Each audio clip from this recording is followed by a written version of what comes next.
If Pitt had possessed the far-seeing genius of his father Chatham, it was at this moment in his power, as the ally of Turkey, to have stepped in and given a blow to the ambitious designs of Russia, which would have saved a far more arduous and costly effort for that very purpose afterwards. Russia had spared no pains to insult Britain, especially since the unfortunate contest on account of America. It was certain that if she once obtained Turkey, she would become a most troublesome power in the Mediterranean, and it now required only the dispatch of a tolerable fleet to the Baltic, and of another to the Black Sea, to annihilate in a few days every vestige of her maritime force. Such a check would have caused her to recoil from her eastern aggressions for the purpose of defending her very existence at home. Holland was bound to us by the re-establishment of the Prince of Orange, our fast friend, whom Pitt, with the assistance of Prussia, had restored to the throne, whence he had been driven by his democratic subjects, in spite of the assistance given to the rebels by France. We were at peace with Prussia. France was engrossed inextricably with her own affairs. Denmark was in terror of us, and Sweden longed for nothing so much as to take vengeance for Russian insults and invasions. Catherine's fleets destroyed, Sweden would have full opportunity to ravage her coasts and to seek the recovery of her Finnish dominions. But Pitt contented himself with diplomacy. Instead of destroying the Russian fleet in the Baltic, or of attacking it in the Mediterranean the moment it commenced its operations on the Turkish dependencies, and then clearing the Black Sea of their ships, he contented himself with issuing a proclamation in the London Gazette forbidding English seamen to enter any foreign service and commanding the owners of the vessels engaged by Russia to renounce their contracts. Thus the fleet before Oxakoff was left to operate against the Turks, and the fleet in the Baltic was detained there. To ensure a powerful diversion, the Sultan had engaged the military cooperation of Sweden. Sweden had been forcibly deprived of Finland by Peter the Great, and she longed to recover it. She had a brave army, but no money. The Grand Turk, to enable her to commence the enterprise, had sent her a present of about 400,000 pounds sterling. Sweden put her fleet in preparation in all haste, and had Pitt merely allowed the Russian fleet to quit the Baltic, there was nothing to prevent the execution of the Swedish design on Finland, nor, indeed, of marching directly on St. Petersburg in the absence of the army. But the English measures detained the Russian fleet in the Baltic with Gregg at its head, and Russia was saved from her due chastisement. The King of Sweden, indeed, landed an army of 35,000 men in Finland, and his brother, the Duke of Sudermania, appeared in the 352 Baltic at the head of a strong fleet. Nothing could have prevented Gustavus from marching directly on the Russian capital, and St. Petersburg was consequently thrown into the wildest alarm. But Gustavus was only bent on recovering the provinces which Russia had reft from Sweden. He advanced successfully for some time, the Russians everywhere flying before him, but Russian gold and Russian intrigue soon altered all this. Catherine ordered her fleet, which was in the Gulf of Finland, with Gregg at its head, to bear down on the Swedish fleet, and at the same time, emissaries were dispatched amongst the officers of Gustavus's army with plenty of gold, and letters were sent to the states of Sweden, calling on them to disavow the proceedings of the king. Before Gustavus had left Sweden with his army, her minister, passing over the king himself, had made similar communications to Gustavus's proud and disaffected nobles, and Gustavus had ordered him out of the country. The Russian and Swedish fleets now came to an engagement in the Straits of Kalkbaden. The battle was desperate. The Swedes fought with their wonted valor, and the Russians, under the management of Gregg and the British officers, showed that they were apt scholars. The two fleets separated, after doing each other great mischief, each claiming the victory. Catherine immediately rewarded Gregg with a letter of thanks, written by her own hand, and with the more substantial present of a large sum of money and a good estate in Livonia. Moreover, the partial success of Russia by sea had the effect of encouraging the corrupted officers of Gustavus to refuse to proceed farther in Finland. Gustavus dispatched the chief mutineers under arrest to Stockholm, but he found those who remained equally infected. In fact, the whole of the Swedish aristocracy had long aimed at usurping the entire powers of the state and of dictating to the king. Whilst thus suddenly disabled, the men themselves in a great measure assuming the language of their officers, Gustavus found that Sweden itself was menaced with an invasion of the Danes from the side of Norway, at the instigation of Russia. It was necessary to hurry home, leaving the portion of the army in Finland, which remained subordinate, under the command of his brother. On arriving, Gustavus issued an earnest proclamation to his people to follow him to the defense of their country. But to lose no time, he hastened on to Dalecarlia, the brave inhabitants of which had first placed his great ancestor, Gustavus Vasa on the throne. They speedily mustered to his aid, and he led them directly against the Danes, who, under the Prince of Hesse, were already in possession of Stromstad and Uddevalla, and in full march on Gothenburg, the chief commercial town of Sweden. His arrival gave great joy and confidence to the people of Gothenburg, and at this moment, seeing the consequence of their too easy conduct, the British government sent a peremptory demand to Copenhagen through Mr. Elliot, their ambassador there, that Denmark should desist from this invasion of Sweden, the ally of Britain, or, in default of this, that a powerful British fleet should be dispatched to the Baltic. The Danes evacuated Sweden, again retiring into Norway, but Gustavus was left to continue his contest with Russia. His broken army, under his brother in Finland, took up their winter quarters at the strong seaport of Sveaborg, and he himself prepared to make some decisive movement against his haughty and refractory nobles.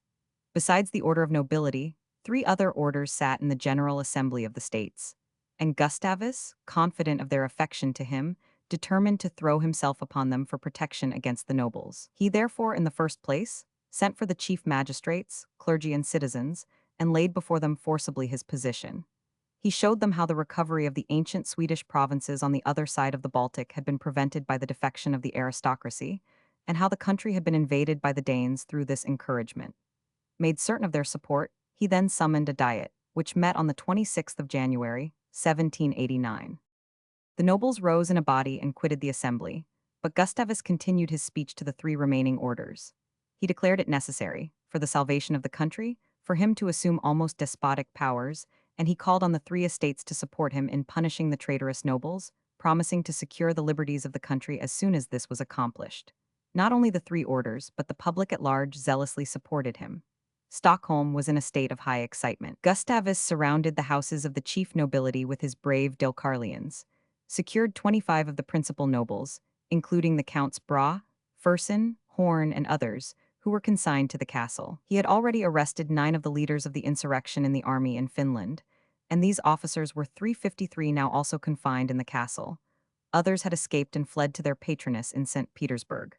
To intimidate the king, nearly all the officers of the army, the fleet, and the civil department threw up their commissions and appointments, believing that they should thus completely paralyze his proceedings.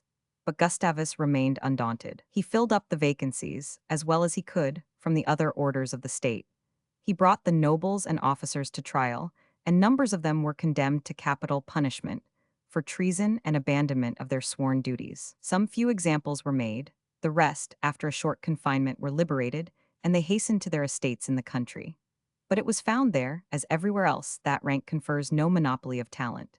The 3 other orders warmly supported Gustavus, and he remodeled the Diet, excluding from it almost all the most powerful nobles, and giving greater preponderance to the other 3 orders. In return for this, these orders sanctioned an act called the Act of Safety, which conferred on the king the same power which is attached to the British crown, namely, that of making peace or war. They granted him liberal supplies, and he quickly raised an army of 50,000 men. As he considered the reduction of the restless and lawless power of Russia was equally essential to Britain, Holland, and Prussia. As to Sweden, Gustavus called on them to second his efforts. But Pitt would do nothing more than guarantee the neutrality of Denmark, and even this guarantee he permitted to become nugatory, by allowing the Danish fleet to give protection to the Russian fleet in the Baltic. A second Russian squadron, commanded by Decines, a French admiral, descended from Archangel, entered the Baltic, menaced Gothenburg, and by the aid of the Danish ships was enabled to join the other Russian fleet at Kronstadt. Expulsion of the professors from the University of Antwerp, CP 355. See larger version. The Swedes cursed the less than half assistance of their British allies, and Gustavus endeavored to fight his way without them. He continued to win victory after victory on land, but Catherine soon brought down on his squadron of galleys, which attended his march along the coast to keep up his supplies, an overwhelming fleet of galleys, 354 of her own. A desperate battle ensued, but the Swedish galley fleet was at length overcome. Gustavus was thus greatly embarrassed, and compelled to stand merely on the defensive, till it was time to go into winter quarters. He continued for 12 months to do battle with Russia, and, though with insufficient forces, threatened the very capital of that country. A little support from Britain, Prussia, and Holland would have enabled Sweden to regain its territories on the eastern shores of the Baltic, to curb the power of Russia, and to assume that station in the north which is essential to the peace of Europe.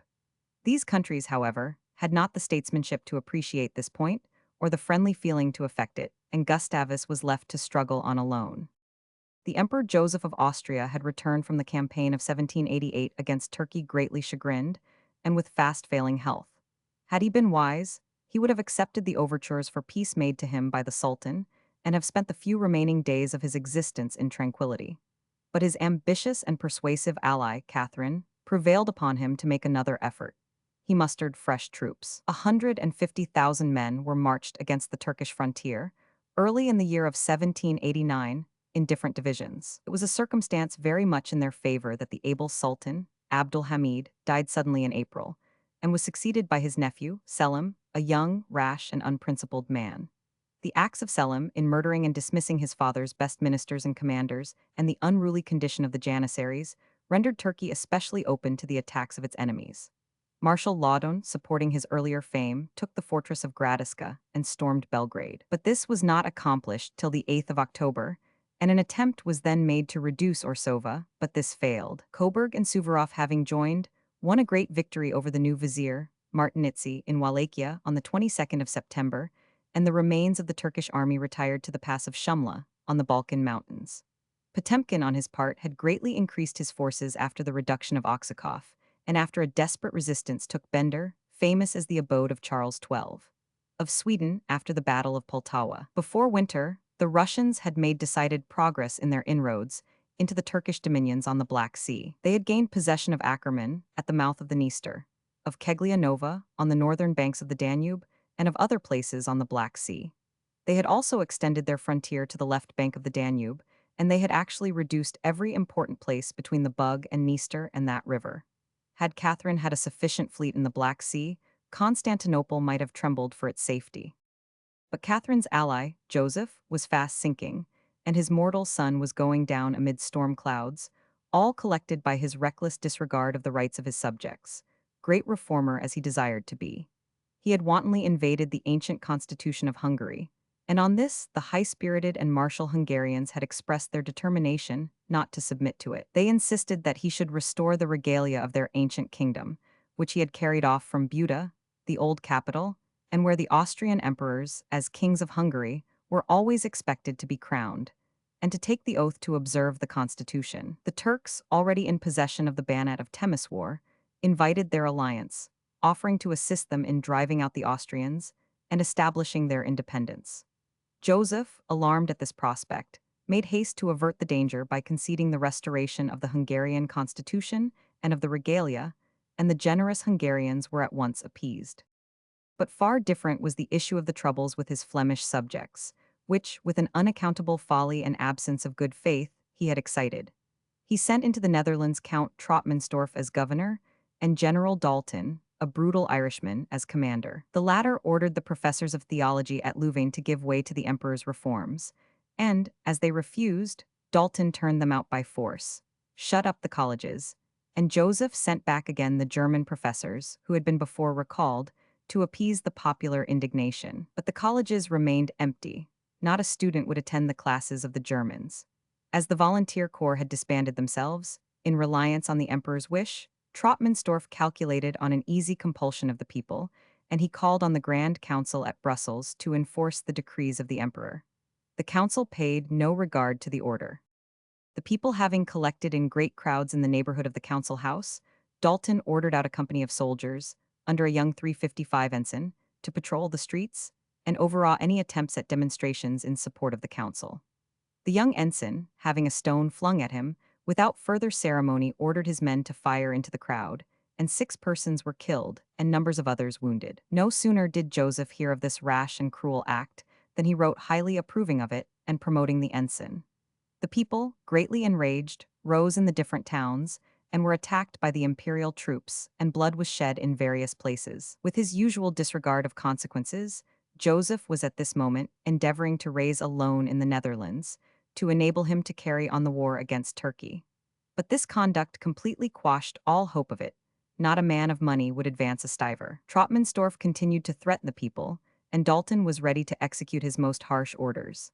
It was determined to break up the University of Antwerp, and on the 4th of August, 1789, troops were drawn up, and cannon planted in the public square to keep down the populace, whilst the professors were turned into the streets and the college doors locked. Here there occurred an attack on the unarmed people, as wanton as that which took place at Brussels, and no less than 30 or 40 persons were killed on the spot, and great numbers wounded. This massacre of Antwerp, as it was called, roused the indignation of the whole Netherlands, and was heard with horror by all Europe.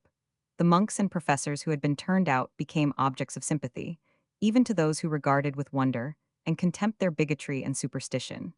But Joseph, engaged in his miserable and disgraceful war against the Turks, sent to Dalton his warmest approval of what he called these vigorous measures. Joseph, in the face of these things, passed an edict sequestrating all the abbeys in Brabant. The states of Brabant therefore refused the voting of any subsidies, and Joseph, irritated to deeper blindness, determined to abolish the great charter entitled the Joyeuse Entrée, so called because granted on the entry of Philip the Good into Brussels, and on which nearly all their privileges rested. To compel them to vote a permanent subsidy, the military surrounded the states of Hainault, forcibly dissolved their sitting, and then calling an extraordinary meeting of the states of Brabant, Troppmannsdorff ordered them to pass an act sanctioning such a subsidy. But the deputies remained firm, and thereupon the Joyeuse Entrée was annulled by proclamation, and the House of Assembly dissolved. Joseph vowed that he would extinguish the rebellion in blood and reduce the Netherlands to the same despotism which ruled all his other states, except Hungary and the Tyrol. Troppmannsdorff declared that, if necessary, 40,000 troops should be marched into the country. But this was an empty boast, for Joseph had so completely engaged his army against Turkey that he could only send 1,000 men into the Netherlands. On the contrary, the French revolutionists offered the oppressed Netherlands speedy aid, and the Duc d'Aremberg, the Archbishop of Malines, and other nobles and dignitaries of the Church, met at Breda on the 14th of September, and proclaimed themselves the legitimate assembly of the states of Brabant. They sent the plainest remonstrances to the emperor, declaring that unless he immediately repealed his arbitrary edicts and restored their great charter, they would assert their rights by the sword. In proof that these were no empty vaunts, the militia and volunteers again flew to arms. Scarcely a month had passed after the repeal of the Joyeuse Entrée before a number of collisions had taken place between these citizen soldiers and the imperial troops. In Terlemont, Louvain, Antwerp, and Mons blood was shed. At Diest, the patriots, led on by the monks, drove out the troops and the magistrates. Dalton and Troppmannsdorff, instead of fulfilling their menace, appeared paralyzed. Numbers of persons fled from the different towns to the frontiers of Holland, trade became stagnant, manufactories stood empty.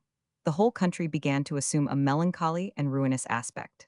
Many of the refugees, formed into revolutionary clubs by French emissaries, were prepared not merely to oppose Joseph's despotism, but all monarchical government whatever. A powerful body of these placed themselves under the leadership of Van der Noot, a lawyer, who assumed the title of plenipotentiary agent of the people of Brabant, and of Van der Merch, an officer who had served in the 7 Years' War, who was made their commander-in-chief. These two men were in league with the new Assembly of Breda, and issued their proclamations. These Troppmannsdorff caused to be burnt by the executioner.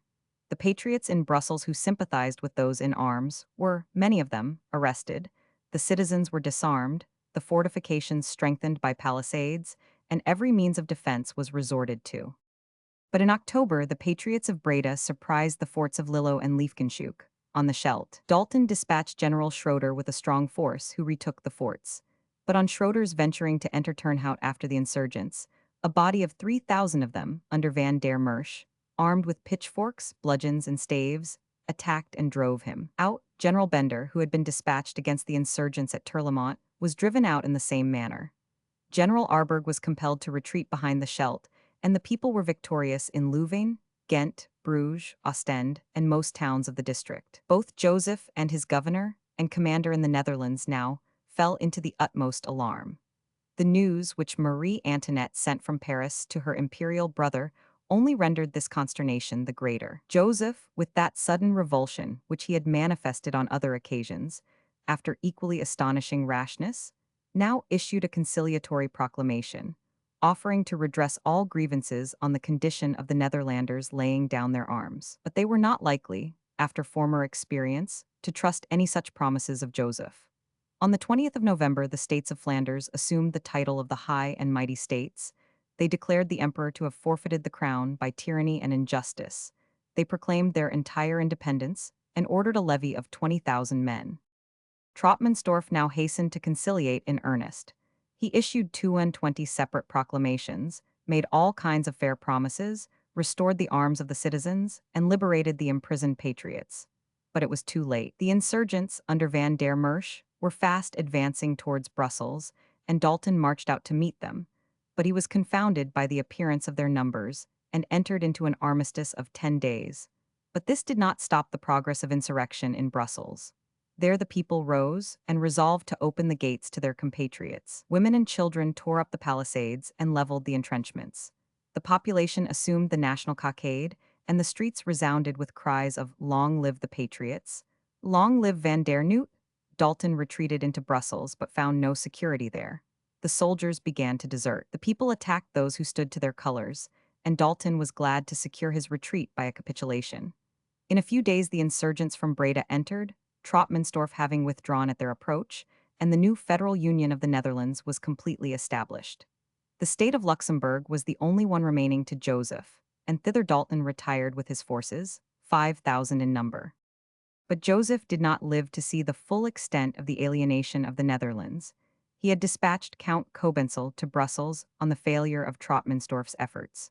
Cobenzl was an able diplomatist, but all his offers were treated with indifference. On the last day of 1789, the States of Brabant, in presence of the citizens of Brussels, swore to stand by their new freedom, an act which was received by the acclamations of the assembled crowds. They soon afterwards ratified their league with the other states, and entered into active negotiation with the revolutionists of France for mutual defense. On the 20th of February, 1790, Joseph expired, leaving a prospect full of trouble to his brother Leopold, the new emperor.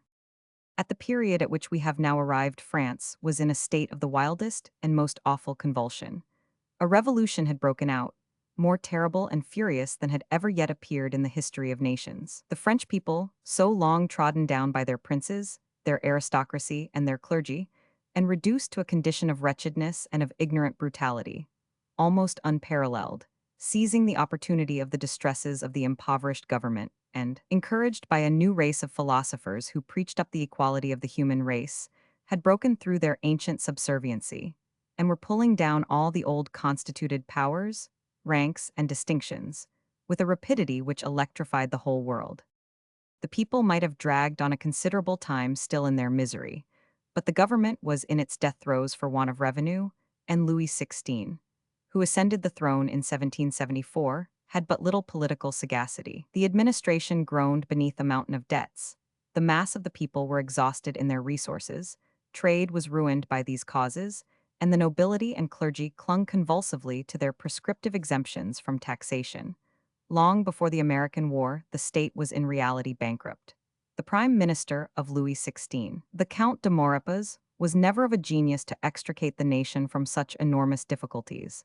But now he was upwards of 80 years 357 of age, and, besides that, steeped in aristocratic prejudices. Still, he had the sense to catch at the wise propositions of Turgot, who was made Controller General, and had he been permitted to have his way, might have effected much. Turgot insisted that there must be a rigid and inflexible economy introduced into all departments of the state, in order gradually to discharge the debts. The excellent Malesherbes being also appointed Minister of Justice, these two able and good men recommended a series of reforms which must have struck the old and incorrigible courtiers and nobility with consternation. They prevailed in having the Parliament restored, and they recommended that the king should himself initiate the business of reform, thus preventing it from falling into less scrupulous hands, and so attaching the body of the people to him by the most encouraging expectations. Turgot presented his calculations and his enlightened economic plans, and Malesherbes drew up his two memoirs on the calamities of France and the means of repairing them. But they had not a monarch with the mind and the nerve to carry out the only reforms which could save the monarchy. Turgot, who was of the modern school of philosophy himself, and well knew the heads of the school, recommended that they should be employed by government. Had this been done, the voices that were raised so fatally against the king and crown might have been raised for them, and the grand catastrophe averted. But Louis could not be brought to listen to any measures so politic. Indeed, he was listening, instead, to the cries of fierce indignation which the privileged classes were raising against all reform. Turgot succeeded in abolishing the corvées, the interior custom houses between one province and another, and some other abuses, but there the great plan was stopped. Both Louis and his minister, Maurepas, shrank from the wrath of the noblesse and the clergy, and desisted from all further reform. Notre Dame, Paris. See larger version. By a still greater fatality, Louis was persuaded to comply with the solicitations of the American colonists, to assist them in throwing off their allegiance to Britain. To rend these colonies from Britain, which had deprived France of Canada and Nova Scotia, was too flattering to French vanity and French desire of revenge. Turgot in vain protested that the first cannon that was fired would ensure revolution. Louis consented to the American alliance, and thus set the seal to his own destruction. Bitterly did he rue this afterwards. Still more bitterly was it rued by his queen when they both saw the fatal infection of republicanism brought back from America by the army. When Turgot saw that this fatal war was determined upon, he retired before the wild rage of the noblesse and clergy, and from the ruinous weakness of the king. Minister after minister rapidly succeeded each other in the vain endeavor to keep up the old partial laws and privileges, the old extravagance and encumbrances at the command of the king, and yet avert revolution. In turn, Clugny, Necker, and Calonne withdrew discomfited. The next person to attempt the impossible in the vain endeavor to keep the vessel of the old French monarchy afloat with all its leaks and rottenness was the Archbishop of Toulouse, Lomny de Brienne. He had vigorously opposed Calonne, but there was no way of raising the necessary revenue but to adopt some of the very proposals of Calonne and tax the privileged classes, or to attempt to draw something still from the exhausted people. As the less difficult experiment of the two, he was compelled to cast his eyes towards the property of the nobles and the church. But he found the nobles and the clergy as ready to sacrifice him as they had been to sacrifice Calonne. When one or two of the more pliant or more enlightened members of those classes ventured to remark on the vast amount of untaxed property, and particularly of tithes, there was an actual tempest of fury raised. Tithes were declared to be the voluntary offerings of the piety of the faithful, and therefore not to be touched. As further loans were out of the question, someone ventured to assert that the only means of solving the difficulty was to assemble the States General. "You would convoke the States General?" said the minister in consternation. "Yes," replied Lafayette, who was bent on revolutionizing France, as he had helped to revolutionize America. "Yes, and something more than that." These words were taken down as most exceptionable and dangerous. All that the Assembly of Notables could be brought to do was to confirm the abolition of the corvée and to pass a Stamp Act. They would not move a step further, and they were dismissed by the king on the 25th of May, 1787. The Parliament, or Chief Court of Justice, adopted a similar course, and it also was dismissed. The king then promulgated a new constitution, but it fell hopelessly to the ground. Events now rushed on with accumulating force and accelerated pace. There had been a long drought, withering up the prospects of the harvest, and now in July came a terrible hailstorm, which extended 150 miles round Paris, destroying the nearly ripe corn, the fruit on the trees, and leaving all that extent of country a desert, and the inhabitants the prey of famine. In such circumstances the people could not, those in other quarters would not, pay taxes. The treasury was empty, and the king was compelled to promise to convoke the States General in the following May. Brienne endeavored to amuse the active reformers by calling on men of intelligence to send in plans for the proper conduct of the States General, as none had been held for 172 years. The public was impatient for a much earlier summons, but probably they would not have been much listened to, had Lomny de Brienne known how to keep things going. His empty exchequer, however, and the pressing demands upon him, drove him to solicit the king to recall Necker and appoint him once more controller of the finances. He imagined that the popularity of Necker would at least extend the public patience. The queen energetically opposed the reinstatement of Necker. The position of affairs was, however, too desperate, and Necker was recalled. His triumphant return was speedily followed by the meeting of the states. On the 4th of May, 1789, Versailles was crowded by immense masses of people from Paris and the country round, to see the grand procession of the deputies of the three orders advancing from the church of Notre Dame to that of St. Louis. The whole of the costumes, the order of march, and the spectacle had been carefully studied by the court, so as to impress deeply the distinctions of the three orders and to humiliate the tiers-état. The evening before, the deputies had waited on the king, and even then he had greatly incensed those of the tiers-état who came most favorably disposed to him. Even whilst he 359 hoped to obtain essential advantages from the people against the presumption of the privileged orders, Louis, or his advisers, could not refrain from humiliating the third estate. Instead of receiving the deputies in one body, they had been carefully separated. The clergy were received first, the nobles next, and then, not till after a considerable pause, the tiers et. Now, on the great morning, all Paris and the vicinity, thousands from distant towns, was astir. The streets of Versailles were lined with French and Swiss guards and made gay with garlands of flowers, and from the windows hung rich tapestries. The balconies and windows were crowded with spectators of all ages and both sexes, the handsomest ladies gorgeously attired. The deputies, instead of 1,000, amounted to 1,200. First marched the members of the tiers et, 600 in number, all clad in plain black mantles, white cravats, and slouched hats. Next went the nobles in black coats, but the other garments of cloth of gold, silk cloak, lace cravat, plumed hat turned up a la Henry IV. Then the clergy in surplice with mantle and square cap, the bishops in their purple robes with their rochets. Last came the court, all ablaze with jewels and splendid robes, the king in good spirits, the queen anxious, and dimly conscious even then of the miseries that were to follow. Her eldest son, the Dauphin, was lying at the point of death in the palace, and her reputation was being daily murdered by atrocious calumnies. Yet still Marie Antoinette, the daughter of the great Maria Theresa, the once light-hearted, always kind and amiable woman, was the perfect queen in her stately beauty. Two things were remarked: the absence of Sieyes and the presence of Murraybow, two men who had already become popular leaders. Sieyes had not yet arrived. Murraybow drew all eyes. His immense head of hair, his lion-like appearance marked by an ugliness quite startling, almost terrifying, the spectators seemed fascinated by his look. He marched on visibly a man, the rest, compared with him, were mere shadows. It was not long before the Third Estate was discovered to be in hopeless antagonism with the court and privileged orders, and they resolved to act separately. They must act for themselves, and for the people at large, or, by further delays, lose all the advantages of the moment. They resolved to assume the character of the representatives of the entire nation. Sieyes declared that the Commons had waited on the other orders long enough. They had given in to all the conciliations proposed, their condescensions had been unavailing. They could delay no longer, without abandoning their duty to the country. A great debate arose regarding the name that the body of deputies which resolved to become the real legislative power should choose. Murraybow proposed the representatives of the people, Mounier, the deliberative majority in the absence of the minority, and Legrand, the National Assembly.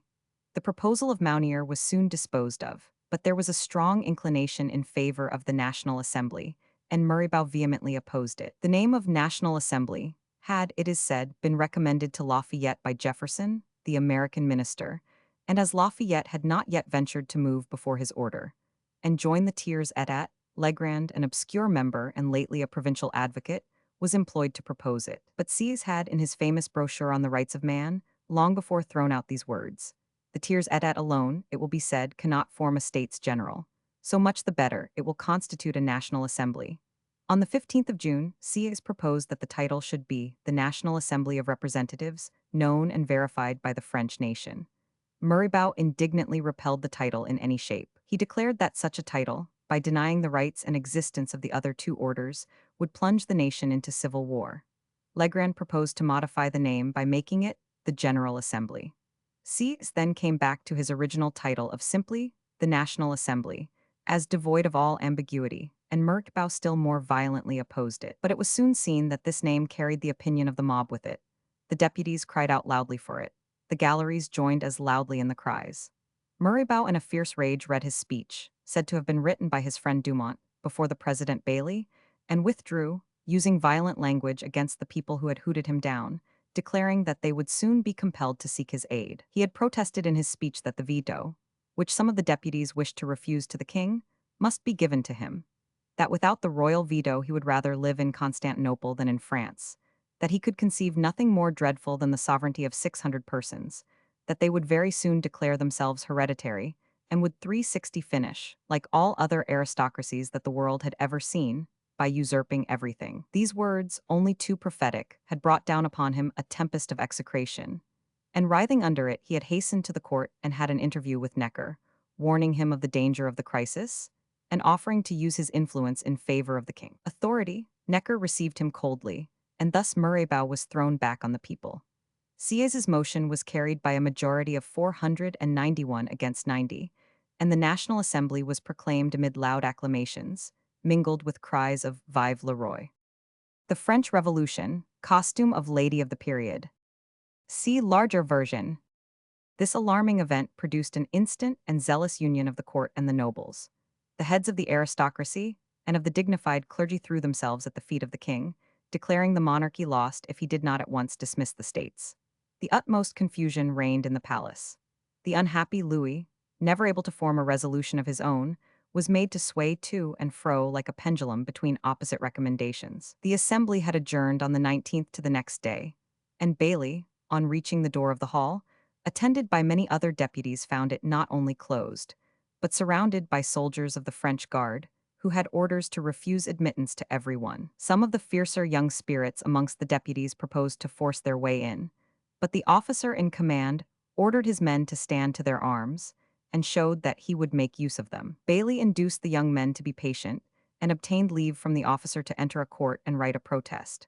A brisk conference was then held, while standing in the Avenue de Paris, in the midst of pouring rain, as to whither they should betake themselves. The deputy Guillotin recommended that they should go to Old Versailles, to the Jeu de Paume, or tennis court, and this plan was adopted. The French Revolution, costume of 1790. See larger version. Before leaving, the courteous officer permitted Bailey and about half a dozen deputies to enter and bring out their papers. The carpenters were already at work making preparations for the royal séance, which was intended for a counter-manifestation, and as the body of the deputies, now nearly completing their 600, marched through the streets, they heard the heralds 361 proclaiming it for Monday, the 22nd. Bailey felt that there was more indignity intended than even that of turning them so unceremoniously out of their house. For a message had been sent to him from the king, announcing the séance, but it had not been delivered to him, as etiquette required, at the hall, but at his private house, and not by a written dispatch, but verbally by de Brézé, the master of ceremonies.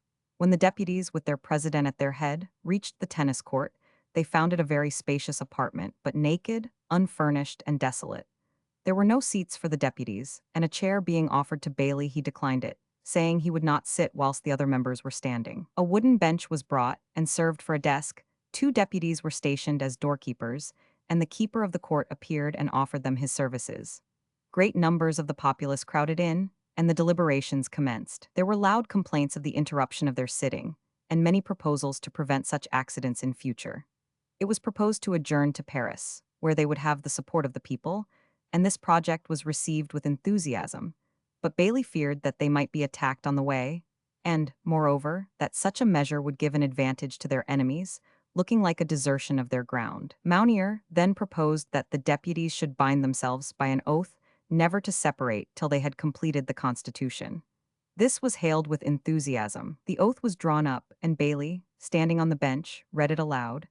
You solemnly swear never to separate, and to reassemble whenever circumstances shall require it, until the Constitution of the kingdom is founded and established on a solid basis. As he read this, all the deputies held up their right hands and repeated after him the words, "We swear."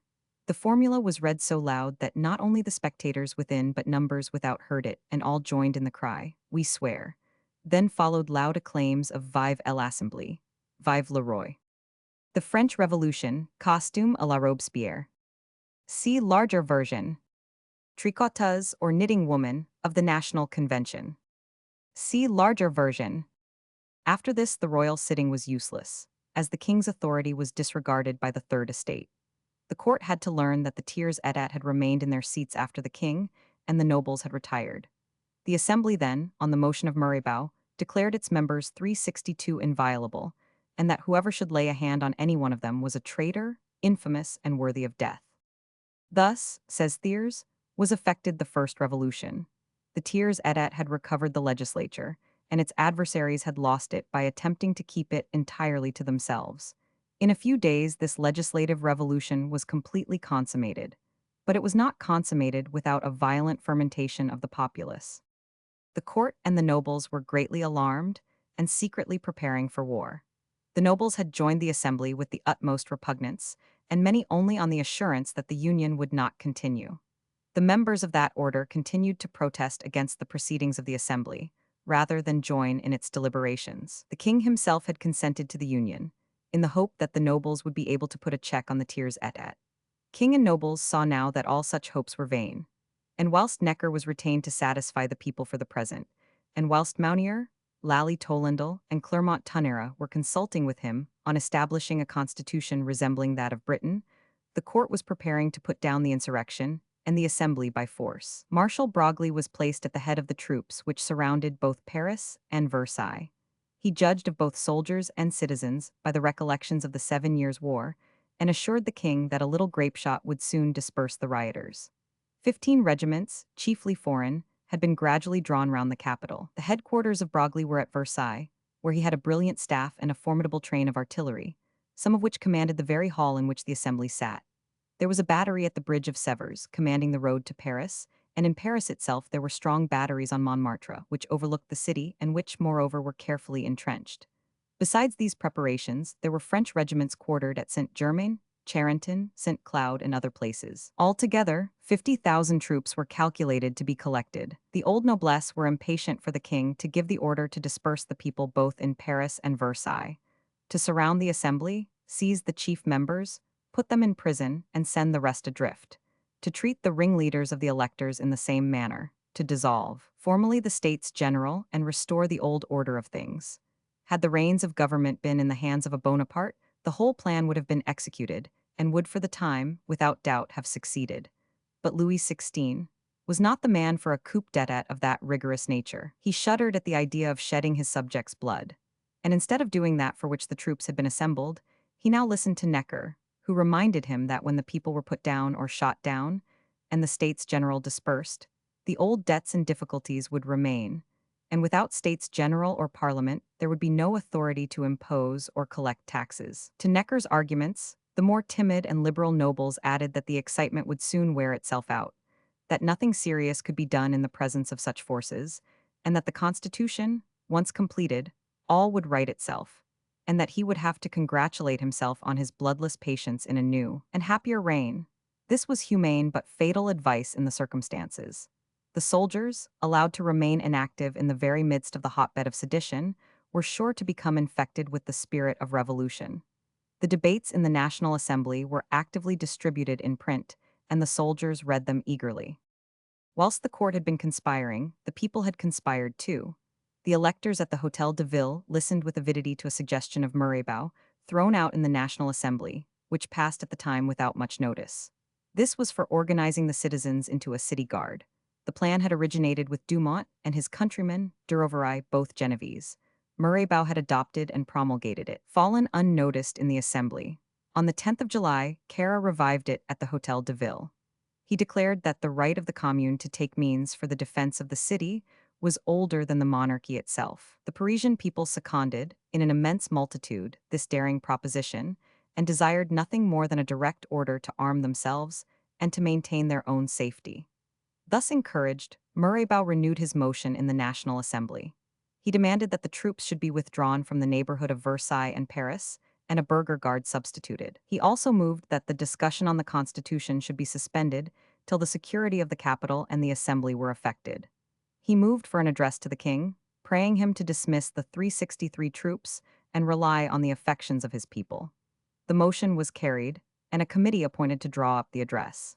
The address was presented by a deputation of 24 members. The king replied that the troops had been assembled to preserve public tranquility and to protect the National Assembly, but that if the Assembly felt any apprehension, he would send away the troops to Noyon or Soissons and would go himself to Compiègne. This answer was anything but satisfactory, for this would be to withdraw the Assembly much farther from Paris, and the movement would thus weaken the influence of the Assembly, and at the same time place the king between two powerful armies, the one under Broglie at Soissons, and another which lay on the river Oise, under the Marquis de Bouille, a most determined royalist. The Assembly was greatly disconcerted when this reply was reported. At this very moment Necker was receiving his dismissal. His situation at court had been most painful. The people surrounded the palace, crying, "Vive Necker! Vive le ministre du peuple!" He was more popular than ever, because he had had no part in the insult to the tiers état on the 23rd of June. At the same time, when the queen appeared on the balcony with a child in her arms, the fiercest execrations were uttered amid curses on the aristocrats. This made Necker all the more unpopular within the palace. He was accused of having produced all the mischiefs by advising the king to summon the States General.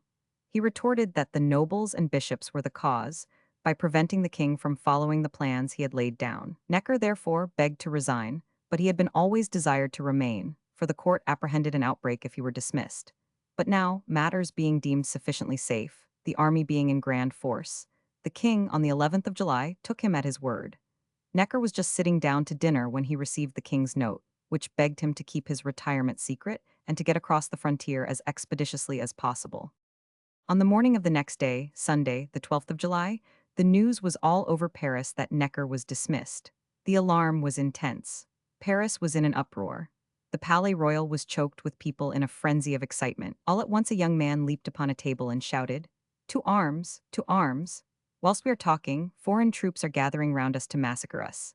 This orator, whose loud voice and dramatic action stopped in a moment the buzz of tongues and the voices of lesser orators, mounted on chairs and tables, was Benoit Camille Desmoulins, already a favorite orator of the people on this spot. This fanatic revolutionist now held up a brace of pistols, and, snatching a green twig from a tree, stuck it into his hat as a cockade. There was an instantaneous imitation of the act by the whole mass of people. The trees were all stripped, and a woman brought out a great roll of green ribbon and cut off cockades for the patriots as far as it would go. The mob, armed with pistols, clubs, swords, and axes, continued their procession along the Rue Richelieu, then turning on the boulevard along the Rue Saint-Martin, Saint-Denis, Saint-Honor to the Place Vendôme. Their German squadron was drawn up before the Hotel of the Farmers of the Taxes and attacked the crowd, destroyed the busts, and killed a soldier of the French Guard who stood his ground. The commandant, Besenval, remained inactive in the École Militaire. He was without orders from Broglie, and besides, dared not trust the French Guard but kept them close in their barracks. But he had 3 foreign regiments at his disposal, 1 of Swiss and 2 of German cavalry. Towards afternoon, seeing the disorder increase, he sent the Swiss into the Champs-Élysées with 4 pieces of cannon, and the German cavalry into the place Louis Quinze adjoining. As Prince Lambesc with the Germans was marching along the Chaussee d'Antin, he was met by a body of the French Guard, who had escaped from their barracks to avenge their slain comrade. They fired on him and killed 3 of the German cavalry and wounded numbers more. They then advanced with fixed bayonets to the place Louis Quinze, where the Swiss Guard were posted. There they and the Swiss remained facing each other under arms all night, the people feasting and encouraging the French Guard, who, however, did not come to blows with the Swiss.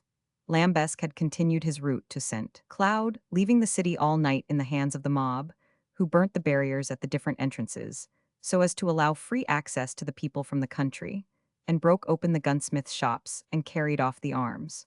During the whole of the next day, the city was in the hands of the mob. Whilst these scenes were going on all around, and the city was menaced every moment by troops, by the raving multitude, and by whole squadrons of thieves and assassins, the electors were busily employed in organizing a city guard. But previous to entering on this task, it was necessary to 364 establish some sort of municipal authority more definite and valid than that of the electors at large. A requisition was then presented to the Provost of Trades, Pravat des Marchands, to take the head. A number of electors were appointed his assistants. Thus was formed a municipality of sufficient powers. It was then determined that this militia, or guard, should consist of 48,000 men furnished by the districts. They were to wear not the green, but the Parisian cockade of red and blue. Every man found in arms and wearing this cockade, without having been enrolled in this body by his district, was to be apprehended, disarmed, and punished. And thus arose the National Guard of Paris. During these proceedings, the National Assembly was sitting at Versailles in the utmost agitation. On the morning of the 13th, Mounier had risen and censured the dismissal of the ministers, and had been seconded by Lally Tollendal, who had pronounced a splendid panegyric on Necker, and recommended an address to the king for his recall. 1000. De Virieu, a deputy of the noblesse, proposed to confirm by oath the proceedings of the 17th of June. But Clermont-Tonnerre declared that unnecessary, as the Assembly had sworn to establish a constitution, and he exclaimed, "The constitution we will have, or we will perish." In the midst of this discussion came the news of the rising of the people of Paris, on the morning of the 13th, and an address was immediately voted to the king, beseeching him to withdraw the foreign troops and authorize the organization of the civic guards. The Duc de la Rochefoucauld said, "The foreign troops in the hands of despotism were most perilous to the people, who were not in anyone's hands." The address was sent, and the king returned a curt answer that Paris was not in a condition to take care of itself. The Assembly then assumed a higher tone, asserted that the present counselors of the king would be responsible for all the calamities which might take place, and declared itself in permanent session, that is, that it would sit day and night till the crisis was over. It appointed 1,000 de Lafayette vice president in the place of the aged Bishop of Vienne, who was not capable of much exertion. But the court had hesitated too long. The people had taken the start of them, and now came sounds which paralyzed the court party with consternation. Scarcely was midnight passed on this eventful 14th of July, when the throngs increased rapidly around the Bastille, and the cries grew fiercer, "Down with it! Let us storm it!"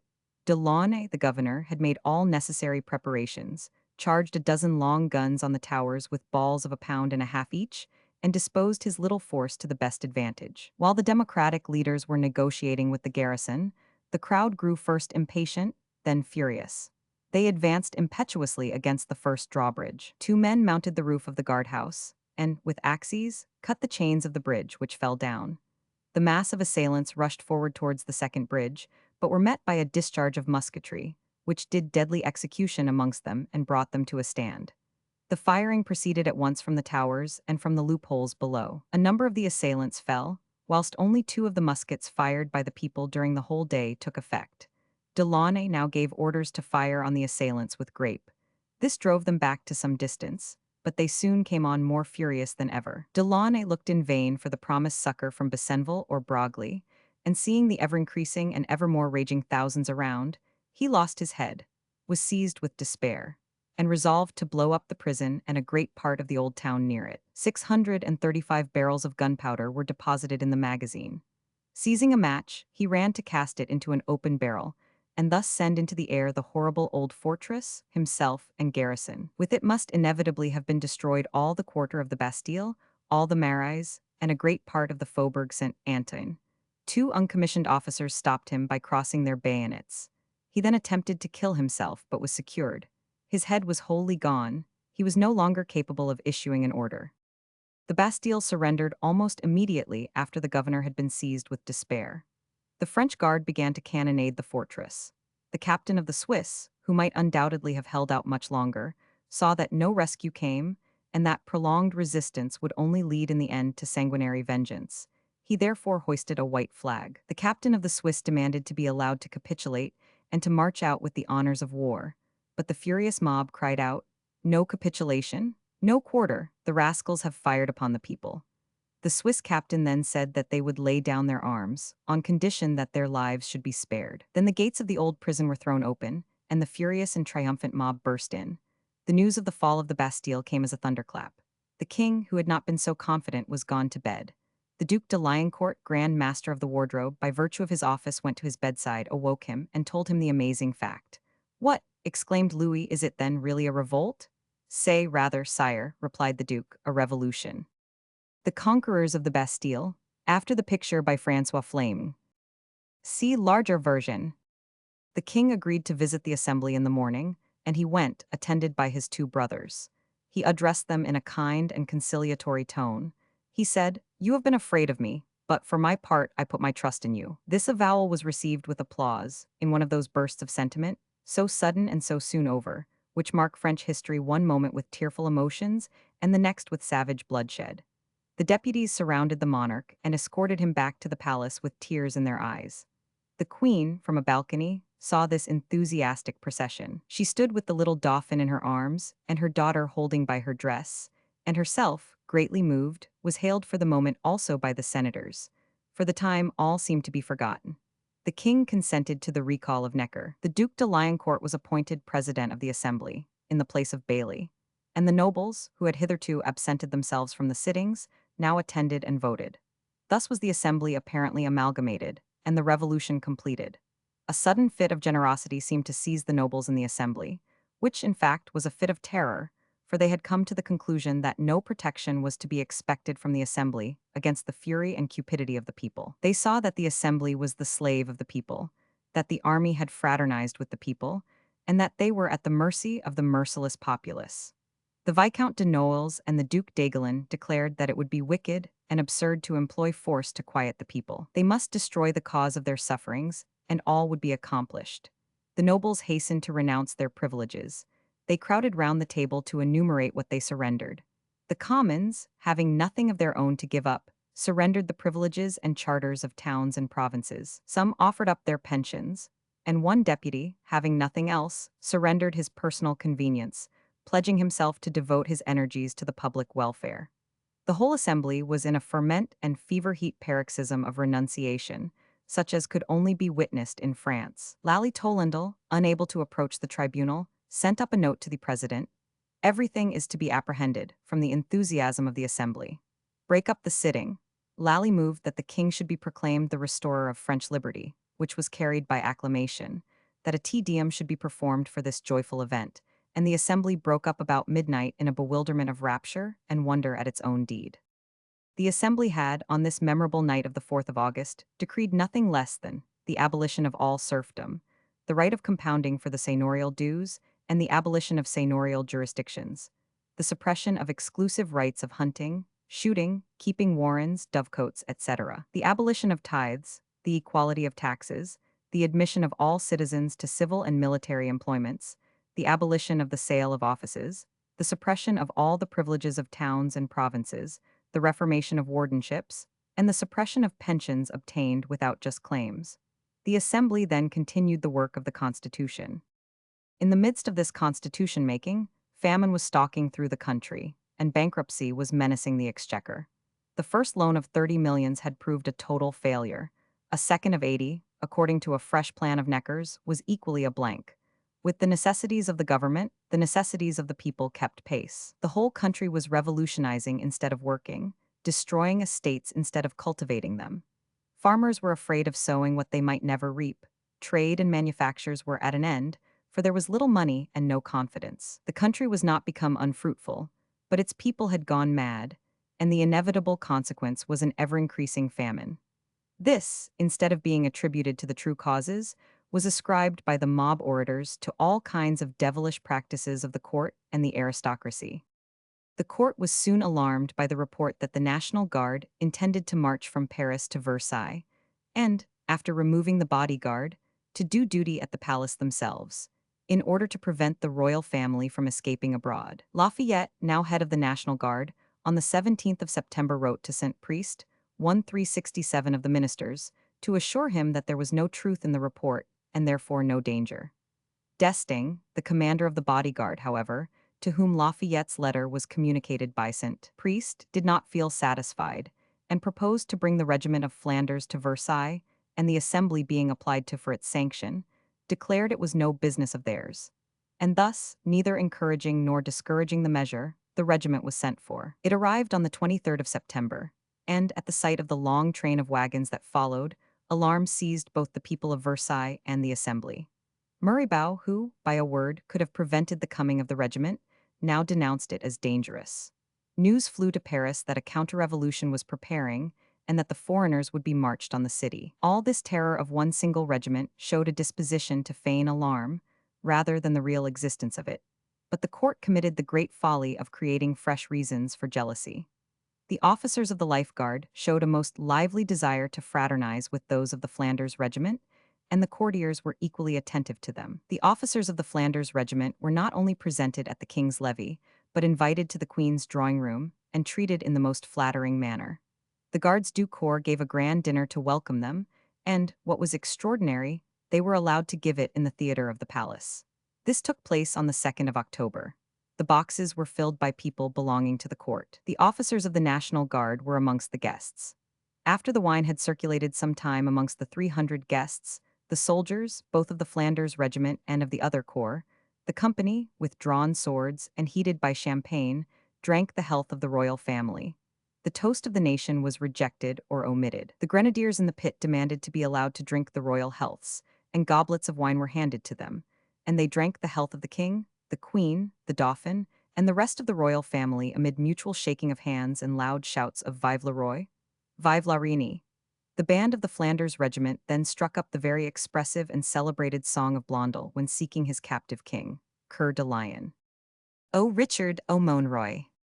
El Univers t'abandonne. The whole company caught the royal infection. They vowed to die for the king, as if he were in imminent danger. Cockades, white or black but all of one color, were distributed, and it is said the tricolor was trodden underfoot. In a word, the whole company was gone mad with champagne and French sentiment, and hugged and kissed each other in a wild frenzy. At this moment a door opened, and the king and queen, leading the dauphin by the hand, entered, and at the sight the tumult became boundless. Numbers flung themselves at the feet of the royal pair, and escorted them back to their apartments. All this was little less than madness on the part of the royal family. They knew that the army at large was disaffected to royalty, and of what avail were 2 regiments? If they really sought to escape, it could only have been done by the utmost quiet and caution. The Flanders regiment could have guarded them. But now the certain consequence must be to rouse all the fury of Paris and bring it down upon them. This was the instant result. Paris, in alarm, cried, "To Versailles!" On the night of the 4th of October, the streets were thronged with excited people. The National Guard were under arms everywhere, and maintained some degree of order. On the morning of the 5th, the women took up the matter. They found no bread at the baker's, and they collected in crowds and determined to march to the Hotel de Ville and demand it of the mayor. The women had refused to allow the men to join them, declaring that they were not fit for the work they were going to do. But numbers had followed them, better armed than themselves, and they now assisted them to break open doors, where they obtained 700 or 800 muskets, 3 bags of money, and 2 small cannon. As they were proceeding to make a bonfire of the papers, which would probably have burnt the whole place down, the commander of the National Guard gave up the matter in despair. But one Stanislas Maillard, a writing messenger of the municipality, with more address, called out to them to desist, that there was a much better thing to do, to march at once to Versailles and compel the court to furnish bread, and that he would be their leader. He seized a drum and beat it. The women cried lustily, "To Versailles!" Some ran to the tower of the hotel and sounded the tocsin. The bells soon began to ring out from every steeple in Paris. The whole population was afloat.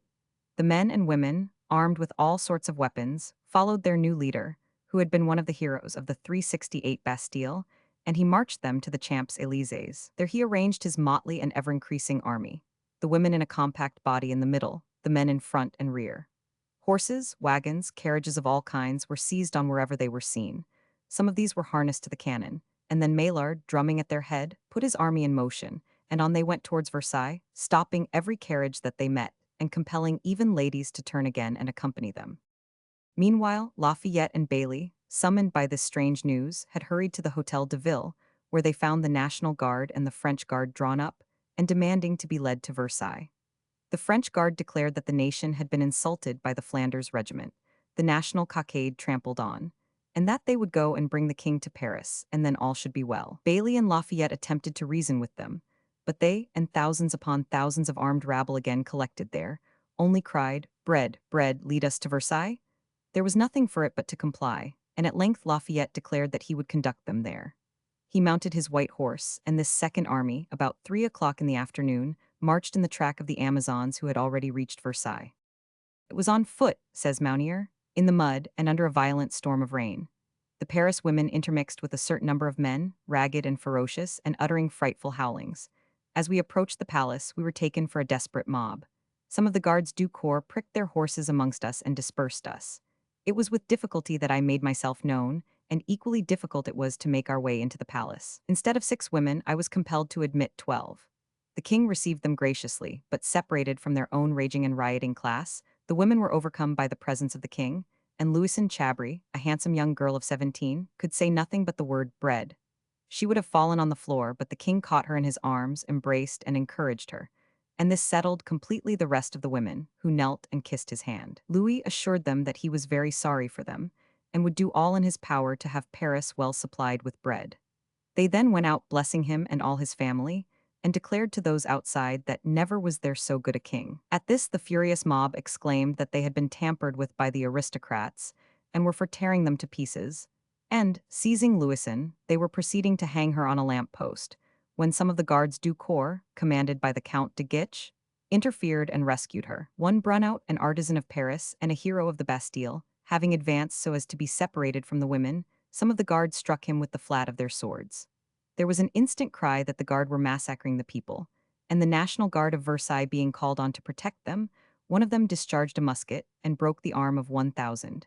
De Savonnières, one of the Life Guard. The firing on the Life Guard by the National Guard then continued, and the Life Guard filed off, firing as they went. The mob, now triumphant, attempted to fire 2 pieces of cannon which they turned upon the palace, but the powder was wet and would not explode.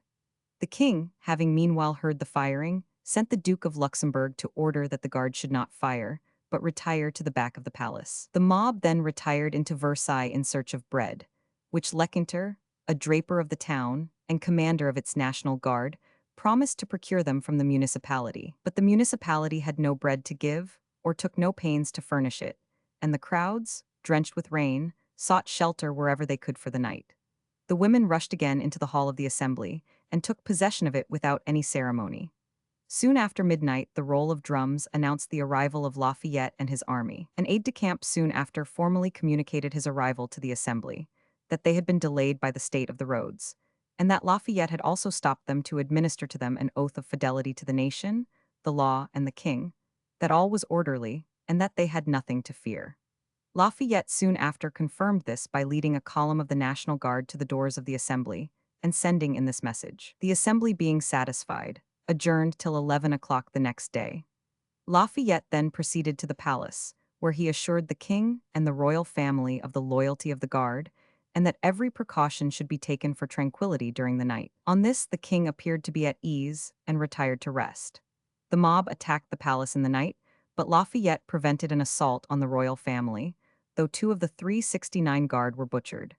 The king during the night repeatedly sent to inform the deputies of his intention to go to Paris. The Bastille.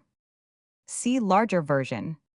The assembly had not paid him the respect to wait on him, but at the last moment, they passed a resolution that the assembly was inseparable from the person of the king and appointed 100 deputies to attend him. Amongst them was Murraybow. It was about 1 o'clock when the king quitted Versailles amid a general discharge of musketry, falsely on this occasion termed a feu de joie. The king and queen, the dauphin, and the little daughter, Monsieur, the king's brother, and Madame Elizabeth, the king's sister, went all in one great state coach. Others of the royal household, with the ladies of honor and the 100 deputies, followed in about 100 vehicles of one kind or other. The mayor, Bailly, received them at the barrier of Paris and conducted them to the Hôtel de Ville. So soon as they had passed the barrier, the numerous procession were joined by the whole Leviathan mob of Paris, calculated at 200,000 men. It was night, and the crushing and shouting throngs prevented the royal carriage from more than merely moving all the way from the barrier to the Place de Grève. At the Hôtel de Ville, Morrow descent. Murray addressed the king in a long speech, congratulating him on his happy arrival amongst his people, his loving children of the capital. The poor tired and dispirited king replied that he always came with confidence amongst his people. Bailly repeated the words in a loud tone to the people, but omitted the words with confidence, whereupon the queen said with much spirit, "Sir, add with confidence." So Bailly replied, "Gentlemen, in hearing it from the lips of the queen you are happier than if I had not made that mistake." The king was then exhibited on the balcony to the mob, with a huge tricolor cockade in his hat, at which sight, in French fashion, the people hugged and kissed each other and danced for joy. It was 11 o'clock at night before the miserable royal captives were conducted by Lafayette to their appointed prison, for such it was, in fact, the great palace of their ancestors, the Tuileries, which had been uninhabited for a century and had not been prepared 370 for their reception. The assembly followed and proceeded to work under the eyes of the Paris Commune and the people. Power was fast slipping from their hands. In such circumstances closed the year 1789. The intense excitement which the rapid course of these French events had produced in England had nearly superseded all other topics of interest. At first, there was an almost universal jubilation over this wonderful revolution. The dreadful state of misery and oppression to which France had been reduced, the fearful exactions, the system of popular ignorance maintained by priestcraft, the abominable feudal insolence, the abuse of letters de cachet, and the internal obstructions of customs and barriers between one province and another, made every friend of freedom desirous of seeing all these swept away. The early progress of their destruction was hailed with enthusiasm in England. Even the retired and timid poet, Cowper, sang a triumphal note on the fall of the Bastille, but soon the bloody fury of the populace and the domineering character of the Assembly, which did not deign to stop at the proper constitutional limits, began to create distrust and alarm. Amongst the first to perceive and to denounce this work of anarchy rather than of reform was Burke. In common with Fox and Pitt and many other statesmen, he had rejoiced in the fall of the corrupt government of France, but he soon began to perceive that the people were displaying the same ferocious character as in all their former outbreaks. If, He wrote to 1,000. Menonville, a moderate member of the assembly. Any of these horrid deeds were the acts of the rulers. What are we to think of the armed people under such rulers? But if there be no rulers in reality, and the chiefs are driven before the people rather than lead them, and if the armed corps are composed of men who have no fixed principle of obedience, and are moved only by the prevalence of some general inclination, who can repute himself safe amongst a people so furious and so senseless? As he continued to gaze, he was compelled to confess that he saw no great and wise principles of legislation displayed by the assembly, but that it went on destroying, without knowing how to rebuild in a manner likely to last or to work anyone any good. The whole of the constitution making, which annihilated the royal power, which erected no second chamber, but absorbed all authority into the assembly, a mixed and heterogeneous body, he declared to be a bungling and monstrous performance. On the other hand, Dr. Price, Dr. Priestley, and numbers of equally enthusiastic men saw nothing but what was animating in the progress of the French Revolution. The Revolution Society, including many of the highest names of the Whig aristocracy, which was accustomed to meet on the 5th of November to celebrate the anniversary of the landing of William III, and the English Revolution of 1688, this year presented a glowing address of congratulation to the French National Assembly, which was carried over by Lord Stanhope and Dr. Price. Of course, they and the address were received with great acclamation by the Assembly. The admiration of the French Revolution spread over Britain. Clubs were established, both in London and in the country, in sympathy with it, and the press became very Gallican and republican in its tone. And there was much corresponding with admirers of the Revolution in France, especially with Thomas Paine, who had now transferred himself from America, with a political fanatic destined to acquire considerable attention, calling himself Anacharsis Cloots, the orator of mankind, and with many others. We must open the year 1790 by reverting to the affairs of Britain and of other countries having an influence on British interests. The Parliament met on the 21st of January, and, in the course of the debate on the address in the Commons, Fox took the opportunity to laud the French Revolution, and especially the soldiers for destroying the government which had raised them, and which they had sworn to obey. Burke, in reply, whilst paying the highest compliments to the genius of Fox, and expressing the value which he placed on his friendship, endeavored to guard the house and country against the pernicious consequences of such an admiration as had been expressed by Fox. He declared the conduct of the troops disgraceful, for instead of betraying the government, they ought to have defended it so far as to allow of its yielding the necessary reforms. But the so-called reforms in France, he said, were a disgrace to the nation. They had, instead of limiting each branch of the government for the general good and for rational liberty, destroyed all the balances and counterpoises which gave the state steadiness and security. They had pulled down all things into an incongruous and ill-digested mass.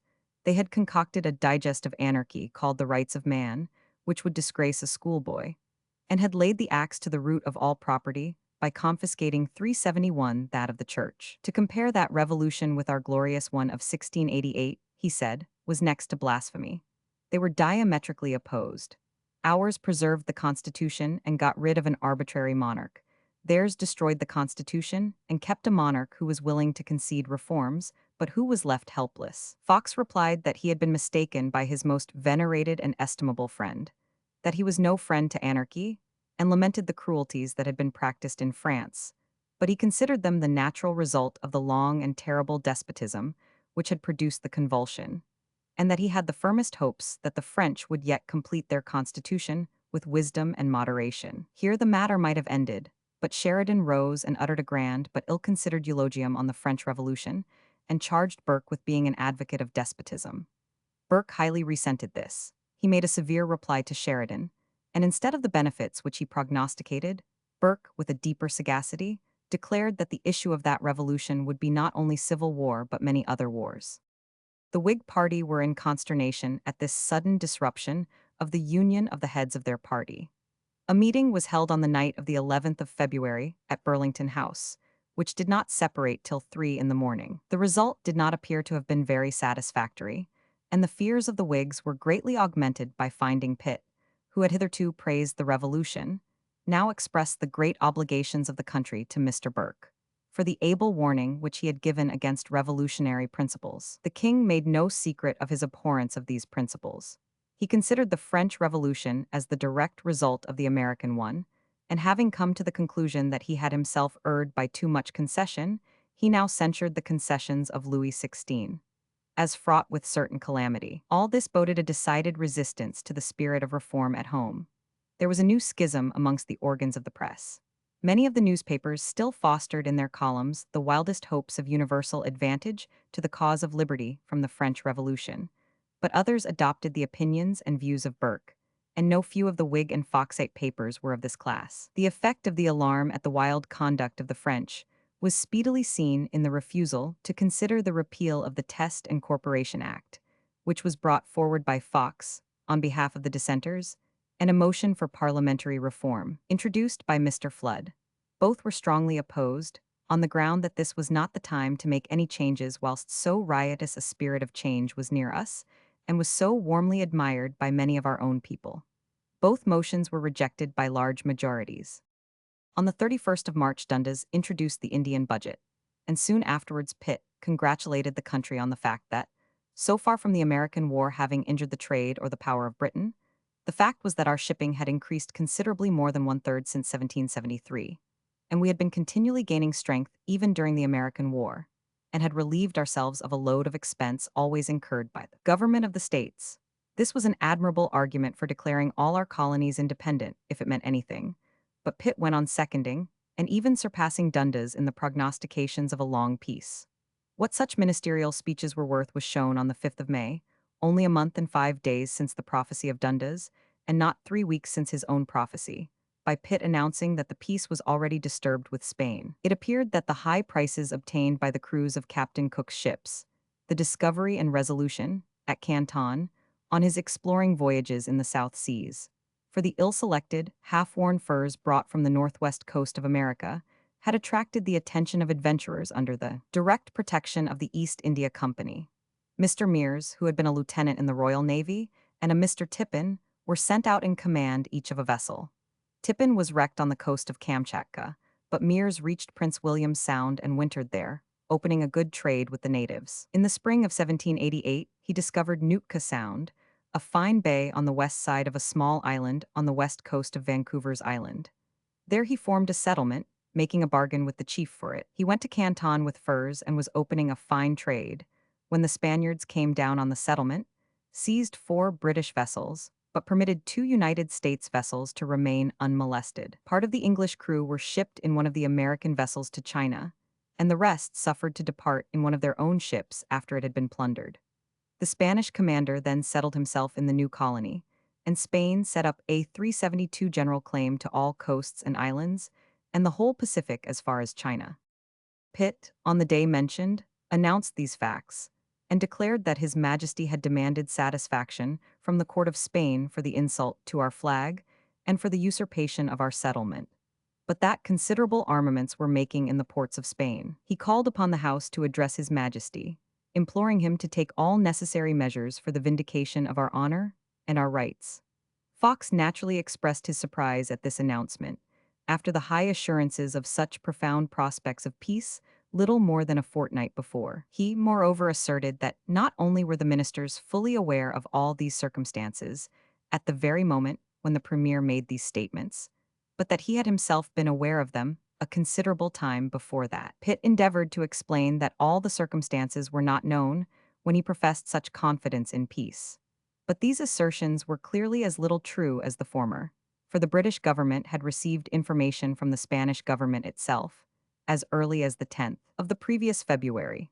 Notwithstanding, the House supported the government warmly in its determination to resist the enormous claims of Spain and to compel her to make satisfaction. Lord Howe was desired to have a fleet in readiness, and the Spanish court having taken a high tone to Mr. Mary, our minister at Madrid, Mr. Fitzherbert was dispatched thither as our plenipotentiary. He arrived at Madrid in the beginning of June. At first the Spanish court were very high, and applied to France for cooperation, according to treaty. But France, in the throes of the Revolution, had no money to spend in such armaments, and, on second thoughts, Spain dreaded introducing French revolutionary sailors amongst their own. They soon, therefore, lowered their tone, agreed to surrender Nootka Sound, make full compensation for all damages, and consented that British subjects should continue their fisheries in the South Seas and make settlements on any coasts not already occupied. Captain Vancouver, who had been with Cook as a midshipman in his last two voyages, being present at his tragical death, was sent out in the following year to see that the settlement of Nootka Sound was duly surrendered to England. He saw this done, the Spanish commander, Quadra, behaving in a very friendly manner, and he proceeded then, during the years 1792 and 1793, to make many accurate surveys of the western coasts of North and South America, in which the Spaniards gave him every assistance.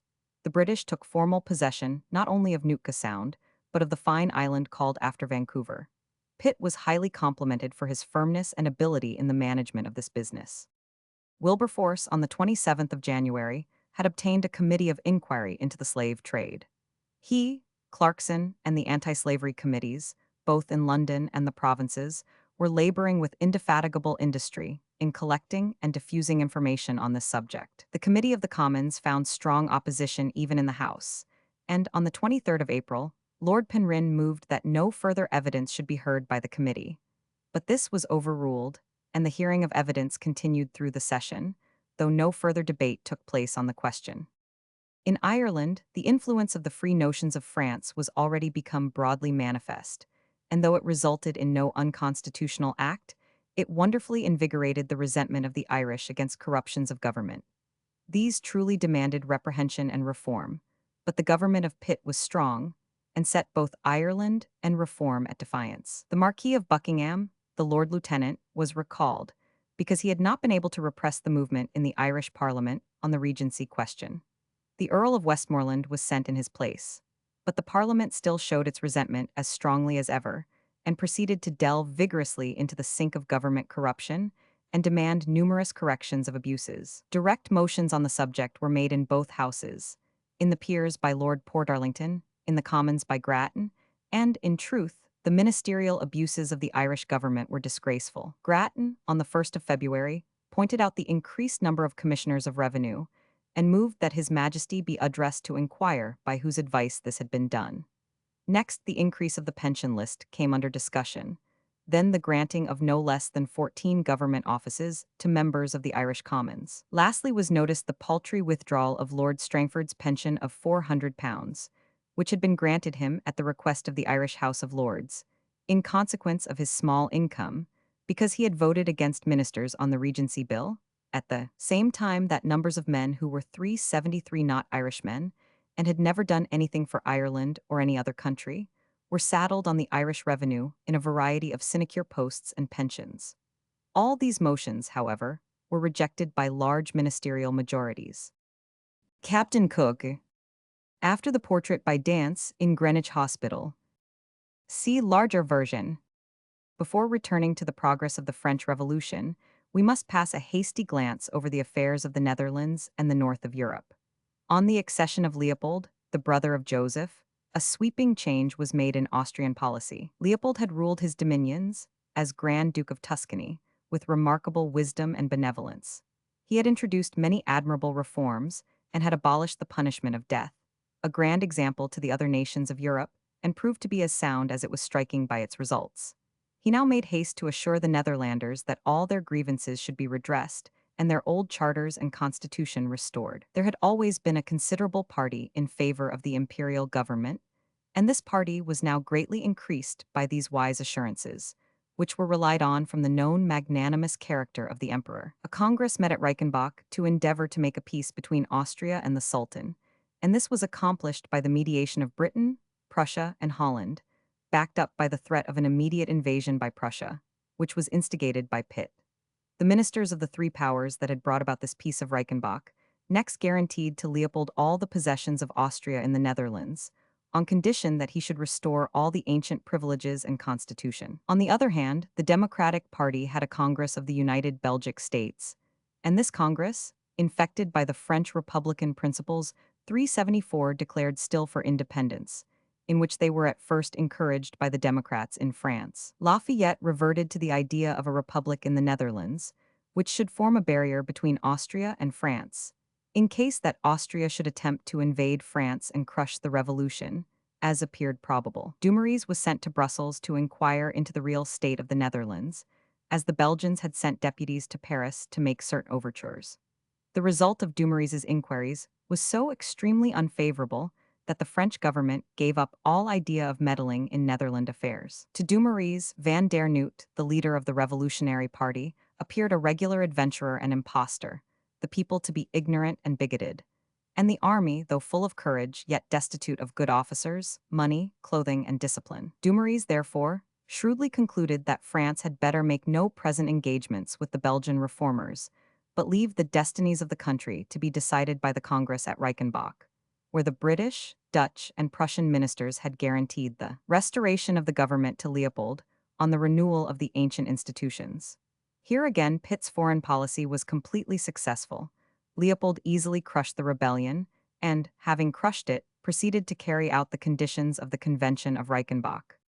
The Pitt ministry figured with less success as regarded the encroachments of Russia on the Turkish Empire. The undisguised policy of Catherine was to press on her operations against Turkey till she had planted herself in Constantinople. Pitt continued as inactive as if there were no danger at all, and the same policy actuated Holland and Prussia. The least support given by these powers to Gustavus of Sweden would have effectually checked the Russian designs in the east, and have raised Sweden into a position capable of acting as a dead weight on Russian aggression. By very little aid, Gustavus would have been able to recover all the territories on the eastern side of the Baltic, which had been wrested from Sweden by Russia, and would thus have kept a formidable power always, as it were, at the very gates of St. Petersburg. But Gustavus was left, with his brave heart but limited forces, to contend with Russia alone. He kept down his disaffected nobles by cultivating the interests of the people at large, and maintained a determined struggle with Russia.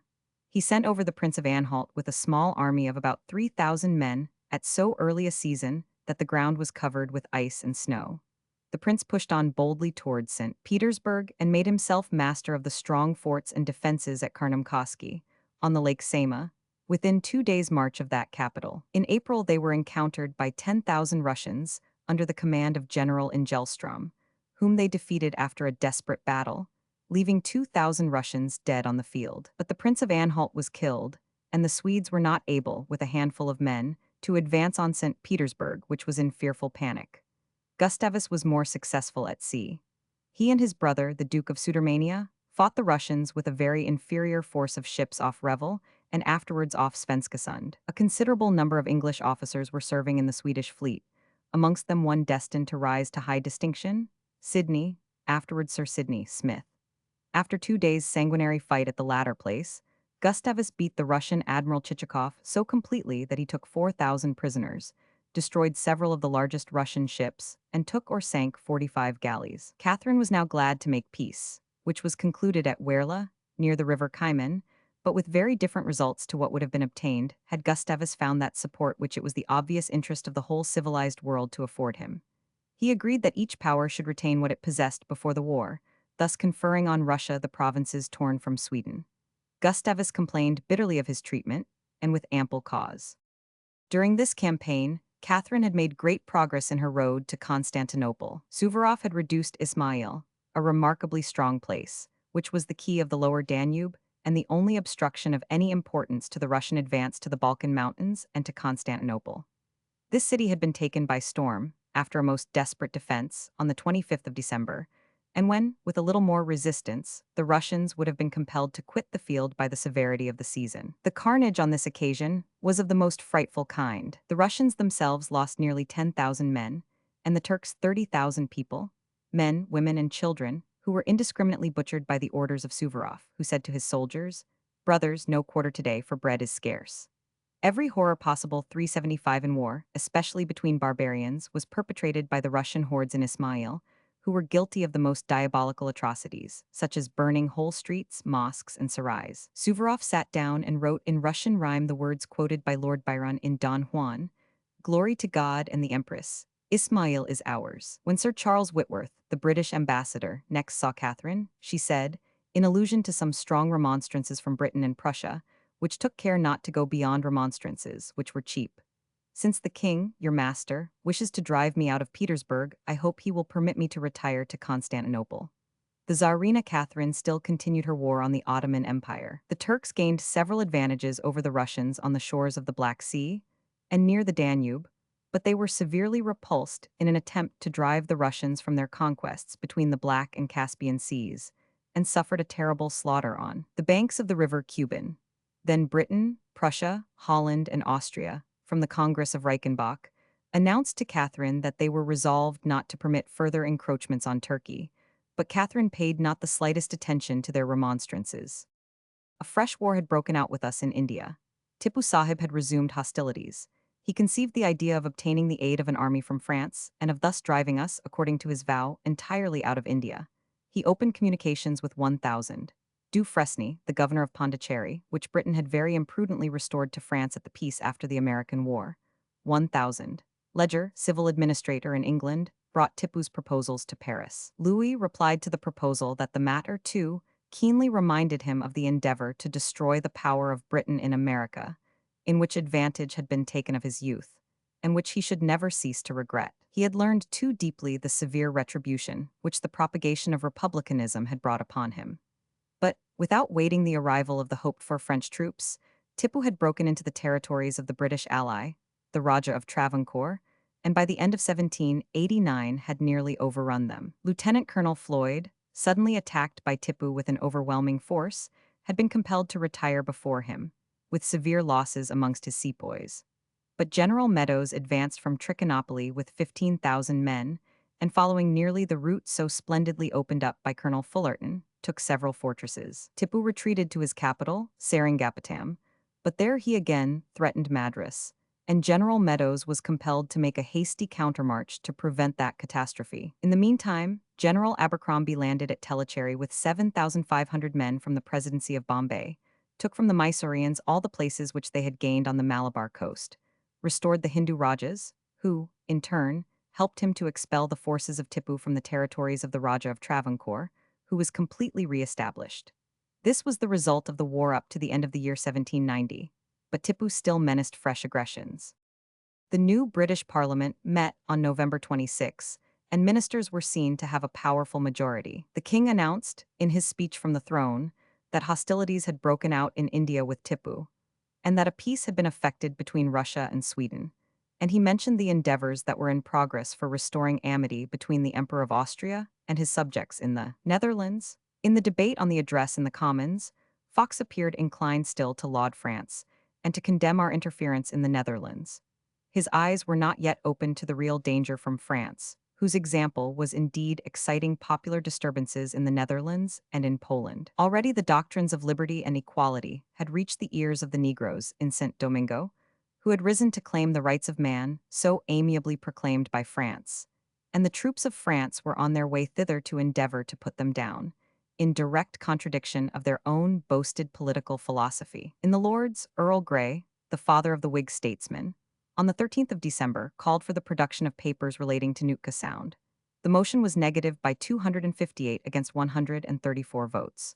But the Marquis of Lansdowne contended that Spain had a right to the whole of the North American coast on which Nootka Sound is situated, and had had it since the reign of Queen Elizabeth.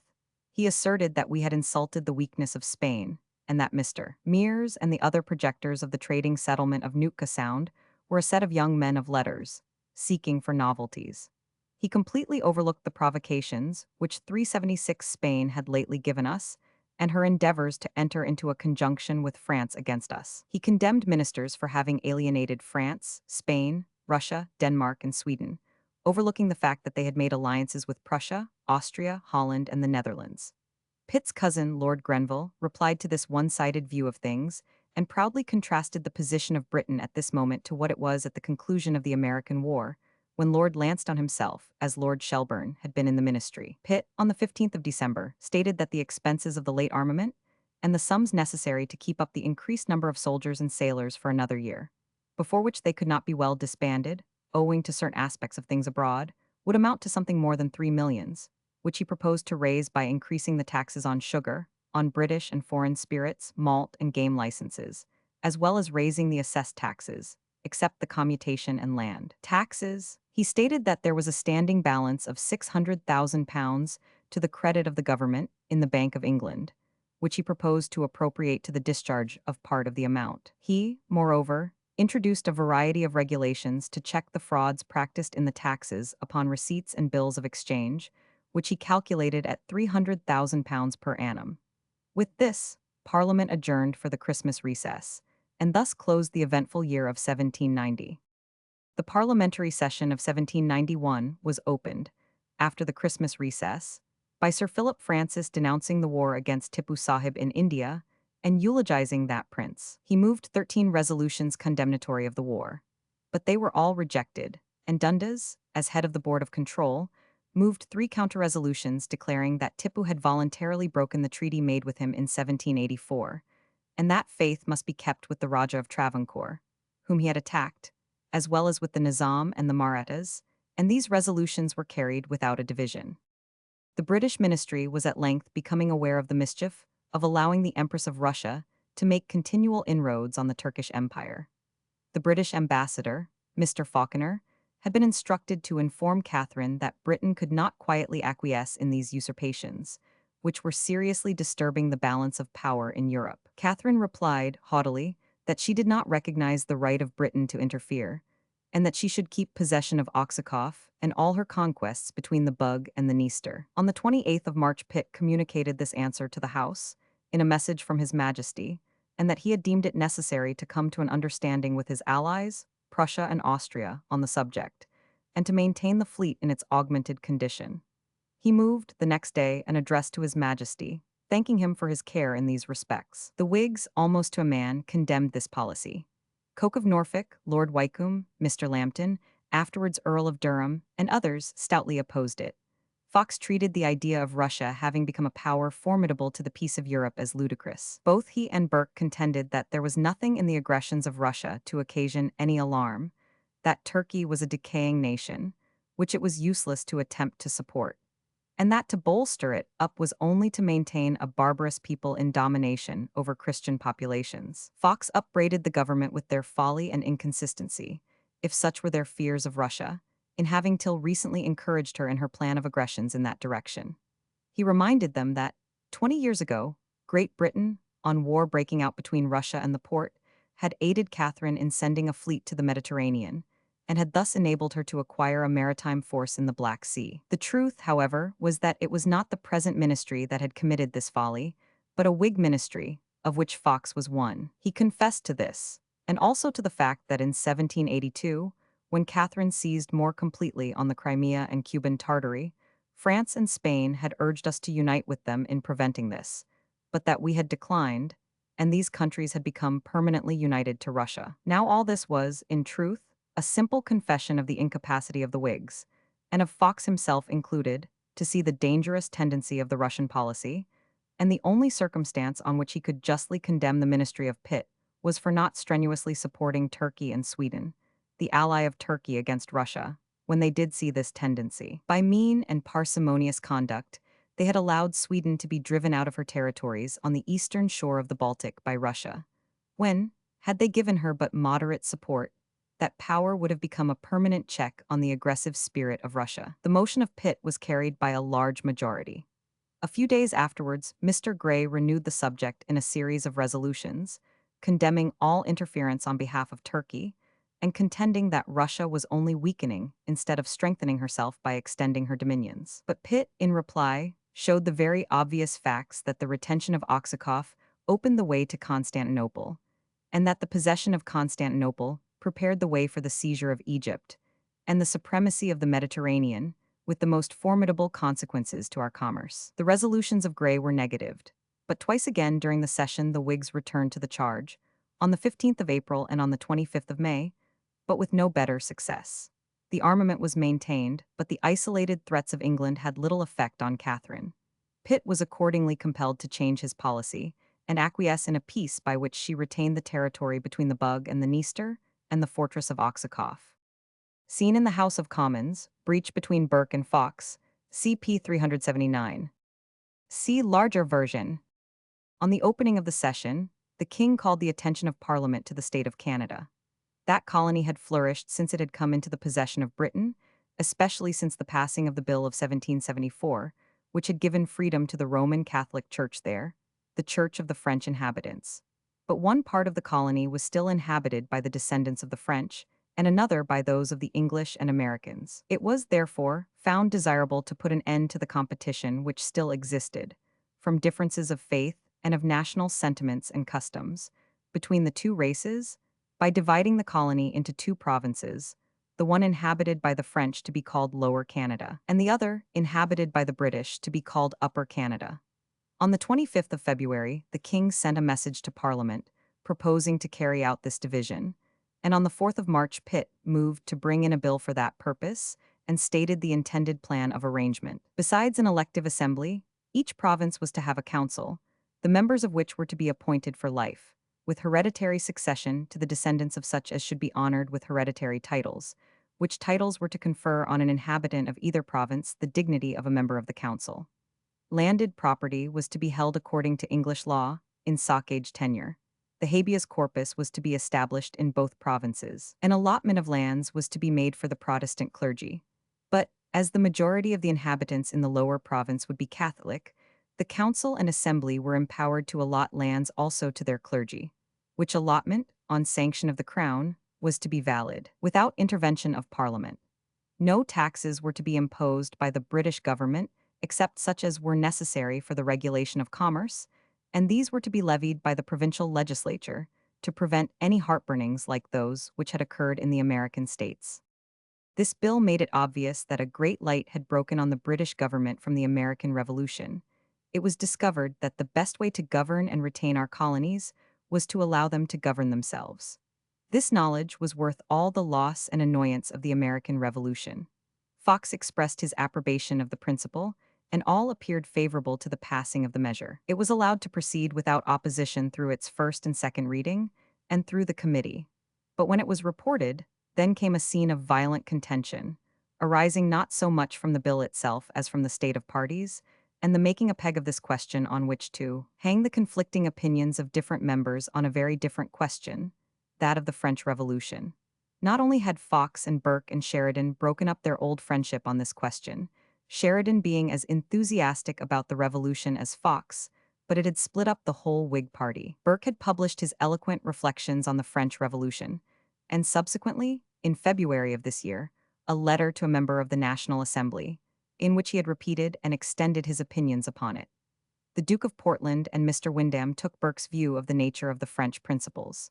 However, it was not merely in Parliament, but also throughout the country that opinions were divided on the subject. Societies were formed to recommend the introduction of French revolutionary principles into Great Britain, and many eminent men, especially among the dissenters, took the lead in them, as we shall presently see.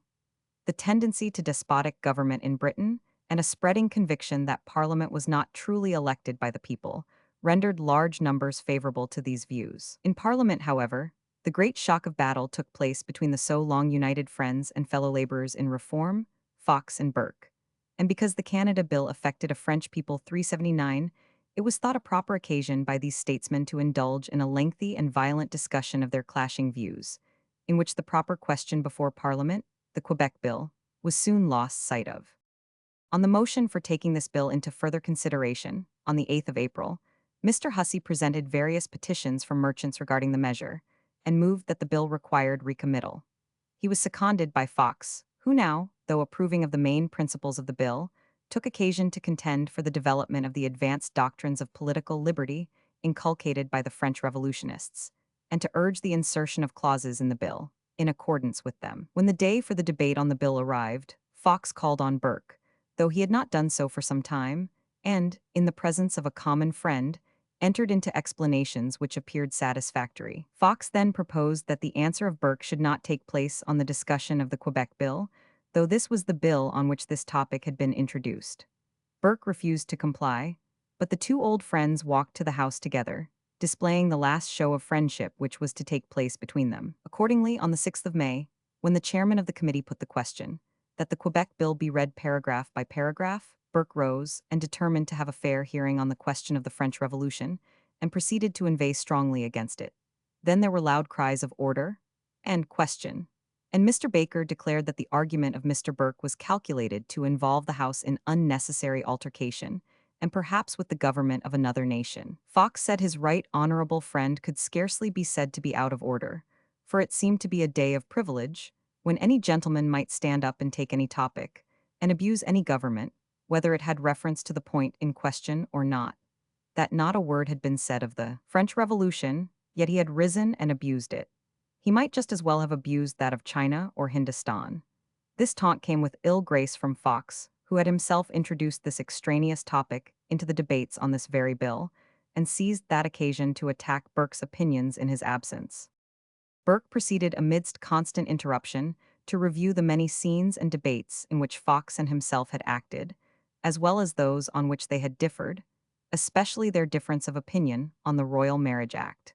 But no difference of opinion had ever before affected their friendship. He alluded to his own long services and his gray hairs, and said that it was certainly an indiscretion, at his time of life, to provoke enemies or induce his friends to desert him, but that, if his firm and steady adherence to the British Constitution placed him in that dilemma, he would risk all, and as public duty required with his last breath exclaim, "Fly from the French Constitution." Here Fox whispered that there was no loss of friends, that there could be no loss of friendship between them, but Burke said, yes, there was a loss of friends. He knew the penalty of his conduct. He had done his duty at the price of his friends. There was an end of their friendship. It was some time before Fox could answer. He was completely overcome by his emotion, and it was only after a free flow of tears that he could proceed. He then said, painful as it was to listen to such sentiments as those just delivered by one to whom he owed so many obligations, he could never forget that, when little more than a boy, he had been in the habit of receiving instructions and favors from his right honorable friend. Their friendship had grown with their life. It had continued for upwards of 25 years, and he hoped, notwithstanding what had happened that day, that his right honorable friend would think on past times and would give him credit for not intending anything unkind. It was quite true that they had before now differed on many subjects, without lessening their friendship, and why should they not now differ on the French Revolution without a severance of friendship? He could not help feeling that the conduct of his right honorable friend tended to fix upon him the charge of republican principles, whereas he was far from entertaining such principles. His friend had heaped very ignominious terms upon him that day. Here Burke said aloud, he did not recollect having used such terms, and Fox promptly observed that, if his friend did not recollect those epithets, if they are out of his mind, then they were forever out of his mind, too. They were obliterated and forgotten. He then denied that there was any marshalling of a party on this subject, that not one gentleman who had risen to call his right honorable friend to order had done it by his desire.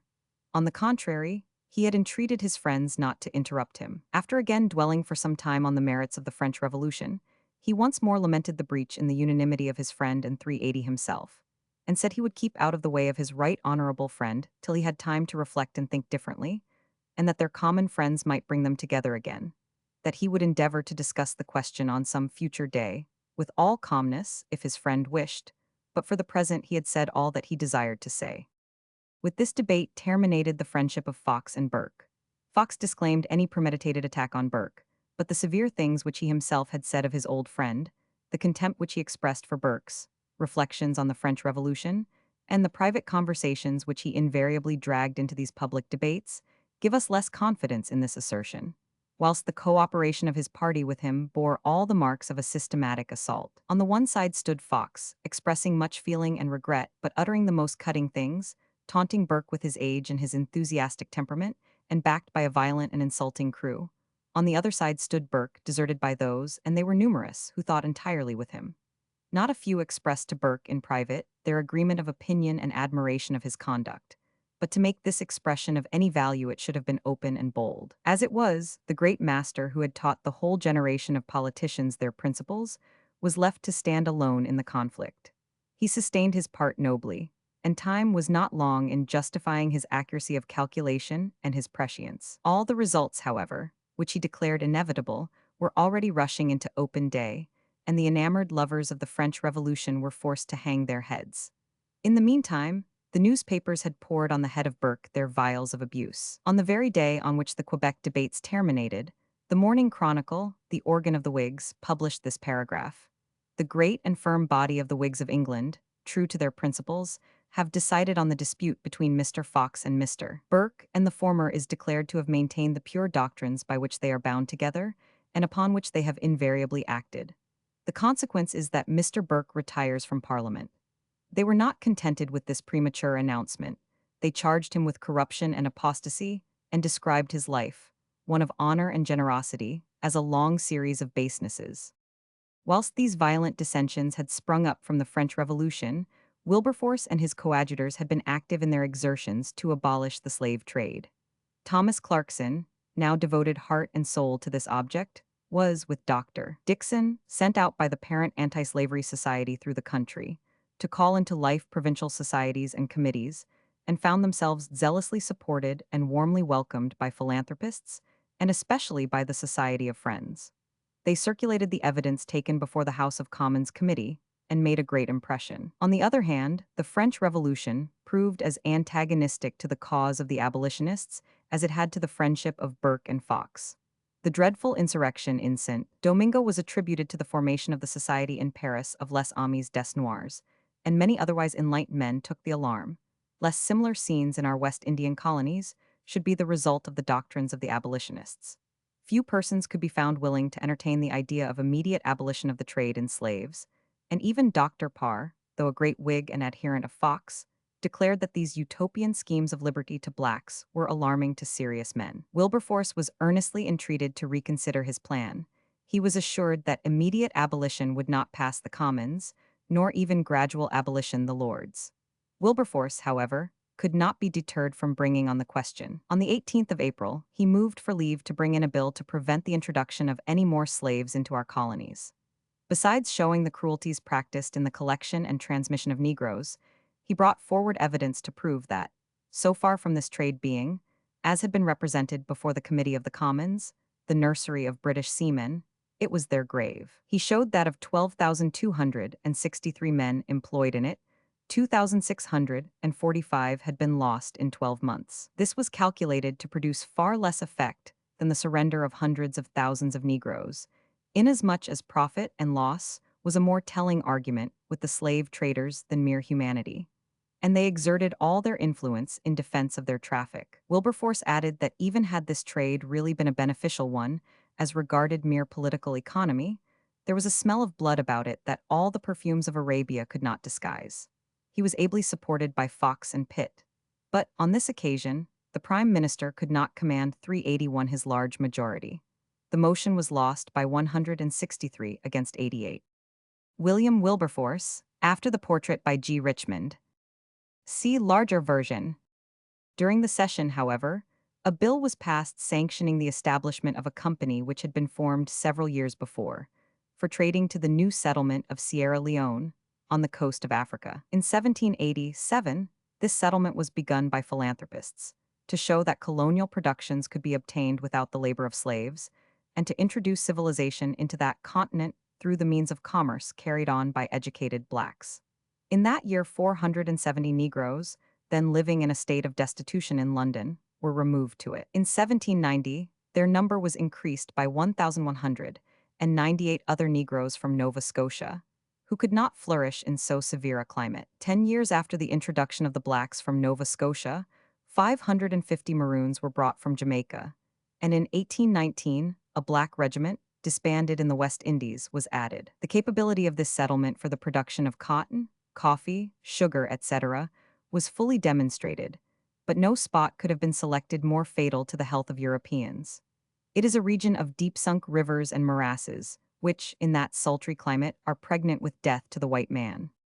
During this session, also, an important bill was passed for the relief of Roman Catholics. The bill was introduced by Mr. Mitford and seconded by Mr. Windham. Mr. Mitford showed that the enactment still in force against them occupied, by mere recital of their penalties, 70 pages 382 of Burns' Ecclesiastical Law. Priests were still guilty of high treason and liable to death for endeavoring to convert people to the tenets they deemed essential to salvation, and the laity were liable to heavy penalties for not going to church and for hearing Mass at their own chapels. The bill was supported by Pitt and Fox, by Lord Rawdon, by the Archbishop of Canterbury, Dr. Moore, and by Dr. Horsley, Bishop of St. David's. It passed. By this act, all the severe restrictions and penalties were removed from those Roman Catholics who would comply with its requisitions, to appear at one of the courts of Westminster, or at quarter sessions, and make and subscribe a declaration that they professed the Roman Catholic religion, and also an oath exactly similar to that required by the Statute of 1778. On this declaration and oath being duly made, they were enabled to profess and perform the offices of their religion, to keep schools, to exercise parochial or other offices in person or by deputy. and the ministers of that religion were exempt from serving on juries and from parochial offices. Their congregations were protected from disturbance, but their priests were restrained from officiating in places consecrated to the burial of Protestants, and from wearing their habits anywhere but in their own places of worship. They were also restrained from establishing religious orders, and the endowment of schools and colleges was still to be deemed unlawful. No person could in future be summoned to take the oath of supremacy and the declaration against transubstantiation, nor were Roman Catholics who had qualified removable from London and Westminster, or punishable for coming into the presence or palace of the king or queen. They were no longer obliged to register their names and estates, or enroll their deeds and wills, and every Roman Catholic who had duly qualified might act as barrister, attorney, or notary. On the 20th of May, Fox moved for a grand committee on courts of justice to inquire into some late decisions of the courts in cases of libel. Thomas Erskine, the eloquent advocate, had lately, in the case of the Dean of St. Asaph, delivered a most brilliant and effective speech on the right of juries to decide both on fact and on law in such cases, the duty of the judge being only to explain the law. Fox adopted this doctrine of Erskine and framed his speech in the most glowing terms. He complained, however, that such was not the practice of the courts, and he particularly animadverted on the custom and the doctrine of Lord Mansfield on this subject. He observed that in murder, in felony, in high treason, and in every other criminal indictment, it was the admitted province of the jury to decide both on law and fact. The practice in the case of libel was an anomaly, and clearly ought not to be so. He said that the doctrine which he recommended was no innovation. It had been asserted by John Lilburne, who, when prosecuted for a libel under the Commonwealth, declared that the jury were the real judges, and the judges themselves mere ciphers, so far as the verdict was concerned, and Lilburne had been acquitted, in spite of the judge and of the influence of Cromwell. He reviewed the doctrines of the Stuarts regarding libel, and observed that these could not be wrong then and right now. He contended that the late practice had been a serious inroad on the liberty of the press, and noted the case of the printer of the Morning Herald, who had been tried for merely commenting strongly on the sending of an armament to Nootka Sound, and on the conduct of Parliament in granting supplies for this purpose. He had been condemned to a year's imprisonment and to stand in the pillory. Pitt observed that he had always, since he had had a place in the ministry, condemned the use of the pillory, and that there could be no difficulty in remitting that part of the sentence in this particular case. He supported Fox's view of the law and recommended him to bring in 2 short bills instead of going into committee on the subject. Fox followed this advice and brought in 2 bills, one to remove doubts respecting the rights and functions of juries in criminal cases, and the other to amend the Act of the 9th of Queen Anne for rendering the proceedings upon writs of mandamus and informations in the nature of a quo warranto, more speedy and effectual. The first bill passed the Commons on the 2nd of June, but was thrown out in the Lords, through the influence of Chancellor Thurlow, who had never forgiven Pitt his contempt of his conduct on the Regency question during the King's malady. This defeated the object of Fox during this session, but it was carried in the next, and Lord Thurlow's opposition lost him his position. The Great Seal was put into commission. Meanwhile, the publication of Burke's Reflections on the French Revolution had caused an immense sensation.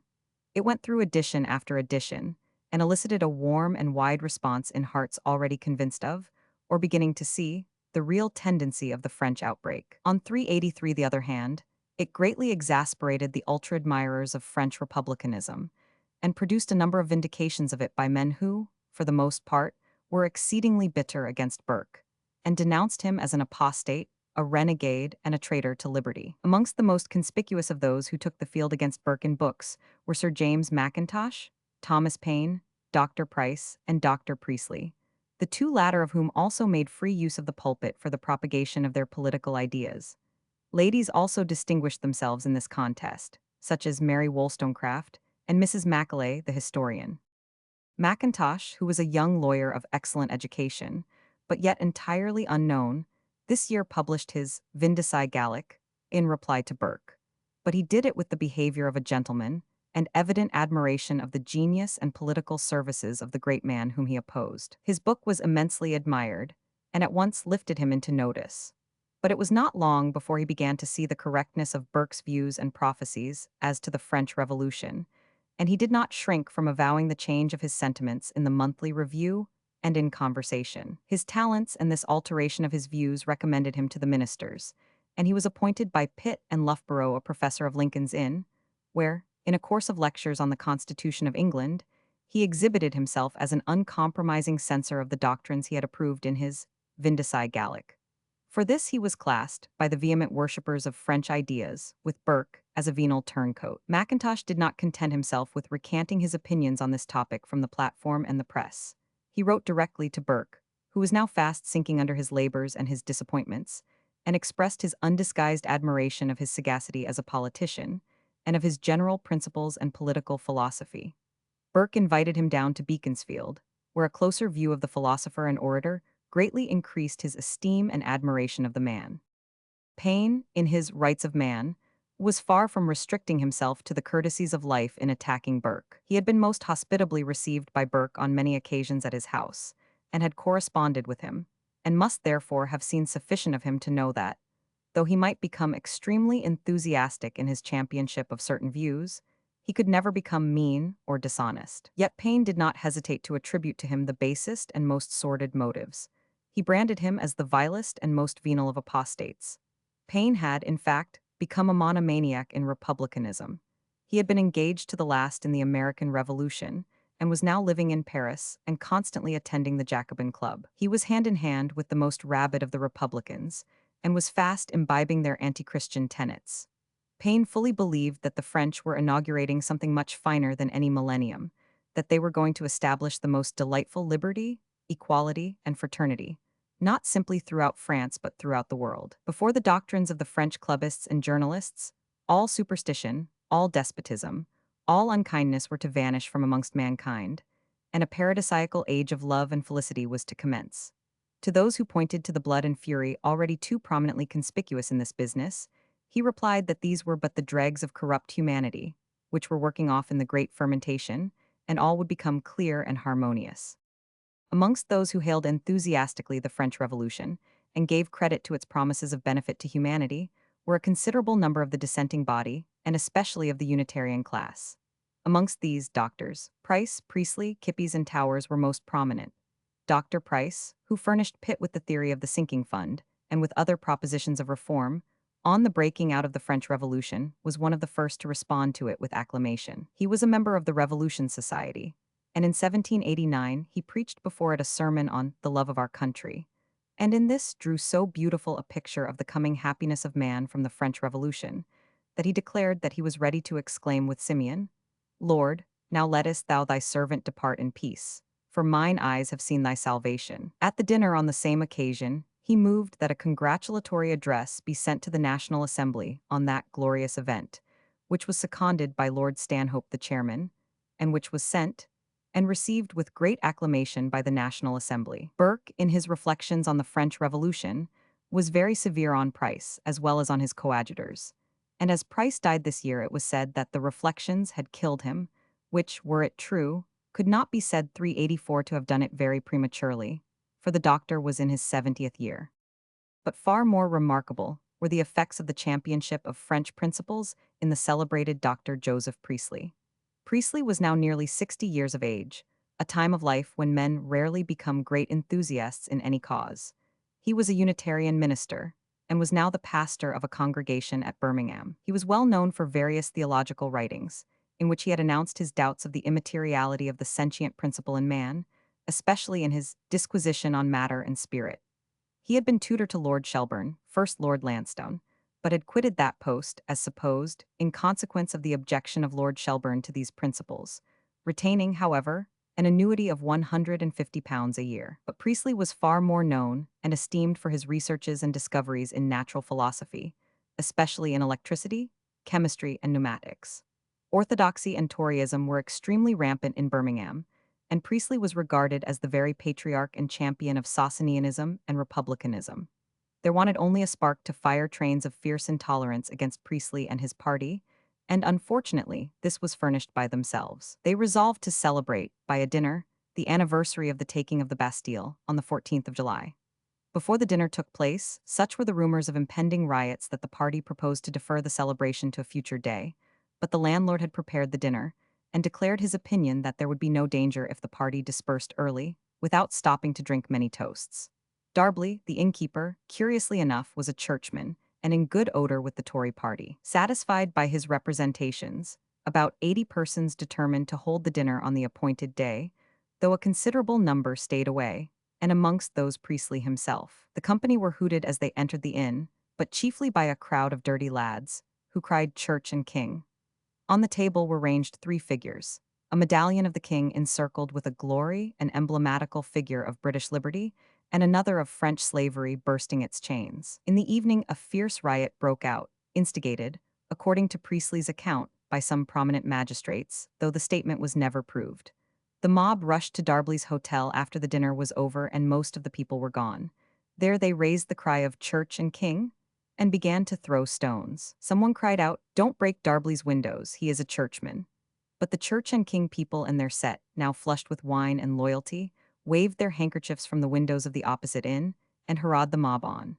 With this encouragement, which seemed to the crowd to legalize their proceedings, the mob rushed into the house, declaring that they wanted to knock the powder out of Dr. Priestley's wig. They did not find the doctor, so they smashed most of the furniture in the house and dashed in the windows, notwithstanding the host's orthodoxy. Someone then cried, "You have done mischief enough here. Go to the meetings?" And the mob rolled away, first to the new meeting house where Priestley preached, which they soon demolished and set fire to. They then proceeded to the old meeting house and destroyed that too, being hounded on by people of decent station in the place, and made furious by the beer which was distributed among them. This destruction accomplished, the mob marched away to the house of Priestley, which was at Fair Hill, where they utterly burned and destroyed all the invaluable library, philosophical instruments, and manuscripts, containing notes of the doctor's further chemical experiments and discoveries. Fire engines were called out to prevent the flames of the meeting houses from spreading to the adjoining houses, but they were not suffered to play on the meeting houses themselves, nor does any effort appear to have been made to save Priestley's house. The doctor and his family had made a timely retreat. He himself passed the first 2 nights in a post-chaise, and the 2 succeeding on horseback, but less owing to his own apprehensions of danger than to those of others. An eyewitness said that the high road for fully half a mile from his house was strewed with books, and that, on entering the library, there were not a dozen volumes on the shelves, while the floor was covered several inches deep with torn manuscripts. This was the work of the night of the 14th of July, and the riots continued from Thursday to Sunday, among the buildings destroyed being the paper warehouse of William Hutton, the historian of the place, and the author of several antiquarian treatises. Hutton was a man who had raised himself from the deepest poverty, for his father was a poor stocking weaver of Derby. He had found Birmingham without a paper warehouse, had opened one, and, by that 385 shrewdness and carefulness in business, which are so conspicuous in his autobiography, and afford a valuable study for young men, had acquired a competence. He was not only an honor to the town by his upright character and reputation as a self-taught author, but he had been an active benefactor to it. He had been the first to establish a circulating library in the town, was always an advocate and co-operator in works and institutions of improvement, and was the most active and able commissioner of the Court of Requests. His only crime was that of being a nonconformist and an advocate of advanced principles. The Priestley riots at Birmingham, CP 384. See larger version. During these disgraceful days, the Church and King party took no measures to prevent the destruction of the property of dissenters. Noblemen, gentlemen, and magistrates rode in from the country on pretense of doing their duty, but they did little but sit and drink their wine and enjoy the mischief. They could have called out the militia at once, and the mob would have been scattered like leaves before the wind, but they preferred to report the outbreak to the Secretary at War, and, after the time thus lost, 3 troops of the 15th Light Dragoons, lying at Nottingham, were ordered to march thither. But the arrival of the Light Dragoons showed what might have been done at first if the magistrates had been so minded. The mob did not stay even to look at the soldiers. At their very name they vanished, and Birmingham, on Monday morning, was as quiet as a tomb. Government itself took a most indifferent leisure in the matter. It did not issue a proclamation from the Secretary of State's office till the 29th, when it offered £100 for the discovery and apprehension of one of the chief ringleaders. At the ensuing assizes in August, those rioters who had been apprehended were tried, some at Worcester for participating in the outrages, but there only one prisoner was committed. Of those tried at Warwick on the 25th of the month, 4 received sentence of death. Of these 5 rioters condemned, only 3 actually suffered, while 2 received His Majesty's gracious pardon. The victims of this riot thought the penalty much too trivial. Such indeed was the perverted state of public feeling in and around Birmingham, that 386 the sufferers were regarded as men seeking the lives of innocent men who had only shown their loyalty to church and king. They were declared to be no better than selfish murderers. Whilst they attended at the assizes, their lives scarcely seemed safe. They were publicly abused in the streets or menaced and cursed wherever they appeared. In the very assize hall there were persons who, on seeing Priestley, cried, "Damn him! There is the cause of all the mischief." He was followed in the streets, especially by an attorney, who cursed him furiously, and wished he had been burned with his house and books. The favorite toast of the Church and King party was, "May every revolutionary dinner be followed by a hot supper." The damages awarded to the sufferers were, in most cases, ludicrously inadequate. Hutton was a heavy loser. Priestley received £3,098, but he complained that this was £2,000 short of the extent of his loss. But this deficiency was made up by sympathizing friends. Chapter 15, Reign of George III, continued. Progress of the French Revolution, death of Mirabeau, attempted flight of the king from Paris, attitude of the sovereigns of Europe, the parties of the right and of the left, the Girondists' decrees against the emigrants, negotiations between Marie Antoinette and Pitt, condition of the French army, session of 1792, debates on foreign affairs, marriage of the Duke of York, the Prince of Wales's, allowance, the budget, the anti-slavery movement magistracy bill, attempts at reform, the Society of the Friends of the People, proclamation against seditious writings, Fox's nonconformist relief bill, prorogation of Parliament, associations and counter-associations, Lord Cornwallis's war against Tipu Sahib, capture of Seringapatam, peace with Tipu, embassy to China, designs of the powers against Poland, Catherine. Resolves to strike, invasion of Poland, neutrality of England, conquest of Poland, imminence of war between France and Austria. It is declared, failure of the French troops, the Duke of Brunswick's proclamation, insurrection of the 10th of August, massacre of the Swiss, suspension of the king, ascendancy of Jacobinism, Dumouriez in the passes of the Argonne, battle of Valmy, retreat of the Prussians, occupation of the Netherlands by the French troops, Custine in Germany, occupation of Nice and Savoy, edict of fraternity, abolition of royalty, trial and death of the king, effect of the deed on the continent, the militia called out in England, debates in Parliament on war with France, the Alien Bill, rupture of diplomatic relations with France, war declared against Britain, efforts to preserve the peace. They are ineffectual. While these things had been passing in England, the revolution in France had been making great strides. The Assembly, after its removal to Paris, passed completely under the influence of the violent Jacobin Club, and the work of destruction and reconstitution proceeded with startling rapidity. By the division of France into departments, all the old territorial arrangements and provincial assemblies were abolished. The judicial system was re-established on a popular basis, and its dependence on the crown swept away. The church was made a department of the state, and its vast property sold, chiefly by means of bills payable in church lands and called assignats. The position of the king became well-nigh intolerable. There was a chance, indeed, that Mirabeau might extricate him from the toils of his enemies.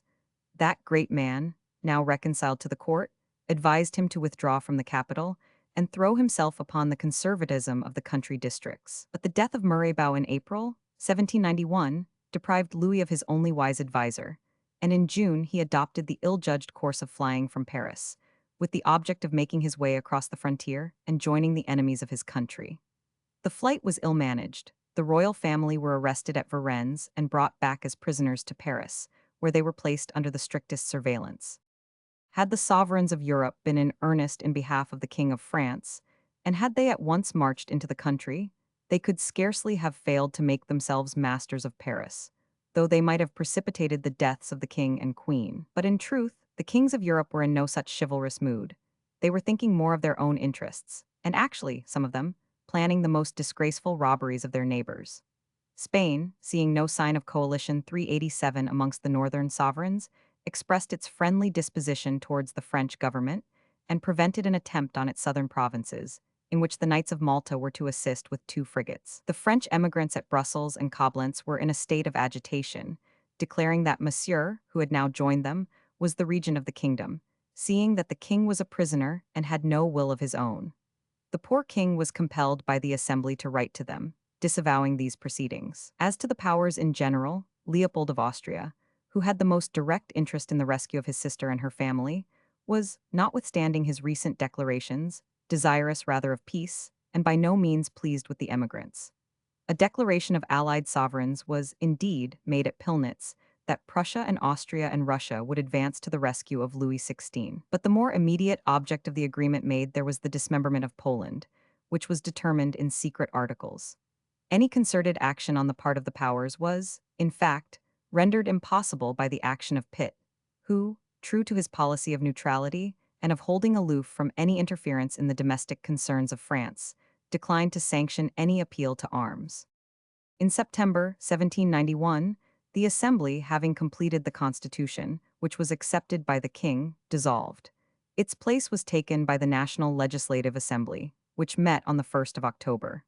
As the Jacobins had expected, the elections of the departments had occupied but little attention. The public gaze had been fixed on the acts of the Assembly about to retire, so that a race of new men appeared, which seemed at first to divide itself into two parties, the Côte Droit, or Constitutional Party, and the Côte Gauche, or Democratic Party. But the latter party soon divided itself into two, the Mountain and the Gironde. It is difficult to discern the distinguishing traits of these two revolutionary parties. At first they all worked together, clearly for the downfall of the monarchy. Robespierre, Pétion, Marat, Danton were associated with those who afterwards divided themselves into the Gironde, with Condorcet, Brissot, the Rolands, and Vergniaud. Though Robespierre, Pétion, and Danton were no longer in the Assembly, they ruled the Jacobin party there from the clubs. It was not till the question of war arose that the split took place. The Jacobins and Girondists were for war. Robespierre was obstinately against it. At first he stood nearly alone, but by degrees, though he did not draw the Jacobins very soon to his views, he drew them speedily away from the Girondists. This party of the Girondists had been growing and forming for some time. It took its rise originally at Bordeaux, the great commercial city of the department of the Gironde. Bordeaux was of Roman origin. It had always displayed a warm love of independence, which its parliaments had continually kept alive. It had of late years become the chief commercial link between France and the revolutionized United States. It had early, too, become leavened with the new philosophy. It was the birthplace of Montaigne and Montesquieu. The Gironde sent up to the new assembly 12 deputies, all as yet unknown, but all deeply imbued with the new principles. These, on arriving in Paris, soon found themselves mixed up at the house of Condorcet and the Rolands, with Robespierre, Danton, Pétion, Buzot, Brissot, Carolouvet, Thomas Paine, and in fact nearly all the thorough revolutionists. The active center of the whole party, up to the period of the question of the war against the emigrants, was Madame Roland, and such she continued to be of the Girondists after their separation into a distinct party, and after that they had become the antagonists of the Mountain or Jacobin party. The emigrants had continued to flock to Coblentz, and their number, with their families, now amounted to nearly 100,000 of the most wealthy and influential class in France. They continued to make preparations for war, and it is no wonder that the people of France beheld their menacing attitude with uneasiness. Though the king publicly wrote letters to the emigrants, desiring them to return to their country and employ themselves as good citizens under the Constitution, there was a strong suspicion that he privately gave them different advice. That the king did maintain a secret correspondence with some of the insurgents is certain, but it is neither proved, nor does it appear probable, that he sanctioned their intention of making war on the country. But their obstinate absence drove the Assembly now to such severe measures against them as compelled Louis to exercise his veto in their favor, and he thus destroyed his popularity with the public, and caused himself to be considered as really in league with the emigrants. Nevertheless, it was the advice of all the king's ministers, as well as it appears to have been his own feeling, that they should return, for they 388 might have added immensely to the influence in favor of the throne. Louis, therefore, again exhorted the emigrants to return, but they continued inflexible. He next wrote to the officers of the army and navy, deploring the information that he had received that they were quitting the service, and that he could not consider those his friends who did not, like himself, remain at their posts. But this was equally ineffectual, and the Minister of War reported to the Assembly that 1,900 officers had deserted. The Assembly was greatly incensed. The Girondists deemed it a good opportunity to force the king to deal a blow at the nobility and at his own brothers. On the 20th of October, Brissot ascended the tribune and demanded measures of severity against the emigrants. At the close of the debate, a decree was passed requiring the king's brothers to return to France within 3 months, on pain of forfeiting all their rights as citizens and their claims as princes on the succession to the crown. On the 9th of November, a second decree was passed, declaring that all Frenchmen assembled on the frontiers were suspected of conspiracy against the country, that all such as should continue there till the 1st of January should be treated as traitors, that princes and public functionaries should become amenable to the same punishments, that the incomes of all such emigrants from lands, moneys, or offices should from the present moment be sequestrated, that a court should be appointed in January to try them, and that any Frenchman, after this, crossing the frontiers or found guilty of endeavoring to seduce the people from their allegiance, should be put to death. Whilst the nation was growing every day more Jacobinical, and the danger was becoming more imminent, the Queen sent a secret agent to London to sound Pitt.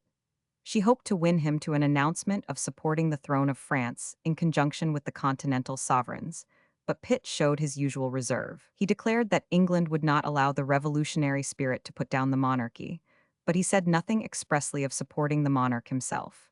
And the Queen, who was always suspicious that the Duke of Orleans was aiming at the crown, and that he had made himself a party in England, was filled with alarm, lest Pitt's words only concealed the idea of such a king. Still, the attitude of the continental powers became more menacing.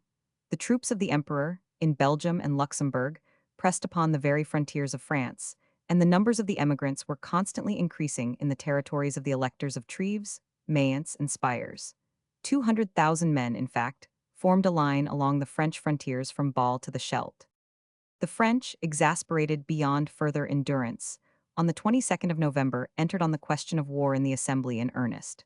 Koch of Strasbourg, the well-known historian, declared that no time was to be lost, that the German nations were every day violating the frontiers of France, and that the Minister for Foreign Affairs was not to be trusted. 3 armies were formed. Rochambeau, who was now ailing and out of humor, was appointed to that stationed in Flanders, and called the Army of the North.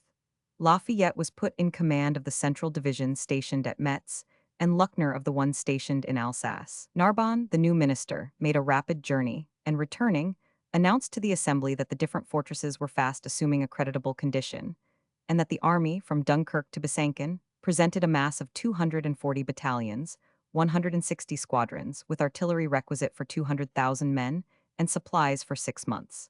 This report was received with acclamations. So closed the year 1791. The year 1792 opened in England with a state of intense anxiety regarding the menacing attitude of affairs in France. There were all the signs of a great rupture with the other continental nations. Yet the king, in opening Parliament, on the 31st of January, did not even allude to these ominous circumstances, but held out the hope of continued peace.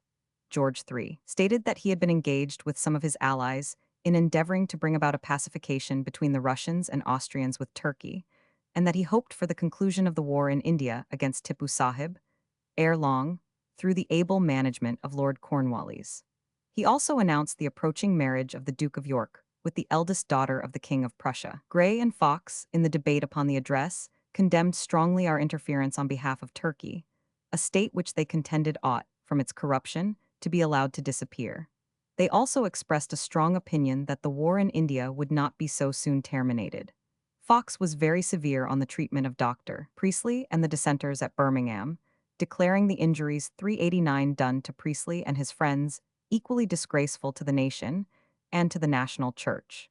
He passed the highest encomiums on the loyalty of the dissenters. Pitt regretted the outrages at Birmingham, but slid easily over them to defend the support of Turkey as necessary to the maintenance of the balance of power in Europe.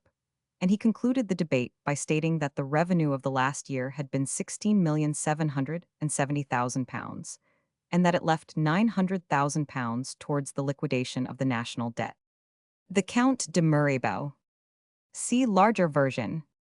Grey and Fox then made an equally brisk attack on the support of Turkey by ministers. They greatly applauded the Tsarina, and Fox affirmed that so far from Turkey soliciting our interference, it had objected to it. On the same day, in the Lords, Lord Fitzwilliam opened the same question. He contended that we had fitted out an expensive armament to prevent the conquest by Russia of Oxakoff, and yet had not done it, but had ended in accepting the very terms that the Tsarina had offered in 1790.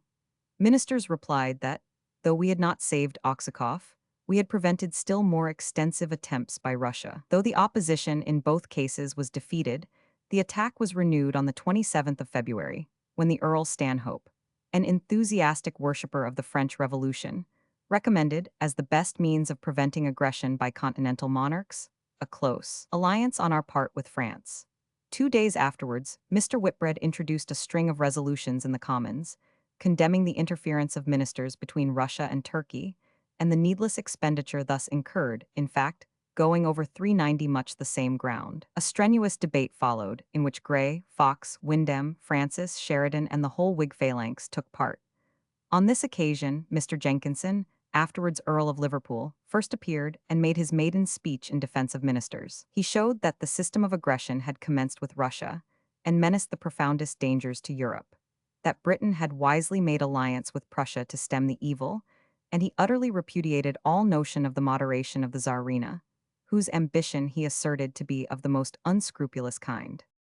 Prussia having been introduced into the debate, on the 1st of March it was renewed by Mr. Martin, followed by Francis, Fox, and others, who argued that the secret was thus out. We were fighting again on account of the old mischief, German alliances. Pitt defended the policy of ministers. He asked whether Russia was to be permitted to drive the Turks from Europe and plant herself in Constantinople, with Greece as part of her empire. In that case, Russia would become the first maritime power in the world, for her situation in the heart of the Mediterranean, and with Greeks for her sailors, the best sailors in that sea, would give her unrivaled advantages and make her the most destructive opponent of British interests that had ever arisen. Pitt drew a dark character of the Tsarina, the Messalina of the North, reminded the House of her endeavors to strike a mortal blow at us during the American War, of her arrogance and insolence on many occasions, and said that he did not envy Fox the honor of having his bust ordered by this notorious woman from Nollekens, the sculptor. Fox well deserved this hard blow, for he had shown a strange blindness to the grasping designs of Russia, and confessed that, whilst in office, he had refused to concur in remonstrances to Russia against the seizure of the Crimea. The motion of Whitbread was rejected by a majority of 244 against 116.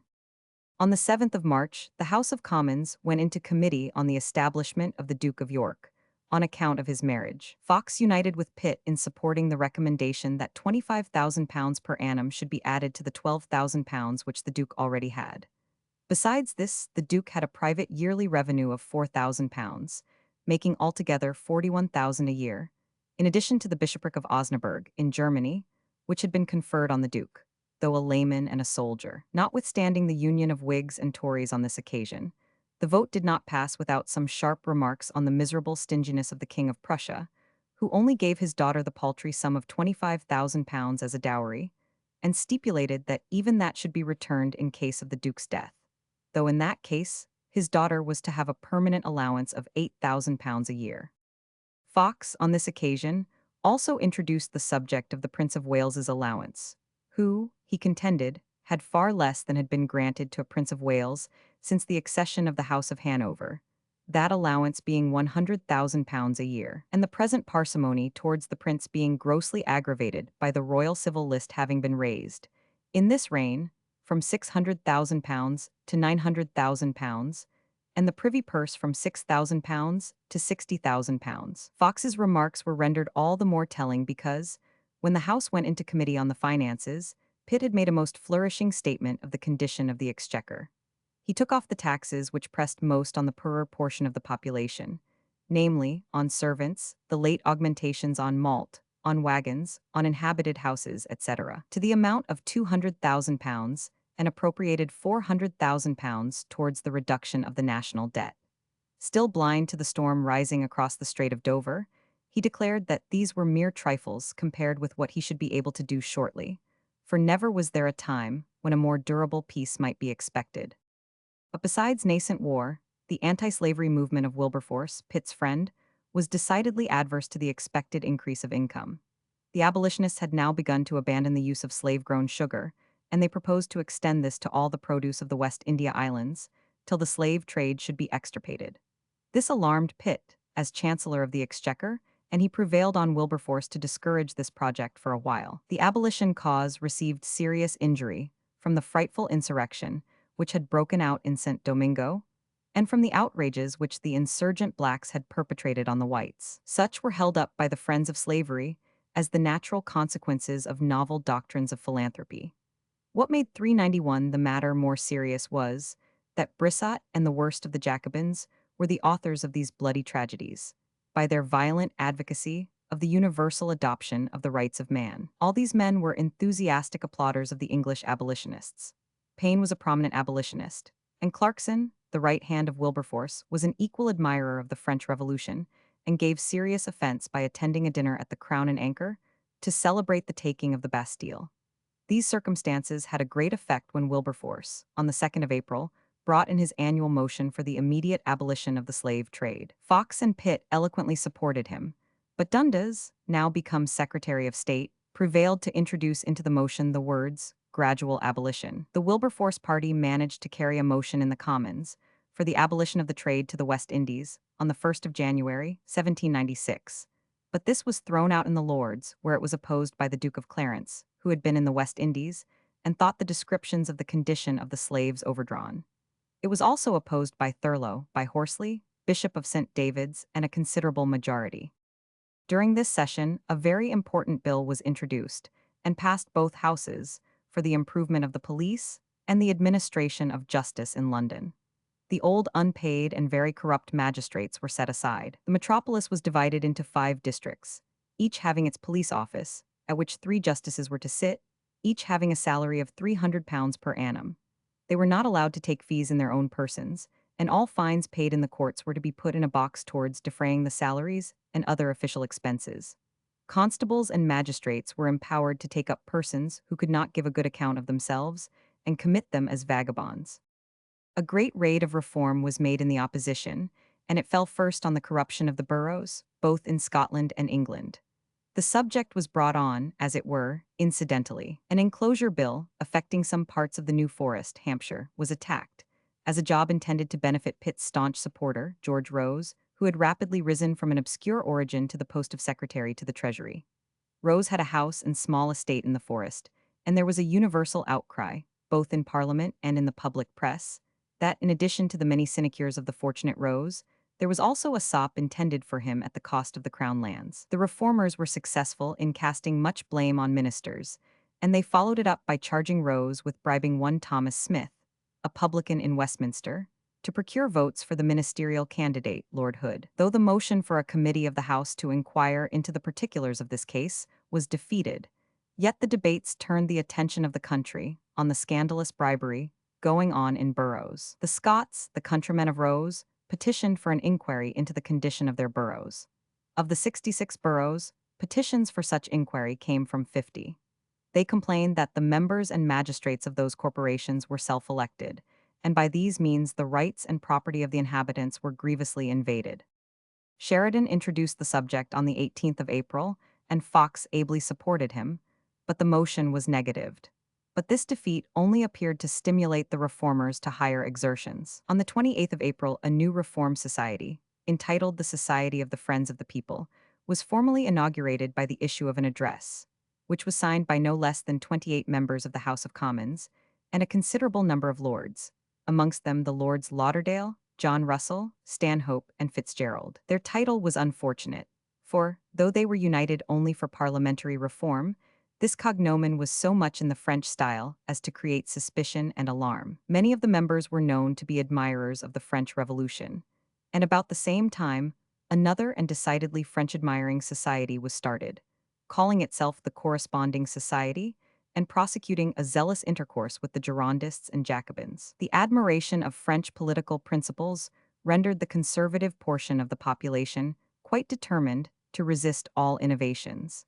And as this Society of the Friends of the People was regarded as a direct imitation of the Jacobin Club, it was violently opposed and stigmatized.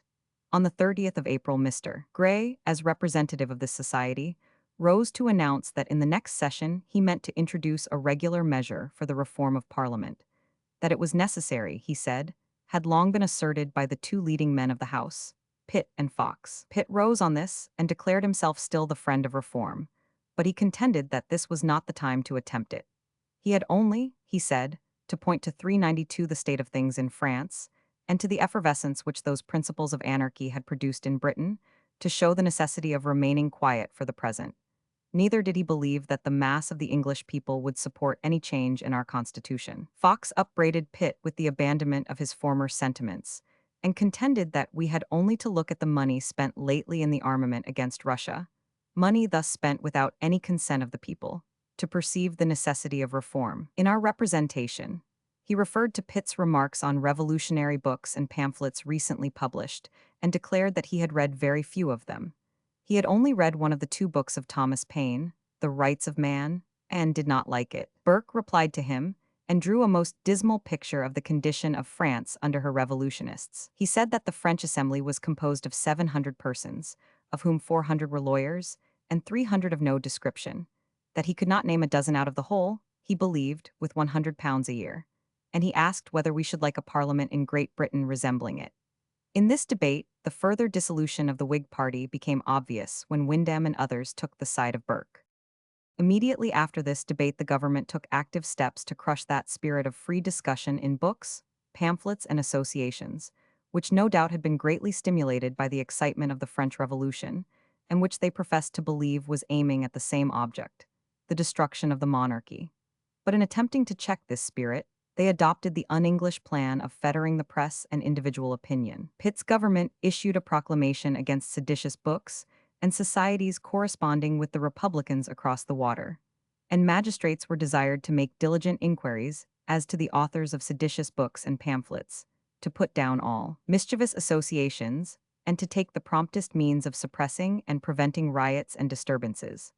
An address in approbation of this proclamation was moved by Mr. Pepper Arden, the Master of the Rolls, in the Commons, and a short debate was the consequence. In this, Grey and Fox declared that the proclamation was unconstitutional, mischievous, and oppressive, that it was a stimulus given to hot-headed and bigoted magistrates all over the country to invade the freedom of the press and of private life, on pretense of preventing disturbance, that the true constitutional remedy for any wrong opinions promulgated by the press was their regulation by right and sound opinions, that the blow was aimed against the Society of the Friends of the People, and intended to crush reform and divide the Whig party.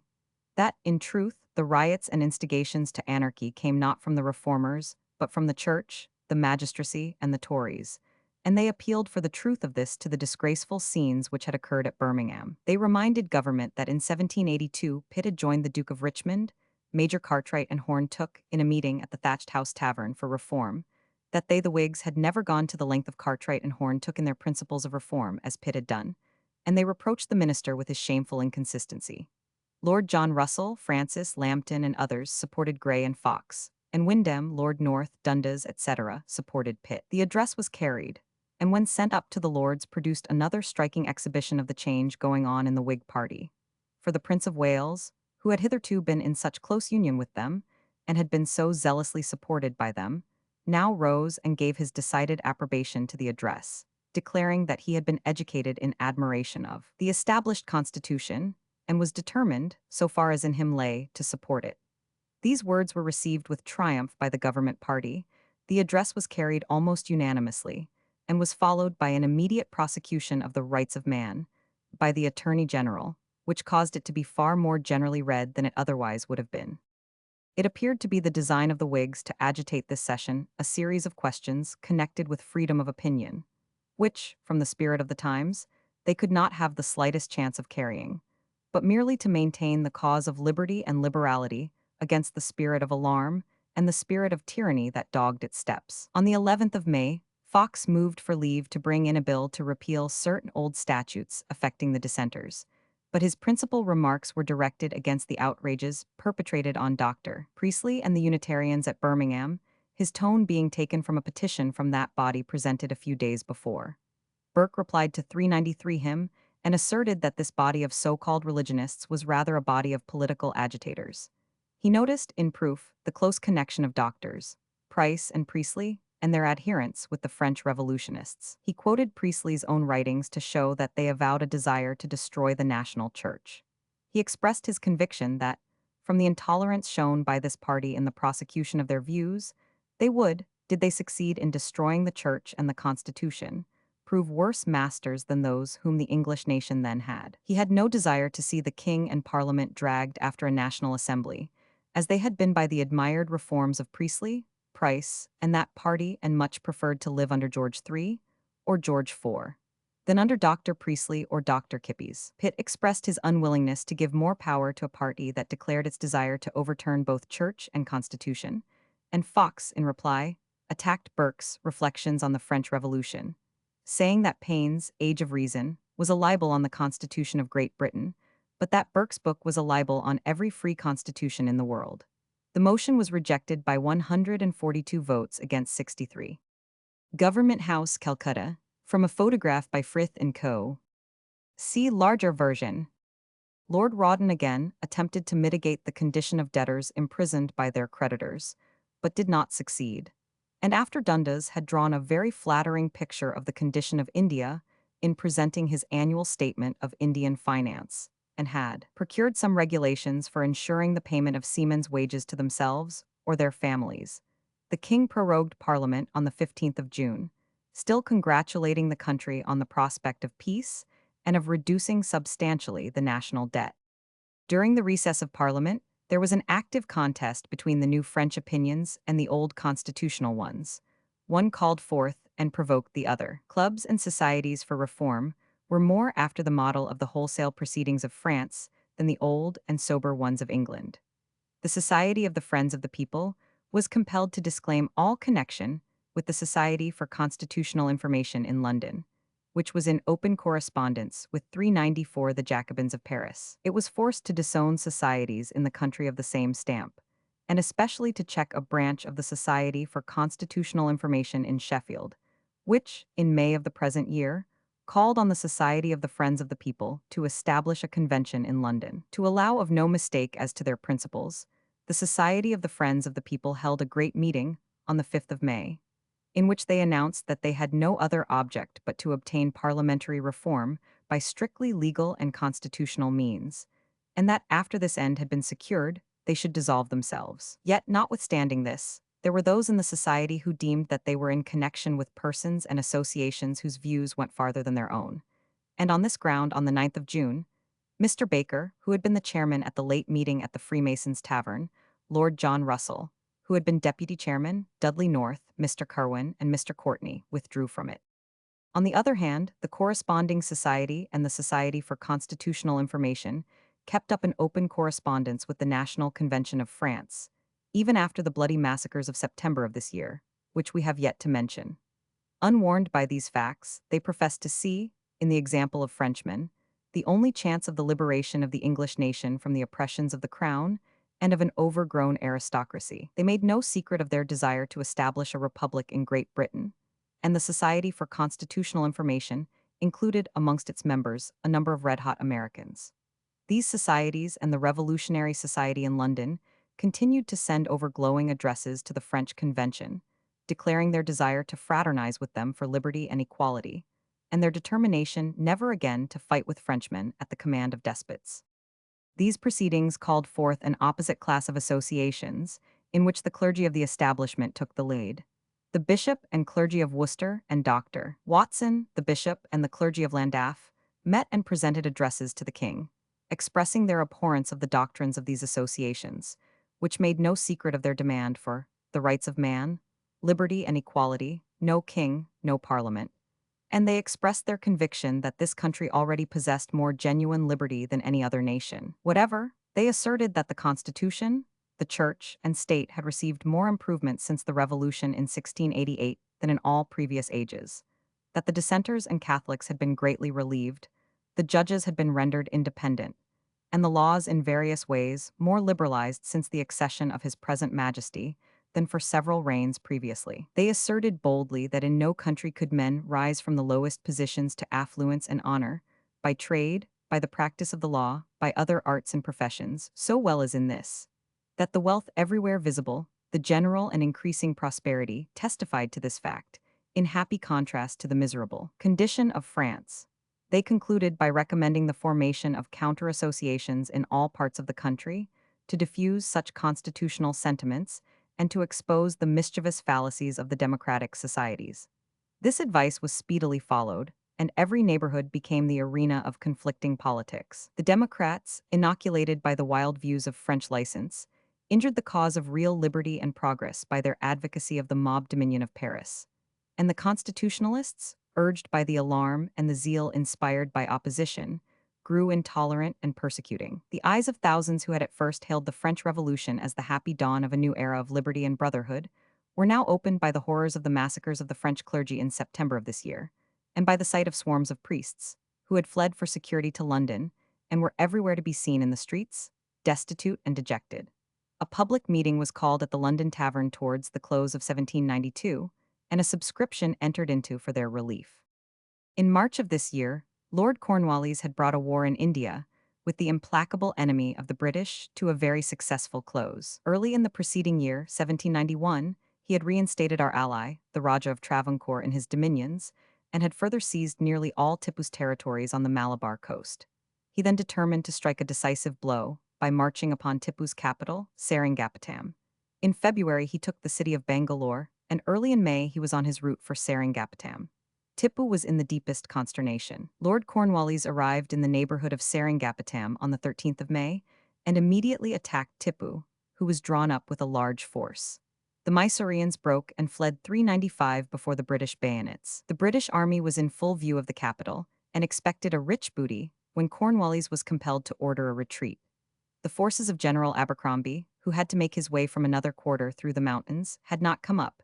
Neither had the Marathas, who were to join with 20,000 men. The rains had set in, and the army was without provisions, for Tipu had laid all the country waste. In these circumstances, Lord Cornwallis somewhat precipitately destroyed his battering guns and retired from before Seringapatam.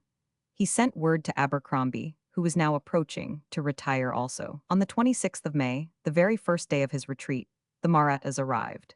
But as the rains continued and his soldiers were suffering from illness, he determined to retreat to Bangalore, where he procured 4 battering trains, and having laid in plentiful stores and obtained strong reinforcements, as soon as the season was favorable, he again set out for Seringapatam. After taking different forts on his way, he appeared before that wealthy city on the 5th of February, 1792, in company with General Abercrombie and a native force belonging to our ally, the Nizam.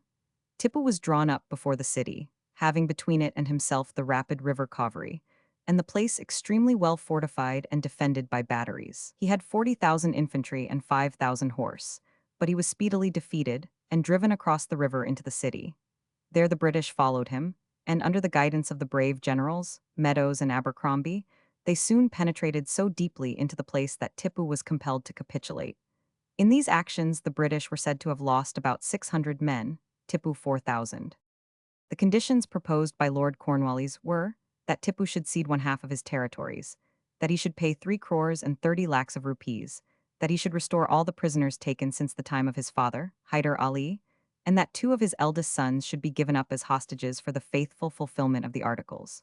On the 26th, the boys, who were only 8 and 10 years old, were surrendered, and part of the money was sent in. Cornwallis received the little princes very kindly, and presented each of them with a gold watch, with which they were delighted. When, however, it came to the surrender of the territory, Tipu refused and began to make preparations for resistance, but Lord Cornwallis's active firmness soon compelled him to submit. He ordered the captive children to be sent away to Bangalore and prepared to storm the town, for which both our soldiers and those of the Nizam were impatient. Tipu gave way, and the surrender of territory according to the treaty was completed. These acquisitions were more valuable for the defense which they afforded the British than for the direct income, which did not amount to more than 500,000 sterling a year. But they included all Tipu's dominions on the coast of Malabar, thus cutting off his mischievous communications with the French by sea. It would have been easy at this time to have stripped Tipu of the whole of Mysore, but it was not deemed politic.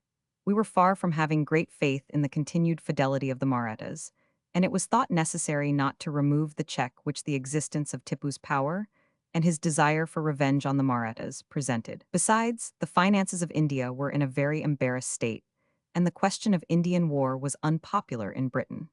With all the territory resigned to the Indian allies, Lord Cornwallis could not avoid giving deep offense to the Marathas, who desired to obtain a regiment of British troops in pay. The ill-concealed jealousy between them and the Nizam made an outbreak between these states very possible, and the moody resentment of Tipu, who writhed under his humiliation, added greatly to the uncertainty of long-continued peace. On the other hand, the soldiers were highly discontented at not having had the opportunity of plundering the opulent city of Seringapatam, and to soothe them Cornwallis and General Meadows, the second in command, surrendered to them their shares of prize money, and the former ordered them, besides, 6 months' bata out of the money paid by Tipu. It was during Lord Cornwallis's campaign in Mysore that Lord Macartney made his celebrated embassy to China, to endeavor to induce the Chinese to open their ports to trade with Britain. But his lordship succeeded in very little beyond making the Chinese and their country better known in the work written by his secretary, afterwards Sir John Barrow. Very important events had during this time been taking place in Europe. In the north, Russia, checked in its encroachments on Turkey for the present, turned its eyes on the inviting region of Poland. Poland, after neglecting its own internal improvement and the raising of the condition of its people, so as to give them a 396 real interest in the defense of the country, had suddenly set about establishing a new constitution, very much on the model of the French Revolutionary one. The Diet declared the throne hereditary and not elective as hitherto, and Stanislaus Augustus, the king, that is, Poniatowski, the former lover and favorite of Catherine of Russia, was wholly agreeable to this. The Diet proposed the Elector of Saxony as Poniatowski's successor, the king having no children. It also admitted the burgher class into its body. As there was a strong party, however, in opposition to the popular party, the patriots met secretly, and not only pledged themselves to the new constitution, but to pass it en masse and at once without canvassing the particular articles of it. The king, being privy to this on the 3rd of May, 1791, entered the hall of the Diet. The new constitution was read, passed by a majority, and signed by the king. Stanislaus then led the way to the cathedral, where he was followed by all the nuncios except 12, and there both he and they swore to maintain this new constitution. An unexpected difficulty was found in persuading the Elector of Saxony to accept the crown. For, though both Russia and Prussia still professed friendship for Poland, he was too well aware of the designs of Russia on Poland to accept the dangerous post without much hesitation. At length, in the month of April, 1792, the Elector gave his reluctant consent, but not without stipulating that they should give more power to the sovereign, and limit more that of the Diet, that the right of determining peace and war should belong to the king as well as the authority over the army. He objected to a number of things, evidently borrowed from the revolutionary French, such as the oath taken to the nation and the education of the heir by the Diet, just as the National Assembly had claimed the right to educate the Dauphin. But now Catherine of Russia had concluded her entanglements with Turkey. It was the August of 1791, and her eyes turned immediately on Poland, and she pretended to take great offense and alarm at the new constitution, as full of French and revolutionary principles, and therefore intolerable to any neighboring state. She began to negotiate with Sweden and Prussia and Austria to cooperate with her in her design against Poland. Prussia was easily led to adopt her ideas, for the king was like herself, greedy of his neighbor's dominions, and had been repulsed by the Poles in grasping at Thorn and Danzig. Leopold of Austria was, by his connection with the royal party of France through his sister, naturally ready to put down any influence from the French Revolution in a neighboring country, but he was indisposed to war and too just and moderate for aggression. His death on the 1st of March, 1792, removed this obstacle, and Francis, his successor, was found to be more accessible to the Tsarina's selfish arguments. Russia, Prussia, and Austria were all agreed on the plunder of Poland, whilst they still preserved the most hypocritical appearance of caring only for its unity and national interests. As for Gustavus III, of Sweden, brave and honest as he was of such chivalrous and, to a certain degree, insane character that he was easily led on by the artful Empress of Russia to lend himself to her designs, without being aware of them. He had declared himself the knight of Marie Antoinette and had sworn to rescue her.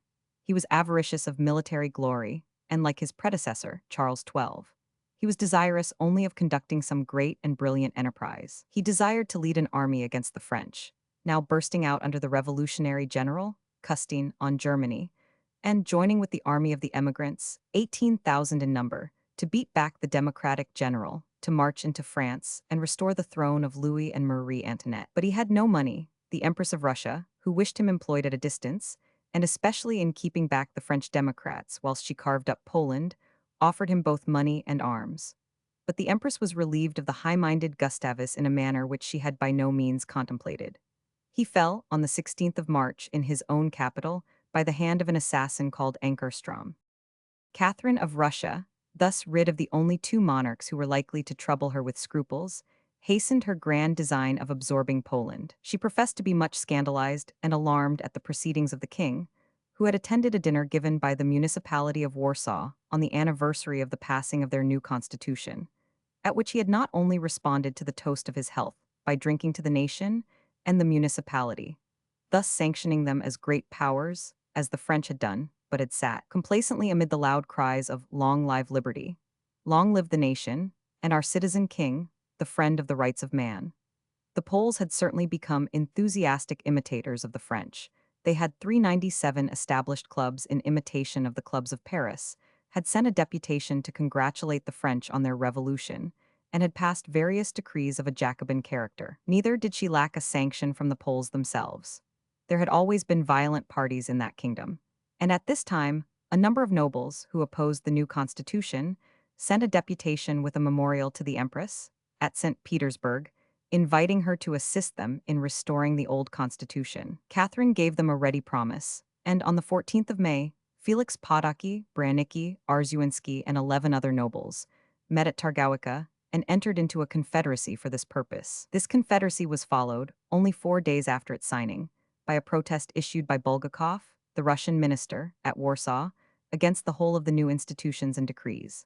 On the 18th of May, the same day that this proclamation was issued at Warsaw, 100,000 Russian troops marched over the Polish frontiers, attended by some of the pro-Russian Confederates, and assumed the appearance of an army of occupation. View in Old Paris, Rue de Pirouette, north side of Les Halles, after Marshal. See larger version. The Diet issued a counter-proclamation rebutting 398 Catherine's long catalogue of charges seriatim, and denying the right of any nation, under any pretense whatever, to interfere with the internal changes of another nation, executed by the proper authorities and representatives of the people. Stanislaus Augustus issued an address to the Polish army, calling upon it to defend the national rights from the domination of Russia. But unfortunately, Poland was in no condition to cope with the might of Russia. No pains had been taken to organize the army in years past on any scale capable of defending the nation. The new rights conferred on the people were too new to have given them yet any interest in them. Poland, therefore, in all haste, made solicitations for help to Prussia, Austria, Britain, Sweden, and Denmark, but in vain.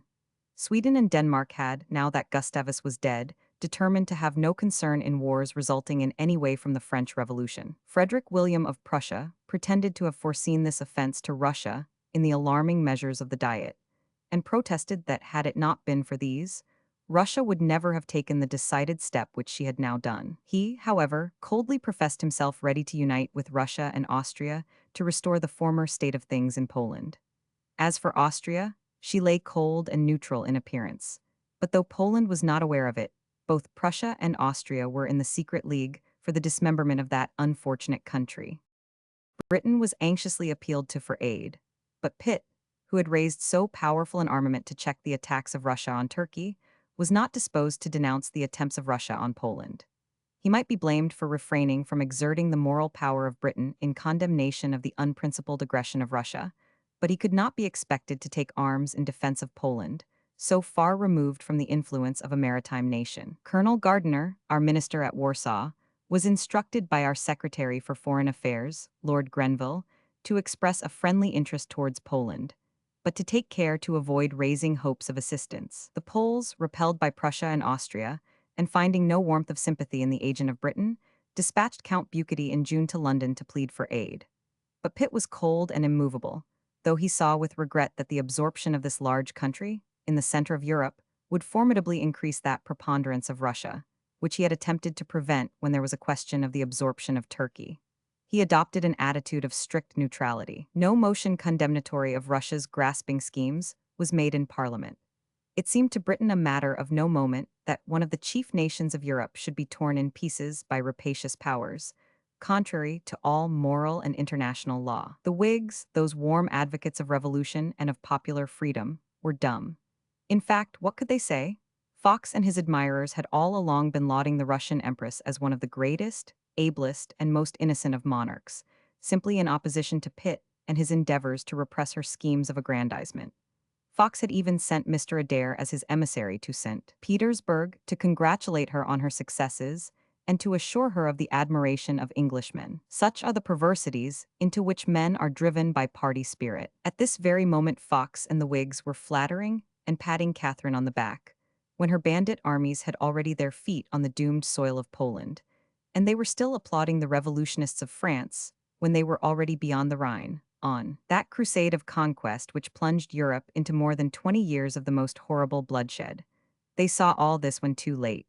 For the present, what was done for Poland was to call a meeting at the Mansion House and open a subscription for the suffering Poles.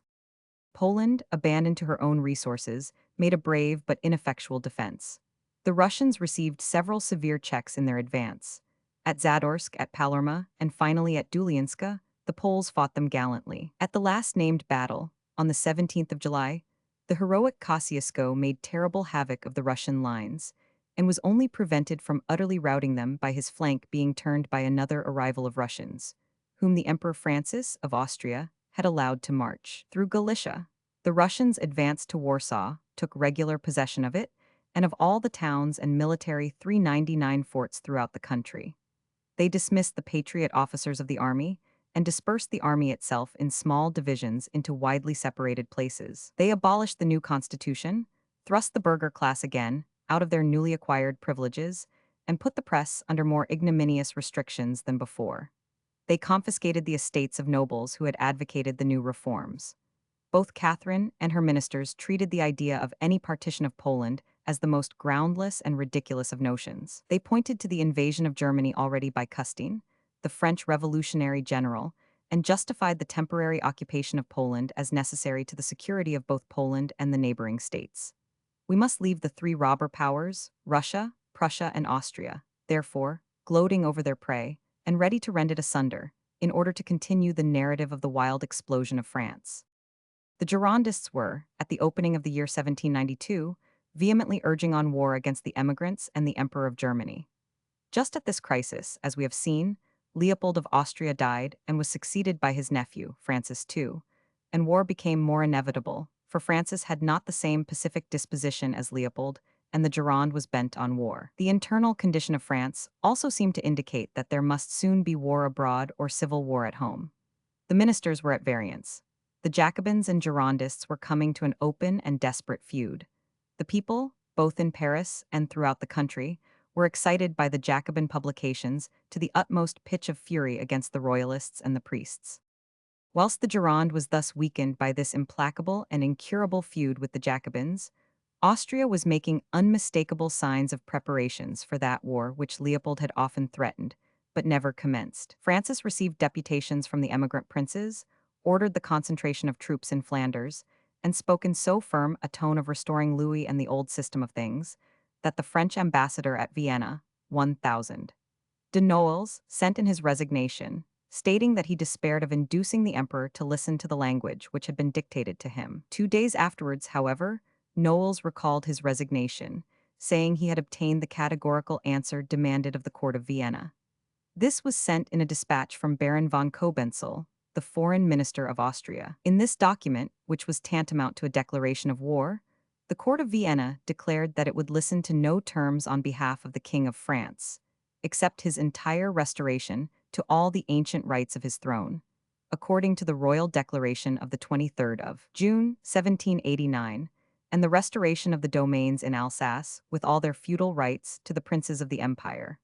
Moreover, Prince Kaunitz, the chief minister of Francis, announced his determination to hold no correspondence with the government which had usurped authority in France. Dumouriez, the new foreign minister, advised the king to communicate this note to the Assembly without a moment's delay. There was immediate dissension in the royal council. This was the commencement of the division in the Gironde ministry, which quickly destroyed it. Dumouriez proceeded, in the presence of the king, the rest of the ministers, and a number of courtiers on the 20th of April, to make that announcement which was to decide the fate of France and of Europe. Roland and the more determined Girondists had recommended that the king should himself make the declaration of war.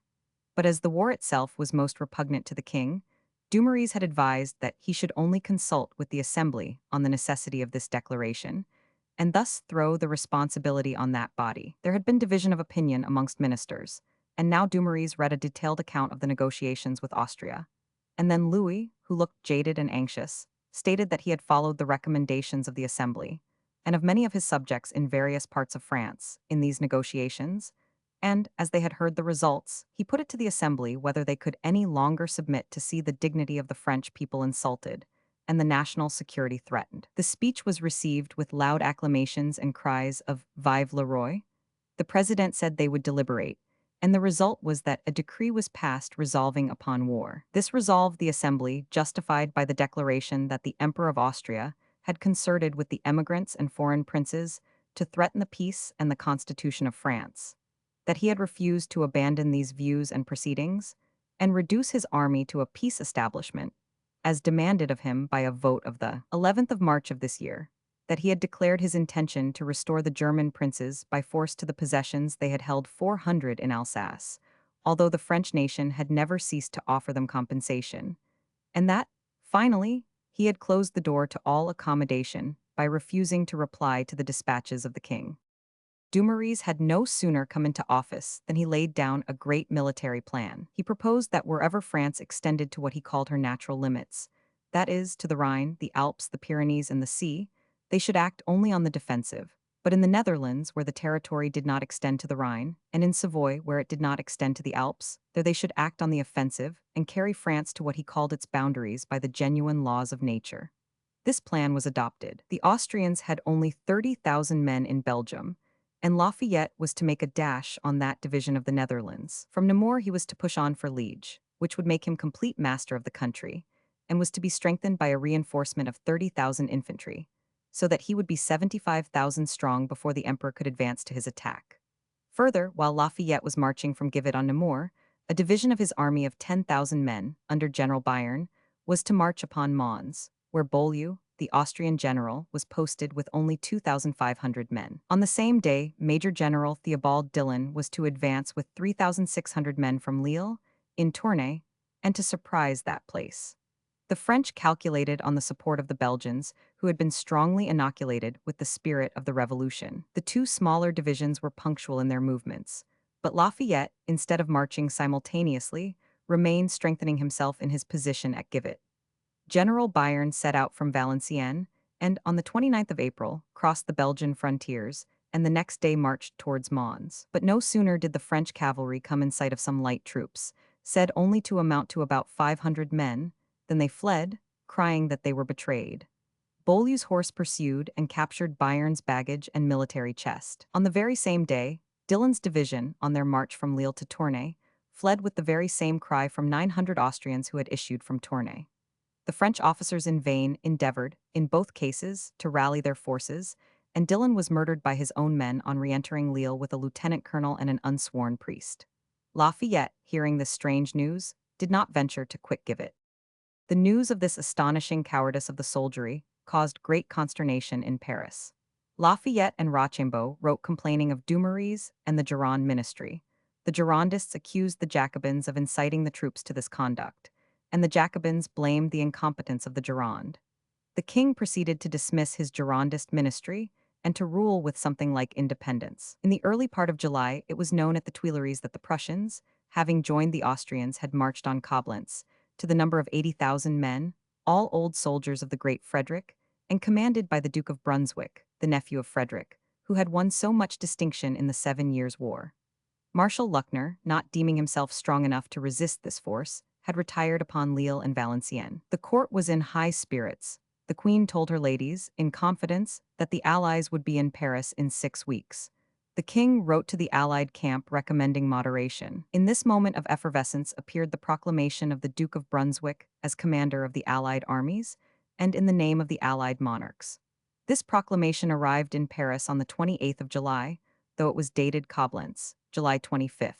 It was far from being of the reasonable nature which the king had recommended, and was calculated to do the most fatal injuries to his interests. It stated that the emperor and the king of Prussia, having seen the manner in which the authority of the king of France had been overturned by a factious people, how his sacred person and those of his family had been subjected to violence and restraint, in which those who had usurped his government had, besides destroying the internal order and peace of France, invaded the Germanic Empire, and seized the possessions of the princes of Alsace and Lorraine, had determined to march to his assistance, and had authorized himself, a member of the Germanic body, to march to the aid of their friend and ally, that he came to restore the king to all his rights and to put an end to anarchy in France, that he was not about to make war on France but on its internal enemies, and he called on all the well-disposed to cooperate in this object, that all cities, towns, villages, persons, and property would be respected and protected, provided that they immediately concurred in the restoration of order. He summoned all officers of the army and the state to return to their allegiance.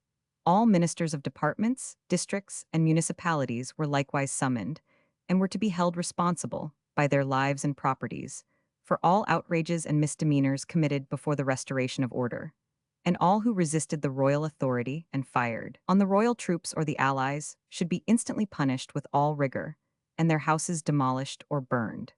Paris, in case of any injury done to the royal family, was to be delivered up to an exemplary and ever-memorable vengeance, that no laws were to be acknowledged as valid but such as proceeded from the king when in a state of perfect liberty. The royal family of France on their way to the Assembly, CP 403. See larger version. This was an announcement of the utter overthrow of the revolution and the restoration of the ancient condition of France, with its aristocracy and its slaves. The sensation which it produced was intense. The king was immediately accused of secretly favoring this language, though it was far from being the case. It was in vain that he disavowed the sentiments of this haughty and impolitic proclamation to the Assembly.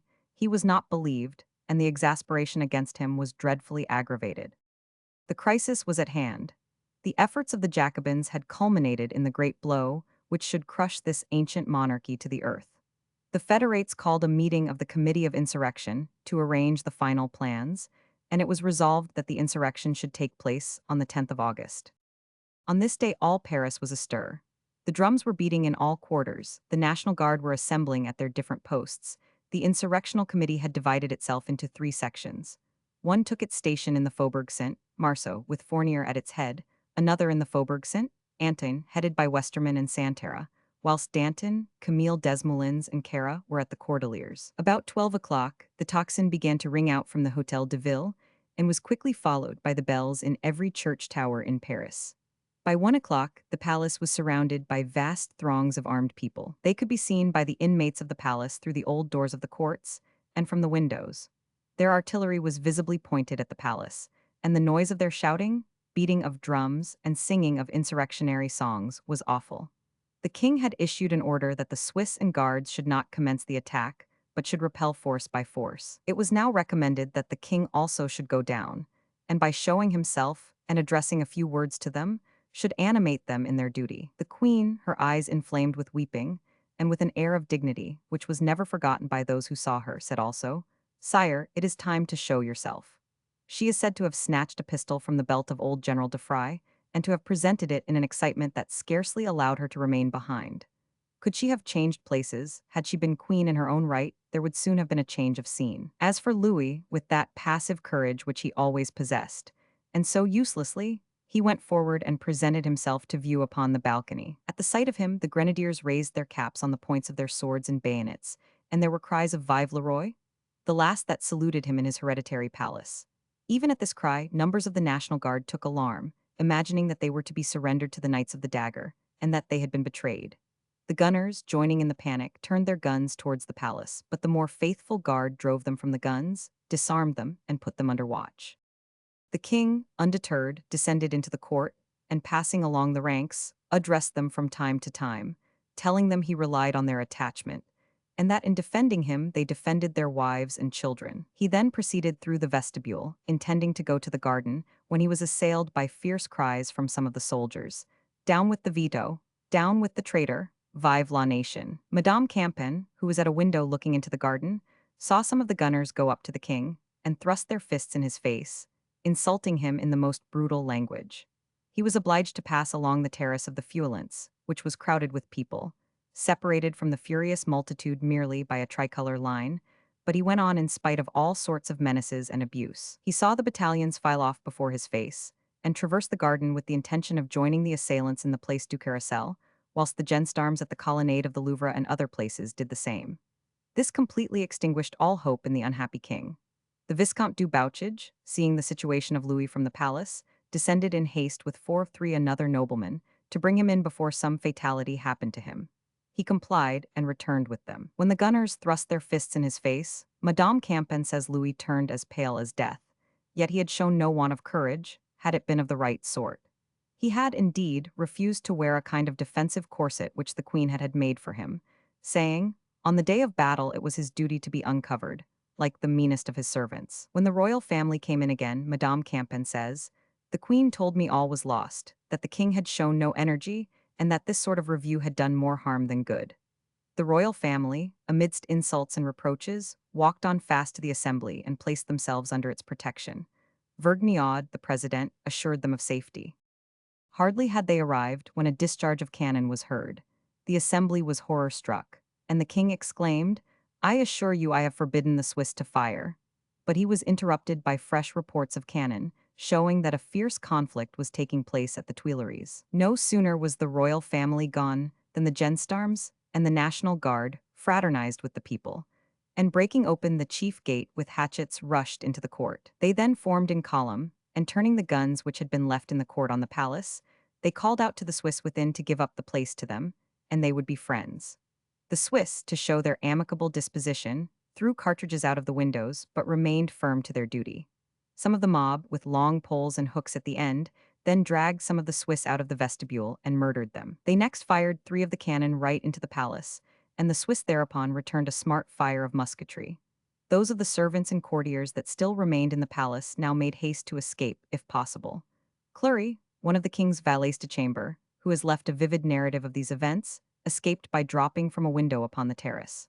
At the same moment the mob was breaking in at the grand entrance. They found a stout piece of timber placed as a barrier across the staircase, and the Swiss and some of the National Guard entrenched behind it. Then commenced a fierce struggle. The barrier was forced, and the throng pushed back the Swiss up the staircase. These now fired a sharp volley, and the crowd fled, crying that they were betrayed. They were struck by another volley in their retreat, and the Swiss then descended into the court, made themselves masters of the cannon, and, firing, killed a great number. Had the Swiss followed their advantage and scoured the streets of the city, they would have completely trodden out this insurrection, releasing the royal family, and, had there been anyone in command capable of it, he would have ended the revolution as promptly as Buonaparte did afterwards. Buonaparte, then a poor lieutenant of artillery, was himself a spectator of the scene, and it was his opinion that the Swiss only wanted an adequate commander to crush the whole rebellion. But by that fatality which attended all Louis XVI's affairs, at this moment arrived 1,000. De Hervely from the assembly with the king's order not to fire on the people, but to follow de Hervely to the assembly. This was, in fact, to leave the palace at the mercy of the mob. Such as were in the court did follow de Hervely to the assembly, where he promised them their lives and security under the protection of that body. At this sight the populace recovered their courage. The palace was attacked on both sides, the crowds every moment became greater, and the Swiss poured successive volleys upon them from the windows. Numbers fell dead before they forced an entrance. But this once effected, the crowd not only rushed in a dense mass up the great staircase, but dragged up cannon by main force to blow open the interior doors.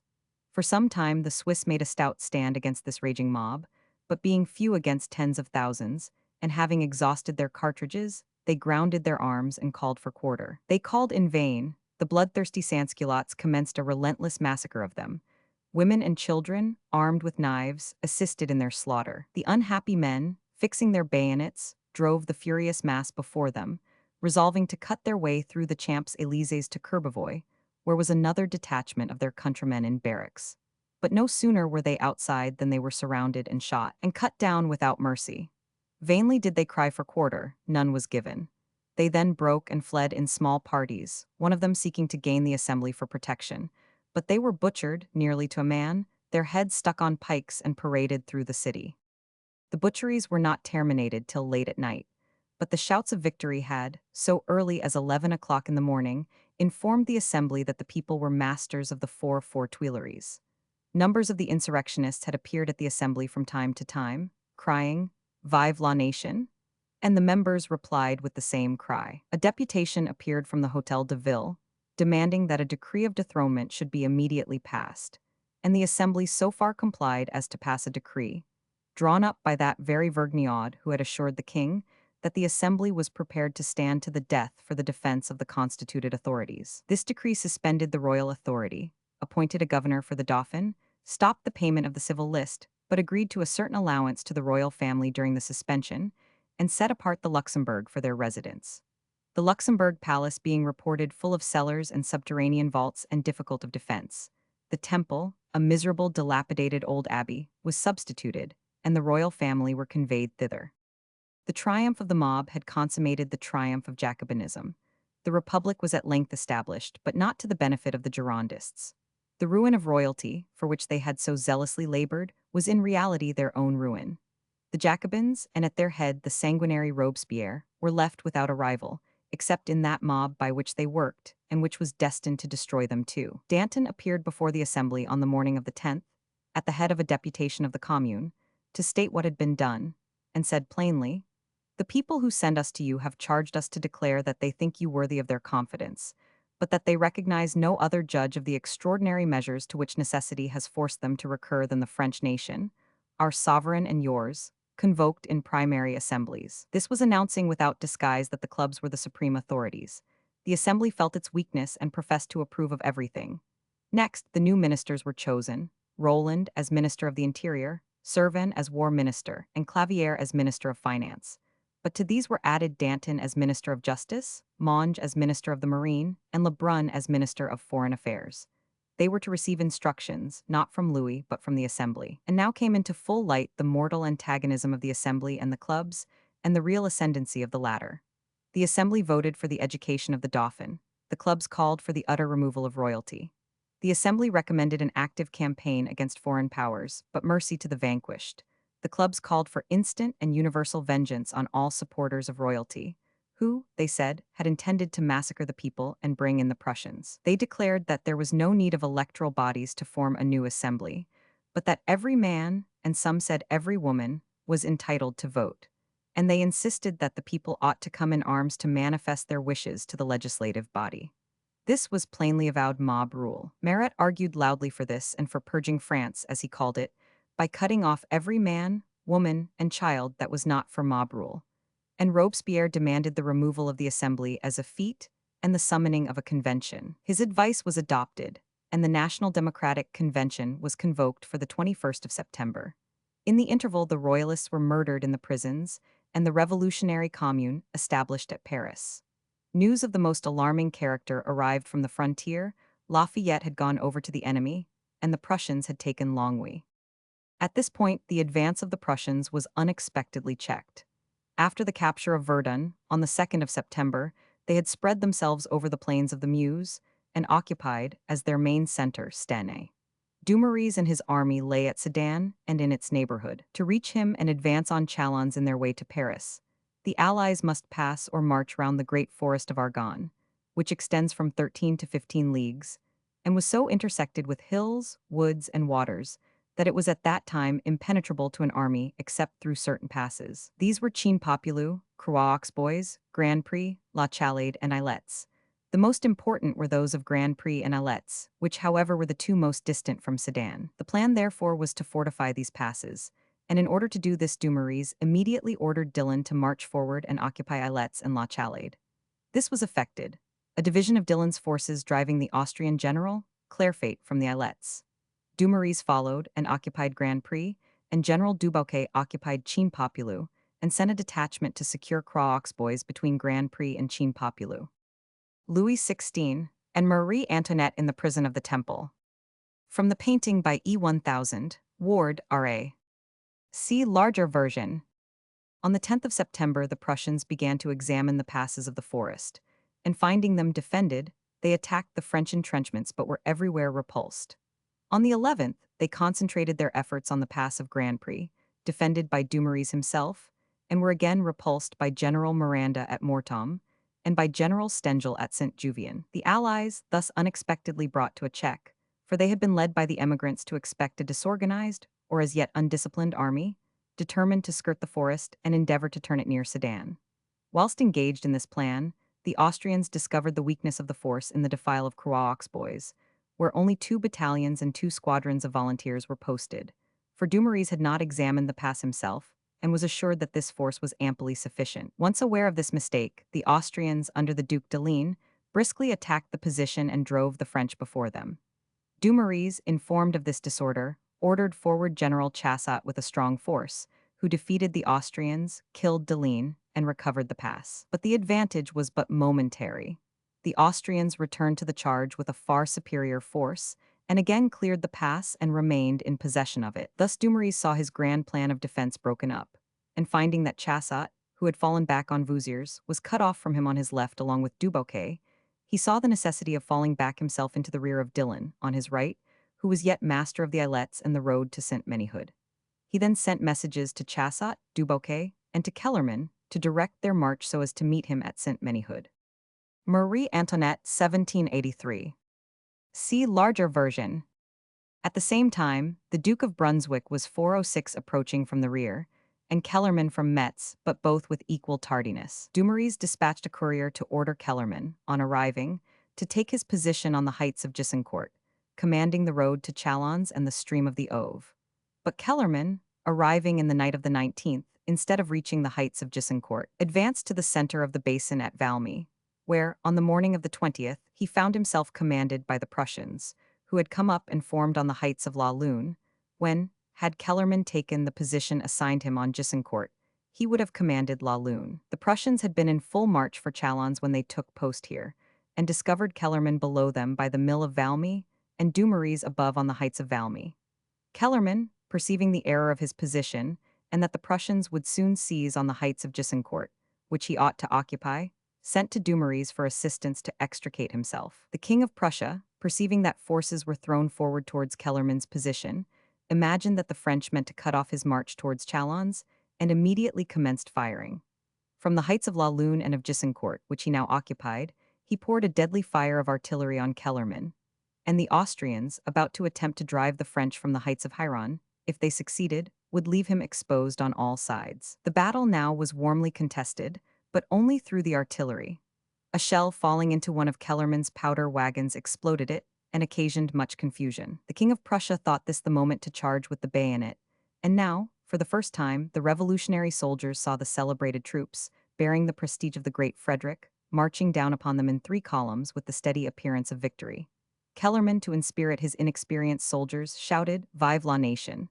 The troops caught the enthusiasm of the cry, replied with a loud, "Vive la nation!" and dashed forward. At this sight the Duke of Brunswick was astonished. He had been led to expect nothing but disorder and cowardice. He halted and fell back into his camp.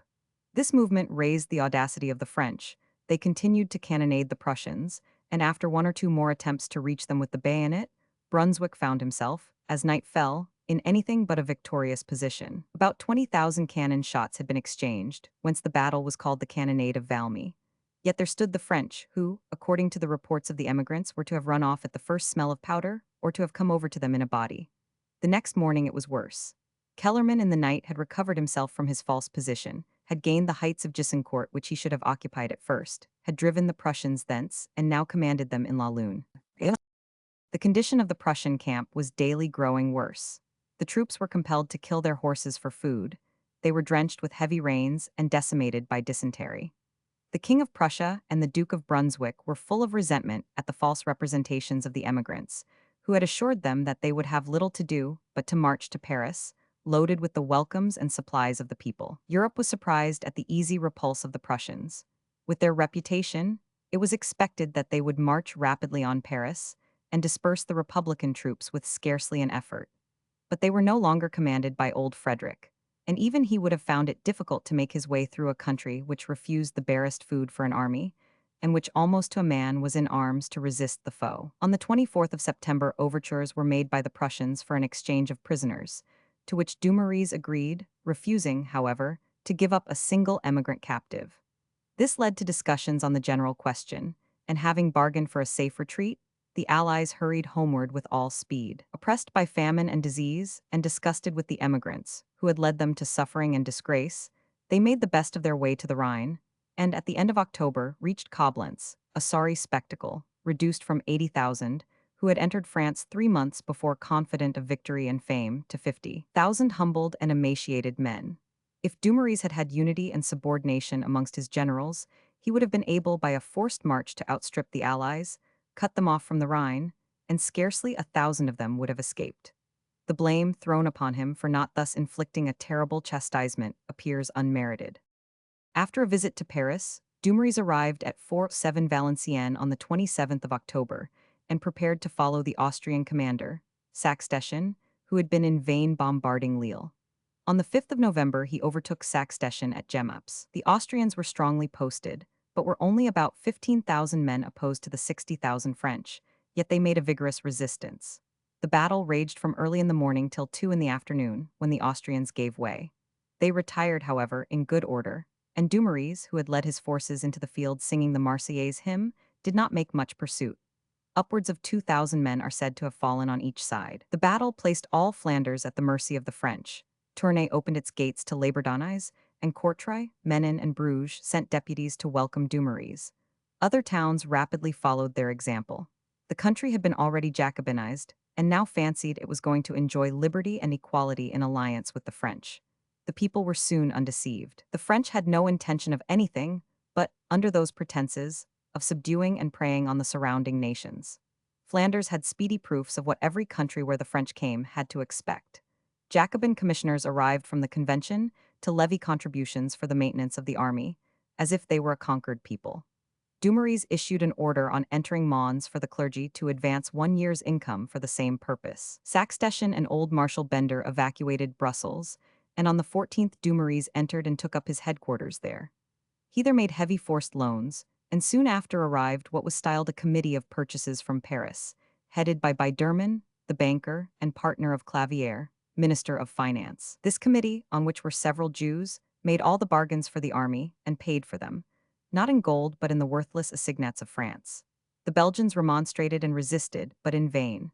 Dumouriez advanced to Mechlin, having dispatched Labordonnais to lay siege to Antwerp and Valence and to reduce Namur.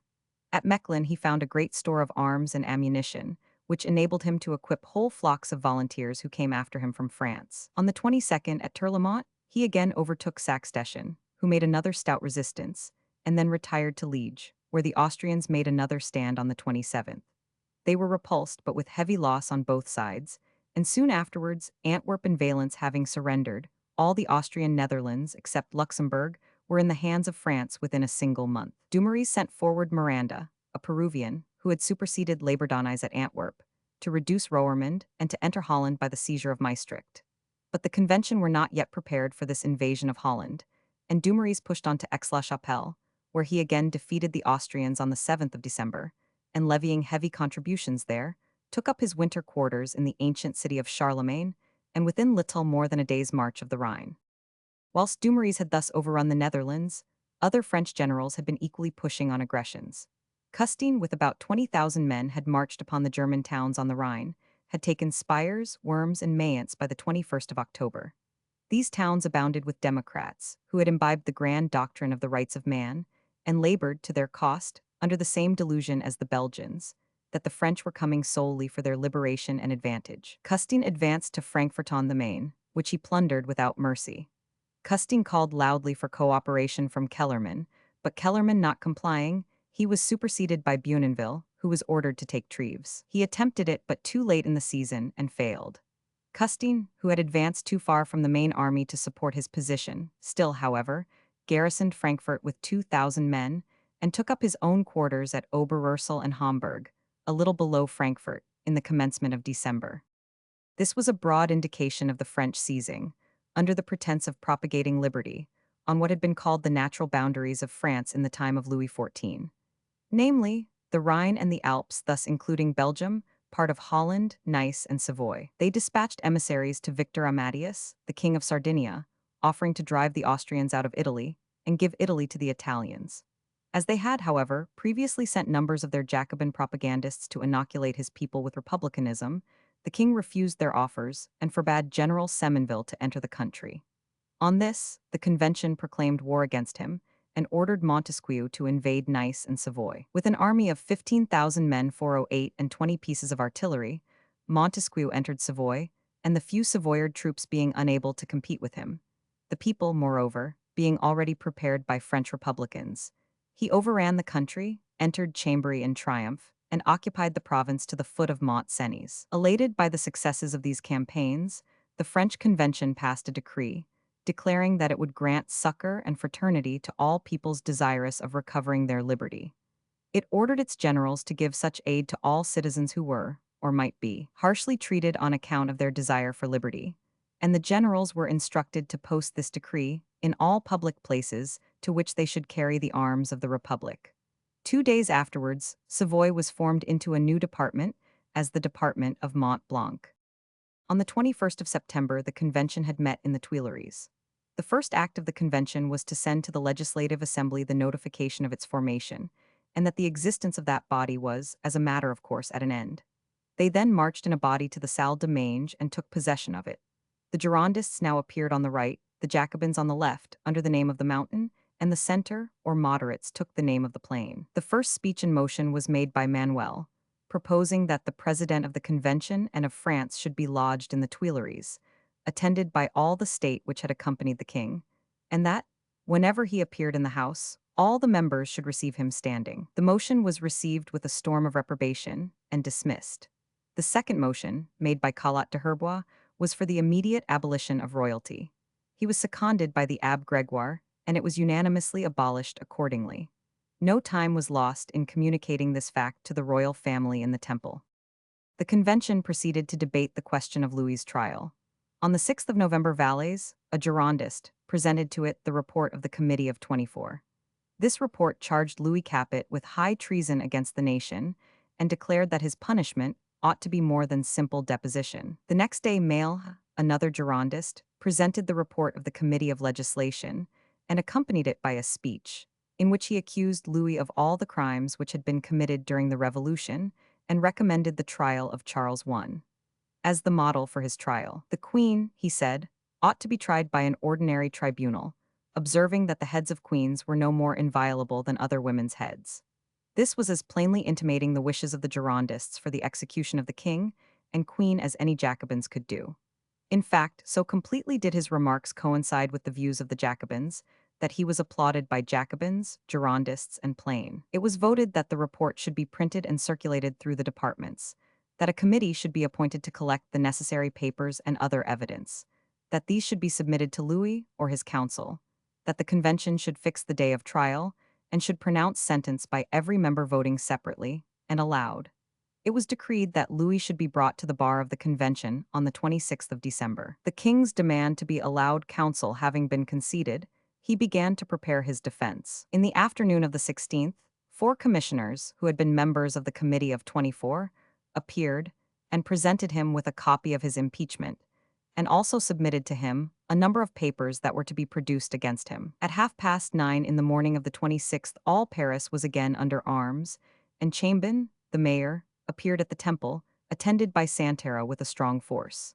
Louis was conducted to the mayor's carriage, and was thus guarded to the Feuillants, the house of the Convention. At the close of an admirable defense by his counsel de Sèze, Louis rose and read the following few remarks which he had prepared. "My means of defense are now before you. I shall not repeat them. In addressing you, perhaps for the last time, I declare that my conscience reproaches me with nothing, and that my defenders have told you the truth. I was never afraid that my conduct should be publicly examined, but it wounds me to the heart to find, in the act of accusation, the imputation that I caused the blood of the people to be spilt, and, above all, that the calamitous events of the 10th of August are attributed to me.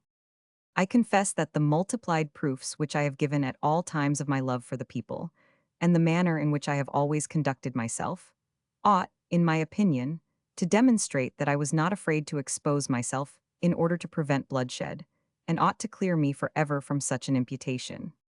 On the 14th of January, 1793, the members of the convention met, amid a mob surrounding the house and demanding, "Death to the tyrant, death to him or to us." Other crowds crammed the galleries. The debate, which had begun immediately after the king's speech, was renewed, and furious menaces and recriminations between the Girondists and the Mountain were uttered. At length the convention reduced all the questions to these 3. First, is Louis Capet guilty of conspiring against the liberty of the nation and the safety of the state? Second, shall the judgment, whatever it be referred to the sanction of the people? Third, what punishment shall be inflicted on him? View in Old Paris. The Porte Oblique, from the end of the old cattle market to the Pont Notre Dame, from a print by de L'Espinasse in 1782. See larger version. The debates and voting on these three questions occupied the convention till late in the evening of the 17th. On the first question, 37 pronounced Louis guilty, but proposed only that he should be taken care of for the general safety. 683 declared him guilty simply. And, as the assembly consisted of 749 members altogether, there was a majority affirming his guilt of the whole, except 29 members. He was therefore declared, by the president, guilty of conspiracy against the liberty and safety of a state. On the second question, 31 members were absent, 4 refused to vote, 11 voted conditionally, 280, and these almost exclusively were members of the Girondist section for the appeal to the people, and 423 rejected it. The president, therefore, proclaimed that the appeal to the people was declined. The last fatal question of death to the monarch was put on the 16th. By this time, the excitement was as intense all over Paris as within the walls of the convention itself. It was found that of the 749 members, 387 voted in favor of death unconditionally, while 334 voted in favor of Louis detention, or imprisonment, or death under defined conditions and in certain circumstances. 28 votes were not accounted for. Either they were lost amidst the excitement of the hour, or members to that number took no part in the decision. The king's death, therefore, was carried by a majority of only 53 votes. Then came the question of a reprieve. On the 20th, at 3 o'clock in the morning, the voting on this point terminated, and the president declared that there was a majority of 380 votes against 310, and that there could be no reprieve. The execution must take place without delay. Louis XIV met his death with dignity on the 21st of January, 1793. For a short time quiet prevailed, as if the nation, and Europe, too, were stunned by the news of the execution of the king. In spite of the loud talk of the Jacobins and sansculottes throughout France, there was a startled sense of terror, a foreboding of calamity. In La Vendée there was intense horror and indignation. Abroad, every monarchy seemed thrown into a new attitude by the death of Louis. Spain and England, which had maintained a careful neutrality, assumed a threatening aspect. Germany, which had not yet federally allied itself with the movements of Austria and Prussia, became agitated with resentment, and Holland, by the fear of suffering the fate of Belgium. The axe which severed the head of Louis from his body seemed to sever every international sympathy with France. In England, the sensation on the news of the execution was profound. People in general had not believed that the French would proceed to such an extremity with a monarch of so inoffensive a character. The crime seemed to verify all the predictions and the denunciations of Burke. There was, except amongst a certain class of almost frantic Republicans, a universal feeling of abhorrence and execration. There was a gloomy sense of approaching war, a gloomy sense, as if the catastrophe was a national rather than a foreign one. Pitt had hitherto maintained a position of neutrality. He had contrived to avoid giving any support to the royal family of France, which must have produced immediately hostile consequences. But he had not failed, from time to time, to point out in Parliament the atrocious conduct of the French revolutionists, which justified all the prophecies of Burke, and threw shame on the laudatory language of Fox. Whilst the fate of Louis XVI was drawing to a crisis, the question of danger menaced by the French Revolution had been warmly discussed in the British Parliament. The government had already called out the militia when Parliament met on the 13th of December, 1792. The speech from the throne attributed this to the attempts of French incendiaries to create disturbance in the country, coupled with the doctrines of aggression promulgated by the French Convention, and their invasion of Germany and the Netherlands, which had already taken place. The latter country was overrun with French armies, and Holland, our ally, was threatened. The address to the speech in the Commons was moved by Mr. Wallace and seconded by Lord Fielding in the same tone. Fox, on the other hand, strongly opposed the warlike spirit of the speech. He declared that he believed every statement in the royal speech was unfounded, though the invasion of Germany and of the Netherlands was no myth. Fox had not yet, despite the horrors perpetrated by the French revolutionists, given up his professed persuasion of the good intentions of that people, a wonderful blindness, and he recommended that we should send a fresh ambassador to treat with the French executive. Grey and Sheridan argued on the same side. Windham and Dundas defended the measures of government, declaring that not only had the French forced open the navigation of the Scheldt, the protection of which was guaranteed by Britain, but that they were preparing for the regular subjugation of Holland. Burke declared that the councils of Fox would be the ruin of England, if they could possibly prevail. He remarked that nothing was so notorious as the fact that swarms of Jacobin propagandists were actively engaged in disseminating their leveling principles in Great Britain and were in close cooperation with Republican factions. These factions had sent over deputations to Paris, who had been received by the Jacobin Society and by the Convention. He read the addresses of Englishmen and Irishmen resident in Paris, and of Joel Barlow and John Frost, deputies of the Constitutional Society of London. Burke said the question was, if they permitted the fraternizing of these parties with the French Jacobins, not whether they should address the throne, but whether they should long have a throne to address, for the French government had declared war against all kings and all thrones. Erskine replied, ridiculing the fears of Burke and denouncing the prosecution of Paine's Rights of Man by government. The address was carried by a large majority. Fox, however, on the 14th of December, moved an amendment on the report, and in his speech he rejoiced in the triumph of the French arms over what he called the coalition of despots, Prussia and Austria. He declared the people of Flanders had received the French with open arms, that Ireland was too disaffected for us to think of going to war, and that it was useless to attempt to defend the Dutch, for the people there would go over to France too. He again pressed on the House the necessity of our acknowledging the present French government and entering into alliance with it. He said France had readily acknowledged the revolution in England and entered into treaty with 411 Cromwell. Burke again replied to Fox, declaring that France had no real government at all to enter into terms with. It was in a condition of anarchy, one party being in the ascendancy one day, another the next, that such was not the condition of England under Cromwell. There was a decided and settled republican government, but a government which did not menace or overthrow all monarchies around it, any more than Switzerland or the United States of America did now. Dundas reminded the House that we were bound by treaties to defend Holland if attacked, and that we must be prepared for it. Whigs, who had hitherto voted with Fox, now demanded to whom we were to send an ambassador, to the imprisoned king, to the Convention, or to the clubs who ruled the Convention? Fox's amendment was rejected without a division. Undismayed, Fox renewed the contest on the following day, December 15th, by moving that an humble address should be presented to His Majesty, praying him to send an ambassador to France to treat with the persons constituting the existing executive government. He said that he did not mean to vindicate what had taken place in that country, although, if we condemned the crimes committed in France, we must also condemn those of Morocco and Algiers, and yet we had accredited agents at the courts of those countries. Grey followed, contending that we ought to avoid the calamities of war by all possible means. A long debate ensued, in the midst of which Mr. Jenkinson declared that on that very day, whilst they were discussing the propriety of sending an ambassador to France, the monarch himself was to be brought to trial, and probably by that hour was condemned to be murdered. All the topics regarding Holland and Belgium were again introduced. Fox was supported by Grey, Francis, Erskine, Whitbread, and Sheridan, but his motion was negatived without a division.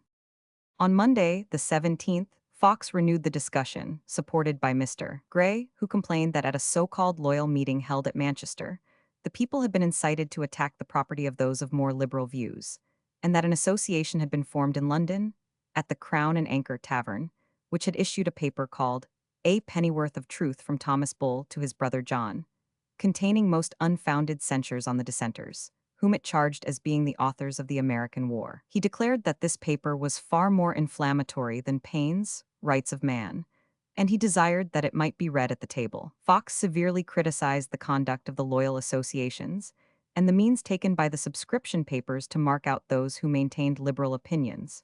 All such marked persons, he said, were in danger, on any excitement, of having their persons or houses attacked. He mentioned one paper concluding with the words, "Destruction to Fox and all his Jacobin crew." This was, he thought, pretty plainly marking him out for such treatment as Dr. Priestley and Mr. Walker had received. The motion was rejected.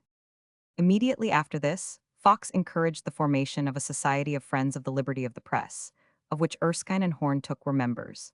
As several French emissaries were traversing the country disseminating their opinions, Lord Grenville, on the 19th of December, 1792, introduced a bill into the House of Lords, subjecting aliens to certain regulations not included in the ordinary alien bill. All foreigners were to announce themselves on their arrival and surrender any arms brought with them.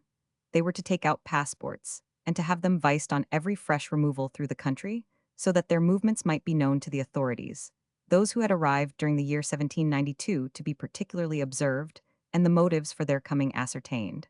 All such foreigners as received allowances from the British government to be distributed into particular districts, under the eye of the authorities. With some opposition, this bill was carried. The Marquis of Lansdowne forthwith moved that a negotiation should be immediately opened with the French government, requiring it to receive back the numerous Frenchmen driven into exile or to provide for their support, and at the same time to endeavor to save Louis XVI from the terrible fate which threatened him. This was negatived on the declaration of other lords, who said that both propositions would be useless. The latter one would in all probability hasten, rather than avert, the fate of the French king. In the Commons, Fox and Sheridan strenuously resisted the new Alien Bill, and Burke as vehemently supported it. He declared that no measures of precaution could be too strict, that thousands of daggers had been manufactured in Birmingham for France, and intending to produce a startling effect, he drew an actual dagger from his bosom, and flinging it on the floor of the House exclaimed, "That is what you are to obtain 412 from an alliance with France. You must equally proscribe their tenets and their persons. You must keep their principles from your minds, and their daggers from your hearts." In the French Convention, such an action would have created a sensation, but in the matter-of-fact British Parliament, it produced only surprise followed by laughter. Fox endeavored as much as possible to weaken the sense of danger of French principles, though he expressed his abhorrence of the September massacres. The bill was passed, and was succeeded by one prohibiting the circulation of French assignats, bonds, promissory notes, etc., and another, prohibiting the exportation of naval stores, saltpeter, arms, and ammunition. On the 30th of January, 1793, Dundas announced to the House of Commons a message from the throne, communicating the news of the execution of the French king. This was accompanied by copies of a correspondence with 1,000 Chauvelin, the late plenipotentiary of Louis, and of an order for his quitting the kingdom, in consequence of this sanguinary act. The message made a deep impression on the House, though the circumstances were already well known. It was agreed to take these matters into consideration on the 2nd of February, when Pitt detailed the correspondence which had for some time taken place between the British cabinet and the French government. He said that Britain, notwithstanding many provocations, had carefully maintained an attitude of neutrality, even when, in the preceding summer, France was at war with Austria and Prussia, and was menacing our Dutch allies. The French, on their part, had, he said, made similar professions. They had publicly renounced all aggression, and yet they had annexed Saxony, overrun Belgium, and now contemplated the invasion of Holland. They had done more. They had plainly menaced this country with invasion. So recently as the last day of the year, their Minister of Marine had addressed a letter to the seaports of France, in which this was the language regarding England. "The King and his Parliament mean to make war against us. Will the English Republicans suffer it? Already these free men show their discontent, and the repugnance they have to bear arms against their brothers, the French. Well, we will fly to their succor. We will make a descent on the island. We will lodge there 50,000 caps of liberty. We will plant there the sacred tree.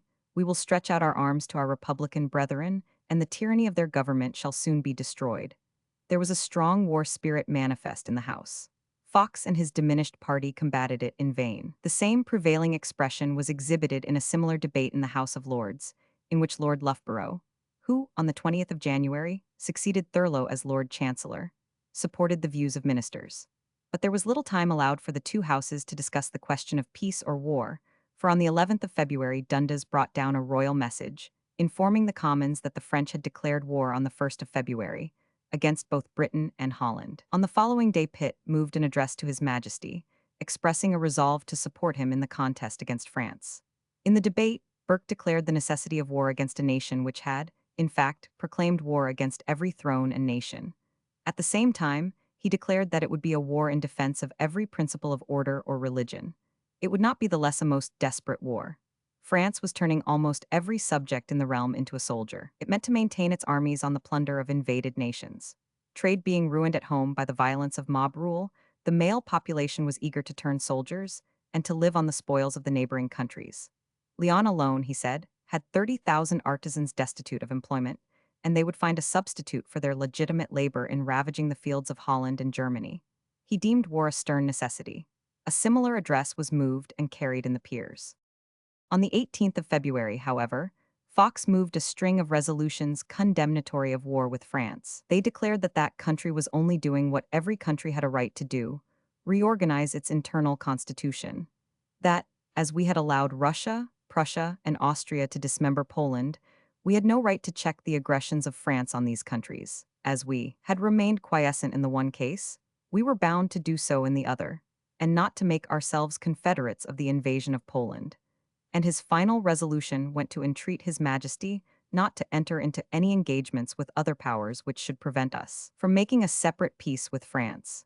Burke did not lose the opportunity of rebuking Fox for his long advocacy of the Empress Catherine, whose unprincipled share in the partition of Poland he was now compelled to reprobate. The resolutions of Fox were negatived by 270 votes against 44.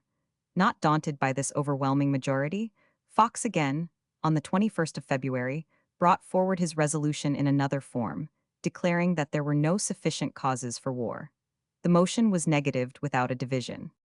Trial of Louis XVI, CP 409. See larger version. During these debates, ministers detailed the proceedings which had for some time past taken place between the governments of France and Britain, to show that the maintenance of peace was impossible. The chief of these transactions were briefly these. From the date of the conferences at Pillnitz in 1791, when Prussia and Austria resolved to embrace the cause of the French king, and invited the other powers to support them, Britain declared, both to those powers and to France, her intention of remaining neutral. It was no easy matter to maintain such neutrality. To the Jacobin leaders, every country with an orderly government, and still more a monarchy, was an offense. Against Britain they displayed a particular animus, which the most friendly offices did not remove. When, towards the end of 1791, the Declaration of the Rights of Man having reached St. Domingo, the Negroes rose in insurrection to claim these rights. Lord Effingham, the governor of Jamaica, aided the French colonial government with arms and ammunition, and the fugitive white people with provisions and protection. When this was notified to the National Assembly, with the King of Britain's approval of it, by Lord Gower, the ambassador at Paris, a vote of thanks was passed, but only to the British nation, and on condition that not even Lord Effingham's name should be mentioned in it. Other transactions on the part of the French, still more offensive, took place from time to time, but Britain still maintained her neutrality. When war was declared by France against Austria, in April 1792, Chauvelin announced the fact to the British government and requested that British subjects should be prohibited from serving in any foreign army against France. Government at once issued an order to that effect. In June, the French government, through Chauvelin, requested the good offices of Britain in making pacific proposals to Prussia and Austria, but find that France expected more than friendly mediation, actual armed coalition with France.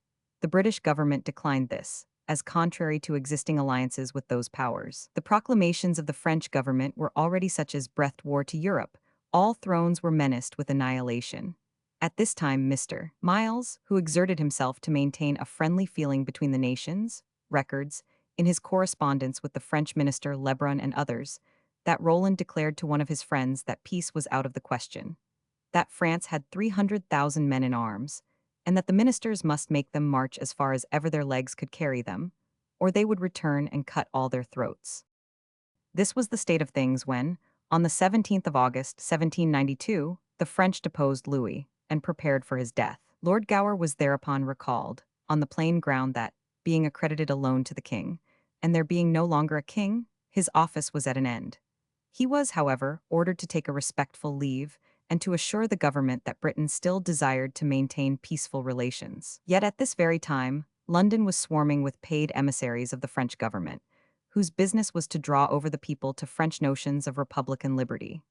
Nay, more, Lebrun, the foreign minister, took no pains to conceal the assurance of the French that Ireland would revolt and that France would secure it. On the 18th of November, a great dinner was given at White's Hotel in Paris, at which Lord Edward Fitzgerald and other Irish Republicans, Thomas Paine, Santerre, and a host of like characters, English, Irish, French, and others, toasted the approaching national convention of Great Britain and Ireland, and amid wild acclamations drank the sentiment, "May revolutions never be made by halves." The very next day, the 19th, the National Convention issued its decree, declaring war against all thrones and proclaiming the enfranchisement of all peoples. This was immediately followed by Jacobinized deputations of Englishmen, thanking the convention for this proclamation, and the president, in reply, said, "Citizens of the world, royalty in Europe is utterly destroyed, or on the point of perishing on the ruins of feudality, and the rights of man, placed by the side of thrones, are a devouring fire which will consume them all. Worthy Republicans, congratulate yourselves on the festival which you have celebrated in honor of the French Revolution, the prelude to the Festival of Nations." Before the close of 1792, the French resolved to send an ambassador to the United States to demand a return of the aid given to the Americans in their revolution, by declaration of war against Great Britain. 1000. Janet was dispatched for this purpose at the beginning of 1793.415.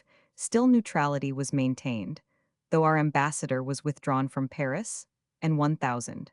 Chauvelin was no longer recognized in an official capacity by the British court. This gentleman, however, continued in London, ignoring the loss of his official character and officiously pressing himself on the attention of ministers as still French plenipotentiary. Lord Grenville was repeatedly obliged to remind him that he had no power to correspond with him officially. He, however, informed him privately that, if the French government wished to be duly recognized in Great Britain, they must give up their assumed right of aggression on neighboring countries and of interference with established governments. The French Girondist ministers took advantage of this letter, which Chauvelin transmitted to them to send a reply, in which, however, having now invaded Holland, they gave no intimation of any intention of retiring. They even declared that it was their intention to go to war with Britain, and if the British government did not comply with their desires and enter into regular communication with them, they would prepare for war. Lord Grenville returned this letter, informing Chauvelin again that he could receive no official correspondence from him in a private capacity. This was on the 7th of January, 1793. Chauvelin continued to press his communications on Lord Grenville, complaining of the Alien Bill, and on the 18th presented letters of credence. Lord Grenville informed him, in reply, that His Majesty in the present circumstances could not receive them. These circumstances were the trial and conviction of Louis XVI. On the 24th arrived the news of Louis's execution, and Chauvelin immediately received passports for himself and suite, and an order to quit the kingdom within 8 days. This order created the utmost exultation in the French Convention, for the Jacobins were rabid for war with all the world, and on the 1st of February, the Convention declared war against Britain, and the news reached London on the 4th. Such was the ministerial explanation. Declaration of war against Britain by the Convention was unanimous. The decree was drawn up by the Girondists, but it was enthusiastically supported by the Jacobins, including Robespierre and Danton. A vote creating assignats to the amount of 800 million livres was immediately passed, a levy of 300,000 men was ordered, and to aggravate the whole tone of the affair, an appeal to the people of Great Britain was issued, calling on them to act against and embarrass their own government. It must be confessed that it was impossible to keep peace with a nation determined to make war on the whole world. Perhaps on no occasion had the pride of the British people and their feelings of resentment been so daringly provoked. War was proclaimed against Britain, and it was necessary that she should put herself in a position to protect her own interests. The country was, moreover, bound to defend Holland if assaulted. But though bound by treaty to defend Holland, Great Britain was not bound to enter into the defense of all and every one of the continental nations, and had she maintained this just line of action, her share in the universal war which ensued would have been comparatively insignificant. Prussia, Russia, and Austria had destroyed every moral claim of cooperation by their lawless seizure of Poland, and the peoples of the continent were populous enough to defend their own territories if they were worthy of independence. There could be no just claim on Britain, with her 20 millions of inhabitants, to defend countries which possessed a still greater number of inhabitants, especially as they had never been found ready to assist us, but on the contrary. But Britain, unfortunately at that time, was too easily inflamed with a war spirit. The people as well as the government were incensed at the disorganizing and aggressive spirit of France, and were soon drawn in, with their quixotism of fighting for everybody or anybody, to league with the continental despots for the purpose not merely of repelling French invasions, but of forcing on the French a dynasty that they had rejected. Fox and his party still maintained a vigorous and persevering endeavor to remain at peace, but he weakened his efforts by professing to believe that we might yet enter into substantial engagements with the French, who had at this moment no permanent settled government at all, but a set of puppet ministers, ruled by a convention, and the convention ruled by a mob flaming with the ideas of universal conquest and universal plunder. If Fox had advocated the wisdom of maintaining the defensive as much as possible, and confining ourselves to defending our Dutch allies, as we were bound, his words would have had more weight. But his assurance that we might maintain a full and friendly connection with a people that were butchering each other at home, and belying all their most solemn professions of 416 equity and fraternity towards their dupes abroad, only enabled Pitt to ask him with whom he would negotiate. Was it with Robespierre, or the monster Marat, then in the ascendant? But, added Pitt, it is not merely to the character of Marat, with whom we would now have to treat, that I object. It is not to the horror of those crimes which have stained their legislators, crimes in every stage rising above one another in enormity, but I object to the consequences of that character and to the effect of those crimes. They are such as render a negotiation useless, and must entirely deprive of stability any peace which could be concluded in such circumstances. The moment that the mob of Paris comes under a new leader, mature deliberations are reversed, the most solemn engagements are retracted, or free will is altogether controlled by force. All the crimes which disgrace history have occurred in one country, in a space so short, and with circumstances so aggravated, as to outrun thought and exceed imagination. In fact, to have made an alliance with France at that moment, and for long afterwards, would have been to sanction her crimes, and to share the infamy of her violence and lawlessness abroad. In the presence of this great exciting cause, the remaining business of the session of the British Parliament appeared tame. Mr. R. Smith introduced a petition for parliamentary reform from Nottingham, and this was followed by a number of similar petitions from other places.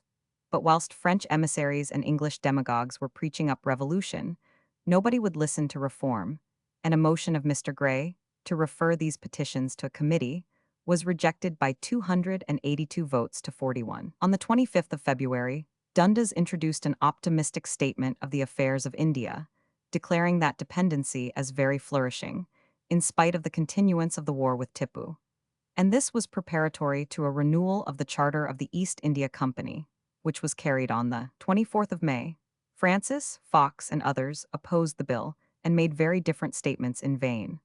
The real condition of India was not destined to force itself on the nation till it came in the shape of a bloody insurrection, and 70 million pounds of debt, more than 60 years afterwards. On the 6th of March, the first blessings of war began to develop themselves in the announcement, by Pitt, that His Majesty had engaged a body of his Hanoverian troops to assist the Dutch. And on the 11th, by his calling on the House to form itself into a committee of ways and means to consider the propriety of raising a loan of 4 millions and a half, and of issuing 4 millions of exchequer bills, in addition to the ordinary revenue, to meet the demands of the year. Resolutions for both these purposes were passed, and on the 15th a bill was introduced, making it high treason for anyone to sell to the French any muniments of war, bullion, or woolen cloth. Fox and his party opposed this bill, but it was readily carried through both houses. The repulse of the French in their attack on Holland, and their repeated defeats in Belgium, which will be mentioned in the next chapter, induced the French government to make overtures for peace with Britain, but in a secret and most singular way. Instead of an open proposal through some duly accredited envoy, the proposals came through a Mr. John Salter, a public notary of Poplar. This notary delivered to Lord Grenville 2 letters from Lebrun, the French foreign minister, dated the 2nd of April, stating that France was desirous to accommodate its differences with Britain, and provided the idea was accepted, 1,000. Marat should be sent over with full powers, on passports being duly forwarded. A Mr. John Matthews of Biggin House, Surrey, attested that these notes were perfectly genuine, and had been signed in the presence of himself and Mr. John Salter. Lord Grenville, suspecting a correspondence coming through so extraordinary a medium, and believing that the design of the French was only to gain time, in order to recover their losses, took no notice of the letters. Moreover, as the Jacobins were then following up their attacks on the Girondists from day to day, he saw no prospect of any permanence of this party in power. In fact, they were expelled by the 2nd of June, and on the 22nd of that month, Lebrun was in flight to avoid arrest. Marat arrived, but held no communications with Grenville, and very shortly returned to France. Soon afterwards came indirect overtures through Dumouriez to our ambassador, Lord Auckland, but they were too late. War had been declared.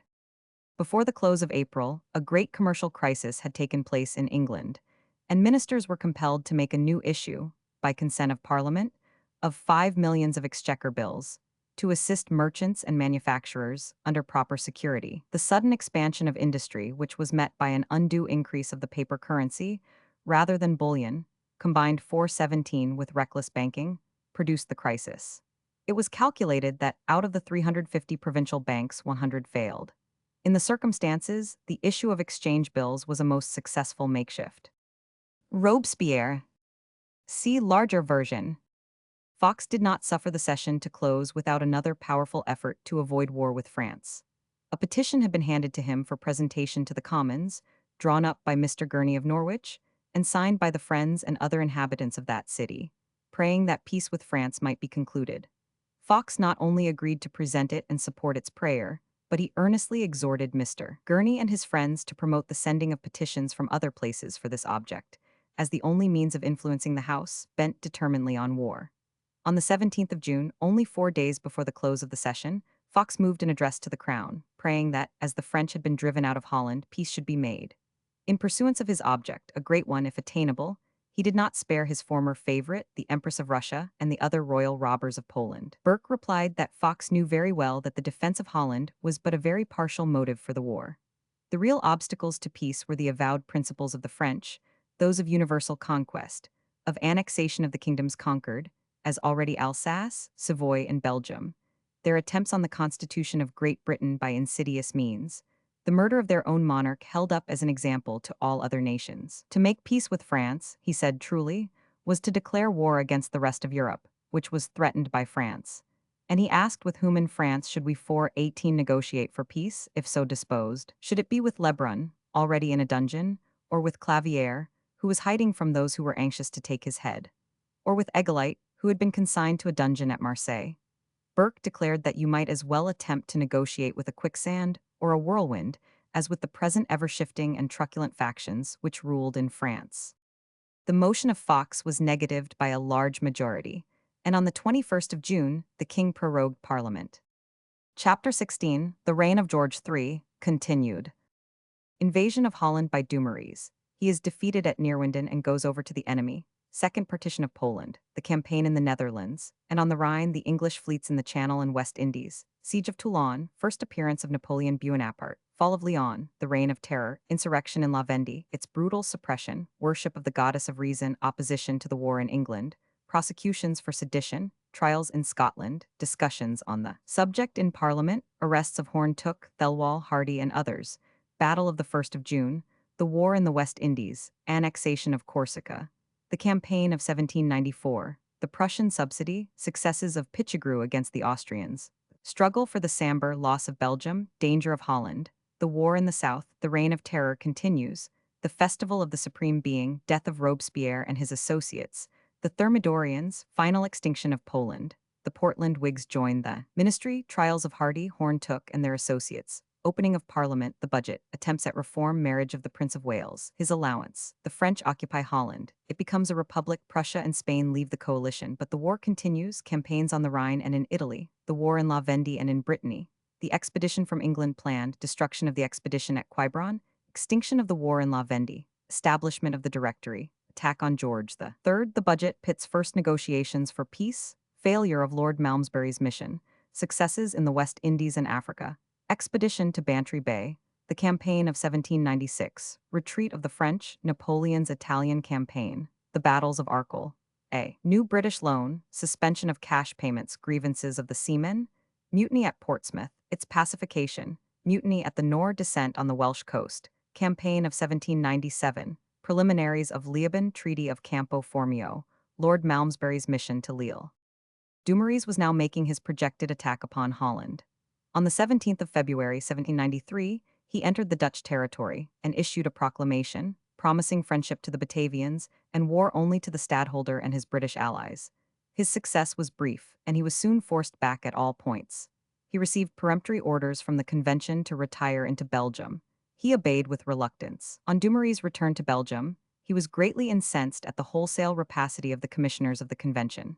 They had plundered the churches, confiscated the property of the clergy and the wealthy inhabitants, and driven the people, by their insolence and violence, into open revolt. He did not satisfy himself by simply reproving these cormorants by words.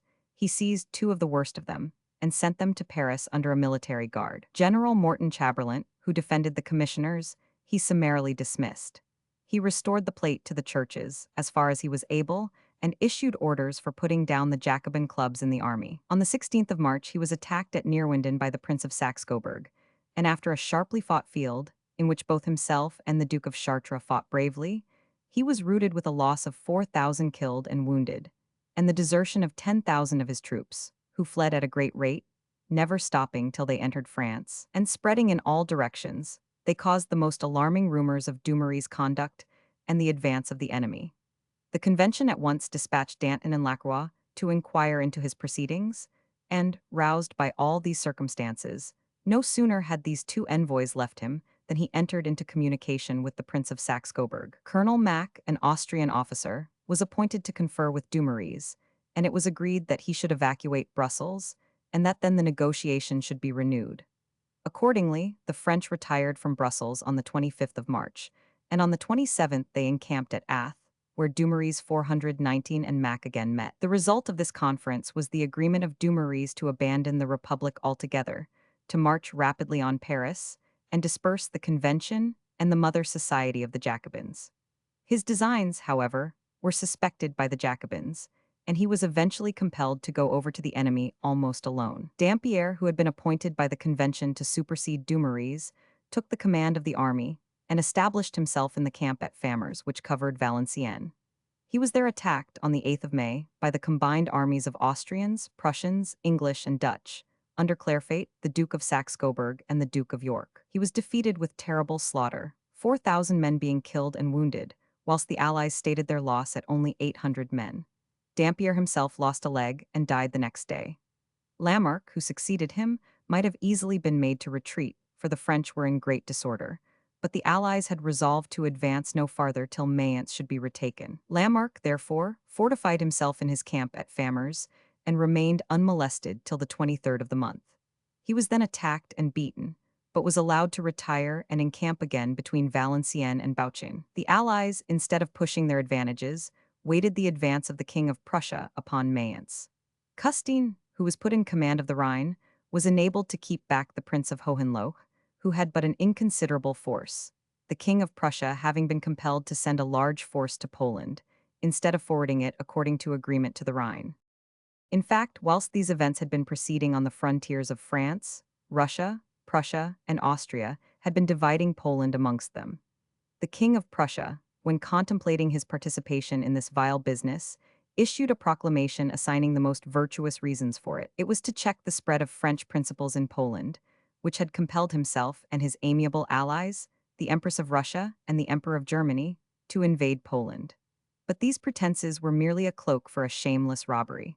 Poland abutted on Prussia with the desirable ports of Thorn and Danzig, and therefore Great Poland was especially revolutionary in the eyes of Frederick William of Prussia. The Polish Diet exposed the hollowness of these pretenses in a counter-manifesto. This produced a manifesto from Francis of Austria, who declared that the love of peace and good neighborhood would not allow him to oppose the intentions of Prussia, or permit any other power to interfere with the efforts of Russia and Prussia to pacify Poland.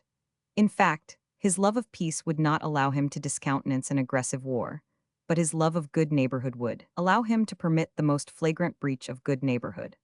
As for the Empress of Russia, she had a long catalogue of ingratitude against the Poles, in addition to their Jacobinical principles, and for these very convenient reasons, she had now taken possession of certain portions of that kingdom, and called on all the inhabitants of these districts to swear allegiance to her immediately. The Empress having thus broken the ice of her real motives, the King of Prussia no longer pretended to conceal his, but called on all the inhabitants of Great Poland to swear allegiance to him forthwith. The Russian ambassador at Grodno commanded the Poles to carry these orders of Russia and Prussia into effect by a circular dated the 9th of April. The Great Polish Confederation, which had invited the interference of Russia in order to carry out their own party views, were much confounded by these announcements of their friends. They reminded the marauders of the engagements entered into by Russia, Prussia, and Austria at the time of the former partition to guarantee the integrity of the remainder. But this was merely parleying with assassins with the knife at their throats. The aggressive powers by force of arms compelled poor King Poniatowski and the nobles to assemble a diet, and draw up and sign an instrument for the alienation of the required territories. By this forced cession, a territory, containing a population of more than 3.5 million, was made over to Russia, and another territory to Prussia, containing 1.5 million of inhabitants, together with the navigation of the Vistula, with the port of Thorn on that great river, and of Danzig on the Baltic, so long coveted. As for the small remainder of what once had been Poland, which was left to that shadow king, Poniatowski, it was bound down under all the old oppressive regulations, and had Russian garrisons at Warsaw and other towns. But all these powers were compelled to maintain large garrisons in their several sections of the appropriated country 420. View in the Old Town, Warsaw. See larger version. Thus it happened that the King of Prussia, with hands full of aggression, did not appear on the Rhine to chastise the aggressions of France before the month of April.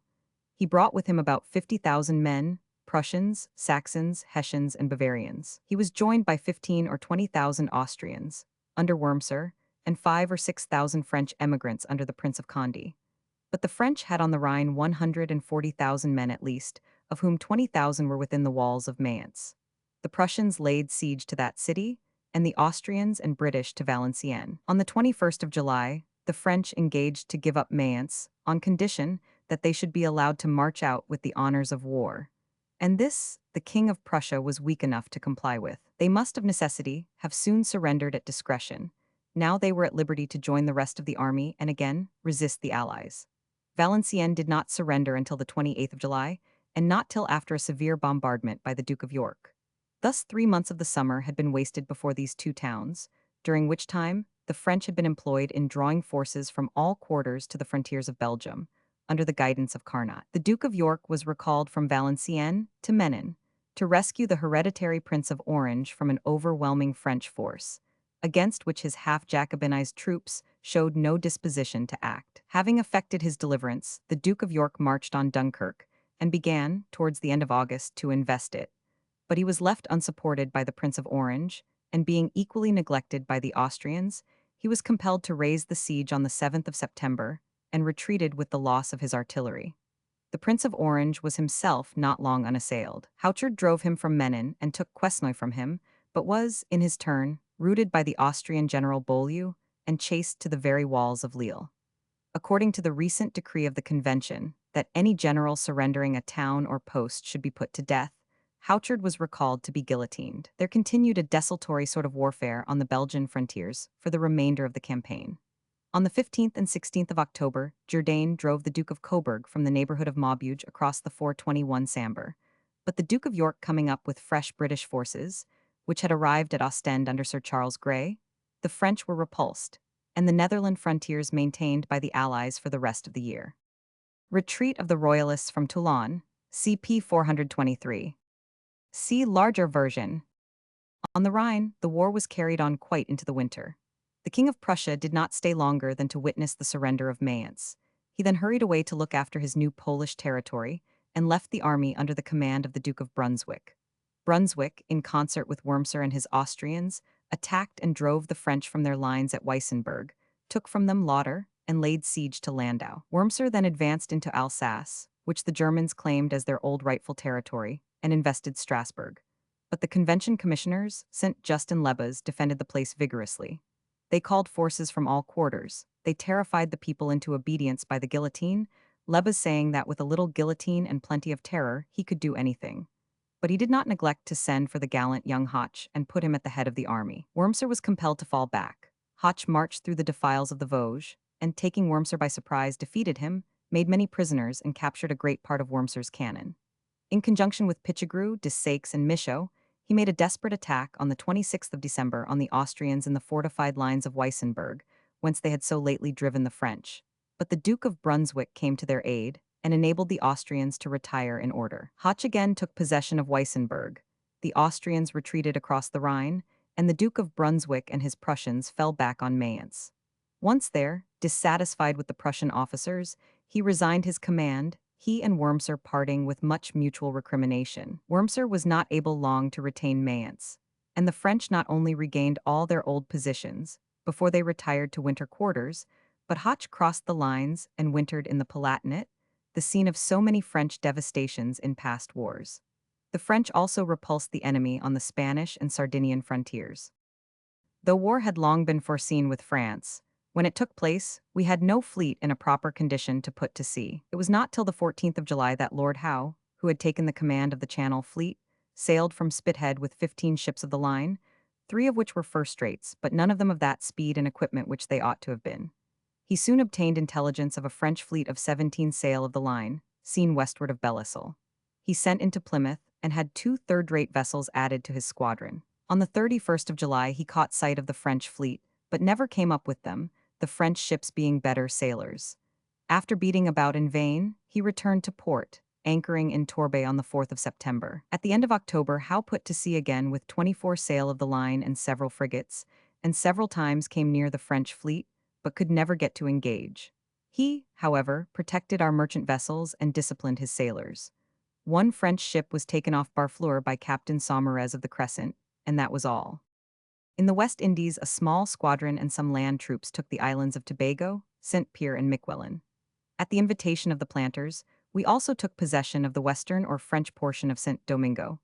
But in Martinique, where we had had the same invitation, the royalist French did not support our efforts according to promise, and the enterprise failed from the smallness of the force employed. Besides these transactions, there occurred a severe fight between Captain Courtenay, of the frigate Boston, with only 32 guns and 200 men, and the Ambuscade, a French frigate of 36 guns and 400 picked men, in which both received much damage, and in which Captain Courtenay was killed, but in which the Frenchman was compelled to haul off. In the East Indies we again seized Pondicherry and all the small factories of the French. The great maritime struggle of the year was at Toulon. The south of France was then in active combination against the Convention and the Jacobin faction. There was a determination in Toulon, Marseille, and other places on the coast to support the Royalist party in Aix, Lyon, and other cities. For this purpose they invited the British to cooperate with them. Lord Hood, having obtained from the people of Toulon an engagement to surrender the fleet and town to him, to be held for Louis XVII, arrived before that port in July, with, however, only 7 ships of the line, 4 frigates and some smaller vessels. Nearly all the old royalist naval officers were collected in Toulon, and were so eager for revenge on the Jacobin officers and sailors, who had not only superseded them, but had persecuted them with all the savage cruelty of their faction, that they were all for surrendering their fleet to Lord Hood, and putting him in possession of the forts and batteries. There was a firm opposition to this on the part of the Republicans, both in the fleet and the town, but it was carried against them. Besides the royalist townsmen, there were 10,000 provincials in arms in the town and vicinity. As General Cardox had defeated the royalists at Marseille, taken possession of the town, and, after executing severe measures on the royalists there, was now in full march for Toulon, there was no time to be lost. Lord Hood landed a body of men under Captain Elphinstone, to whom the forts commanding the port were quietly surrendered. Lord Hood was thus at once put into possession of the best French port in the Mediterranean, and a great fleet, with all the stores and ammunition. But he knew very well that the place itself could not long be maintained against the whole force of Republican France. He resolved, however, to defend the inhabitants, who had placed themselves in so terrible a position with their merciless countrymen, to the utmost of his power. He therefore urged the Spaniards to come to his assistance, and they sent several vessels and 3,000 men. He received reinforcements of ships and men from Naples, the queen of which was sister to Marie Antoinette, and from Sardinia. Fresh vessels and men also arrived from England. Lord Mulgrave arrived from Italy, and at Lord Hood's request assumed command, for the time, of the land forces. General Cardox arrived and took up his position in the villages around Toulon. He was reinforced by General Doppet from the Rhone and General Dugommier from the Var, and the latter had in his corps d'army a young lieutenant of artillery, who contained in his yet unknown person the very genius of war, namely Napoleon Bonaparte. Cardox was a man who had risen from the ranks. Doppet had been a physician in Savoy, and Dugommier was acting on a plan sent from the Convention. Bonaparte suggested what he thought a much superior plan. All you need, he said, is to send away the English. And to do that, you have only to sweep the harbor and the roadstead with your batteries. Drive away the 423 ships, and the troops will not remain. Take the promontory of La Grasse, which commands both the inner and outer harbor, and Toulon will be yours in a couple of days. On this promontory stood 2 forts, Equilette and Balaquire, which had been much strengthened by the English. It was resolved to assault these forts, and batteries opposite to them were erected by the French under Bonaparte's direction. After much desperate fighting, vast numbers of troops being pressed against the forts, that of Balaquer was taken. This gave the French such command of the inner harbor that Lord Hood called a council of war and showed the necessity of retiring with the fleet, and thus enabling the royalists to escape, who would otherwise be exterminated by their merciless countrymen. This was agreed to, and it was resolved to maintain the different forts till the ships had cleared out. The Neapolitans behaved very ill, showing no regard for anything but their own safety. They held two forts, one at Cape Lebrun and the other at Cape Lesset. These, they said, they would surrender as soon as the enemy approached. They made haste to get their ships and men out of harbor, leaving all else to take care of themselves. The Spaniards and Piedmontese behaved in a much nobler manner. They assisted willingly all day in getting on board the royalists, men, women, and children. All night the troops began to defile through a narrow saliport to the boats under the guns of the Fort La Malaga. This was happily effected, and then Sir Sidney Smith, who had recently arrived at Toulon and had volunteered the perilous office of blowing up the powder magazines, stores, arsenals, and the ships that could not be removed, began his operations. He succeeded in setting fire to the stores and about 40 ships of war that were in the harbor. After the departure of the British fleet, the Jacobin troops, townsmen, and galley convicts were perpetrating the most horrible scenes on the unfortunate Toulonnese. Even the poor workmen who had been employed by the English to strengthen the defenses were collected in hundreds and cut down by discharges of grapeshot. 3 Jacobin commissioners, the brother of Robespierre, Barras, and Freron, were sent to purge the place. And besides the grapeshot, the guillotine was in daily activity exterminating the people. The very mention of the name of Toulon was forbidden, and it was henceforth to be called Port de la Montagne. The troops of the Convention were equally successful against Lyon. It was speedily invested by numerous troops, under the command of Dubois-Krantz, one of the commissioners of the Convention. On the 21st of August he summoned the place to surrender, but the Lyonnese held out till the 2nd of October, when Cousin, one of the most ruthless of the Jacobin deputies, arrived with 28,000 armed peasants from Auvergne. He demanded that the city should be instantly bombarded and, if necessary, reduced to ruins. Dubois-Krantz said there was no need for this merciless alternative, as the place must very soon yield from famine. Cousin thereupon obtained an order from the Convention to supersede Dubois-Krantz, as devoid of proper republican zeal, and on the 7th of October commenced a terrible bombardment. The inhabitants came to a parley with Cousin and agreed to surrender without conditions. Cousin immediately appointed a committee to try all rebels, and he sent his opinion of the population at large to the Convention, describing the people as of 3 kinds: the wicked rich, the proud rich, and the ignorant poor, who were too stupid to be good republicans. He proposed to guillotine the first class, to seize the property of the second, and to remove the last into different quarters of France. The Convention adopted his views cordially, and passed a decree that Lyon should be destroyed, that nothing should be left but the houses of the poor, the manufactories, the hospitals, the school of arts, the public schools, and public monuments, that the name of Lyon should be buried forever, and that on its ruins should be erected a monument bearing this inscription: Lyons made war against liberty, Lyon is no more. The name of the spot ever afterwards was to be the Liberated Commune. The massacres were carried out by Collot de Herbois.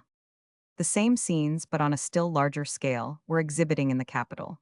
The Reign of Terror was fully inaugurated and rapidly extending itself. At first, on the expulsion of the Girondists from the Convention, that is, in June, the guillotinings were only 14. In July the number was about the same, but in August Robespierre became a member of the Committee of Public Safety, which carried on the machinery of government, and then the work went on swimmingly. From the moment that Robespierre took his place on the committee, the stream of blood flowed freely and steadily.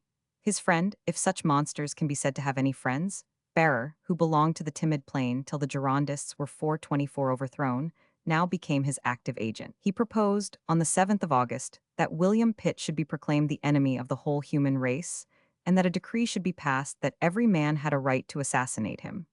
On the 9th, it was announced that the Republic was completed, that Hérault de Seychelles had produced a new and perfect constitution, which was at once adopted by the Convention. It was a constitution containing all the doctrines of the Mountain, in the bombast of that truculent faction. As it was quickly set aside, we need not detail its principles. Then this constitution was celebrated on the 10th of August, the anniversary sacred to the downfall of monarchy. Next followed fresh executions, among the most notable victims being Marie Antoinette, October 16, and Madame Roland, November 9, while most of the prominent Girondists were hunted down and killed.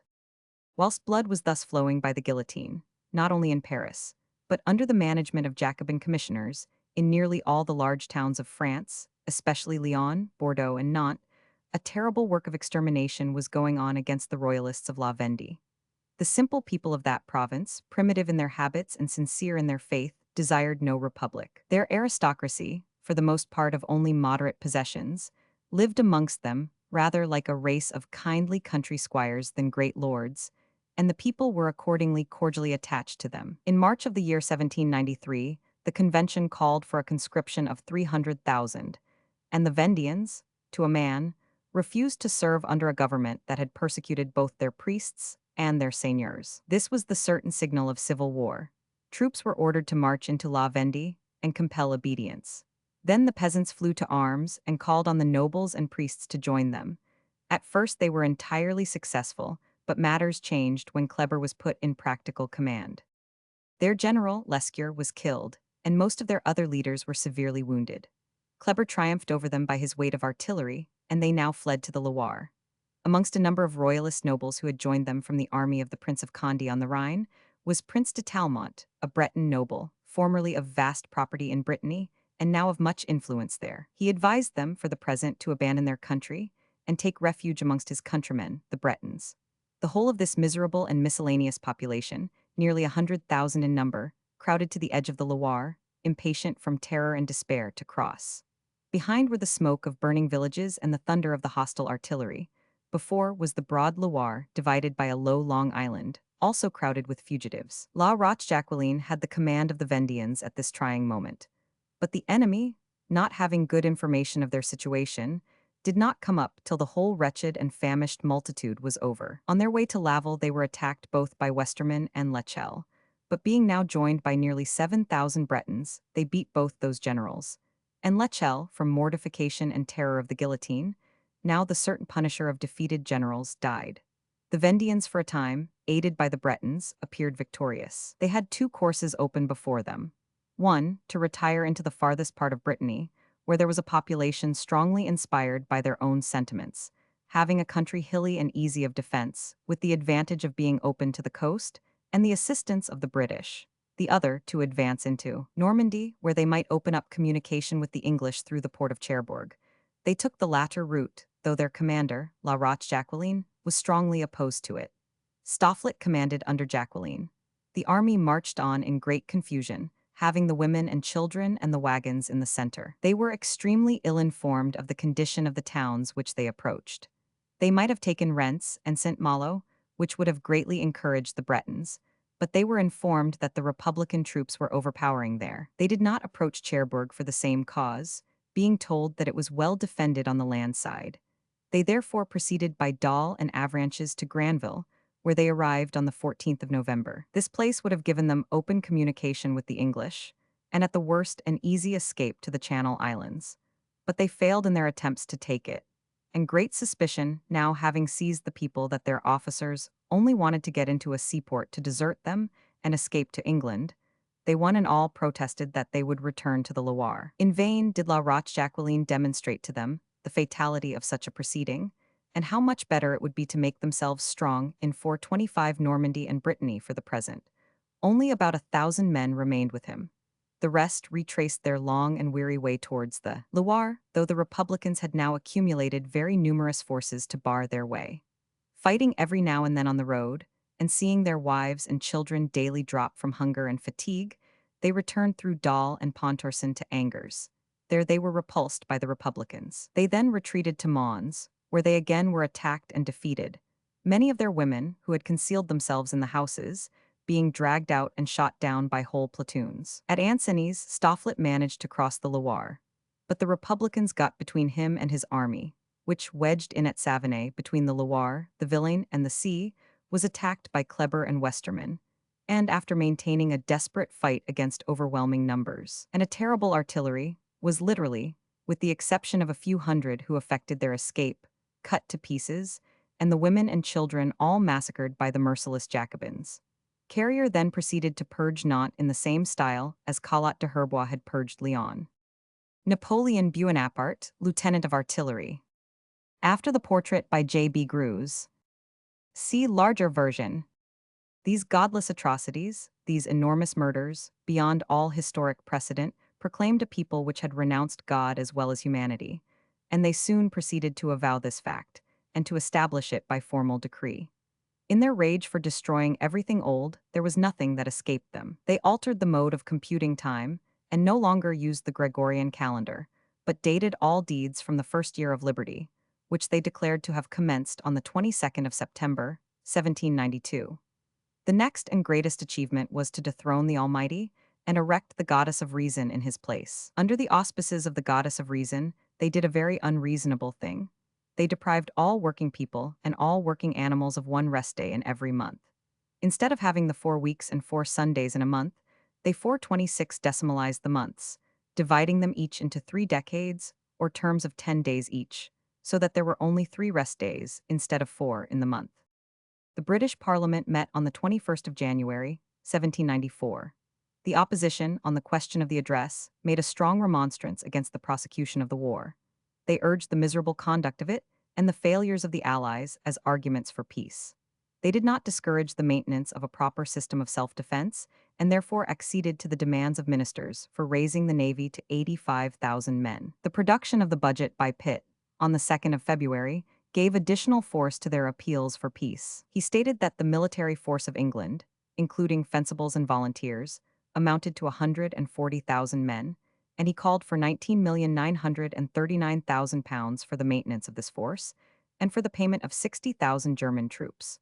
Besides this, he asked for a loan of £11 million, as well as for the imposition of new taxes. This was an advance in annual expenditure of £15 million more than only 2 years ago, and when the manner in which the money was spent was inquired into, the objections became far more serious.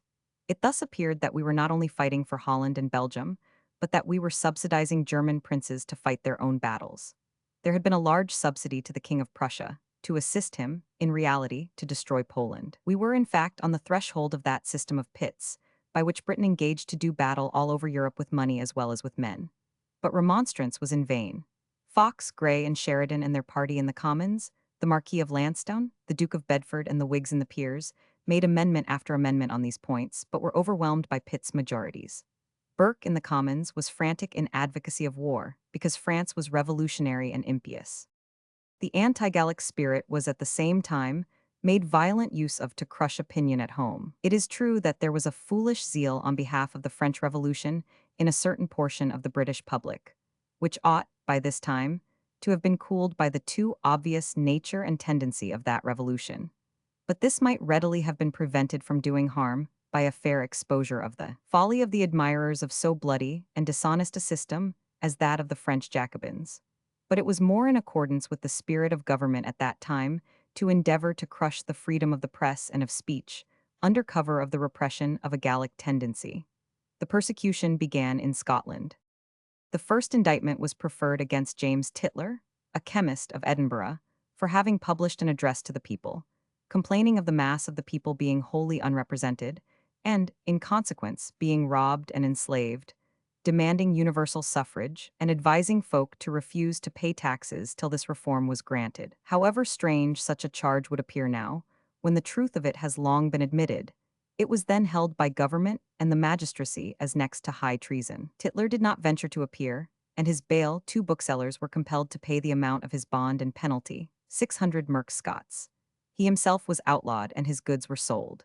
3 days afterwards, namely, on the 8th of January, 1793, John Morton, a printer's apprentice, and John Anderson and Malcolm Craig, journeymen printers, were put upon their trial for more questionable conduct. They were charged with endeavoring to seduce the soldiers in the Castle of Edinburgh from their duty, urging them to drink as a toast, George the Third and last, and damnation to all crowned heads, and with attempting to persuade them to join the Society of the Friends of the People, or a Club of Equality and Freedom. They were condemned to 9 months' imprisonment, and to give security in 1,000 merk Scots for their good behavior for 3 years.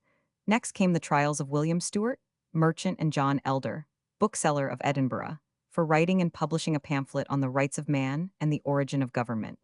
Stewart absconded, and the proceedings were dropped against the bookseller. To these succeeded a number of similar trials, amongst them those of James Smith, John Mennings, James Callender, Walter Berry, and James Robinson, of Edinburgh, tradesmen of various descriptions, on the charges of corresponding with reform societies or advocating the representation of the people, full and equal rights, and declaring the then Constitution a conspiracy of the rich against the poor. One or two absented themselves and were outlawed. The rest were imprisoned in different towns. These violent proceedings against poor men, merely for demanding reforms only 2427 much needed, excited but little attention. But now a more conspicuous class was aimed at, and the outrageously arbitrary proceedings at once excited public attention and, on the part of reformers, intense indignation. The persons now indicted were Thomas Muir and the Rev. Thomas Fish Palmer. Muir was a young advocate, only 20 years of age. He was brought to trial at Edinburgh on the 30th of August, 1793. He was charged with inciting people to read the works of Paine and a dialogue between the governors and the governed, and with having caused to be received and answered by the Convention of Delegates, a seditious address from the Society of United Irishmen in Dublin to the delegates for promoting reform in Scotland. He was also charged with having absconded from the pursuit of justice, and with having been over to France, and with having returned in a clandestine manner by way of Ireland. To these charges, Muir replied that he had gone to France after publicly avowing his object, both in Edinburgh and London, that object being to endeavor to persuade the French Convention not to execute Louis XVI. That when in Paris he urged this both on the ground of humanity and good policy, as tending to make constitutional reform easier, as well as the keeping of peace with England. That the sudden declaration of hostilities, whilst there had warned him to return, but had closed up the direct way. That was the reason of his taking a vessel from Havre to Ireland. That he had, however, returned publicly, and surrendered himself for trial at the earliest opportunity. The most respectable witnesses testified in his favor that he had always argued that the monarchy of the country was good, the government far superior to that of France, that many opinions of Paine were unsound and untenable, that an equal division of property was a chimera, and that we here wanted no revolution, but only moderate reform. The chief witness against him was a woman servant, who had lived in his father's family, who deposed to his telling people to read The Rights of Man, to giving an organ man something to play, ca ira, and the like. It is clear that Mr. Muir was what would now be considered a very moderate reformer indeed. But the Lord Advocate treated him with the most scurrilous indignity, calling him that unfortunate wretch at the bar, that demon of mischief, that pest of Scotland. The very proofs of Muir's moderation were turned by the Lord Justice Clerk into crimes. It was only policy, and he proceeded to pass on him the monstrous sentence of transportation for 14 years. This base and disproportionate sentence startled the people of England. In Scotland then, party spirit ran furiously high. As there were clubs for advocating thorough reform, so there were others for discouraging and crushing it. The Tory arbitrary principle was rampant, and Muir was the victim of it. Mr. Fish Palmer was not tried till the 12th of September. He was then brought before the Circuit Court of Justiciary at Perth and charged with writing and publishing an address to the people, which had been issued by the Society of the Friends of Liberty at Dundee. Palmer was an Englishman of good family in Bedfordshire. He had taken his degree at Cambridge and obtained a fellowship at Queen's College, but he had afterwards joined the Unitarians and had resided and preached some time at Montrose and Dundee, and had delivered lectures on Unitarianism in Edinburgh and Forfar. It appeared that Palmer was not the author of the address, but had only been asked to correct the proof of it, and that he had, whilst so doing, struck out some of the strongest passages. One mealmaker, a weaver, acknowledged himself the author of the address, but Palmer was a Unitarian, and this, to the bigoted Presbyterianism of his judges, was rank poison. His advocate pleaded that he was not quite sane, but neither did this avail. The jury brought in an instant and unanimous verdict of guilty, and the judges condemned him to be transported for 7 years. This was a still more outrageous sentence than that of Muir, for Palmer had corresponded with no French or reforming societies whatever. He had simply corrected a proof. Not at all dismayed by this unrighteous severity, the Scottish Friends of the People met in convention in Edinburgh on the 9th of October. At this convention delegates appeared, not only from most of the large towns of Scotland, but also from London, Sheffield, and Dublin. Letters were also received from the societies in England. Mr. William Skirving, a friend of Muir and Palmer, as secretary to the convention, read these letters and other papers demanding annual parliaments and universal suffrage. As the British Parliament was considered, and truly, merely a corrupt clique of the representatives of boroughmongers, they proposed to apply directly to the king, that he might urge those necessary reforms on the legislature. 428 in Scottish fashion, the reformers opened and closed their sittings with prayer, presenting a striking contrast to the French revolutionists. On the 6th of November, delegates appeared from the Society of United Irishmen, and Margaret and Gerald from the Society of the Friends of the People in London. Margaret stated that 500 constables had beset the meeting in London to prevent delegates from getting away to this convention, but that the manufacturing towns of England were almost all in favor of reform, that in Sheffield alone there were 50,000, that a general union of the reformers of the United Kingdom would strike terror into their enemies and compel them to grant annual parliaments and universal suffrage. The Irish delegates described the condition of Ireland as most deplorable. They said that the government interest, through the landed aristocracy, was omnipotent, that the manufacturers were unemployed, that an infamous coalition had taken place between the Irish opposition and ministry, that the Catholics had been bought up so that all parties might combine to crush reform, that the United Irishmen were everywhere persecuted, and that one of them had only just escaped from a 6 months' imprisonment. Amongst these, for the most part working men, sat a number of gentlemen, and even one Lord Dacre, who had lived in Paris and was a regular revolutionist. The convention sat unmolested till the 5th of December, arranging for a future meeting in England and organizing committees and correspondence in different towns. They also recommended to all reform clubs and societies to invoke divine aid on their endeavors for just reform. On meeting on the morning of the 5th, the president, Patterson, announced that himself, Margaret, and the delegates had been arrested and were only out on bail. Immediately after this, the Lord Provost appeared with a force to disperse the meeting, and though Skirving informed him that the place of meeting was his own hired house, and that they had met for a purely constitutional purpose, the Lord Provost broke up the meeting and drove out the members. That evening, they met again at another place, but only to be turned out again. Still, they did not disperse before Gerald had offered up a fervent prayer for the success of reform. Mr. Skirving then issued a circular inviting the delegates to meet in his private house, and for this he was arrested on the 6th of January, 1794, brought before the Court of Justiciary, and sentenced to 14 years' transportation.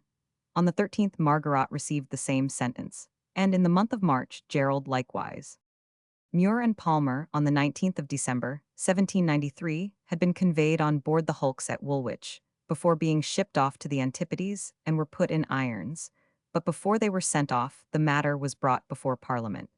It was introduced by Mr. Adams on the 14th of February, 1794, moving for leave to bring in a bill to alter the enactment for allowing appeals from the Scottish Court of Justiciary in matters of law.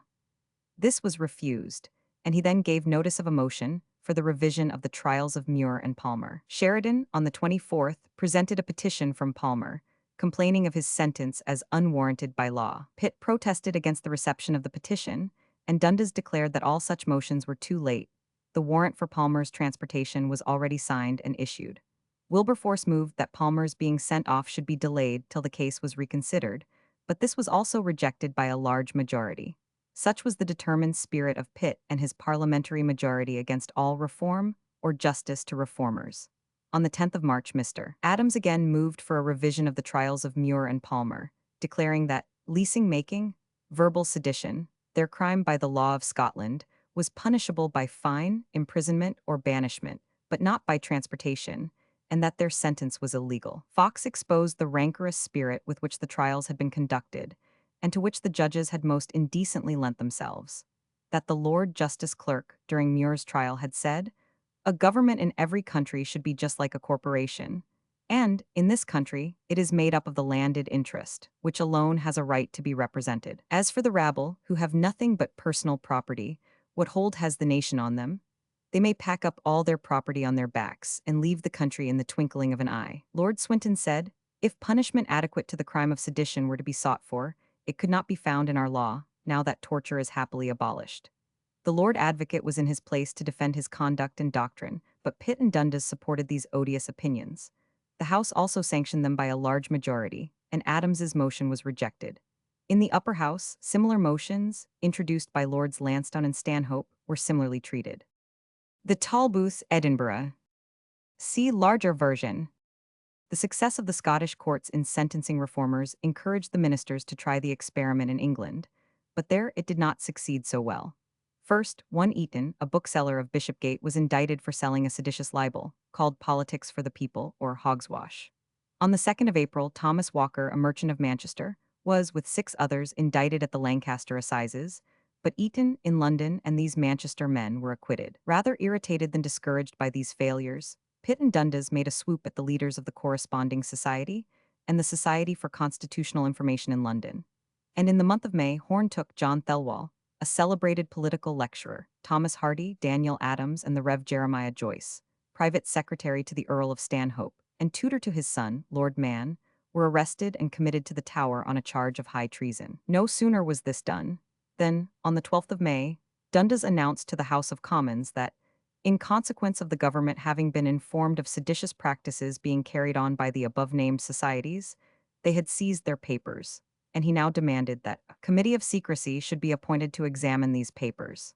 This was agreed to, and on the 16th Pitt brought up the report of this committee, which was so absurd in its results that nothing but the most blind political desperation could have induced the government to make it known. The committee found nothing amongst these papers but the reports of the societies since the year 1791, which had been annually published and made known to everyone. Yet on this miserable evidence Pitt called for the suspension of the Habeas Corpus Act, and it was accordingly granted. Burke, who now seems to have grown quite politically mad by dwelling on the horrors of the French Revolution, believing it the only measure to ensure the safety of the country.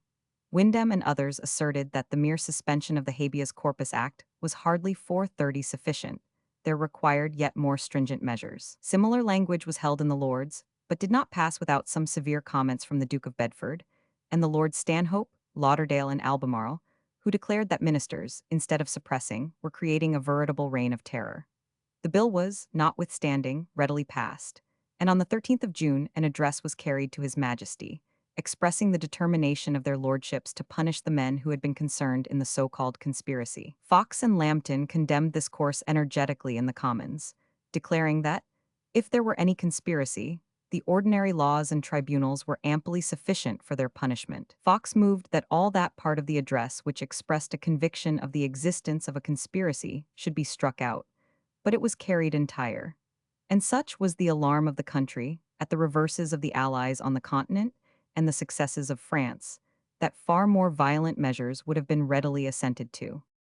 Meanwhile, Lord Howe had been on the lookout some time for the French fleet, which, it was understood, was about to leave Brest, in order to meet a convoy of merchant ships from the West Indies, and aided in bringing that trade fleet into port. On reaching Brest, however, he discovered that the French fleet had sailed, and it was not till the 28th of May that he caught sight of it out at sea, opposite the coast of Brittany. The French fleet, commanded by Admiral Villaret-Joyeuse, was greatly superior to Howe's in ships, number of seamen, and weight of metal. Howe had 25 sail of the line and 5 frigates, carrying 2,098 guns, in weight of metal 21,519 pounds, and 16,647 men. Joyeuse, now joined by Admiral Neely, had 26 line-of-battle ships and smaller vessels, carrying 2,158 guns, in weight of metal 25,521 pounds, and 19,828 men. After some skirmishing on the 1st of June, the glorious first, Howe came to close quarters with the enemy, who was compelled to fight by the presence of the conventional commissioner Bon Saint Andre. He ordered his fleet to follow his ship, the Charlotte, in cutting right through the enemy's line.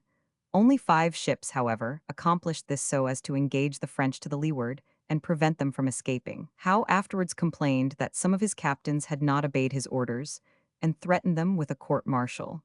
But some replied that their ships were in such bad sailing condition that they could not effect this movement, and others that they did not understand the signal. Thus, 5 vessels fighting to the leeward, and the rest to the windward, the battle raged furiously from 9 in the morning till 3 in the afternoon, when the French admiral sheered off for Brest, leaving behind 7 of his finest vessels in the hands of the British. The British lost in the action 279 men and had 877 wounded.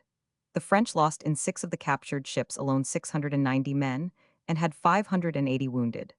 The 7th, the Vengeur, went down almost as soon as the British flag was hoisted on her, with, it is supposed, 300 men in her. Altogether, it is likely that the French did not lose less than 1,500 men, besides wounded, and 2,300 prisoners. The British lost a number of officers, who were either killed in the battle or died afterwards of their injuries. Amongst these were Sir Andrew Douglas, second captain of Howe's own ship, Captains Montagu of the Montagu, Hutt of the Queen, and Harvey of the Brunswick, Rear Admirals Passley of the Bellerophon, and Bowyer of the Barfleur. Admiral Graves and Captain Berkeley were severely wounded. Howe made every effort to pursue and bring the French admiral again to action, but owing to the bad sailing qualities of English ships at that time, and the shattered state of many of them, he could not overtake Villaret, who made the best of his way to Brest. During the remainder of the year, there were various engagements between small squadrons in different quarters, in which the advantage generally remained with the British. Besides the training thus afforded to the officers and sailors for the mighty victories which awaited them.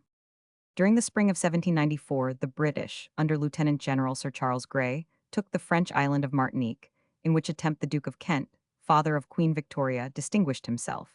They also took St. Lucia, Guadeloupe, and its dependencies, Marie Galante, Dissida, and the Saints. But they were not so successful in assisting the French royalists in St. Domingo to expel the Republicans. They beat the French in 3 successive battles, but 431 our troops were then attacked by the yellow fever. General White made himself master of the French capital, Port-au-Prince, but General Dundas, who was appointed governor, was carried off by the fever, as also were numbers of the troops. The French general also fell a victim to the fever, but at this juncture arrived the Jacobin commissioner, Victor Hughes, with a reinforcement of from 1,500 to 2,000 men. He immediately assumed the command, proclaimed freedom to all the blacks, and the plunder of the royalists. The royalists, terrified, submitted, or only feebly supported their British allies, who were thereupon compelled to yield them to their fate. Hughes, one of the bloodiest of the French revolutionists, set the guillotine to work in the hands of the Negroes. The royalists were beheaded or fusilladed in troops, their houses burnt, and their estates ravaged. Before the end of the year, this monster had reduced the island to a dreadful desert. In his ferocious fury, he had caused the very sick and wounded in the hospitals to be massacred, and the dead to be thrown out of their graves. Amongst these were the remains of General Dundas and the other dead British officers, which were flung into the river. Hughes also recovered Guadeloupe and perpetrated the same cruelties and abominations there. During this summer, the island of Corsica fell into our hands, and that by conduct as brilliant on the part of Nelson and the troops and seamen under him, as was at the time the formal inefficiency of our generals there. The Corsicans soon experienced the insolence and rapacity of the godless French Republicans and rose in general insurrection. The patriot Paoli was the first to advise them to renounce all connection with such a race of fiends, and was, in consequence, proscribed by the Convention, but at the same time appointed General-in-Chief and President of the Council of Government by his own people. As he well knew that little Corsica was no match for France, he applied to the British for assistance. Lord Hood was then engaged in the defense of Toulon, but he sent a few ships and troops during the summer and autumn to Paoli's aid, and by this assistance the French were driven out of every part of the island except San Fiorenzo, Calvi, and Bastia. The mother of Buonaparte and part of the family, who were living at Ajaccio, fled to France, imploring the aid of the Convention for her native island.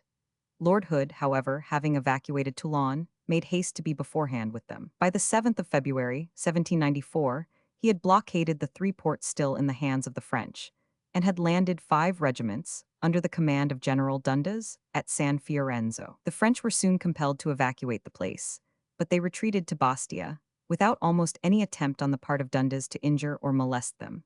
Lord Hood now urged the immediate reduction of Bastia, but Dundas, an incompetent officer, and tied up by all the old formal rules of warfare, declared that he could not attempt to carry the town till the arrival of 2,000 fresh troops from Gibraltar. But there was a man of very different mettle and notions serving there, namely, Nelson, who was indignant at this timid conduct. He declared that if he had 500 men and the Agamemnon ship of war, he could take the place. Lord Hood was resolved that he should try, whilst he himself blockaded the harbor. Nelson, who declared his own seamen of the Agamemnon were of the right sort, and cared no more for bullets than for peas, had 1,183 soldiers, artillerymen, and marines, with 250 sailors, put under his command, with the title of brigadier. They landed on the 4th of April, dragged their cannon up to the tops of the rocks overhanging Bastia, to the astonishment of French, Corsicans, and the timid Dundas. On the 10th, Nelson was aloft with his whole force, and with all his cannon in position.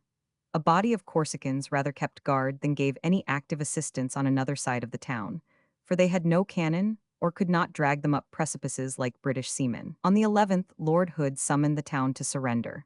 But the French commander and commissioner, Lacombe St. Mitchell, replied that he had red-hot shot for the ships and bayonets for the British soldiers, and should not think of yielding till he had two-thirds of his garrison killed. But Nelson, ably seconded by Colonel Villets, plied his artillery to such purpose, that, on the 10th of May, Lacombe St. Mitchell made offer of surrender, and on the 19th the capitulation was completed. The French forces and the Corsicans in their interest were shipped off to Toulon, after the signing of the capitulation on the 21st.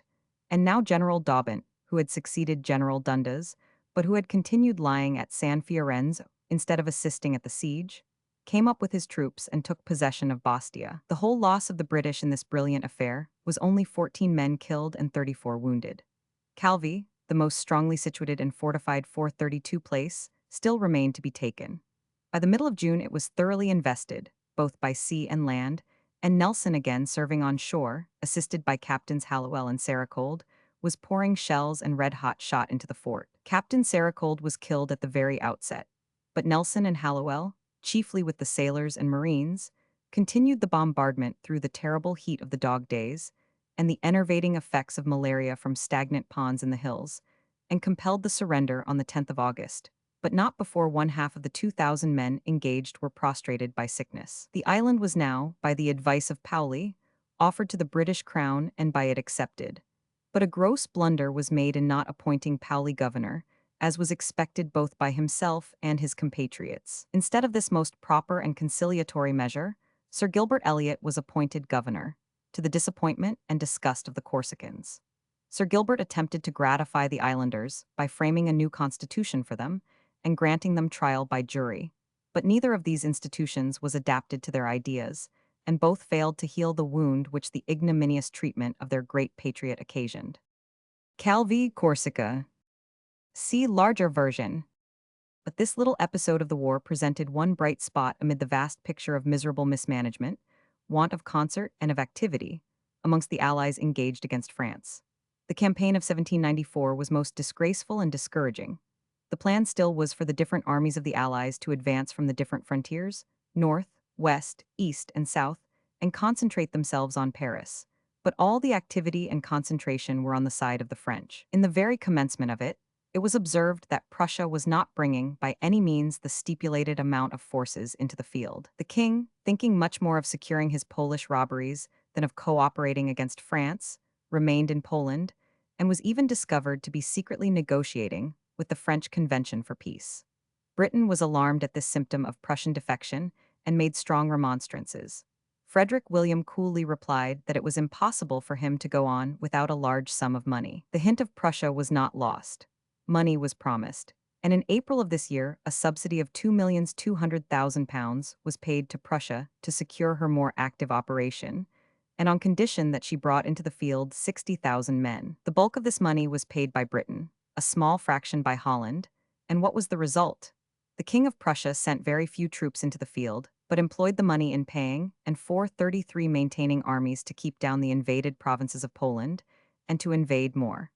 Thus Britain was duped into the disgraceful business of riveting the fetters of unhappy Poland, and it would have been well had this taught the British government wisdom. But it was now intent on that astonishing career of subsidizing almost all the nations of Europe against France, of purchasing useless German soldiers at astounding prices, of pouring out the wealth and blood of Britain like water to enable the Germans and Russians to defend their own hearths and homes, and in vain. The results of this subsidy ought to have satisfied Britain and would have satisfied any other nation, for it did not long retain Prussia as an ally, even in name. Sent just after the portrait by David. See larger version. Belgium this summer was the great battleground. In it were Austrians, Dutch, British, and Hanoverians. At the opening of the campaign, the Allies had probably 200,000 men scattered along the frontiers, and the French upwards of 300,000. But whilst the French were united in one object, and the Convention kept pouring fresh masses of men in, the Allies were slow and disunited. The Duke of York, who commanded the English and Hanoverians, about 30,000 men, was completely tired of the sluggish formality of the Austrian general, Clarefate, and refused to serve under him. To remove the difficulty, the Emperor of Austria agreed to take the command of his forces in the Netherlands in person, so that the Duke of York would serve under him. Francis, too, arrived in April, and great expectations were excited by his presence. Instead of urging all the different divisions of the Allied armies to concentrate in large masses against the able generals, Pichegru and Jourdain, Francis sat down before the secondary fortress of Landrecies, though the Allies already held those of Valenciennes 434 Conde and Quesno. This enabled Pichegru to advance on West Flanders and take Courtrai and Menin in the very face of Clairfait. At the same time, Jourdain had entered the country of Luxembourg with a large force, and whilst the Austrians were wasting their time before Landrecies, he was still further reinforced from the army of the Rhine, which the absence of the King of Prussia left at leisure, and he now fell upon the Austrian general, Beaulieu, and though Beaulieu fought bravely for 2 days, he was overwhelmed by successive columns of fresh troops and driven from his lines. Jourdain then advanced upon the Moselle, where the Prussians ought to have been, and were not, in spite of the subsidy. Pichegru, on his part, having driven back Clairfait, turned round on the Duke of York, who lay at Tournai. There he met with a severe repulse and fell back with heavy loss, but Clairfait having again advanced to regain Courtrai, Pichegru once more engaged and defeated him. Clairfait then fell back into Flanders to cover Ghent, Bruges, and Ostend. Pichegru, urged on against his better judgment by St. Just, who was the commissioner from the Convention, sent Kleber and Marceau across the Sambre to attack General Kaunitz. But Kaunitz gave the French a severe defeat, killing 4,000 of them. And had the Austrians been as rapid as they were brave, they might have nearly exterminated the whole of the French division. This success inspirited the Allies to advance actively. But the Duke of York, not taking into account the habitual slowness of German troops, shot ahead, expecting to fall in with Clairfait's columns at Turcoing. But there he only found the French, under Sauham and Binaud, who well nigh enveloped him by their vast numbers, totally defeated, and nearly took him prisoner. This gave such a panic to the Austrians that the entire army fell back, and Francis too, thoroughly discouraged, withdrew from the command and left it to the Prince of Coburg. The Duke of York rallied and maintained his ground at Tournai against Pichegru, and Kaunitz followed up his advantage against Kleber and Moreau, driving them across the Sambre. But these were only temporary successes. Jourdain, finding no Prussians in the Moselle, drew nearer to the camp of Pichegru. There were various conflicts at Ypres, Charleroi, and on the plains of Fleurus. The Allies drove the French 3 times across the Sambre, but they returned with fresh and never-ending forces and compelled the Allies to a general retreat. Bruges opened its gates to the French. Pichegru, aided by Moreau, compelled the Duke of York to retire successively on Oudenarde, Tournai, and Antwerp, places filled with the fame of Marlborough. At Antwerp, the Duke of York was joined by Lord Moira, with 10,000 men, intended originally for La Vendée, but too late to prevent the massacre of Savonay. The English garrison quitted Ostend and came round to Antwerp, and the British occupied that town, whilst Clairfait lay at Louvain, and the two armies unitedly protected Mechlin. The French allowed the retreating Allies no rest. There was no want of men. The Convention, by the menace of the guillotine at home, and the promises of plunder and license abroad, could raise any number of thousands of men, could find millions of money, and they had not a single feeling of humanity, as the streaming axes of the executioners all over the country showed. They could also fight and daunt their enemies by the same unhesitating ferocity. They had long published to all their armies that no quarter was to be given to British or Hanoverians. They were to be massacred to a man. And they now sent word to the fortresses of Valenciennes, Conde, Quesnoy, and Landrecies, that unless the garrisons surrendered, every soul on their being taken should be butchered. The fortresses were immediately surrendered, for the menace was backed by 150,000 men, the combined troops of Pichegru and Jourdain. Besides, the fortresses in the hands of the Allies were so badly supplied both with ammunition and stores that they were but dens of famine and impotence. On the 5th of July, Ghent opened its gates to the French. On the 9th, the French entered Brussels, having driven the Duke of Coburg out of his entrenchments in the wood of Soignes, near which the Battle of Waterloo was afterwards fought. They next attacked the Duke of York and Lord Moira at Mechlin, and after a sharp conflict drove them thence. The very next day Clairfait was defeated and obliged to abandon both Louvain and Liege. General Beaulieu was driven out of Namur, solely because he had no provisions there for his army, though otherwise the place could have made a long defense. The Duke of York was compelled to abandon the strong and important citadel of Antwerp from the same cause, and to cross the Scheldt into Dutch territory, leaving the French to make their triumphant entry into Antwerp on the 23rd of July. Such was the brilliant campaign of the French in the 435 Netherlands in the summer of 1794, such the ignominious defeat of the Allies, with an army of 200,000 men. Pitt, however, bravely struggled to keep up the coalition. A loan of £4 million was granted to Austria. At the same time, in addition to the Hessian soldiers engaged, the Duke of Brunswick, the king's relative, was to furnish 2,289 men on the same liberal terms, and was himself to have an annual allowance of £16,000 sterling. Those princes that did bring men into the field, such as the Hessians, Brunswickers, etc. The mentioned Wehroffer, or mansellers as they were styled by their own people, were rapacious beyond example. During the American War, we had employed these Hessians, Brunswickers, and the like, at a cost that excited general indignation. Besides paying £7 10 shillings and a penny for every man, the Duke of Brunswick, who furnished only 4,084 men, had had an annual subsidy of £15,519. The Landgrave of Hesse-Cassel, who furnished 12,000 men, had £10,281 a year. It was towards the end of May before Marshal Mollendorf, the Prussian general, began the campaign. He then attacked the French and drove them out of their entrenchments at Kaiserslautern with great slaughter. There, however, his activity seemed to cease, and on the 12th of July the French again fell upon him. He fought bravely for 4 whole days, supported by the Austrians, but both these powers were compelled to retreat down the Rhine, the Prussians retiring on Mayence and the Austrians crossing the river for more safety. The French marched briskly after the Prussians, took Treves, and then sent strong detachments to help their countrymen to make a complete clearance of Belgium and to invade Holland. Clarefate, who was still hovering in Dutch Flanders, was attacked by overwhelming numbers, beaten repeatedly, and compelled to evacuate Juliers, Aix-la-Chapelle, and finally Cologne. The French were so close at his heels at Cologne that they shouted after him that that was not the way to Paris.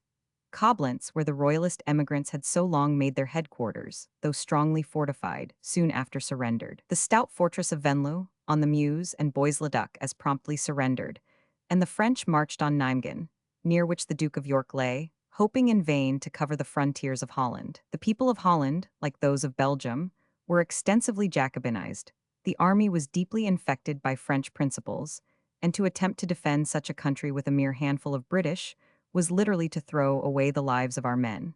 Yet the Duke stood stoutly in this hopeless defense, where half Holland ought to have been collected to defend itself.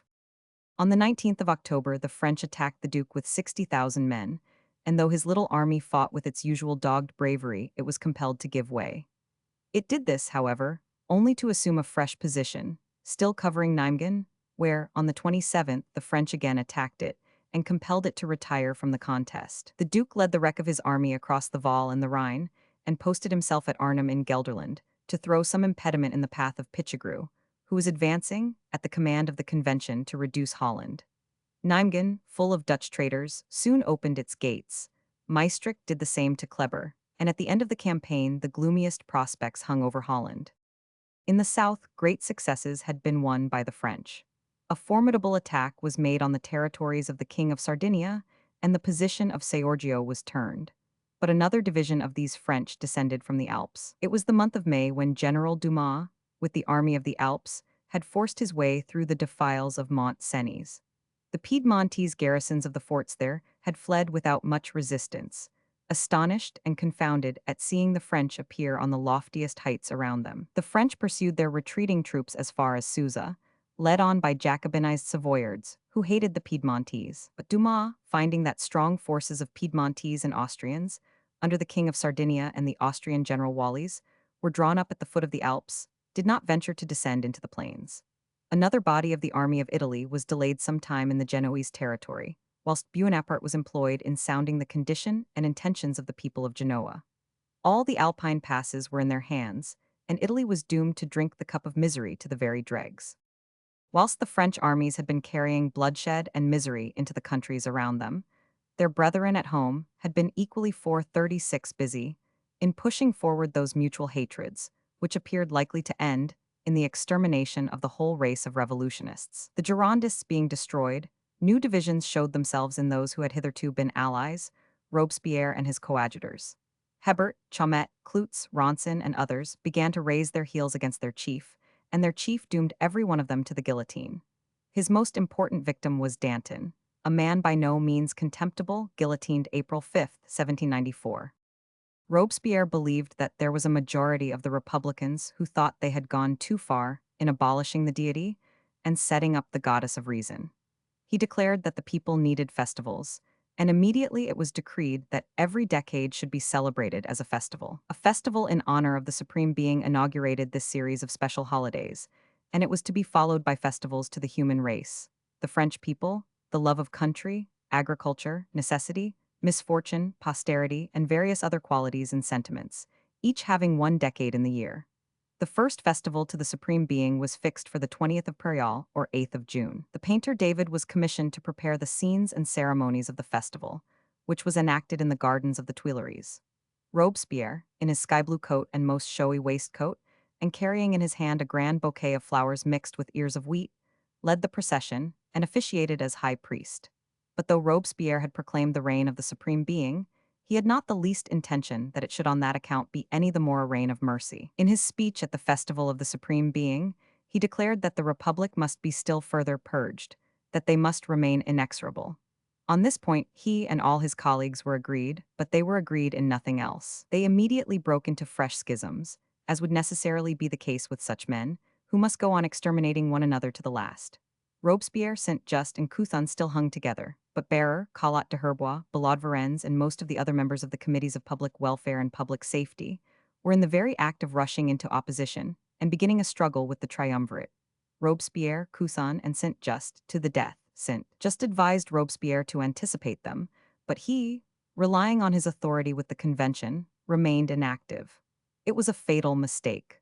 Bearer and his faction determined to strike a decisive blow at Robespierre, and Tallien volunteered to commence the attack on Robespierre in the Convention. To Robespierre's utter astonishment, his friends were outnumbered, and decrees were immediately passed for the arrest of Couthon, Lebas, Saint-Just, Robespierre, and his brother.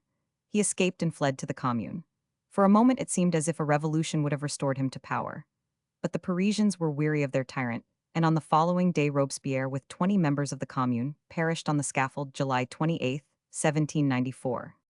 No sooner had Caillot de Herbois, Bearer, and that party triumphed over Robespierre than they summoned the members of the tribunal to their bar. On the very morning of the day of his execution, and voted them honors amid much applause. The tribunal replied that though a few traitors like Coffinhal and Dumas had found their way into the tribunal, the majority of them were sound and devoted to the convention. Accordingly, the next day the convention handed over to Fauquier Tinville and his colleagues a list of fresh proscriptions of 69 municipals, and a few days afterwards, namely, the 12th of Thermidor being the 30th of July, they added 12 more, completing 81 victims.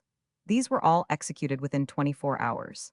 The convention then fell into new divisions, some members contending for its being time to cease these tragedies, others insisting on maintaining them. Belaud Varennes, Bearer, and Caillot de Herbois defended the guillotine and Fauquier Tinville, but the greater number of the enemies of Robespierre denounced them, declared themselves the overthrowers of Robespierre, and assumed the name of Thermidorians in honor of the month in which they had destroyed him.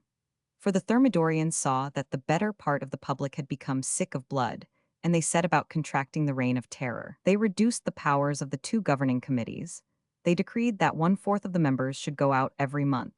They reduced the revolutionary sections of Paris from 48 to 12, and abolished the 40 sous a day to the sans-culotte patriots for their attendance. A month after the execution of Robespierre, Tallien made a fierce onslaught on the terrorist system, and declared that there were numbers yet living who had been equally merciless with Robespierre, Couthon, and Saint-Just.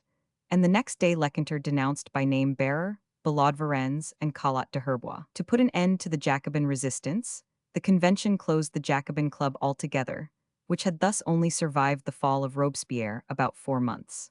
Thereupon, the Jacobins began to denounce the Thermidorians as anti-republicans, but they retorted that they were republicans of the purest school, that of Marat. Paris under the Reign of Terror, a vain appeal, after the picture by Paul Svedomsky. See larger version. Whilst these frightful horrors were taking place, Russia, Prussia, and Austria had been completing the extinction of Poland. An ill-advised attempt by the Poles for the recovery of their country had precipitated this event. The Russian minister in Poland had ordered the reduction of the little army of that country, under its now almost nominal king, Stanislaus Augustus, from 30,000 to 15,000. The Poles resented this, without considering that they were unable, at the moment, to resist it. Kosciuszko was appointed commander-in-chief, and he issued an order for the rising of the people in every quarter of Poland, and for their hastening to his flag. At first, the enthusiasm of the call to liberty and to the rescue of the common country gave some brilliant successes. Kosciuszko, on his march from Krakow to Warsaw, at the head of only 4,000 men, encountered a Russian army of upwards of 12,000 and defeated it with a slaughter of 3,000 of the enemy. On the 17th of March, 1794, the Polish troops in Warsaw attacked the Russian garrison, 8,000 strong, and slaughtering more than half of them, drove the rest out of the city, and Kosciuszko marched in soon afterwards. A week later, the population of Lithuania, Kosciuszko's native province, rose and drove the Russians with much slaughter from Wilna, its capital. But this could not save Poland. Its three mighty oppressors were pouring down their multitudinous legions on every portion of the doomed country. The Emperor of Austria marched an army into Little Poland at the end of June, and an army of 50,000 Russians and Prussians was in full march on Warsaw. For a time, Kosciuszko repulsed them and committed great havoc upon them on the 27th of July, again on the 1st and 3rd of August. At the same time, Generals Dąbrowski, Prince Joseph Poniatowski, and other Polish generals were victorious in different quarters, and the King of Prussia was compelled to draw off his army, 40,000 strong, from Warsaw in order to recover Great Poland. This gleam of success on the part of the Poles, however, was but momentary. Their army in Lithuania, commanded by corrupt, gambling, and gormandizing nobles, was beaten at all points by the Russians and driven out of Wilna on the 12th of August. At the same time, the savage Suvorov, the man who had cried "Glory to God and the Empress" over the ruthless massacre of Ismail, was marching down on Warsaw. Kosciuszko had unwisely weakened his army by sending a strong detachment under Dąbrowski into Great Poland, and, attacking a Russian force under Count Fersen, at Maxius, about 50 miles from Warsaw, on the 17th of September, he was utterly routed. He had only about 20,000 men, whilst Fersen had at least 60,000. But Kosciuszko was anxious to prevent the arrival of Suvorov before the engagement, and thus rushed into battle with this fatal inequality of strength. He was left for dead on the field, but was discovered to be alive, and was sent prisoner to St. Petersburg, where he was confined till the accession of the Emperor Paul, who set him at liberty. The fall of Kosciuszko was the fall of Poland. Not even Kosciuszko could have saved it, but this catastrophe made the fatal end obvious and speedy. Still, the Poles struggled on bravely against such overwhelming forces for some months. The ultimate partition treaty was at length signed on the 24th of October, 1795. Some particulars regarding Krakow, however, not being settled between Prussia and Austria till the 21st of October, 1796. Stanislaus Augustus was compelled to abdicate, and he retired, after the death of Catherine, to St. Petersburg with a pension of 200,000 ducats a year. He died there in the month of February, 1798, only about 15 months after his former mistress, the Tsarina, and thus Poland was blotted out of the map of nations. In England, there had been a coalition of what was called the Portland section of the Whigs, with Pitt's ministry. These Whigs had not only separated from Fox and his friends, but they had, from the first outbreak of the French Revolution, followed the lead of Burke and supported all Pitt's measures. The Duke of Portland, therefore, was in July made Third Secretary of State, Lord Fitzwilliam, President of the Council, and in December Lord Lieutenant of Ireland. Earl Spencer was made, at the same time, Lord Privy Seal, and in December First Lord of the Admiralty. Pitt's elder brother, Lord Chatham, being removed for him and made Privy Seal, and Windham became Secretary of War in place of Sir George Yonge. But this large infusion of Whiggery did not 439 render the administration any the more liberal. It was determined to bring the politically accused, now out on bail, to trial. On the 6th of October, true bills were found by the Grand Jury of Middlesex against Thomas Hardy, the Secretary of the Corresponding Society, John Horntooke, John Augustus Bonney, Stuart Kidd, the Rev. Jeremiah Joyce, Thomas Wardle, Thomas Holcroft, John Richter, Matthew Moore, John Thelwall, Richard Hodgson, and John Baxter for high treason. Hardy was put upon his trial first at the Old Bailey, October 29, before Chief Justice Eyre, a judge of noted severity, Chief Baron MacDonald, Baron Hotham, Mr. Justice Buller, and Mr. Justice Grose, with other judges. Sir John Scott, afterwards Lord Eldon, as Attorney General, opened the case against him in a speech of 9 hours. In this, he labored to represent the Corresponding Society, and Hardy as its secretary, as guilty of a treasonable intercourse with the French revolutionists, and read numbers of documents expressing great admiration of the French institutions. But these were merely the documents which had long and openly been published by the Society, and were well known through insertion in the newspapers. There was nothing clandestine about them, nothing suggestive of a concealed and dangerous conspiracy. Their invariable burthen was the thorough reform of Parliament, and the utter disfranchisement of the rotten boroughs, by which the whole representation of the country was transferred to the aristocracy. Next, a strong attempt was made to connect the secretary of the society with the men lately condemned in Scotland, especially Margaret, with whom, as all undoubtedly engaged in the same object of reform, Hardy, as secretary, had considerable correspondence. The whole failed to impress an English jury, and Hardy was acquitted after a trial of 8 days. The next who took his trial was Horne Tooke. The evidence was much the same, but the man was different. Tooke was one of the keenest intellects of the time, full of wit and causticity, by which he had worsted even Junius. He summoned as witnesses the Prime Minister himself, the Duke of Richmond, Master General of the Ordnance, and others of the Cabinet, who had all in their time been ardent reformers, and cross-questioned them in a style which, if he were guilty, showed that they had once been as much so. Tooke's trial was very damaging to the government, and he was also acquitted after a trial of 6 days, during the whole of which the jury had not been allowed to separate, that they might not receive any popular impressions from without, a course which was not calculated to put them in a particularly good humor with the prosecutors. On the 1st of December, Bonney, Joyce, Kidd, and Holcroft were brought up, but the evidence was precisely the same against them as against Tooke. They were discharged without trial.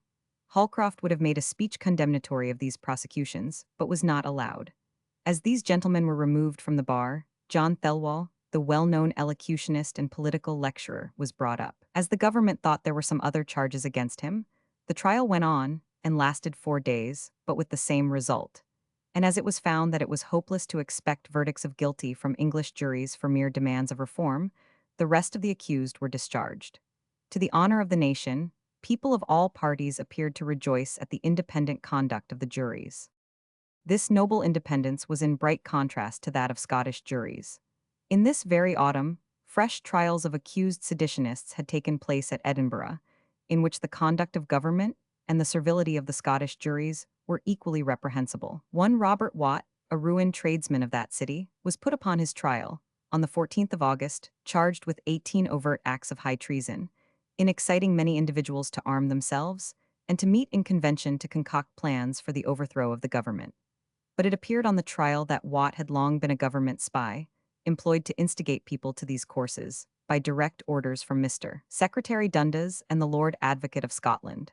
Letters from these gentlemen containing these orders, and proofs of Watt being in the pay of government for these purposes, were produced by Mr. Henry Erskine, the prisoner's counsel. It was shown unanswerably that he had been encouraged to have arms made and distributed, and to tempt soldiers in Edinburgh. He had been thus employed to mislead and ensnare unsuspecting persons from August 1792 to October 1793, more than 12 months, and it was shown that after this the government had abandoned him, and that he had then joined the reformers in earnest. Notwithstanding this display of the infamous conduct of the government, Watt was condemned to be hanged, drawn, and quartered. One Samuel Downey was next arraigned on the 440 same charges, on the 5th of September, as an accomplice of Watt, but it appeared that he had been rather the dupe of Watt and the spy-employing government than anything else, and though the jury pronounced him guilty, they recommended him to mercy. He was respited and eventually pardoned, but Watt underwent his sentence, so far as being hanged and beheaded, a warning to spies how they trusted a government equally faithless to the people and to the tools by which they sought to betray them. The last act of this year, 1794, was the opening of Parliament on the 30th of December. The King, in his speech, was compelled to confess the deplorable defeat of our allies and of our own army under the Duke of York. He had to admit that, Robespierre having fallen, there might possibly be a more pacific spirit in France. That Holland, the only ally for whom we were verbally bound to take up arms, was negotiating a peace with the French. That the United States of America had refused to coalesce with the French against us, and had, on the contrary, made a treaty of amity, commerce, and navigation with us. Here, then, was an end of all real causes for anything more than a mere defensive war on our part. Yet the speech breathed a most warlike spirit, and made a great deal of the secession of the island of Corsica from France and its adhesion to England. In the same spirit were the addresses from both houses, carried by overwhelming ministerial majorities. Canning, now rising into note, and Windham, declared that there were no motives for peace, but everything to necessitate the active prosecution of the war. And Windham could not help severely condemning the acquittal of Horne Tooke, Hardy, Thelwall, and the rest of the accused reformers. He was called to order for thus impugning the conduct of independent juries and reminded that no legal proofs of the guilt of the prisoners had been produced, on which he replied that they ought to have been condemned, then, on moral proofs. Sheridan marked the opening of the year 1795 by moving, on the 5th of January, for the repeal of the suspension of the Habeas Corpus Act. He showed that the very grounds on which this suspension had been based had miserably given way on the trials of Tooke, Hardy, and the rest, that the whole amount of arms and money on which the so-called formidable conspiracy had rested had been shown to be 1 pike, 9 rusty muskets, and a fund of £9 and 1 bad shilling. He said that the great thing proved was the shameful conspiracy of the government against the people, and their infamous employment of spies for that end. That £8,000 had been spent on the Crown lawyers, and 100 witnesses examined, only to expose the guilt of the ministry. Windham defended the measures of government, and charged the juries with ignorance and incapacity, for which Erskine severely reprimanded him. But the standing majorities of Pitt were inaccessible to argument, and the continuance of the suspension was voted by a majority of 239 against 53. A like result attended the debate in the Lords, where, however, the Dukes of Norfolk and Bedford, the Marquis of Lansdowne, and the Earls of Lauderdale and Guildford strongly opposed the suspension. These debates were immediately followed by the opening of the budget on the 23rd of February, an opening which was enough to have made any men, but such as were then at the head of British affairs, pause in their ruinous career. There was a call for 100,000 seamen, for 160,000 regulars, and 56,000 militia, total 216,000 soldiers, besides volunteers, fencibles, and foreign troops in British pay, amounting, by land and sea, to at least 400,000 men. For their support there were demanded £16,027,000, in addition to other taxes to make up deficiencies and interest on the debt. The whole revenue demanded was £27,500,000. Besides this, there was an annual subsidy to the King of Sardinia of £200,000, although there was no prospect whatever of saving him. To raise all this, new duties had to be laid on tea, coffee, raisins, foreign groceries and fruits, foreign timber, insurances, writs, affidavits, hair powder, licenses, etc., and the revenue from the post office, while the privilege of franking had to be abridged. The only tax that the compliant aristocracy protested against was that on the powdered pates of their menials, but the country cried lustily and in vain against the increase of taxation, which, gross as it was but the beginning of their burdens and of the burden of posterity. The reformers made repeated and strenuous efforts to obtain a parliamentary expression of the desirableness of this country, refraining from interfering with the internal affairs of France, and of making specific arrangements with that country. Earl Stanhope made such a motion in the Lords 441 on the 6th of January, and the Duke of Bedford made a similar one on the 27th of February. Lord Grey had moved the same thing on the day before, but all these endeavors were rendered abortive by Pitt's standing majority. It was replied that France had no government that could be treated with, and Lord Mansfield asserted that we had a right to interfere in the internal affairs of any country that acted on principles dangerous to its neighbor. Fox, on the 24th of March, moved for a committee of the whole House to inquire into the state of the nation, but this was rejected on the ground that the times were too critical, and Canning adduced the condition of Ireland, just on the verge of rebellion, as a sufficient cause for not ascertaining our actual state. The Palace of the Tuileries, Paris. See larger version. The only attempts at reform were in the commissariat and discipline of the army. The soldiers were allowed an extra quantity of bread and meat, and the militia regiments were permitted to have artillery and to increase their force and improve their staffs. But even these reforms were made unconstitutionally by the dictum of the ministers, without the authority of Parliament, and occasioned smart but ineffectual remonstrances from the House. Every motion for inquiry or censure was borne down by the ministerial majority. The remainder of the parliamentary session was occupied with royal marriages and settlements. George III and his queen, though pious and decorous in their own lives, had the misfortune to have amongst their sons some of the most dissolute and debauched men that ever figured in the corrupt atmosphere of courts. The Prince of Wales was become a very byword for his profligacy and extravagance. The Duke of York was but little better, so far as his means allowed him, and the Duke of Sussex, wishing to marry a woman to whom he was really attached, found the Royal Marriage Act standing in his way. The marriage of the Prince of Wales with Mrs. Fitzherbert was notorious, But as it was not openly avowed by the prince, no steps were taken to dissolve it. But in 1794, the prince had got a new favorite, the Lady Jersey, already a grandmother, but a young one. For her Mrs. Fitzherbert was dismissed, showing how little the prince thought of the reality of the marriage with 442 that fair lady, and he now lived openly and ostentatiously with Lady Jersey. Lord Jersey being well contented with the arrangement for the sake of the good things he hoped to gain by it, being at once appointed master of the horse to the prince. But the prince's extravagance and gambling, by the practice of which, notwithstanding his own losses, he reduced his friends, one after the other, as the Earl of Moira, Sir Wallace Porter, and others to beggary, had now brought him into extreme difficulties.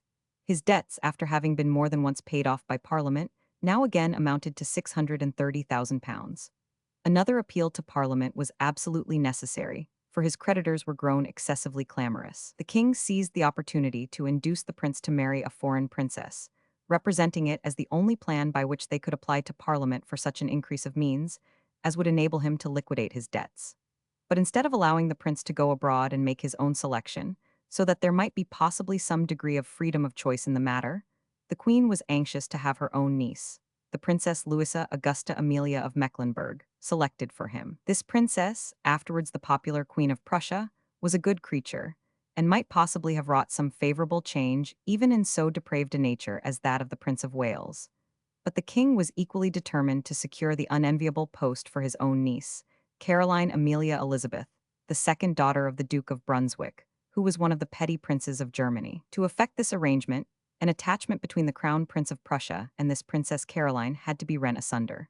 The prince was ready to fall in with any such bargain, on condition that he was liberated from his debts. It was certain that he would please himself as to the lady or ladies with whom he would really live.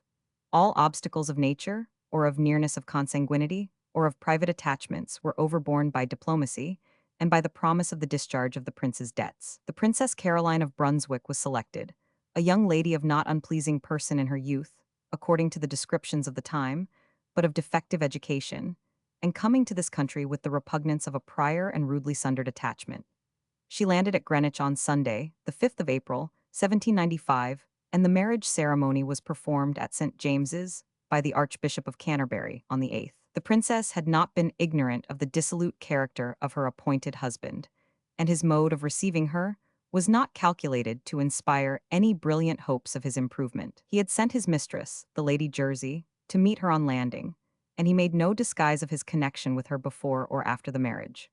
The memoirs of the time assert that Lady Jersey omitted no arts to render the princess ridiculous and even disgusting to the prince. But what chagrined him far more deeply was the breach of the promises held out to him of the discharge of his debts by a parliamentary grant or grants. On the 27th of April, Pitt introduced a message from the king, recommending the settlement of a suitable provision on the Prince of Wales on his marriage. The prince expected that Pitt would propose and carry, by means of his compliant majority, which had readily voted away millions to foreign monarchs, a vote for the immediate discharge of his debts. His astonishment may therefore be imagined when Pitt proposed that Parliament should grant him such an income as should enable him, by decent economy, to defray these debts by installments through a course of years. Having stated these debts at £630,000, he proposed to increase the prince's allowance from £75,000 to £140,000, an increase of £65,000 a year. £25,000 of this were to be set apart every year for the liquidation of the debts in the course of 27 years. This was, in fact, only giving him an increase on his marriage of £40,000 per annum, but so unpopular was the prince that not even that amount of money could be obtained. The question was warmly debated during 2 months, and it was not till the 27th of June that it was finally settled in still worse terms for the prince, namely, that his allowance should be £125,000 per annum, with the income of the Duchy of Cornwall, about £15,000 more, thus making up the £140,000. But out of this £75,000 per annum were appropriated to the payment of his debts, leaving him only £67,000 a year clear for his own expenditure, or £8,000 per annum less than his previous allowance. With the grant to the prince, this session closed, namely, on the 27th of June. The first transactions of the campaign of 1795 which demand our attention are those of Holland. To the British army these were most disastrous, and came to an end before the winter closed. The Duke of York had returned to England early in December 1794, leaving the chief command to General Walmoden, a Hanoverian, second to whom was General Dundas. Walmoden had gone quietly into winter quarters in the Isle of Baumel, forgetting that the firmness of the ice would soon leave him exposed with his small force to the overwhelming swarms of the French, under Pichegru, who, in the middle of December, crossed the Vaal with 200,000 men and drove in his lines. General Dundas advanced against him with 8,000 men, and for the time, drove the French back on the 30th of December across the Vaal. But this could not last with such disproportionate forces, especially as our troops were left with the most wretched commissariat and an equally wretched medical staff. In fact, there were neither surgeons to attend the greater part of the wounded, nor medicines for the sick. On the 4th of January, 1795, the French came back with their overpowering numbers, and on the 6th the British were compelled to retire across the Lech and continue their retreat, suffering indescribable miseries from the want of food, tents, and proper clothes, in the horrors of a Dutch winter. Notwithstanding this, the British repeatedly turned and drove back the enemy with heavy slaughter. But on the 11th of January, Pichegru attacked them in a defile between Arnhem and Nijmegen, with a condensed force of 70,000 men, and took every measure to destroy, or compel the surrender of, the whole British army. They, however, fought their way through and continued their march for the Elbe, the only quarter open to them. During this retreat they were less harassed by the French, who fell off to occupy Utrecht and Rotterdam, than by the fury of the winter and the hostility of the Jacobinized Dutch, who cursed them as the cause of all the sufferings of their country. Such was the end of Britain's campaign for the defense of her Dutch allies. Holland was proclaimed a free republic under the protection of France, and Britain immediately commenced operations for indemnifying herself, by seizing the ships and colonies of her late ally in every quarter of the globe. They intercepted the homebound Dutch Indiamen, and when the Council of Government sent deputies to London to reclaim them, Lord Grenville, the foreign minister, asked them in what character they came. They replied that they came as representatives of the sovereign people of Batavia. The foreign minister said he knew of no such power, and declined to receive them. No time was lost in seizing the Dutch colonies and factories. On the 14th of July, Admiral Sir G. Keith Elphinstone appeared in Table Bay, and landed a considerable force under command of Major General Craig. They possessed themselves of Simon's Town and the strong fort of Meisenberg, and in the beginning of September, being reinforced by another body of troops, under Major General Alured Clark. On the 23rd of that month they were masters of Cape Town. A similar activity was displayed in the East Indies, and in the course of the year, or early in 1796, all the Dutch possessions in Ceylon, Malacca, Cochin, Amboina, and other places were surrendered to the British. The same seizures were in course of execution on the settlements of the Dutch in the West Indies and on the coast of South America. But though we punished the Dutch for their French predilections, the tide of French success was rolling on in various quarters and presenting a prospect of a single-handed conflict with France. The powers on whose behalf we had armed were fast, one after another, making terms with the Republicans. Holland was in their hands, and the King of Prussia, on the 5th of April, concluded a peace with them at Bâle, in which he agreed to surrender to France all his possessions on the left bank of the Rhine, on condition of retaining those on the right. There was a mutual exchange of prisoners, including the troops of such other German states as had served with Prussia. Spain hastened to follow the example of Prussia. A peace was concluded at the same place, Bâle, on the 22nd of July, by which she gave up all the Spanish part of San Domingo. To purchase the French evacuation, the ministers of Spain itself recognized the Batavian Republic, which was become, in reality, a province of France, and promised to intercede with Portugal, Naples, Parma, and Sardinia. The Grand Duke of Tuscany followed with a proclamation of a treaty of neutrality with France on the 1st of March. Sweden and the Protestant cantons recognized the French Republic and the Batavian one, its ally, and the Duke of Hesse-Cassel, and even George III, as Elector of Hanover, were compelled to an agreement to furnish no more troops to the Emperor of Germany. Whilst the Allies were thus falling away in rapid succession before the forces of 444 Republican France, Britain, instead of taking warning, and resolving to mind only her own business, went madly into fresh treaties with continental powers. Russia and Austria were received into fresh treaties of mutual defense. Russia we were to assist with ships, and Austria with 20,000 foot and 6,000 horse, or to pay each month 10,000 florins for every 1,000 infantry, and 30,000 florins for every 1,000 of cavalry. To complete the circle of treaties, Sir Gilbert Elliot, British governor of Corsica, entered into a treaty with the Dey of Algiers, by which, on payment of 179,000 piasters, he was to restore all the Corsicans captured and enslaved by him, and was to enjoy the strange privilege of carrying all his piratical prizes into the ports of Corsica, and to sell them there, which was, in fact, licensing this chief of sea robbers to plunder all the other Italian states. On the Rhine, there was a good deal of sharp fighting between the French and Austrians. General Bender had been compelled to surrender Luxembourg on the 7th of July and allowed to retire with his army of 10,000 men into Germany on condition of not serving again till exchanged. There then remained little on either bank of the Rhine to restrain the advance of the French, except Mayence on the left bank and Mannheim and Dusseldorf on the right. Pichegru, in August, made himself master of both Dusseldorf and Mannheim, and was advancing to the reduction of Heidelberg when he was met by old General Wurmser and driven back to Mannheim. He was, in fact, meditating treachery. Jourdain, who was advancing in another direction to cooperate with Pichegru in the reduction of Mayence, was encountered by Clarefate and driven back to Dusseldorf. Clarefate then attacked the French forces already investing Mayence, and the garrison making a sally at the same time. The French were completely dispersed, and part retreated north and part south. Wurmser then invested Mannheim and compelled its surrender on the 22nd of November. Pichegru signed an armistice with the Austrians before joining them. Jourdain also retreated. In Italy, nothing was done till late in the year. Towards the end of November, the French army, under Massena, commenced operations in earnest. The Austrians and Piedmontese being scattered over a wide extent of country, defending various passes, the French attacked and beat them from different points.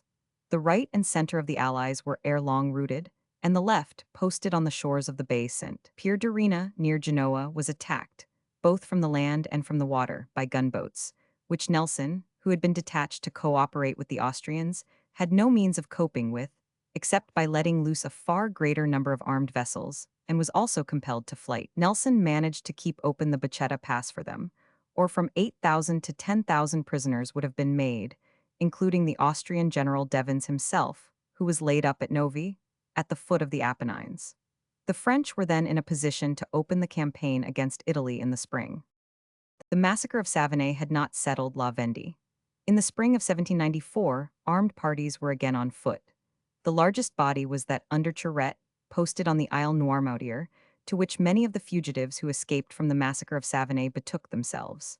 Amongst these was the wounded General Delby, with his wife, and a brother of Cathellino. Charette quitted the isle to make an attack on some of the Republican troops left in small bodies in the country, consigning the care of the sick and wounded to the protection of a garrison of 1,800 men. This garrison was soon corrupted by the Republican general, Turreau. It surrendered, and Delby and his wife were both shot, and the sick and wounded treated with merciless cruelty. This was about the only place of any strength left the Vendeans, but a worse misfortune was at hand.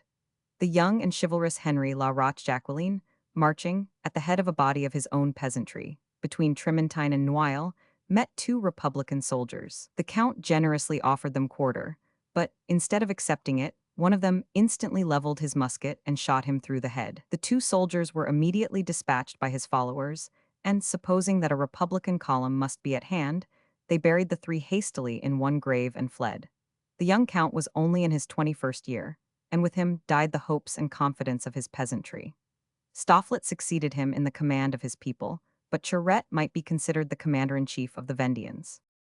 The fall of Robespierre produced a marked change in the policy of the Convention towards the royalists of this district, and they were promised, on laying down their arms, that they 445 should enjoy their country and their religion in peace.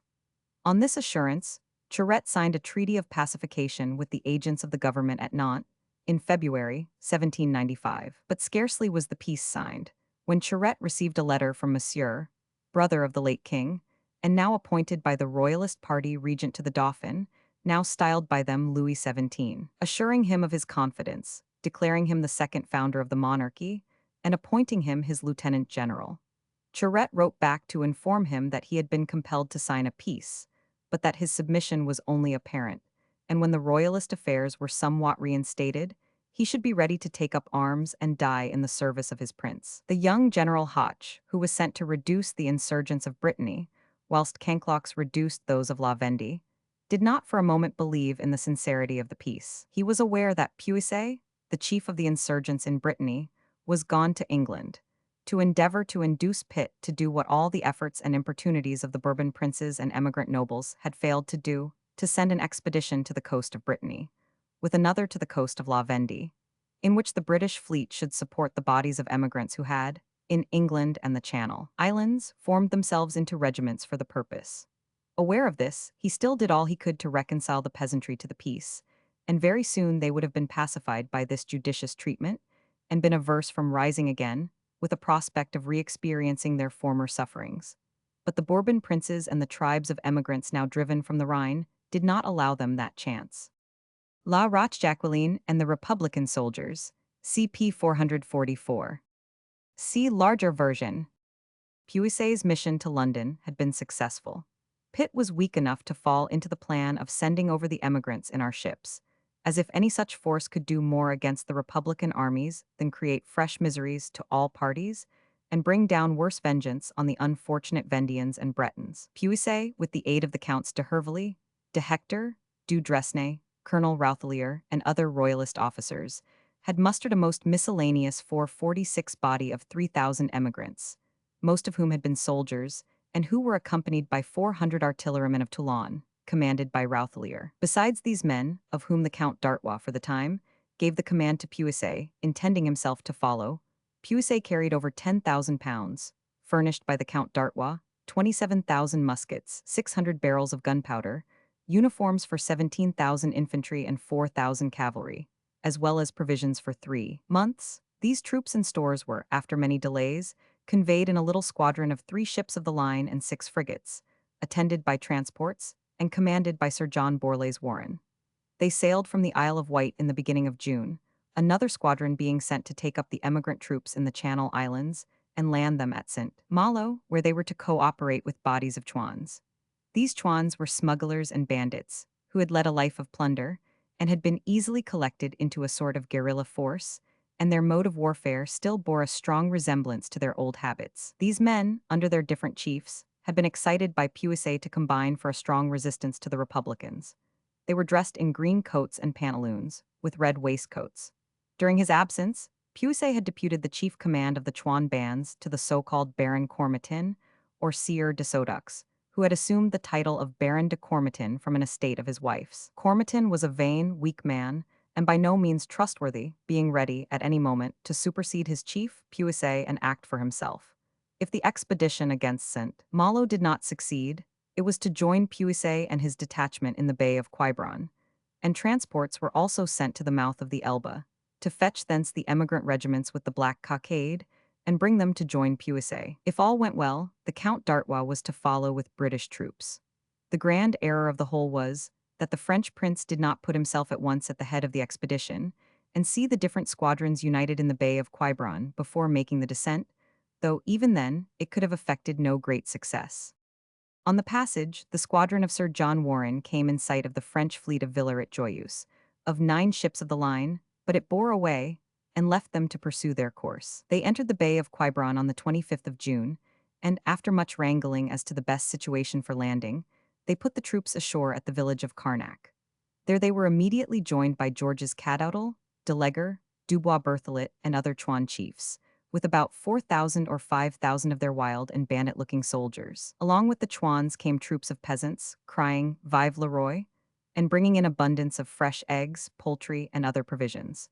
Puiset was delighted and felt confident that all Brittany was ready to rise, but this delusion was soon dissipated. The emigrants, accustomed to regular armies, looked with contempt on this wild and ragged band, and they, on their part, were not restrained, on the landing of the arms and uniforms, from seizing and carrying them off without much exertion on the part of Puiset. There was danger of bloodshed.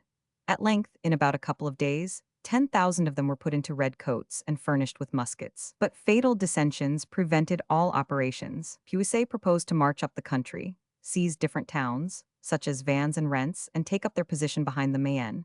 But de Hervely refused to march till the troops were formed into regular regiments, and the emigrants joined him in despising the Chouans, and in complaining that they had not been taken to La Vendée to join Charette.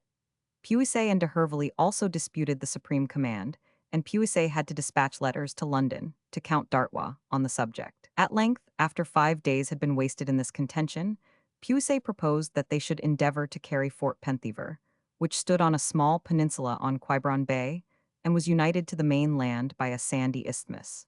To this de Hervely consented, and Sir John Warren agreed to support him in the attempt. On the 1st of July, Warren began to bombard the fort, and on the 3rd, the place being warmly assailed by both the British and the Chouans, the Republicans surrendered. Meanwhile, Puiset had sent off emissaries all over Brittany to rouse Seppo, Charette, Stofflet, and the rest of the insurgent chiefs. The news of the landing had flown all over Brittany in a few days, and the royalists were full of joy. But the convention sent to Hoche two extraordinary commissioners to stimulate him to the utmost activity. Hoche immediately wrote to the Committee of Public Welfare to assure them that nothing was wanting to his success, but for government to support him with provisions, of which 447 we are in want, and the 12,000 men whom you promised me so long ago. He posted his generals on every frontier and in every strong place. Thus he had enveloped Brittany on all sides. Instead of the Bretons rising en masse, as was expected, they kept quiet, and only the Chouans appeared in arms. Even they demanded that the Count d'Artois should come and put himself at their head, and the emigrants asked to be re-embarked and taken to La Vendée to support Charette. On their part, the able arrangements of Hoche and Canclox prevented the Vendians from operating in favor of the Bretons, and Puiset saw himself paralyzed by the vigor of his opponents and the dissensions of his followers. The different bodies of Chouans were repulsed by the Republicans as they advanced towards Quiberon Bay, and they complained that de Hervely had withdrawn the 400 men of the line who had been ordered to support them. De Hervely replied that he had recalled them to assist at the taking of Penthever. Thus favored by the wranglings of the royalists, Hoche, on the 5th of July, found himself established on the heights of St. Barbe, commanding the Isthmus of Falaise. On the 7th, de Hervely, supported by his regulars and by 200 British Marines, endeavored to drive him thence, but was repulsed with great slaughter. Hoche then bore down from the heights and drove all the miscellaneous forces of emigrants and Chouans, mingled with women and children, to the promontory and under the guns of Fort Penthever. But for the well-directed fire from Warren's boats, the mass, nearly 20,000 fugitives, must have surrendered at once, having no outlet of escape. There, however, for some days they stoutly defended themselves. On the 15th, the British squadron brought in the emigrant troops from the Elbe, under the young and gallant Count de Sombreuil, but they amounted only to 11,000 men. Puiset now ordered the Count de Vauban to advance against Hoche with 12,000 Chouans, and whilst they attacked on the right, he himself attacked his lines in front.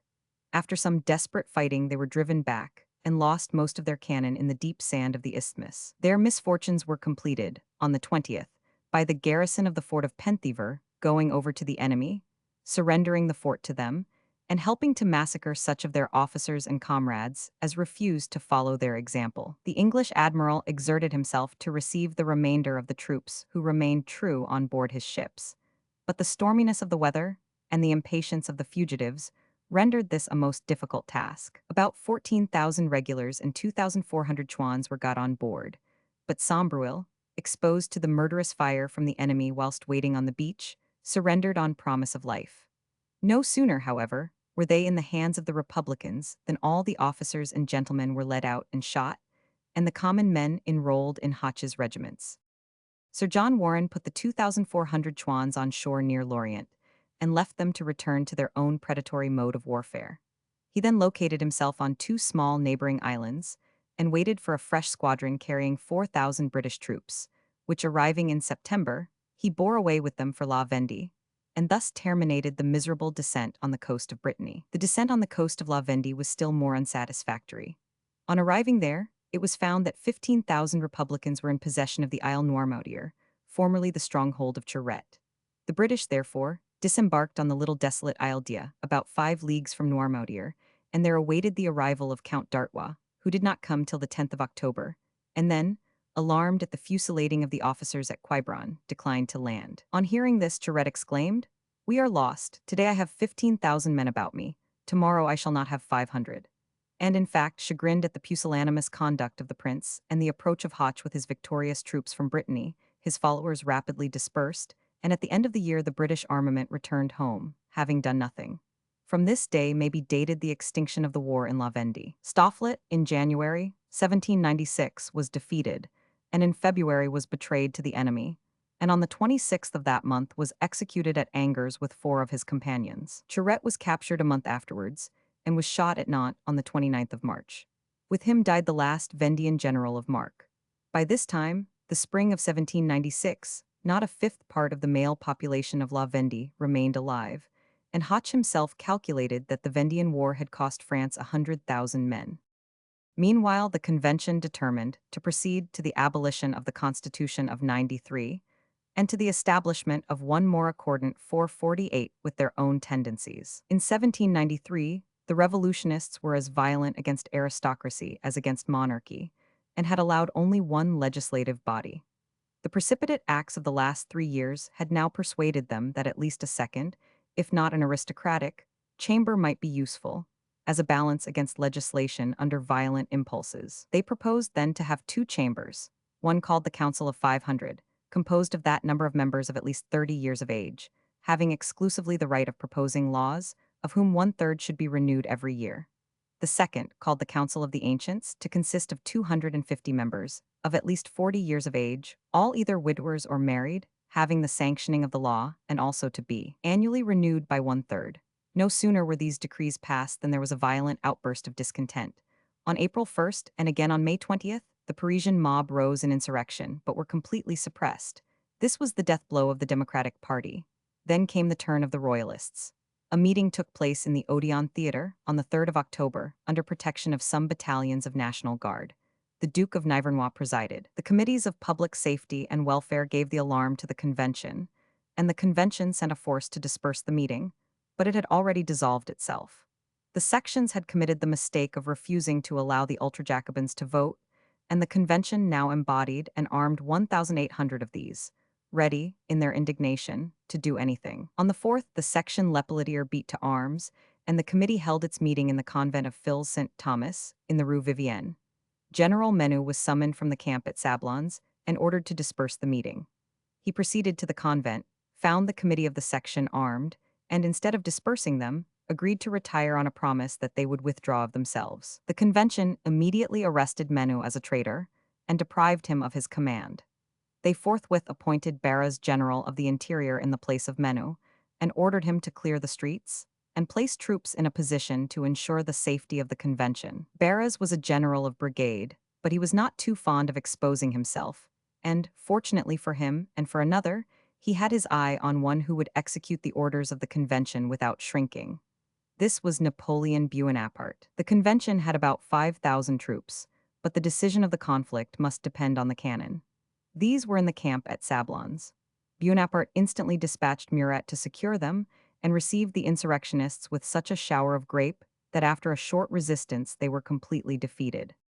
During this time, Britain was suffering severely from the effects of the war. The nation was indignant under the disgrace of the complete defeat of its army on the continent, at the defection of those very allies who had been so profusely subsidized, at the perfidy by which these despot powers had made Britain the efficient party in the dismemberment of Poland, and at the heavy taxes imposed in consequence. Political meetings were held in most large towns and in the metropolis, expressing the most decided disapprobation of the policy of ministers and at the refusal of all reforms.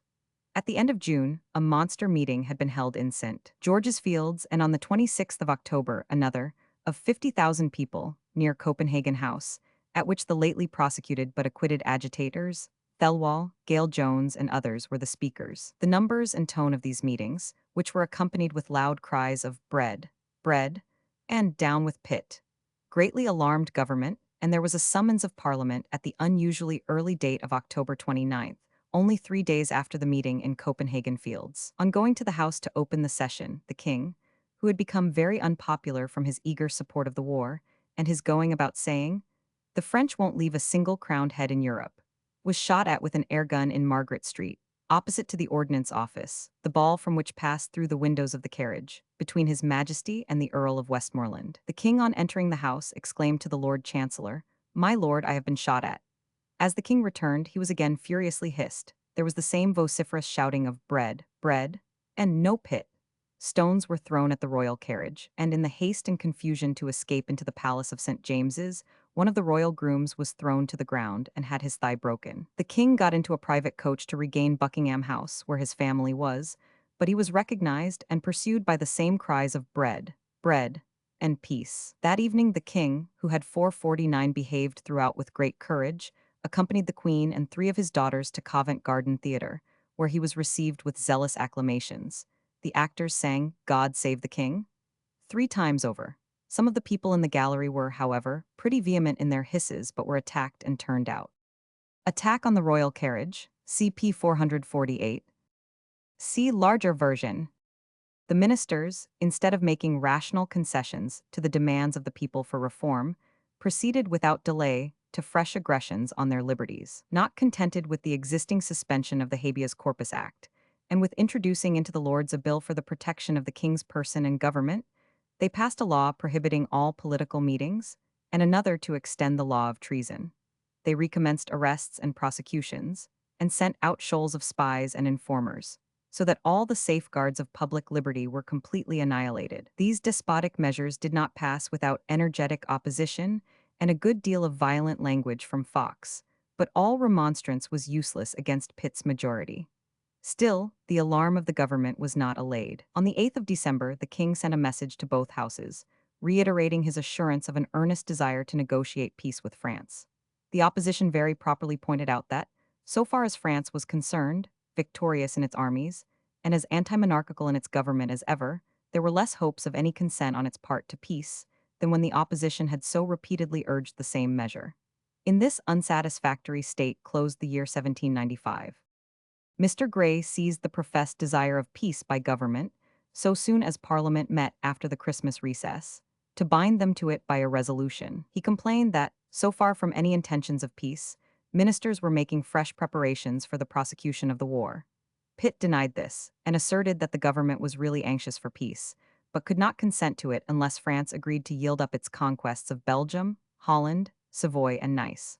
On the 10th of March, Mr. Grey moved for an inquiry into the state of the kingdom. He showed that this contest, so unsuccessful, had 450 already, in 3 years, added 77 millions to the national debt, more than the whole expense of the American War, which had cost 63 millions. He commented severely on the wasteful manner in which this money had been thrown away on monarchs who had badly served the cause, or had perfidiously betrayed it, and on the plunder of the country by jobbers, contractors, commissaries, and other vampires, who had left the poor soldiers to neglect, starvation, and death, amid the horrors of winter and inhospitable pretended friends, for whom they had been sent to fight. Grey and Fox followed this up by fresh resolutions and motions condemning ministers for their misconduct of the war and enormous waste of the public money. But all these were triumphantly got rid of by overwhelming majorities. And in the face of this ineffectual assault, Pitt introduced his budget, calling for fresh loans, amounting to no less than £25,500,000, and for supplies to the amount of upwards of 45 millions. Some of the items of this sum were Navy, £7,522,552, Army, £11,911,899, Ordnance, £1,954,665, Miscellaneous and Extraordinary, £13,821,430. The last item alone amounted to more than the whole national expenditure before the commencement of this war, yet the whole of these startling sums were readily voted away by the ministerial majority. And with these funds in hand for renewed prosecution of the war, the session ended on the 19th of May. In March 1796, Mr. Wickham, the British envoy to Switzerland, asked of 1,000 Barthélemy, by direction of Pitt, whether the French Directory were desirous of entertaining the question of peace. Barthélemy replied that the Directory would enter into negotiations on the basis of France retaining all the Netherlands won from Austria, which were now annexed to the Republic, and which France would never restore. The reply was certainly insincere. France was as busy as ever by her emissaries, undermining the loyalty of all the populations around her on pretense of liberating them. She had worked upon the Swiss, so that it was evident that they would soon fall into her net. She had entered into a treaty with the disaffected in Ireland, namely, Lord Edward Fitzgerald, Wolfe Tone, Arthur O'Connor, and their fellow conspirators, and the treaty was already signed, and a large fleet and force preparing for the invasion of Ireland. Not only was France on the very eve of invading Ireland, but she had issued a decree prohibiting the introduction of all British manufactures into Holland, Belgium, and the German states on the Rhine, as well as into any of the French colonies, on the severest penalties. Yet, in the face of all these hostile demonstrations, did Pitt send over Lord Malmesbury to endeavour to negotiate a peace. Lord Malmesbury arrived in Paris on the 22nd of October with a splendid retinue. The Directory received him haughtily and commissioned 1,000 Delacroix to discuss the matter with him. Lord Malmesbury insisted on the restoration of the Netherlands to Austria, a point on which the French government had declared there could be no treaty, and which rendered the embassy, from the first moment, utterly absurd. Delacroix communicated the proposal to the Directory, and the Directory immediately published it. Contrary to all the rules of diplomacy, in the Moniteur, instead of proceeding further with Britain, the Directory immediately dispatched General Clarke, an officer of Irish extraction, and afterwards made Duke of Felter, under Bonaparte, to Vienna to treat separately with Austria. This failed, and of course, with it all failed. Though there was much talk between Malmesbury and the Directory on the subject of Britain restoring the French colonies in the East and West Indies, since the restoration of Belgium and Holland was a sine qua non. Thus, as might have been seen from the first, the negotiation was at a deadlock. The King of Sardinia was already in negotiation for peace for himself, and therefore British ministers did not add to his difficulties by demanding the restoration of Savoy and Nice. At the very moment that these negotiations on the part of Britain were going on, Bonaparte, who had been appointed to the command of the army of Italy, was achieving their victory after victory. Genoa had shut her ports against our ships, Naples had concluded peace with France, Spain had been induced to proclaim war against us, and Hoche had sailed for Ireland with 25,000 troops. On the 19th of December, Lord Malmesbury received a message to quit Paris within 48 hours, with the additional assurance that whenever Great Britain was prepared to accept the terms of France, an ordinary courier would answer the same purpose as well as 451 a lord. The blame of continuing the war thus lay entirely with the French. During the year 1796, strong forces were sent to the West Indies, and the island of Grenada was recovered by General Nichols, St. Lucia by General Abercrombie, whilst General White conquered the Dutch settlements of Demerara, Berbice, and Essequibo. But some of these possessions were dearly purchased by the number of the troops who perished from the unhealthiness of their climate. The Dutch made an effort to recover the Cape of Good Hope. They were to have been assisted by the French in this enterprise, but their allies not keeping their engagement, they sailed alone and reached Saldanha Bay on the 3rd of August, when Rear Admiral Sir George Elphinstone surprised and captured the whole of their vessels, consisting of 2 64-gun ships, 154, 5 frigates and sloops, and a storeship. A squadron then proceeded from the Cape to Madagascar and destroyed a French settlement there, seizing 5 merchant vessels. During the summer, a French squadron stretched away across the Atlantic with 6 sail of the line, and finding our Newfoundland coasts almost wholly unprotected, destroyed and plundered the fishermen's huts and fishing stages, as well as their vessels, and then, returning, picked up a considerable number of our merchantmen at sea, and was lucky enough to make a retreat, by favor of a fog, through our watching squadrons into Brest. After this clever exploit, they joined the Great Brest Fleet, which sailed for Ireland on the 15th of December. This consisted of no fewer than 43 sail, 17 of them of the line, 4 frigates, 6 corvettes and brigs, with 6 transports. On board the transports were 25,000 men, who had been well tried in the War of La Vendée, and abundance of arms and ammunition, as well as extra arms to put into the hands of the disaffected Irish. For to Ireland the armament was bound. General Hoche, who had terminated the Vendean War, was appointed to terminate all the woes of Ireland and convert that sacred island into another French paradise. Besides Hoche, Generals Grouchy, Hammert, and Bruix were attached to the expedition.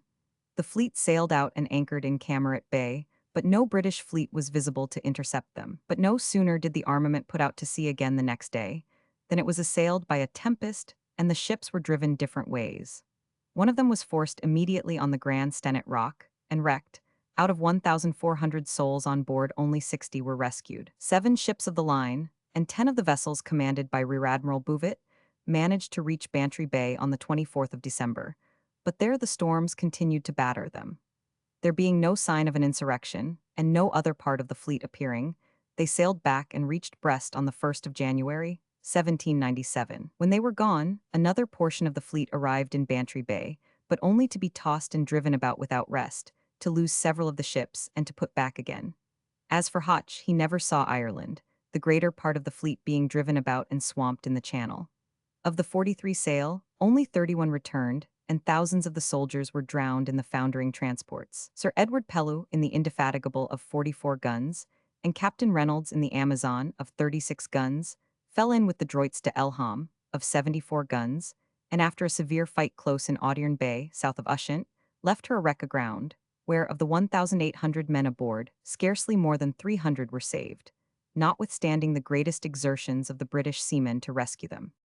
The Directory began its campaigns of 1796 with much spirit and ability. The plans, which had been repeatedly pointed out by Dumouriez, Pichegru, Moreau, and more recently by Buonaparte, of attacking the Austrians in Germany and Italy simultaneously, and then, on the conquest of Italy, combining their armies and marching them direct on the Austrian capital, were now adopted. Pichegru, who had lost the favor of the Directory, was superseded by Moreau, and that general and Jourdain were sent to the Rhine.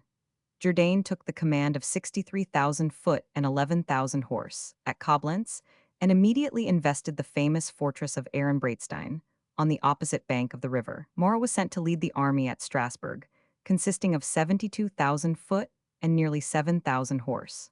Jourdain found himself soon menaced by the Archduke Charles, the emperor's brother, the ablest and most alert general that the Austrians possessed at that period. He advanced rapidly on Jourdain's position with 70,000 foot and 20,000 horse, defeated a division of Jourdain's army under General Lefebvre, and compelled Jourdain himself to raise the siege. But the Archduke, out of too much anxiety for Wurmser, who was opposed to 452 Moreau with much inferior forces, ascended the Rhine to support him, and Jourdain immediately availed himself of his absence to advance and seize Frankfurt on the Main, Wurzburg, and other towns. Moreau advanced to drive back Wurmser and the Archduke, till a union with Jourdain would enable them to fall conjointly on the Austrians. But the Archduke perceived that, in consequence of the orders of the Directory, Moreau was spreading his army too wide, and he retreated so as to enable Wurmser to join him. This retrograde movement was mistaken, both by friends and enemies, for a sign of weakness, and whilst Moreau advanced with increased confidence, many of the raw contingents of the Archduke's army deserted, and several of the petty states of Germany sued to the Directory for peace. But the moment for the action of the Archduke had now arrived. Whilst Moreau was extending his lines into Bavaria, and had seized Ulm and Donauwörth, and was preparing to occupy the defiles of the Tyrol, the Archduke Charles made a rapid detour, and on the 24th of August fell on Jourdain and completely defeated him. He then followed him to Wurzburg, and on the 3rd of September routed him again. With a velocity extraordinary in an Austrian, the Archduke pushed on after Jourdain's flying battalions, and on the 16th of September gave him a third beating at Aschaffenburg and drove his army over the Rhine. Moreau, left in a critical position, so far from the frontiers of France and hopeless of any aid from Jourdain, who had lost 20,000 men and nearly all his artillery and baggage, made haste to retrace his steps. Thus both of the French armies were beaten back to the left bank of the Rhine, and Germany was saved. But meanwhile in Italy, the French had been completely successful. Buonaparte reached the French headquarters at Nice on the 26th of March, and immediately set himself to organize and inspirit the forces, which were in great disorder. He found the commissariat also in a deplorable condition. The troops amounted to 50,000, the Austrians, under the veteran General Beaulieu, to considerably more. The united army of the Sardinians and Austrians, Beaulieu on the left, D'Argenteau in the center, and Colli with the Piedmontese division on the right, hastened to descend from the Apennines, to which they had retreated at the end of the last campaign. Beaulieu met the French advanced guard at Voltri, near Genoa, on the 11th of April, and drove it back. But D'Argenteau had been stopped in the mountains by the resistance of a body of French, who occupied the old redoubt of Montenot. Buonaparte, apprised of this, hurried up additional forces to that point, and defeated D'Argenteau before Beaulieu or Colli could succor him. Having now divided the army of the Allies, Buonaparte defeated a strong body of Austrians under General Łukaszowicz, and having left Colli and the Piedmontese isolated from their allies, debouched by the valley of Bormida into the plains of Piedmont. Beaulieu retreated to the Po to stop the way to Milan, and Buonaparte, relieved of his presence, turned against Colli, who was compelled to retreat to Carignano, near Turin. Trembling for his capital, and with his means exhausted, Victor Amadius made overtures for peace, which were accepted, the terms being the surrender of all the Piedmontese fortresses and the passes of the Alps into the hands of the French, and the perpetual alienation of Nice and Savoy. This humiliation broke the heart of the poor old king, who died on the 16th of October. Buonaparte, however, did not wait for the conclusion of this peace. The truce being signed, he hastened on after Beaulieu, whom he defeated and drove across the Po. Beaulieu next posted himself at Lodi on the Adda, but Buonaparte, after a fierce contest, drove him from the bridge over the Adda on the 10th of May, and with little further opposition pursued him to Milan. Beaulieu still retreated and threw himself into the fastnesses of the Tyrol. On the 15th, Buonaparte made a triumphal entry into Milan and immediately sent troops to blockade Mantua. Buonaparte then advanced into the Papal States, rifling the Monte di Pieta at Bologna and Ferrara. Everywhere contributions were demanded at the point of the bayonet, and French authorities superseded the native ones. Pius VI made haste to sue for peace, and it was granted on the most exorbitant terms. 15 millions of francs must be paid down in cash, 6 millions in horses, and other requisites for the army. A great number of paintings and statues were to be selected from the galleries of art, and 500 manuscripts from the Library of the Vatican. The provinces of Ferrara and Bologna must be ceded. The port and citadel of Ancona, and all the papal ports, must be closed against the British. This most costly peace was signed on the 23rd of June, and Buonaparte hastened northward to stop the advance of the army of Wurmser, which had been sent through the Tyrol to compete with the rising Corsican. The Cathedral of Milan. See larger version. Wurmser advanced down the valley of Trent with 50,000 men, whose number was increased by the remains of the army of Beaulieu to 60,000. With such a force well conducted, the Austrians might have worsted Buonaparte, whose troops were not more than 45,000 and already greatly harassed by rapid marches. But there was no comparison between the genius of the commanders. The conduct of the Austrians was a series of fatal blunders. Had the Archduke Charles been there, it might have been different. But the first thing which Wurmser did was to weaken himself by dividing his forces and sending one detachment under Quastenoich along the western shore of the Lake of Garda, and marching along the eastern bank himself with the other. The quick eye of Buonaparte instantly saw his advantage. Neither of the divisions was now equal to his own, and he beat them both in detail. He raised the blockade of Mantua, defeated Quastenoich at Lonato, chased him back into the mountains, and then engaged and routed him twice near Castiglione on the 3rd and 5th of August. Wurmser had to make a hasty retreat into the mountains, leaving behind his artillery and many thousand men slain. Buonaparte pursued him into the very gorges of the Tyrol and inflicted fresh losses upon him. The sturdy but not very bright old Austrian, however, made a detour in the hills, and again issued on the plains 454 from the valley of the Brenta. With remarkable address and agility for him, he made his way to Mantua and threw himself into the fortress with the wretched remains of his army, about 18,000 men. There was still a fair chance for the Austrians. Britain had furnished them with money, and 2 fresh armies were descending from the hills. One of these, amounting to 30,000, was led by a brave officer, General Alvinzi. The other of 20,000, under Davidowich, was marching from the Tyrol to meet Alvinzi near Verona, who was coming from Carinthia by Belluno. Buonaparte did not allow them to meet. He attacked Alvinzi on the 6th of November and met with a terrible repulse. A detachment of French under Vaubois had been dispatched to impede the march of Davidowich, but was also in retreat. Buonaparte again attacked Alvinzi near Verona and again was repulsed. Had the Austrians united their 2 new armies before entering Italy, or had Wurmser marched from Mantua to support Alvinzi, the French must have been utterly annihilated. As it was, Napoleon was dreadfully disheartened and wrote a despairing letter to the Directory, saying his best officers were killed and his men exhausted from fighting and severe marches. But his pride and dogged pertinacity came to his aid. He made a rapid march and got into the rear of Alvinzi, but found himself stopped by a narrow bridge over the Alpone at Arkel. The country on each side was a marsh, and the only approach to the bridge was by long, narrow causeways. As the French advanced along the causeway on their side to storm the bridge, they were swept down by hundreds by the Austrian cannon. Time after time, Buonaparte drove his columns along the causeway, but only to see them mown down by grape shot. His men fled into the very marshes to save themselves, and he himself was thrown from his horse into the marsh and had to be dragged from the mire. Bodies of Hungarians and Croats made a final sally along the causeway, cutting down all before them, and it was marvelous that he escaped them. By this time Alvinzi had brought up his main body to the neighborhood of the bridge, and the battle raged obstinately there for 3 days.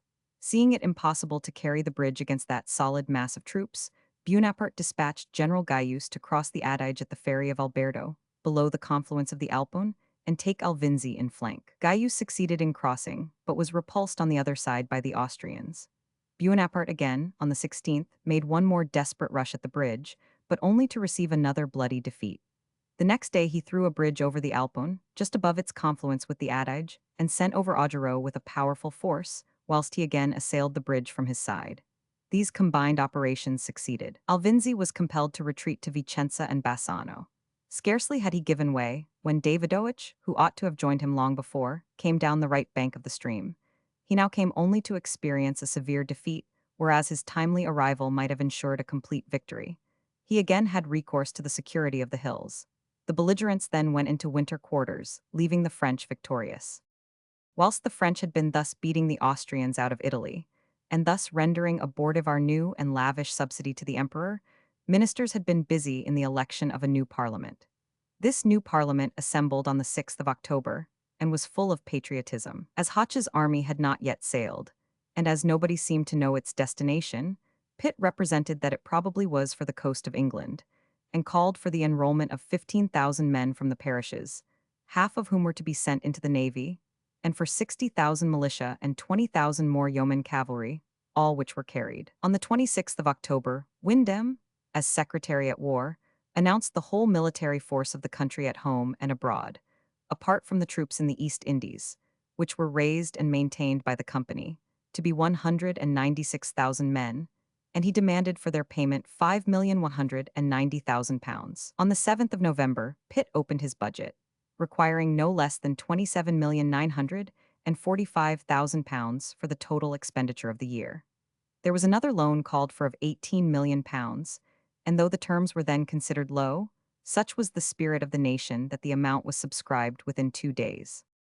The year 1797 was opened by the suspension of cash payments. The Bank of England had repeatedly represented to Pitt, as Chancellor of the Exchequer, that his enormous demands upon it for specie, as well as paper money, had nearly exhausted its coffers and could not long be continued. The payment of our armies abroad and the advances to foreign kings were necessarily made £455 in cash. The government, in spite of enormous taxation, had already overdrawn its account £11,668,800, and the sole balance in the hands of the bank was reduced to £3,826,890. Pitt was demanding a fresh loan for Ireland, when a message came from the bank to say that, in existing circumstances, it could not be complied with. Thus suddenly pulled up, the Privy Council was summoned, and it was concluded to issue an order for stopping all further issue of cash, except to the government, and except £100,000 for the accommodation of private bankers and traders. Paper money was made a legal tender to all other parties, and the bank was empowered to issue small notes for the accommodation of the public instead of guineas. A bill was passed for the purpose, and that it might not be considered more than a temporary measure, it was made operative only till June, but it was renewed from time to time by fresh acts of Parliament. The system was not abolished again till 1819, when Sir Robert Peel brought in his bill for the resumption of cash payments, and during the whole of that time, the depreciation of paper money was comparatively slight. At the same time, our seamen, who were the real and proper defenders of the country, but were so miserably paid and so abominably treated in many ways, that they could only be compelled into the service by the odious operation of press gangs, now burst forth into mutiny. Their complaints and resistance compelled a small advance and improvement. None since then had taken place. This advance of wages did not amount to more than 8 halfpenny a day to able seamen and 7 to ordinary seamen. And the low pay was but the smallest part of the complaint of these brave men. They complained that a most unfair system of prize money had prevailed, by which the admirals and chief officers swept off most of the money and left little or nothing to the petty officers and the men. That their treatment on board was barbarous, unfeeling, and degrading, that their provisions were of the vilest description, being the direct consequence of the contracts with villainous purveyors, through equally rascally navy commissioners, so that, in fact, they were served with such salt beef, salt pork, and biscuit as no dog would touch, nor did their list of grievances only too real end here. Instead of government paying the pursers direct salaries, they were paid by deducting 2 ounces from every pound of provisions served out to the men. Thus, instead of 16 ounces to the pound, they received only 14 ounces, and the same rule applied to the measurement of liquids, beer and grog served out to them. Things had come to such a pass from these causes, and the neglect of their complaint was so persevering, that the whole fleet determined on a mutiny. Accordingly, petitions were sent in from several of the principal men of war lying at Portsmouth, to Lord Howe, the commander of the Channel Fleet, praying him to intercede with the Admiralty for the same liberality towards the seamen of the Royal Navy and their families as had been shown to the army and militia, in increase of pay and better provisions. Lord Howe, instead of complying with this reasonable desire, sent the petitions to the Port Admiral, Sir Peter Parker, and to Lord Bridport, who commanded the Channel Fleet under Howe. They treated the petitions as the work of some ill-disposed person, and therefore of no consequence. But Parker was very soon compelled to inform Lord Spencer, the head of the Admiralty, that he had discovered that there was a general conspiracy to take the command of the ships from the officers on the 16th of April. To test this, orders were immediately issued to put out to sea, and the moment that Lord Bridport signaled this order to the fleet, the effect was seen. The sailors all ran up into the rigging and gave several tremendous cheers. They instantly followed up this by taking the command from the officers and sending 2 delegates from each ship to meet on board the Queen Charlotte, Lord Howe's flagship. They thence issued orders for all the seamen to swear fidelity to the cause, and the next day they all swore. They kept part of the officers on board as hostages, and put others, whom they accused of oppression, on shore. They next passed resolutions to maintain order and treat the confined officers with all due respect. They then drew up a petition to the Admiralty stating their grievances and respectfully praying for redress. This brought down to Portsmouth Lord Spencer and other lords of the Admiralty, where they met in council with Bridport and other admirals. Had these admirals shown a proper attention to the health and claims of these men, their grievances must long ago have ceased.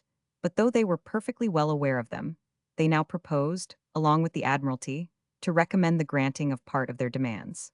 The deputies replied that they sought nothing but what was reasonable, and would never 456 lift an anchor till those terms were granted. This Admiralty Committee then offered some of the terms, but left out the proposal that the pensions of the Greenwich veterans should be raised from £7 to £10, and the crews of men of war should have vegetables when in port. The sailors, indignant at this miserable parsimony, returned on board and hoisted the red flag at every masthead. This was a sign that no concession would be made. Yet on the 22nd, the delegates addressed letters to the Admiralty and to Lord Bridport, firm but respectful. Government then tried its usual resource, the proclamation of a pardon, but without taking notice of the necessary concessions. With this proclamation, Lord Bridport went the next day on board the Royal George, and assured the seamen that he had brought a royal pardon and also the redress of all their grievances. On this assurance, the crew hauled down the red flag, and all the other ships did the same. News now came that the Brest fleet was putting to sea. On the 7th of May, Lord Bridport went on board and ordered anchor to be weighed.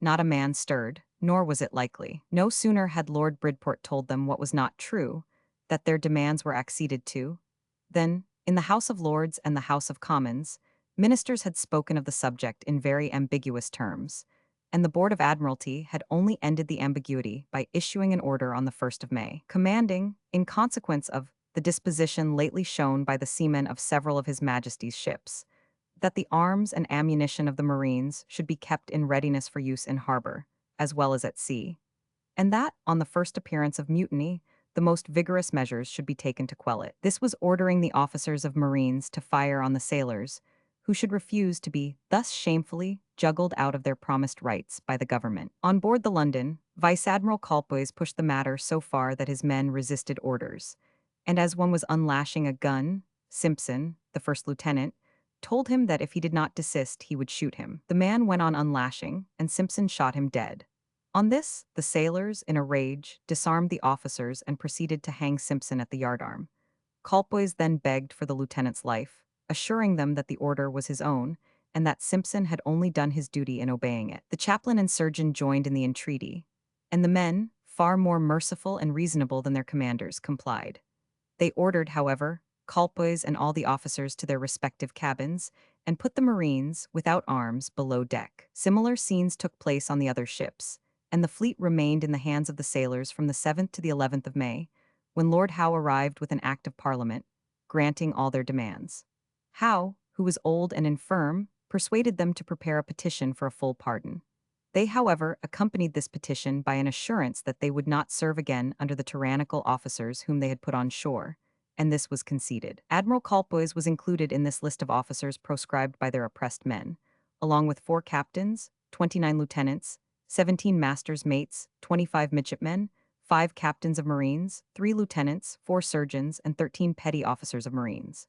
The whole being arranged on the 15th of May, the red flag was struck, and the deputies waited on Lord Howe to express their obligations to him for his kind services on behalf of the oppressed seamen. His lordship gave them luncheon, and then was escorted by them, along with Lady Howe, on board the fleet. On their return, they carried Lord Howe on their shoulders to the governor's house.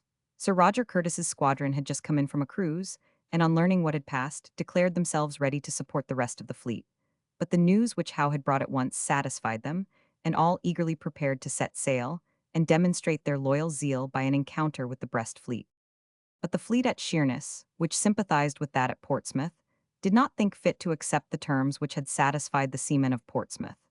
They were incited by a sailor, named Richard Parker, to stand for fresh demands, which were not likely to meet with the sympathy of either sailors or landsmen, being of a political character, and including a revision of the Articles of War. On the 20th of May, the ships at the Nore, and others belonging to the North Sea Fleet, appointed delegates and sent in their demands in imitation of the Portsmouth men. The Admiralty flatly rejected their petition. On the 23rd of May, the mutineers hoisted the red flag, and all the ships of war lying near Sheerness dropped down to the Nore. On the 29th, a committee from the Board of Admiralty went down to Sheerness to try to bring them to reason, but failed. The mutineers then drew their ships in a line across the Thames, cutting off all traffic between the sea and London. On this, the government proceeded to pull up the buoys at the mouth of the river, to erect batteries along the shores for firing red-hot balls, and a proclamation was issued declaring the fleet in a state of rebellion and prohibiting all intercourse with it. This soon brought some of the mutineers to their senses. They knew that every class of people was against them. On the 4th of June, the king's birthday, a royal salute was fired from the whole fleet, as a token of loyalty. The red flag was pulled down on every ship but the Sandwich, on board of which was Parker, and all the gay flags usual on such occasions were displayed. Several of the ships now began to drop away from the rest, and put themselves under protection of the guns of Sheerness. On the 13th of June, the crew of the Sandwich followed this example, and delivered up the great agitator, Richard Parker, who was tried, and hanged at the yardarm of that ship on the 30th. Some others of the delegates were executed, and others imprisoned in the hulks, and thus terminated this mutiny, as disgraceful to the sailors as that at Portsmouth was reasonable and honorable. The mutiny at Spithead, hauling down the red flag on the Royal George, CP 456. See larger version. Early in this year, Admiral Sir John Jervis fell in with the great Spanish fleet, which was intended to cooperate with the French in the invasion of Ireland, and defeated it. Nelson had predicted that the Spanish fleet would not take much destroying. Admiral de Langara had had a fortunate escape in the Mediterranean, in venturing to Corsica. He had now been superseded by Don Juan de Cordova, and Jervis, on the 14th of February, met with him off Cape St. Vincent. Cordova had 27 sail of the line, Jervis only 15, but he had Nelson in his fleet, which more than counterbalanced the inequality of numbers, and the discipline on board the Spanish ships was far below that of the British. Nelson broke through the Spanish line, and chiefly by his exertions and maneuvers, 4 of the largest vessels were taken, including one of 112 guns. The rest escaped into Cadiz, and there the British blockaded them. The news of this brilliant victory arrived in London when the public was greatly dispirited by the exhausted state of the Bank of England and helped to revive confidence. Sir John Jervis was made Earl of St. Vincent, and Nelson, the real hero, a Knight of the Bath. A still more signal victory was won by Admiral Duncan in the autumn. On the 11th of October, the admiral, who had been watching the Dutch fleet in the Texel, found that during a storm it had stolen out and was on its way to join the French fleet at Brest. There were 11 sail of the line, and 4 56-gun ships, commanded by Admiral de Winter. Duncan had 16 sail of the line. Notwithstanding our superiority of numbers, the Dutch fought with their accustomed valor, but Duncan ran his ships between them and the dangerous coast, to prevent their regaining the Texel, and so battered them that they were compelled to strike. 8 sail of the line, 2 56-gun ships, and 2 frigates remained in our hands, but the Dutch had stood it out so stoutly that the vessels were few of them capable of being again made serviceable. The loss in killed and wounded on both sides was great. Duncan was elevated to the peerage for this victory of Camperdown, and the danger of immediate invasion was at an end. On the 10th of February, 1797, the French made a descent on the Welsh coast, which created much alarm at the time and no less speculation as to its meaning. 4 armed vessels, containing about 1,400 men, had appeared in the Bristol Channel, off Ilfracombe, in North Devon. They did not attempt to land there, but stood over to the Welsh coast and landed in a bay near Fishguard. They were commanded by General Tate and commenced marching inland, and the whole country was in alarm. Lord Cawdor marched against them with 3,000 men, including a considerable body of militia, and they at once laid down their arms and surrendered without a shot. Many were the conjectures as to the object of this descent, and historians have much puzzled themselves about a matter which appears plain enough. The men looked ragged and wild, more like felons than soldiers, and were apparently not unwilling to be made prisoners. They were, no doubt, a part of the great Brest fleet meant for Ireland, which had been driven about by the tempests ever since they quitted that port on the 17th of December, and were only too glad to set foot on any land at all, and probably were by this time so famished and bewildered that they did not know whether they were in England or Ireland. Many of their comrades of the same unfortunate expedition never did see land again. The opening of the campaign on the Rhine in 1797 restored the positions of the French. On the lower part of the river, Hoche, who now commanded them, defeated General Cray. On the upper Rhine, Moreau retook the fortress of Cassell, 459 opposite to Strasbourg, and such was the alarm of Austria that she began to make overtures of peace. The fortunes of her army in Italy made these overtures more zealous. Alvinzi was defeated at Rivoli on the 14th of January, and Provera soon after surrendered with 4,000 men, and Wurmser capitulated at Mantua. The Archduke Charles was now sent into Italy with another army, but it was an army composed of the ruins of those of Beaulieu, Alvinzi, Wurmser, and Davidowich, whilst it was opposed by the victorious troops of Buonaparte, now supported by a reinforcement of 20,000 men under Bernadotte. The Archduke, hampered by the orders of the Aulic Council in Vienna, suffered some severe defeats on the Tagliamento in March, and retreated into Styria, whither he was followed by Buonaparte.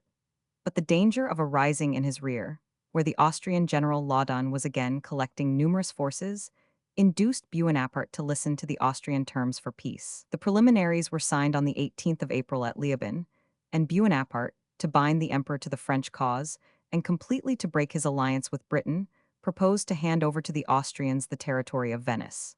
This being effected, Buonaparte hurried back to seize and bind the promised victim. He took a severe vengeance on the people of Verona, who had risen against the French in his absence, and then marched to Genoa, where, under pretense of supporting the people in their demands for a republic, he put down the Doge and Senate, set up a democratical provisional government, seized on all the ships, docks, arsenal, and stores, in fact, took full possession.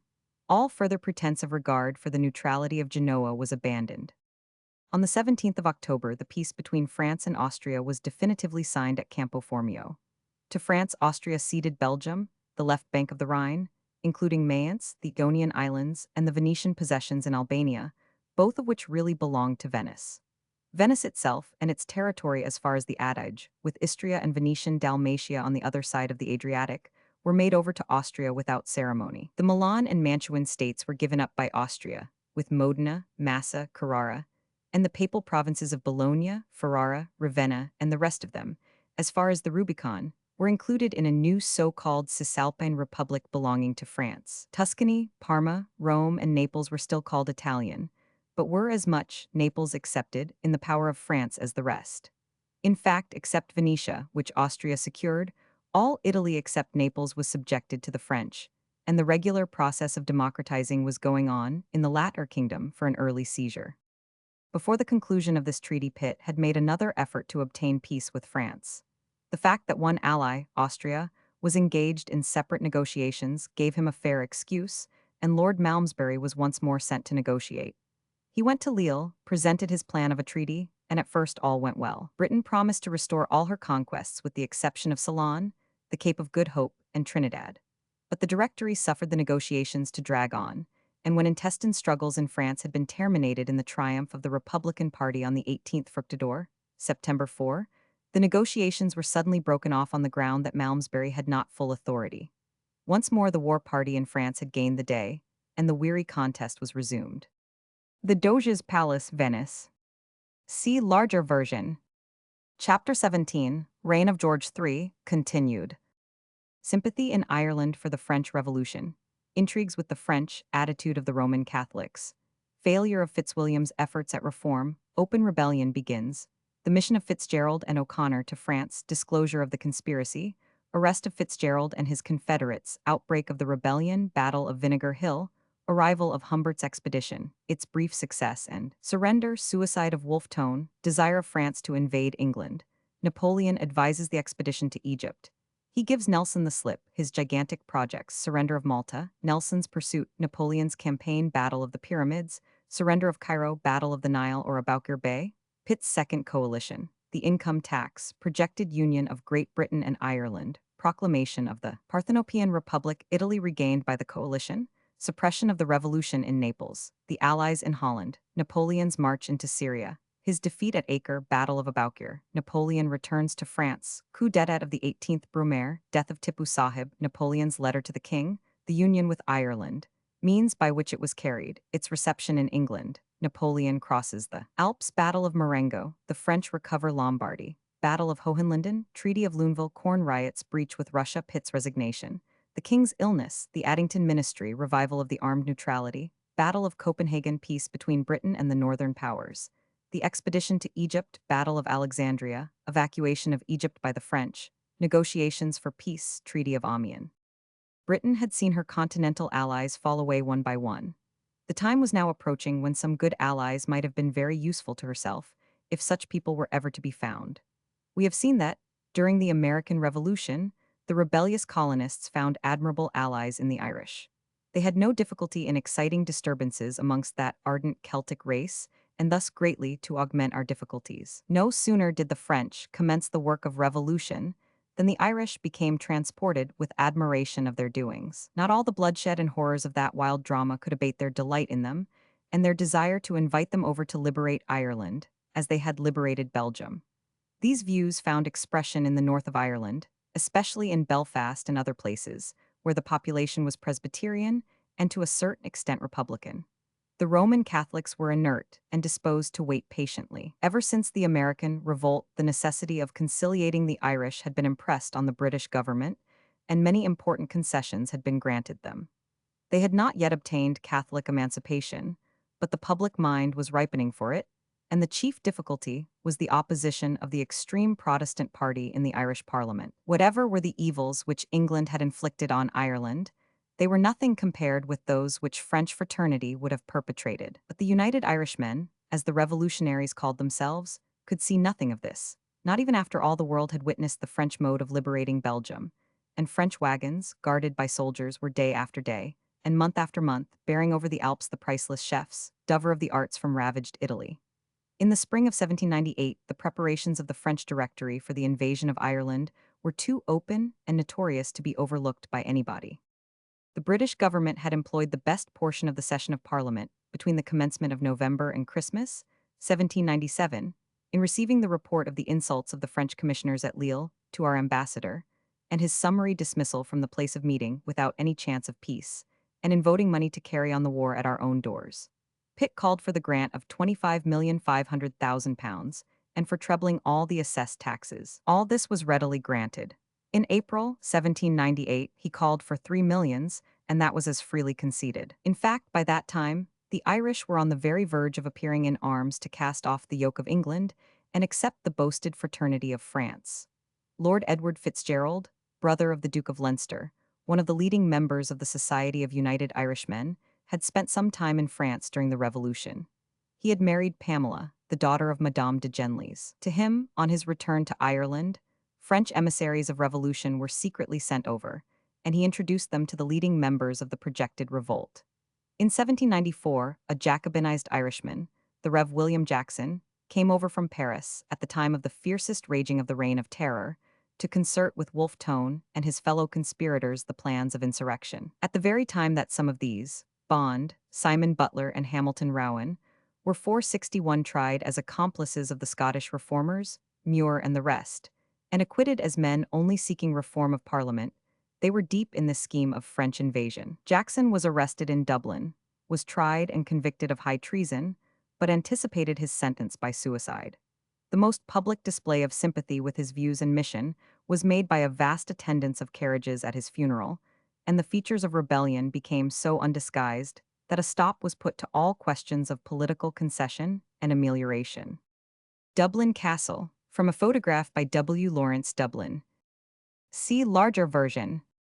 Hitherto, the United Irishmen had obtained little support from the Catholics, who were entirely out of sympathy with the Protestantism of one section of the party and the irreligion of Wolfe Tone and his immediate associates. They preferred to look to the British government, and especially to Pitt, who was known to be favorable to the Catholic claims. But the Protestants in the Irish Parliament were too strong for him, and only a few remedial measures were passed, and those inconsiderable in extent.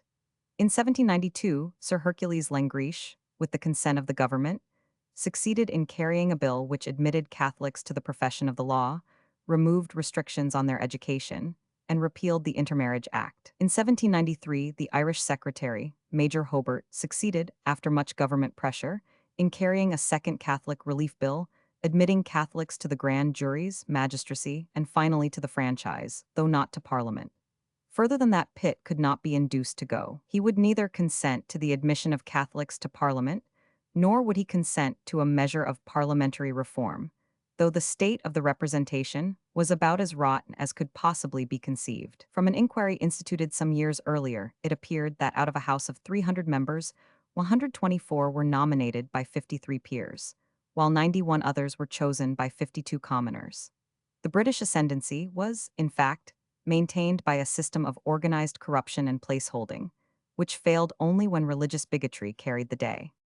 Disappointed in their hopes from England, educated Roman Catholic opinion in Ireland began to drift towards the United Irishmen, in spite of the 462 Peasants' War that was rife in various parts of the country between the members of the two religions.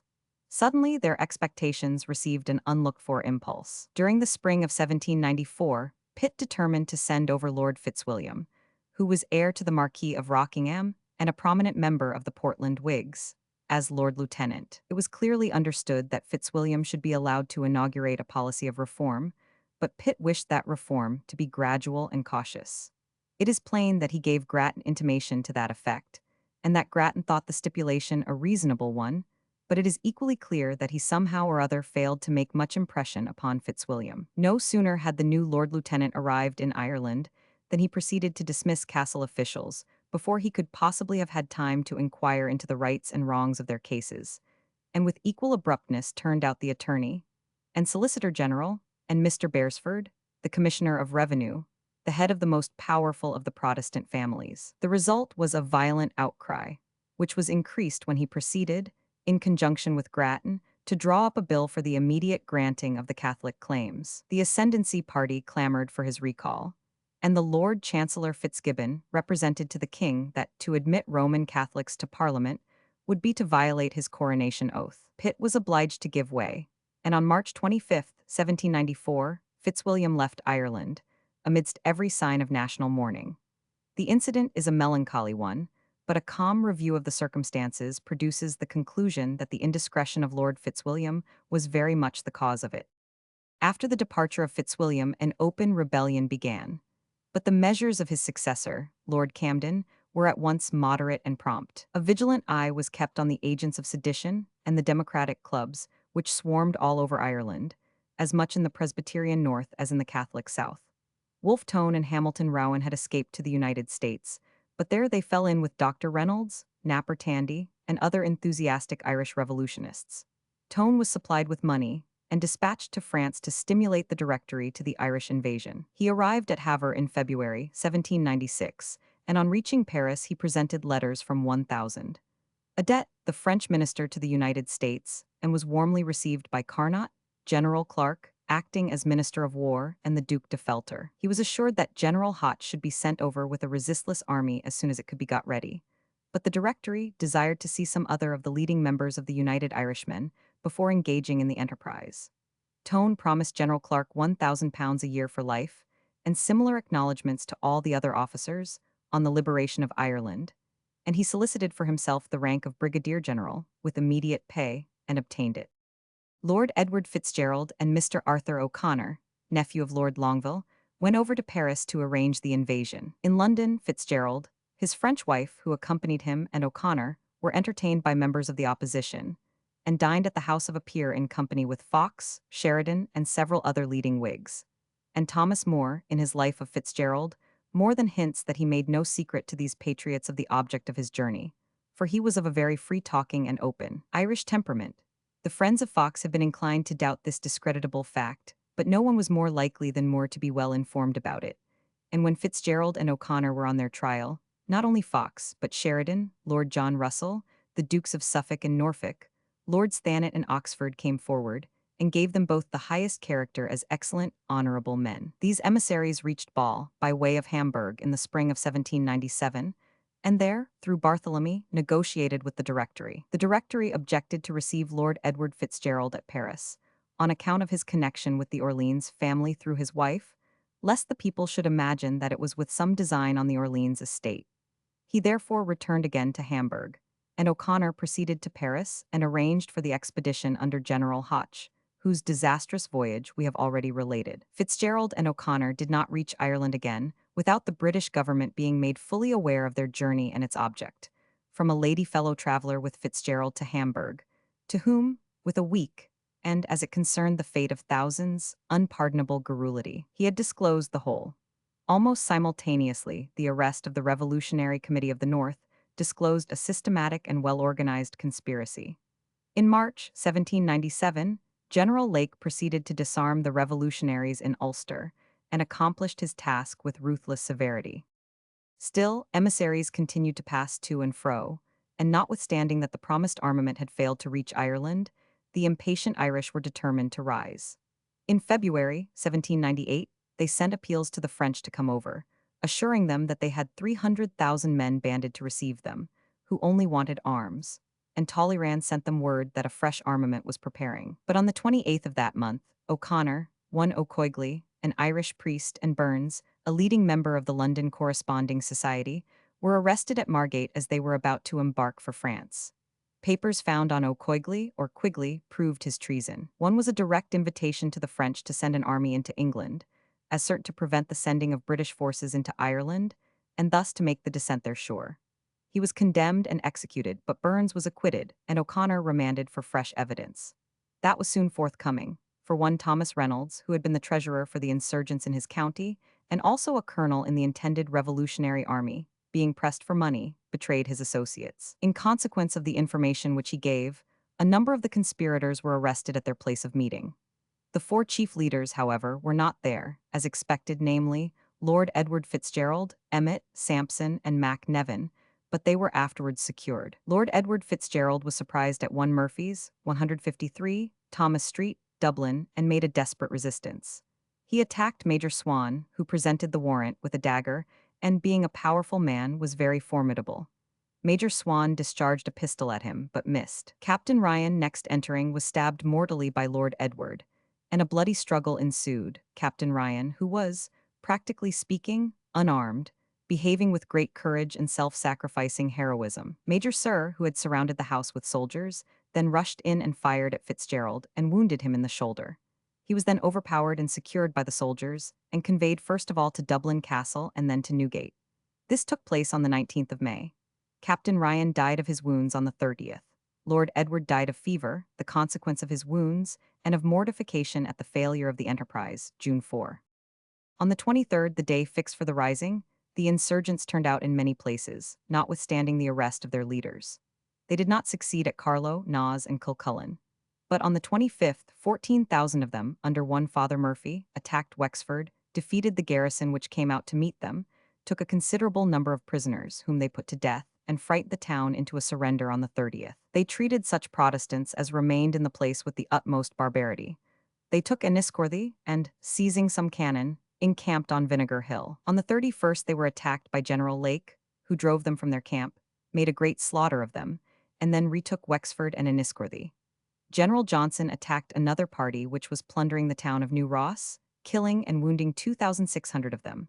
On this news reaching Scullabog, the insurgents there massacred about 100 Protestant prisoners in cold blood. These massacres of the Protestants, and the Presbyterians in the north having been too cautious to rise, after the betrayal of the plot, caused the whole to assume the old character of a popish rebellion. Against this the leading Catholics protested, and promptly offered their aid to government to suppress it.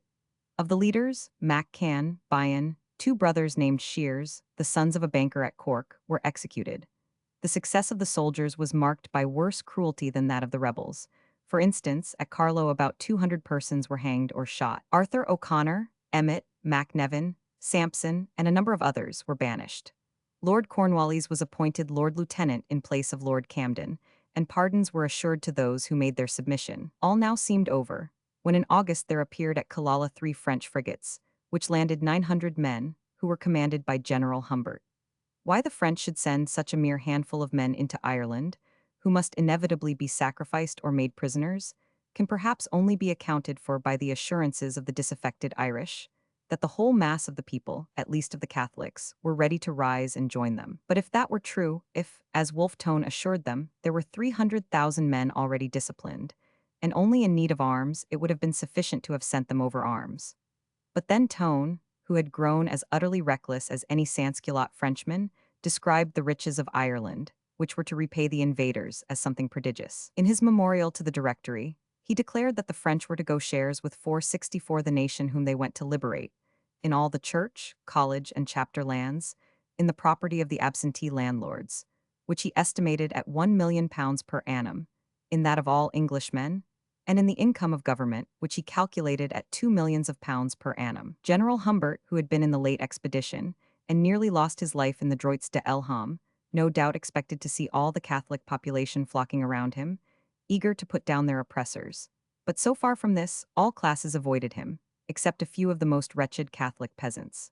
At Castlebar he was met by General Lake, with a force much superior in numbers, but chiefly yeomanry and militia. Humbert readily dispersed these, the speed of their flight gaining for the battle the name of the Castlebar races, and marched on through Connaught, calling on the people to rise, but calling in vain. He had made this fruitless advance for about 17 days when he was met by Lord Cornwallis with a body of regular troops, and defeated. Finding his retreat cut off, he surrendered on the 8th of September, and he and his followers became prisoners of war. But the madness or delusion of the French government had not yet reached its height. A month after this surrender, Sir John Warren fell in with a French line-of-battle ship and 8 frigates, bearing troops and ammunition to Ireland. He captured the ship of the line and 3 of the frigates, and on board of the man-o'-war was discovered the notorious Wolfe Tone, the chief instigator of these insane incursions, and who, before sailing, had recorded in his diary, as a matter of boast, that every day his heart was growing harder, that he would take a most dreadful vengeance on the Irish aristocracy. He was condemned to be hanged, but he managed to cut his throat in prison, November 19, 1798. And thus terminated these worse than foolish attempts of France on Ireland, for they were productive of great miseries, both at sea and on land, and never were conducted on a scale or with a force capable of producing any permanent result. Meanwhile, Buonaparte, summoned by the Directory to take the command of the Army of England, had arrived in Paris on the 5th of December, 1797, and had taken up his abode in his former residence, in the Rue Chantereine, which the Commune immediately changed, in honor of the conquest of Italy, into the Rue de la Victoire. But it was necessary that Buonaparte should prepare for the invasion of England, for which purpose he had been called home. All France was in transports of joy at the thought of seeing England at last overrun. The Directory had raised their cry of Delenda est Carthago. It is at London, they said, that all the misfortunes of Europe are manufactured. It is in London that they must be terminated. On the 8th of February, 1798, Napoleon left Paris to obtain information as to the coasts of the English Channel, preparatory to the sailing of the armament. He visited Etaples, Ambleteuse, Boulogne, Calais, Dunkirk, Ferns, Nieuport, Ostend, and Walcheren, making at these different ports the necessary surveys, and holding long and earnest conversations with sailors, pilots, smugglers, and fishermen. He returned to Paris on the 22nd, having, in a fortnight, quite satisfied himself that the attempt had better be relinquished so long as England commanded the sea. But though the abandonment, for the present, of this enterprise, so fondly cherished by France, was calculated to cast a damp on the country, Buonaparte had another project ready which flattered the French pride of conquest. This was to seize on Egypt, as the preliminary to the fall of Britain. He had for some time entertained this idea, and had written from Italy to the Directory on the subject in the previous September. To ensure the real destruction of England, he said, they must make themselves masters of Egypt.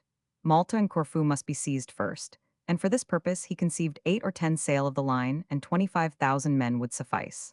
The possession of Egypt, he contended, would draw all the commerce of the East thither, instead of taking the circuitous route by the Cape of Good Hope. He had thoroughly inspired Talleyrand with his scheme. Egypt was imagined to be much more wealthy than it was, and there were monuments of ancient art for Bonaparte and his right-hand bandit, Monge, to lay hands on. The Directory, which was extremely unpopular, uneasy at the presence of so popular and daring a person, were glad to be rid of him anywhere, the farther off the better. There were not wanting counselors who already advised him to perpetrate a coup d'etat and place himself at the head of affairs. But Bonaparte, not at all averse from the prospect, replied, "The pear is not ripe." He knew that, however popular with his own army, he was looked on with jealousy by the army of the Rhine, which served under, and prided themselves in, Moro. He knew that the middle classes hated him for sweeping them away with grapeshot in the affair of the sections. He hoped to make 465 himself yet more popular and more necessary, and that in the meantime the Directory would have completed their full measure of odium. He now therefore plunged into arrangements for this grand conquest of the East. Capture of Wolf Tone, CP 464. See larger version. The preparations for invasion turned the attention of the British government to ports where it was supposed the troops would be embarked. Ostend was regarded with particular suspicion, and Sir Home Popham was sent in May with a small squadron, conveying 1,000 men, under Colonel Coote, to destroy the ships and sluices of the Bruges Canal there. The troops were landed and did their work, but found themselves unable to regain the ships from the violence of the wind and the surf, and were surrounded and compelled to surrender. In the autumn of this year, Admiral Duckworth sailed for Minorca and landed 800 men, under Sir Charles Stuart, who readily made themselves masters of the island. Meanwhile, the fleet which was to bear Bonaparte to Egypt was lying in various squadrons in the ports of Genoa, Civita Vecchia, and Bastia, ready, when any adverse wind should drive the British fleet from the coast, where it blockaded them, to drop down to Toulon and join the main body. On board of these vessels were 30,000 men, chiefly from the army of Italy. Nelson, with a numerous fleet, was maintaining the blockade, though the secret of the fleet's destination had been so well kept that it was only surmised that Egypt might be its destination. Bonaparte himself had been recalled to Paris. A sudden message sent him back to Toulon. A gale had driven Nelson's fleet from the coast, and so much damaged it that he was obliged to make for Sardinia to repair. The moment was come. The different squadrons joined from the Italian ports, and the Egyptian armament issued on the 19th of May from Toulon. Napoleon was on the mission destined, he believed, to conquer Egypt, and thus to place not only a powerful barrier between us and our Indian possessions, but having established a strong empire in Egypt and Syria, to enable France to maintain a large fleet in the Persian Gulf, and to accomplish the invasion and conquest of British India by land or sea, with the aid of Tipu Sahib, who was once more at war with 466 Britain. Nay, like another Alexander, the boundless ambition of Bonaparte, an ambition which was his final ruin, contemplated the conquest of all Asia and the founding of a giant empire there. If St. Jean d'Acre, he said to Las Cases, had yielded to the French arms, a great revolution would have been accomplished in the East. The general-in-chief would have founded an empire there, and the destinies of France would have undergone different combinations from those to which they were subjected. He would have come back and proceeded to the conquest of Europe. With such chimerical fancies, the young Corsican saw the fleet, on a splendid morning, stand out into the Mediterranean, the line of battle ships extending for a league, and the semicircle formed by the convoy 6 leagues in extent. On their way to Malta, the first object of their enterprise, they were joined by a large fleet of transports, bringing the division of General de Saix. On the 10th they were before Valletta, a fortress which, properly defended, would have set the French at defiance for months, before which time the British admiral would have been upon them, and destroyed the whole scheme of the expedition, and probably its commander and projector with it. But the surrender of the place had been bargained for with the Grand Master, Hompesch, before starting. The once formidable Knights of Malta were now sunk in indolence and sensual sloth, and the French agent had agreed for the surrender for a bribe of 600,000 francs to the Grand Master. As General Caffarelli passed through the most formidable defenses with Napoleon on their way to the house of the Grand Master, he said to him, "It is well, General, that there was someone within to open the gates for us. We should have had more trouble in entering if the place had been altogether empty." A strong garrison was left in Malta, under General Vaubois, and on the 16th the fleet was again under sail. As they were off the coast of Crete, and the savants were gazing on the birthplace of Jupiter, and speculating on the existence of the remains of the celebrated labyrinth, Nelson, who had missed the French fleet, and had sailed in quest of it, was near enough to be perceived by some of the frigates on the lookout, and created a terrible panic. But Nelson, not having frigates to send out as scouts, did not observe them, and suspecting that Egypt was their destination, he made all sail for Alexandria. Finding no traces of them there, in his impatience he returned towards Malta. If he had but waited a while, they would have come to him. But on reaching Malta and finding that they had taken and manned it, he again put about and made for Alexandria. He had actually been seen by some of the French frigates as he was crossing their track on his return from Alexandria, and Napoleon was impatient to reach land before he could overtake them again. On the 1st of July, the French fleet came in sight of Alexandria and saw before them the city of the Ptolemies and Cleopatra with its pharaohs and obelisks. The landing was effected at Marabut, about a league and a half from Alexandria. As soon as 5 or 6 thousand of his troops were landed, Bonaparte commenced his march on Alexandria. The Turks manned the walls and resisted furiously, incensed at this invasion by a power with which they were nominally at peace. But the walls were ruinous. The French forced their way over several breaches and commenced an indiscriminate massacre. The place was abandoned to pillage for 4 hours. As the Mamelukes were hated by the Arabs and the Copts, and were the military mercenaries of the country, chiefly recruited from Georgia and Circassia, Bonaparte determined to destroy them. He considered that he should thus rid himself of the only formidable power in Egypt, and at the same time conciliate the Bedouins and Fellahs. On the 7th of July, he set out on his march for Cairo with his whole force. He marched up the bank of the Nile, but at such a distance as to prevent the soldiers from getting any water to quench their burning thirst.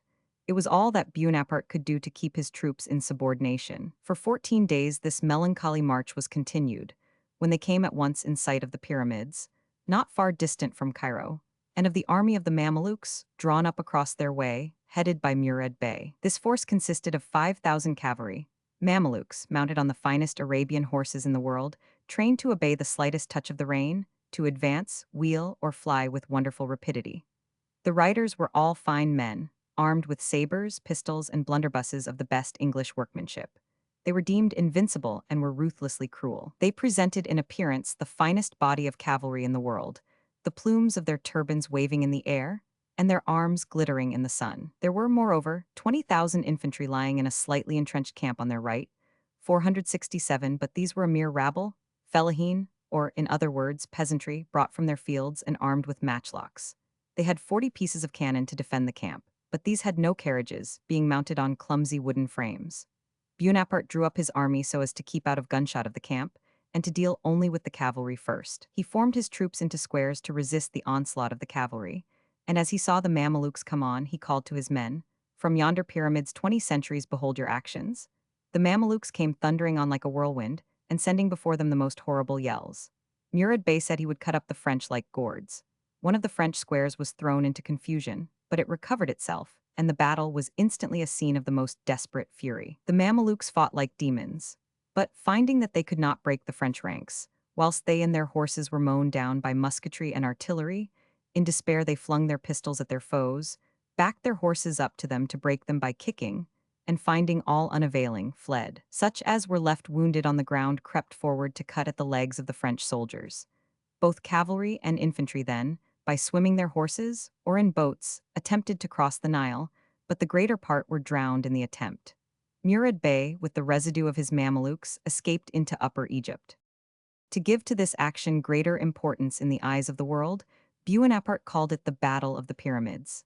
He then marched to Cairo, which surrendered without opposition. Napoleon called together a council of about 40 of the most distinguished sheiks, who were to continue the government of all Lower Egypt, as before his arrival. He professed to listen to their counsels, and in fact to be a Mahometan. He said he was not come to destroy the practice of the doctrines of the Quran, but to complete the mission of Mahomet. He celebrated the feast of the Prophet with some sheik of eminence, and joined in the litanies and worship enjoined by the Quran. But Nelson had now tracked the French to their goal, and was preparing to annihilate their fleet.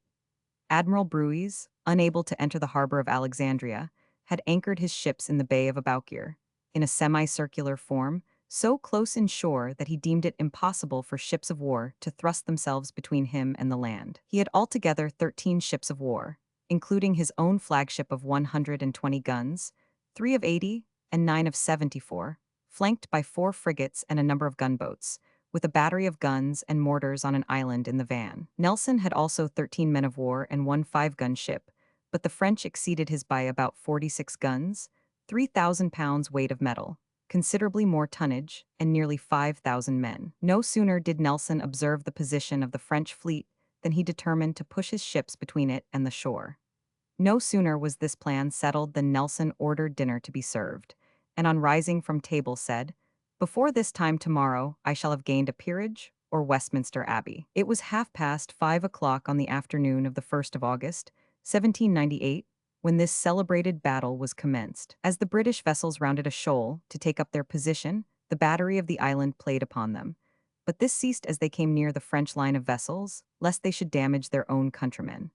Unfortunately, Nelson lost the use of the Culloden, a 74 commanded by Captain Trowbridge, which struck on a ledge of rocks and could not be got off in time for the engagement. Nelson's own vessel was the first that anchored within half-pistol shot of the Spartiate, the third ship of the French line. The conflict immediately became murderous, and Nelson received a severe wound on the head, which compelled him to go below. The battle continued with a terrible fury, till it was so dark that the only light the combatants had to direct their operations was the flashes of their own broadsides. At 10 o'clock the Orient, Admiral Brueys' own great ship, was discovered to be on fire. He himself had fallen, killed by a cannon shot. The stupendous ship continued to burn furiously, lighting up the whole scene of action. At 11 it blew up, with an explosion which shook the contending fleets like the shock of an earthquake, and with a stunning noise that caused the conflict instantly to cease. A profound silence and a pitchy darkness succeeded for about 10 minutes. Nelson, wounded as he was, had rushed upon deck before the explosion, to order every possible succor to be given to the shrieking sufferers in the burning ship, and many of the crew had been got into boats and saved. The cannonade was slowly resumed, but when morning dawned 2 French ships and 2 frigates only had their colors flying, and were able to get away. None 468 of the British vessels, except the Zealous, being in a condition to give chase. The 2 ships of the line and 1 of the frigates were afterwards intercepted by our Mediterranean fleet, so that of all this fine fleet only 1 frigate escaped. Had Nelson not been wounded, and had Captain Trowbridge been able to bring up his ship, probably not even that frigate would have got away. The British took 8 vessels of the line. The rest were destroyed in one way or other. The loss of the British in killed and wounded was 895. Of the French, in killed, wounded, and prisoners, was 9,830. Brave Brueys, as has been stated already, was slain. Captain Westcott of the Majestic was the only commander of a ship who fell. Such was the victory of Aboukir. But victory, said Nelson, is not a name strong enough for such a scene, it is a conquest. Fortunately for the French, Admiral Brueys had secured the transports and storeships in shallow water in the port of Alexandria, where Nelson could not come at them for want of small craft. Half a dozen bomb ships would have destroyed them all, and have left Buonaparte totally dependent on the Egyptians for supplies, and these he must have collected by force, for now the news of the destruction of his fleet was spread over all Egypt by bonfires, kindled by the Arabs along the coast and far inland. He was cut off from communication with France. On the 22nd of October, the people of Cairo rose on the French and endeavored to massacre them, but the French took a bloody vengeance, sweeping them down with grapeshot, pursuing them into their very mosques, and slaughtering in one day 5,000 of them. Nelson, having blockaded the port of Alexandria, sailed to Naples to repair. There he received the news of the intense rejoicing his victory had spread through England, and that he was raised to the peerage by the title of Baron Nelson of the Nile. He found Ferdinand of Naples already collecting an army to drive the French from Rome and Tuscany. Austria, Switzerland, and other countries were again in arms. The Treaty of Campo Formio was at an end by the French violation of it everywhere, and as it was supposed that Buonaparte would never be allowed to get back again, the spirit of Europe had revived. Nelson, allowing himself as little repose as possible, in November had made himself master of the island of Gozo, separated only by a narrow channel from Malta. He had blockaded Malta itself, and it must soon surrender. Pitt, elated by Nelson's success, and in consequence of the death of the old Tsarina, Catherine, some 2 years earlier, now entered into a treaty with her successor, Paul, who was subsidized by £112,000 a month, and great expectations were raised of the effect of his victorious general, Suvorov, leading an army into Italy. The other members of the Second Grand Coalition were Austria, the princes of Germany, and the Ottoman Empire. Prussia weakly held aloof. When the British Parliament met on the 20th of November, the late victory and this new alliance with Russia were the themes of congratulation from the throne. £29,272,000 were granted with alacrity for the ensuing year, and the nation willingly submitted to the imposition of a new impost, the income tax. The year 1799 opened by the discussion of this new scheme of revenue.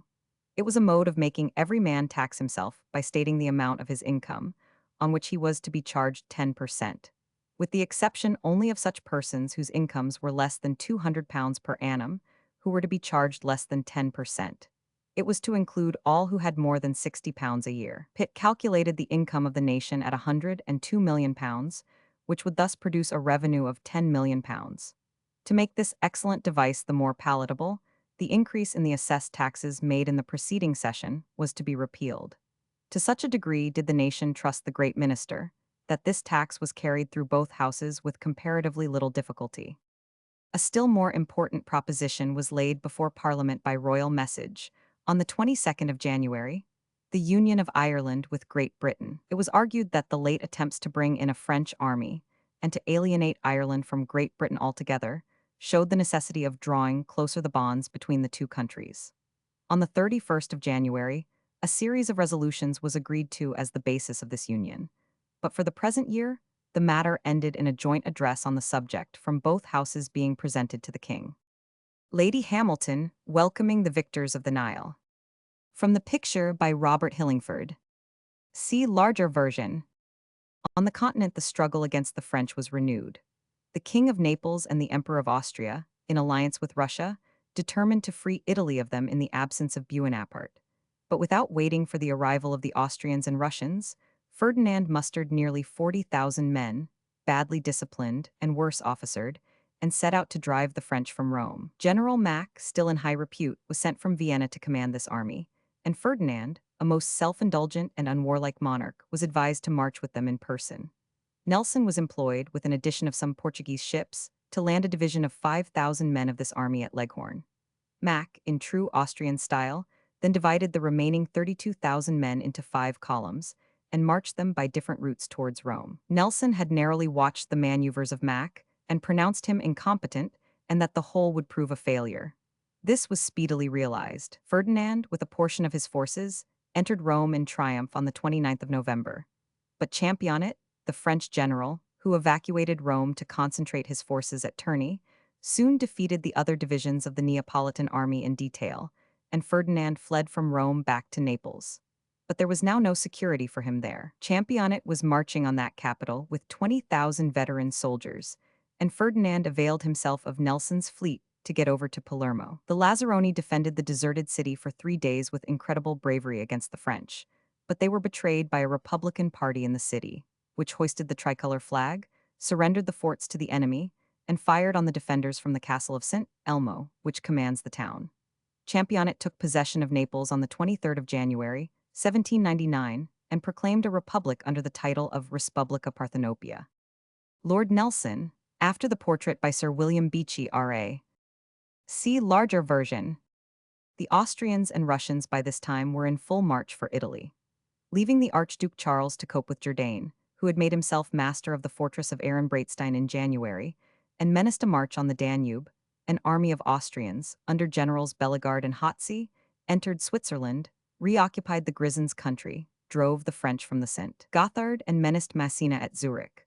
Another army of Austrians, under old General Melas, issued from the Tyrol and drove the French general, Scherer, from post to post in Upper Italy, till he took refuge behind the Mincio. Moreau was then sent to supersede Scherer, but found himself in April confronted not only by Melas, but by Suvorov with an addition of 50,000 men. On the 27th of that month he was attacked by this combined force and beaten. Brescia and Peschiera surrendered, Mantua was invested, and Suvorov entered Milan. Moreau was compelled to retreat upon Genoa and await the arrival of MacDonald, who was rapidly marching from Naples to his aid. But MacDonald was confronted on the banks of the Trebia, and after a fierce battle of 3 days he was routed, and escaped only to Moreau with the remnant of his army. Moreau now stationed himself in the entrance of the Bicetta Pass, in the Apennines, behind the town of Novi, but there he was superseded by General Joubert, the Directory having lost faith in him. Joubert, however, had no better success than Moreau. Suvorov attacked him on the 16th of August, routed his army and killed him, the French abandoning nearly all their artillery on the field and flying in disorder towards Genoa.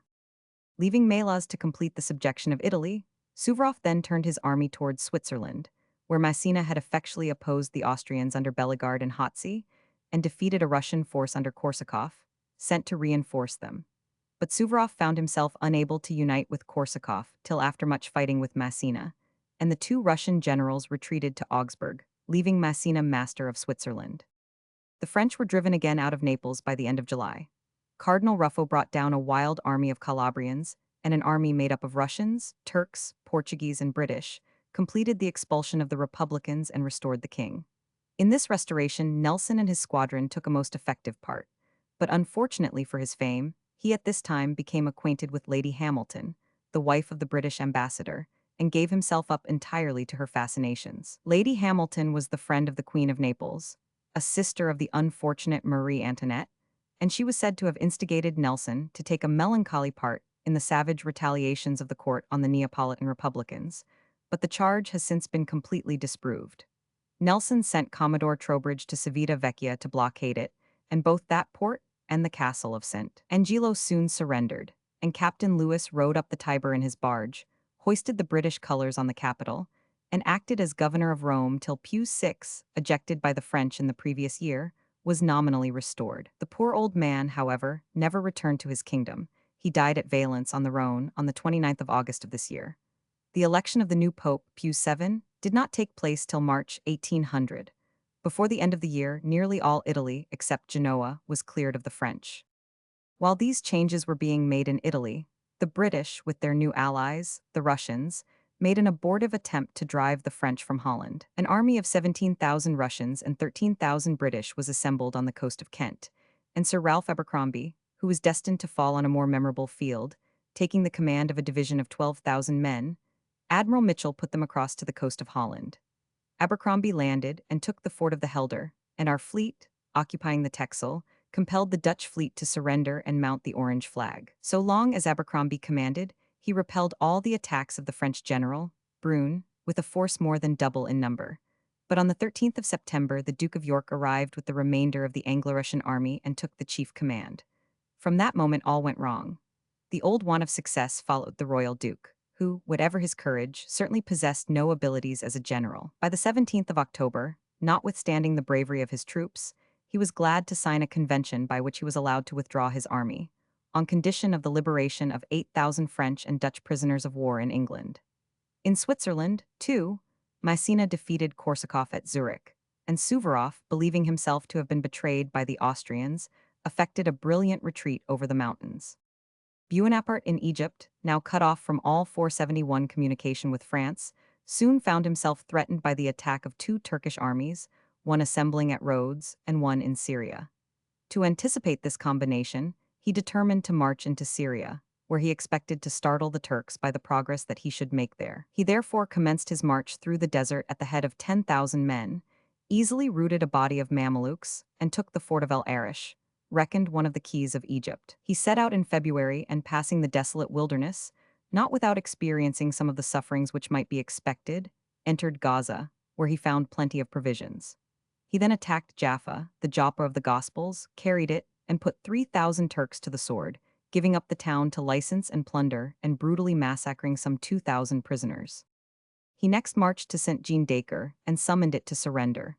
The Pacha, named from his fierce cruelties, Jazar, or the butcher, instead of returning an answer, cut off the head of the messenger. Buonaparte vowed an awful revenge. But the Pacha had warned Sir Sidney Smith, who was off the coast ready to convey the Turkish army to Egypt, of the appearance of the French before Acre. And Sir Sidney, so famous already for his exploits at Toulon, where he and Buonaparte had met, sailed into the port with two ships of the line, the Tigray and the Theseus. Scarcely had Sir Sidney arrived, when he heard of the approach of a French frigate flotilla, bringing to Buonaparte artillery, ammunition, and machines for the siege. He captured 7 vessels out of the 9, and turned the artillery on the walls against the French themselves. A French royalist officer, General Philippot, took charge of these cannon. The siege began on the 17th of March and ended on the 21st of May, a period of 65 days, during which 8 desperate assaults had been made and 11 as desperate sallies. At one time, Buonaparte had to march to Mount Tabor to disperse an army of Moslems. At another, he succeeded in making himself master of a tower which commanded the rest of the fortifications. But Sir Sidney Smith, himself leading on a body of his seamen armed with pikes, drove the French in a hand-to-hand fight from the tower. Buonaparte, one day walking on the hill still called Coeur de Lion's Mount, pointing to Acre, said to Murat, "The fate of the East depends upon yonder petty tower." Buonaparte had now, however, lost several of his best generals, and retreat was inevitable, but he endeavored to cover the disgrace of it by asserting that it was the plague raging at Acre that drove him from it. On the march he proposed to Desgenets, the surgeon, to end the lives of some of the wounded who encumbered him, by poisoning them with opium.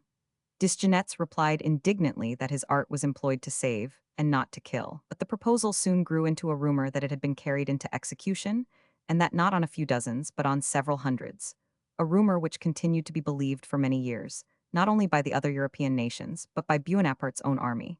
He continued his march back to Cairo, burning the crops and villages by the way, in revenge for the hostility of the natives. He reached Cairo on the 14th of June, his reputation much diminished by his repulse. Buonaparte found that, during his absence in Syria, Egypt had been disturbed by insurrections, which Desaix had put down, and had again defeated and driven back into Upper Egypt Murad Bey, who had made a descent thence. Soon after his return, however, Murad was once more in motion, descending the Nile in two bodies, and Ibrahim Bey was moving on the frontiers of Syria, as if to form a union with Murad. Lagrange was dispatched against Ibrahim, and Murad against Murad. Scarcely were they repulsed when the cause of their maneuvers became evident.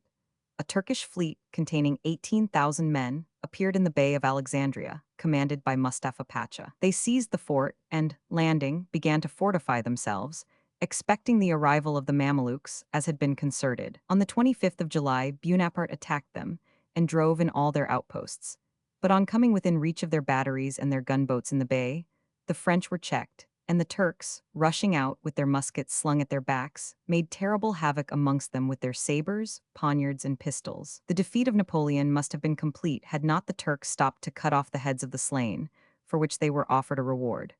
This gave time for the French to rally. It was now the turn of the Turks to give way, and Murat, who had fought at the head of the troops, followed them so impetuously with the bayonet that the confusion and panic became general. The Turks threw themselves en masse into the sea to regain their ships, and by drowning and the bayonets and bullets of the French, 10,000 out of the 18,000 perished. Mustafa Pacha himself was taken, and carried in triumph before 472 Buonaparte. This battle had been fought at Aboukir, near the spot where Nelson had so signally triumphed over them. The victory was the event which Buonaparte needed to enable him to return with credit to France. He immediately embraced it. All his plans and brilliant visions of empire in the East had perished for the present, and private letters from his brothers in Paris, and a number of newspapers, which Sir Sidney Smith had furnished him with to mortify him, roused him to instant action. From these he learnt that the Directory had, as he expected, consummated their unpopularity, that Italy, which he had won to France, was again lost by the other generals. To remain in Egypt was to sink into a sort of provincial or proconsular general. To return to Paris was, by a bold and adroit stroke, to make himself the master of France. He immediately ordered Admiral Ganthaume to have ready a couple of frigates, which lay in the harbor of Alexandria. And taking with him his favorite generals, Murat, Lannes, Marmont, Berthier, Desaix, Andreassi, and Bessieres, and the two principal savants, Monge and Denon, to give an account. Of the scientific results of the expedition, he rushed on board. He had left the care of the army to Kleber and Menou, and he issued a short proclamation, saying that events in Paris demanded his presence there, but that he would return with all possible expedition. He arrived in Paris without mishap. Though Buonaparte had been absent, his family had taken care to keep public opinion alive to his importance. His wife, Josephine, lived at great expense, and collected around her all that was distinguished in society. His brother Lucien had become president of the Council of 500, and Joseph, a man much respected, kept a hospitable house, and did much to maintain the Buonaparte prestige. Talleyrand and Fouch were already in Napoleon's interest, and Bernadotte, now Minister of War, Jourdain, and Augereau as generals, were prepared to act with him. The Abbé Sieyès, with his perpetual constitution-making, had also been working in a way to facilitate his schemes. He had planned a new and most complicated constitution, known as that of the year 8, by which the executive power was vested in 3 consuls. Of the 5 directors Buonaparte left in office, the most active had been removed. Abbé Sieyès had succeeded Rubel, and 2 men of no ability, Goyer and Moulins, had succeeded others. Roger Ducos, also in the interest of Buonaparte, made the 5th.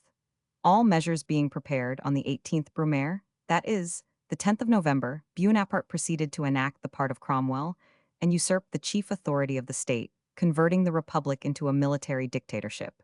The army had shown, on his return, that they were devoted to his service. Jourdain, Bernadotte, Moreau, and Augereau were willing to cooperate in a coup de main which should make the army supreme. He therefore assembled 3 regiments of dragoons on pretense of reviewing them, and everything being ready, he proceeded to the Council of Ancients, in which the moderate, or reactionary, party predominated on the evening of the 10th of November. They placidly gave way in the midst of a most excited debate on the menaced danger, and every member, including Lucien Bonaparte, who was the president, had just been compelled to take an oath to maintain inviolable the Constitution of the year 3, when Napoleon entered, attended by 4 grenadiers of the Constitutional Guard of the Councils. The soldiers remained near the door. Napoleon advanced up the hall uncovered. There were loud murmurs. "What?" exclaimed the members, soldiers drawn swords in the sanctuary of the laws. They rushed upon him and seized him by the collar, shouting, "Outlawry! Outlawry! Proclaim him a traitor!" For a moment he shrank before them, but soon at the instigation of Sieyes returned and quietly expelled them. Thus Bonaparte, with an army at his back, was openly dictator. He removed to the palace of the Luxembourg and assumed a state little inferior to royalty. He revised the constitution of the Sieyes, concentrating all the power of the state in the first consul, instead of making him, as he expressed it, a personage whose only duties were to fatten, like a pig, upon so many millions a year. Napoleon's coup de main, seen in the Hall of the Ancients, CP 472. See larger version. In concluding the remarkable events of this year, we must turn to India and witness the termination of the career of Tipu Sahib. This prince, forever restless under the losses which he had suffered from the British, though nominally at peace with them, was seeking alliances to help him once more to contend with them. He sought to engage the Afghans in his favor and to bring over the British ally, the Nizam of the Deccan.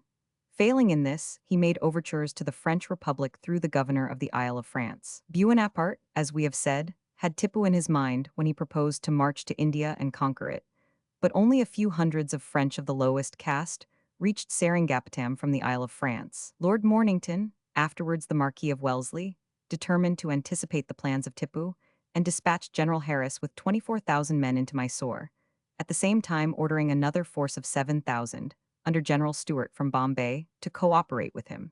To these also was added a strong reinforcement of British troops in the pay of the Nizam, and some regiments of sepoys, commanded by English officers. The united forces of Harris and the Nizam came into conflict with Tipu's army on the 22nd of March, 1799, when within 2 days' march of Seringapatam.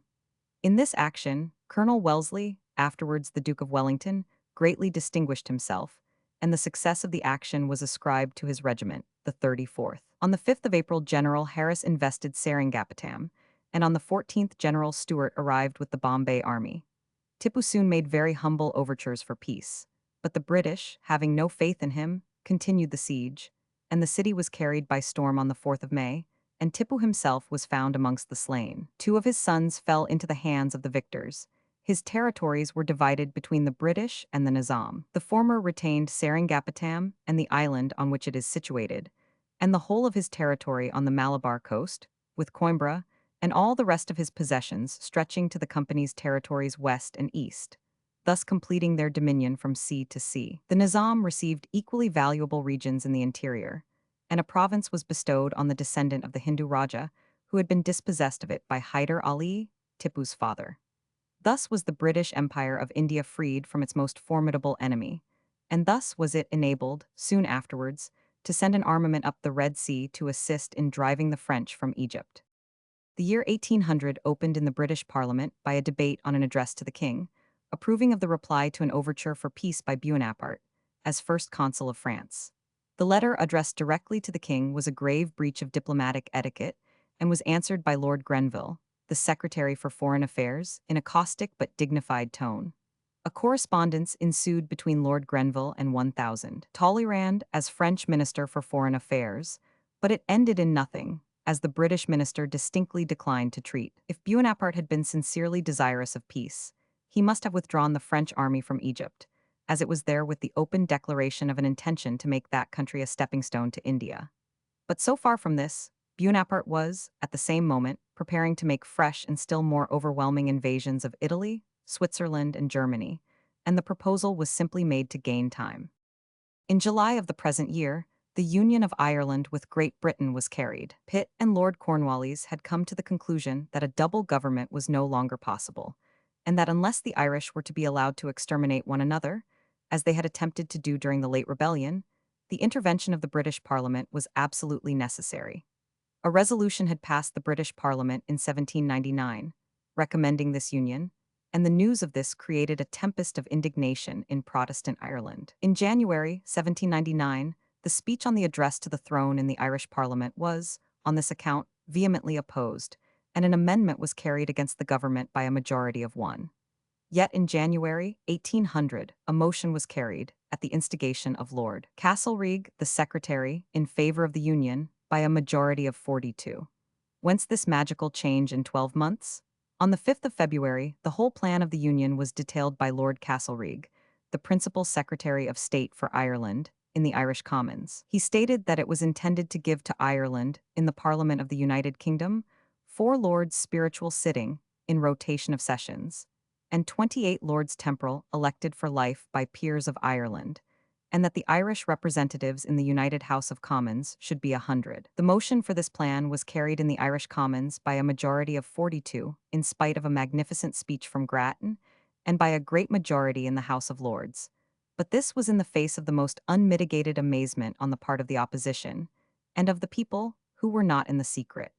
Their rage was beyond description. On the 13th of March, Sir John Parnell declared that this measure had been effected by the most unexampled corruption, and moved for an address to His Majesty, imploring him to dissolve this Parliament and present the question to be decided by a new one.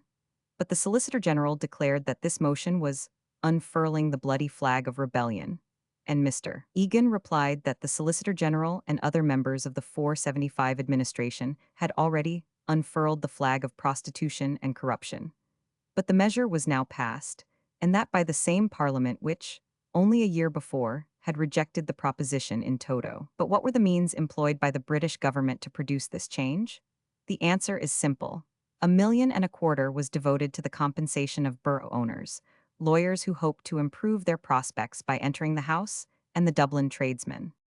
The names and prices of all the purchased members of the Irish Parliament were preserved in the Irish Black and Red lists. A selection of a few of them will interest the reader. J. Bingham created Lord Clanmorris, £8,000 for 2 seats, and £15,000 compensation for 2 had first offered himself for sale to the anti-unionists. Joseph H. Blake created Lord Walscourt. Sir J. G. Blackwood created Lord Dufferin. Sir John Blackweir created Lord de Blackweir, with offices and pensions.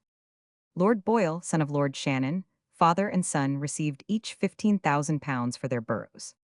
Charles H. Coote created Lord Castlecoote, with a regiment, patronage in Queen's County, and £7,500 in cash.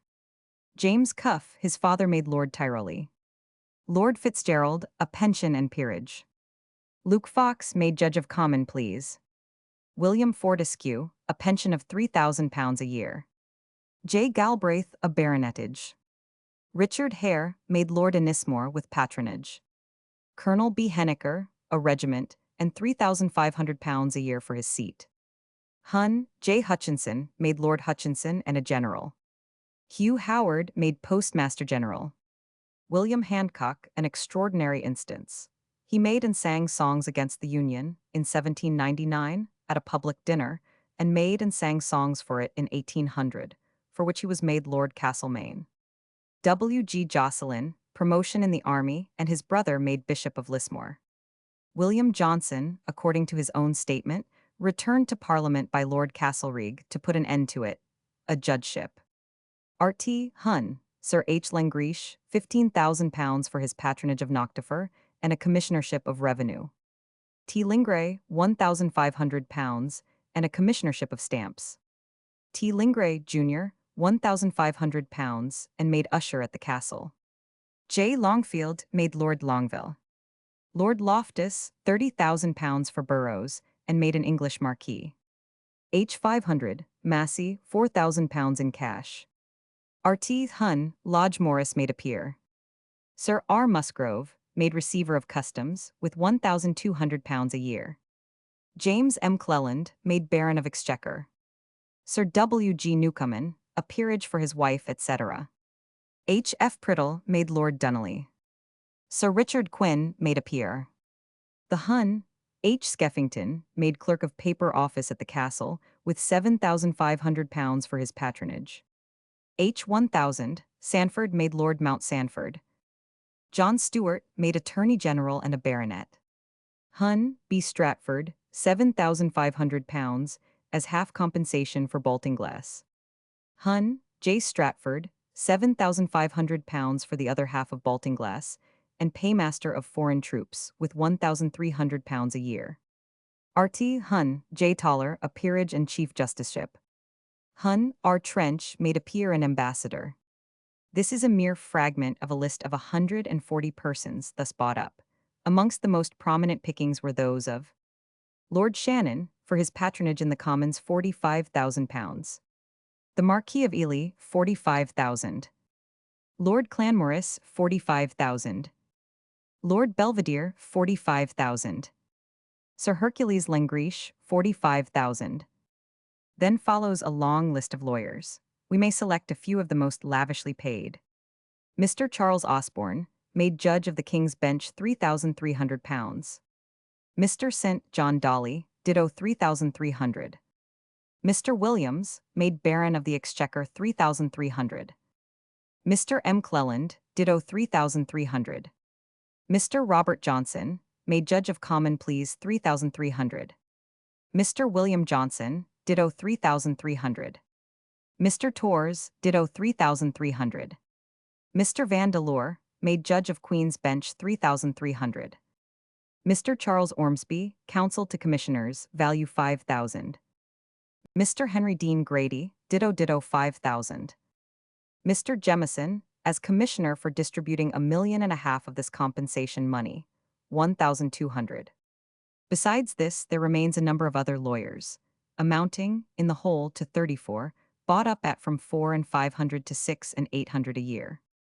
Such were the means by which the union of Ireland with Great Britain was accomplished, and it would be idle to argue that a majority in the Irish Parliament was not purchased by places, pensions, peerages, and compensation for suppressed seats.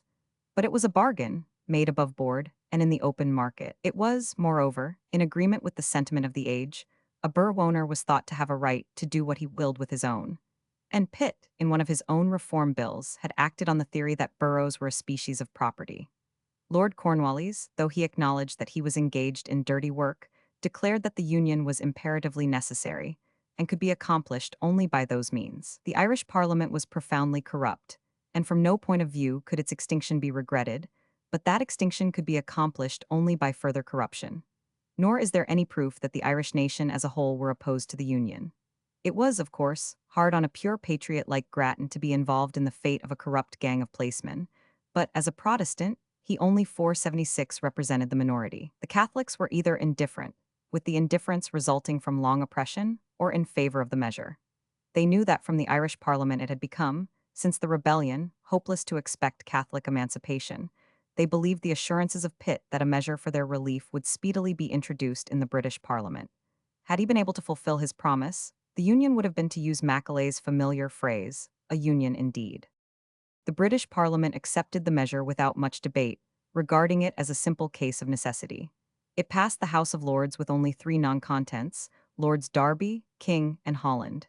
In the Commons it was passed by a majority of 236 against 30.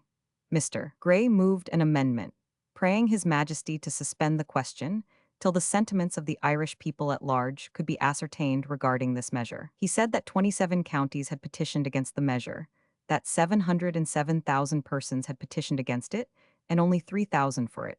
But this amendment was swept away by a vast majority. The act was passed, and received the royal assent on the 2nd of July. This, and the vote of the necessary moneys being the great business of the session, Parliament was prorogued on the 29th of the same month.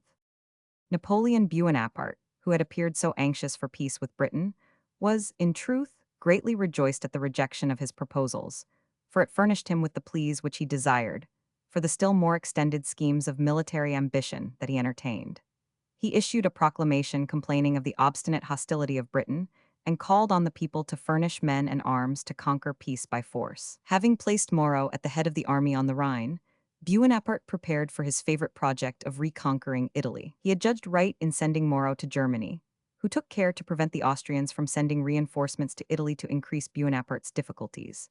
And another circumstance most auspicious to the chief consul was the fact that Paul of Russia, offended at the Austrians for not better supporting his generals, Korsakov and Suvorov, had withdrawn his army from the campaign.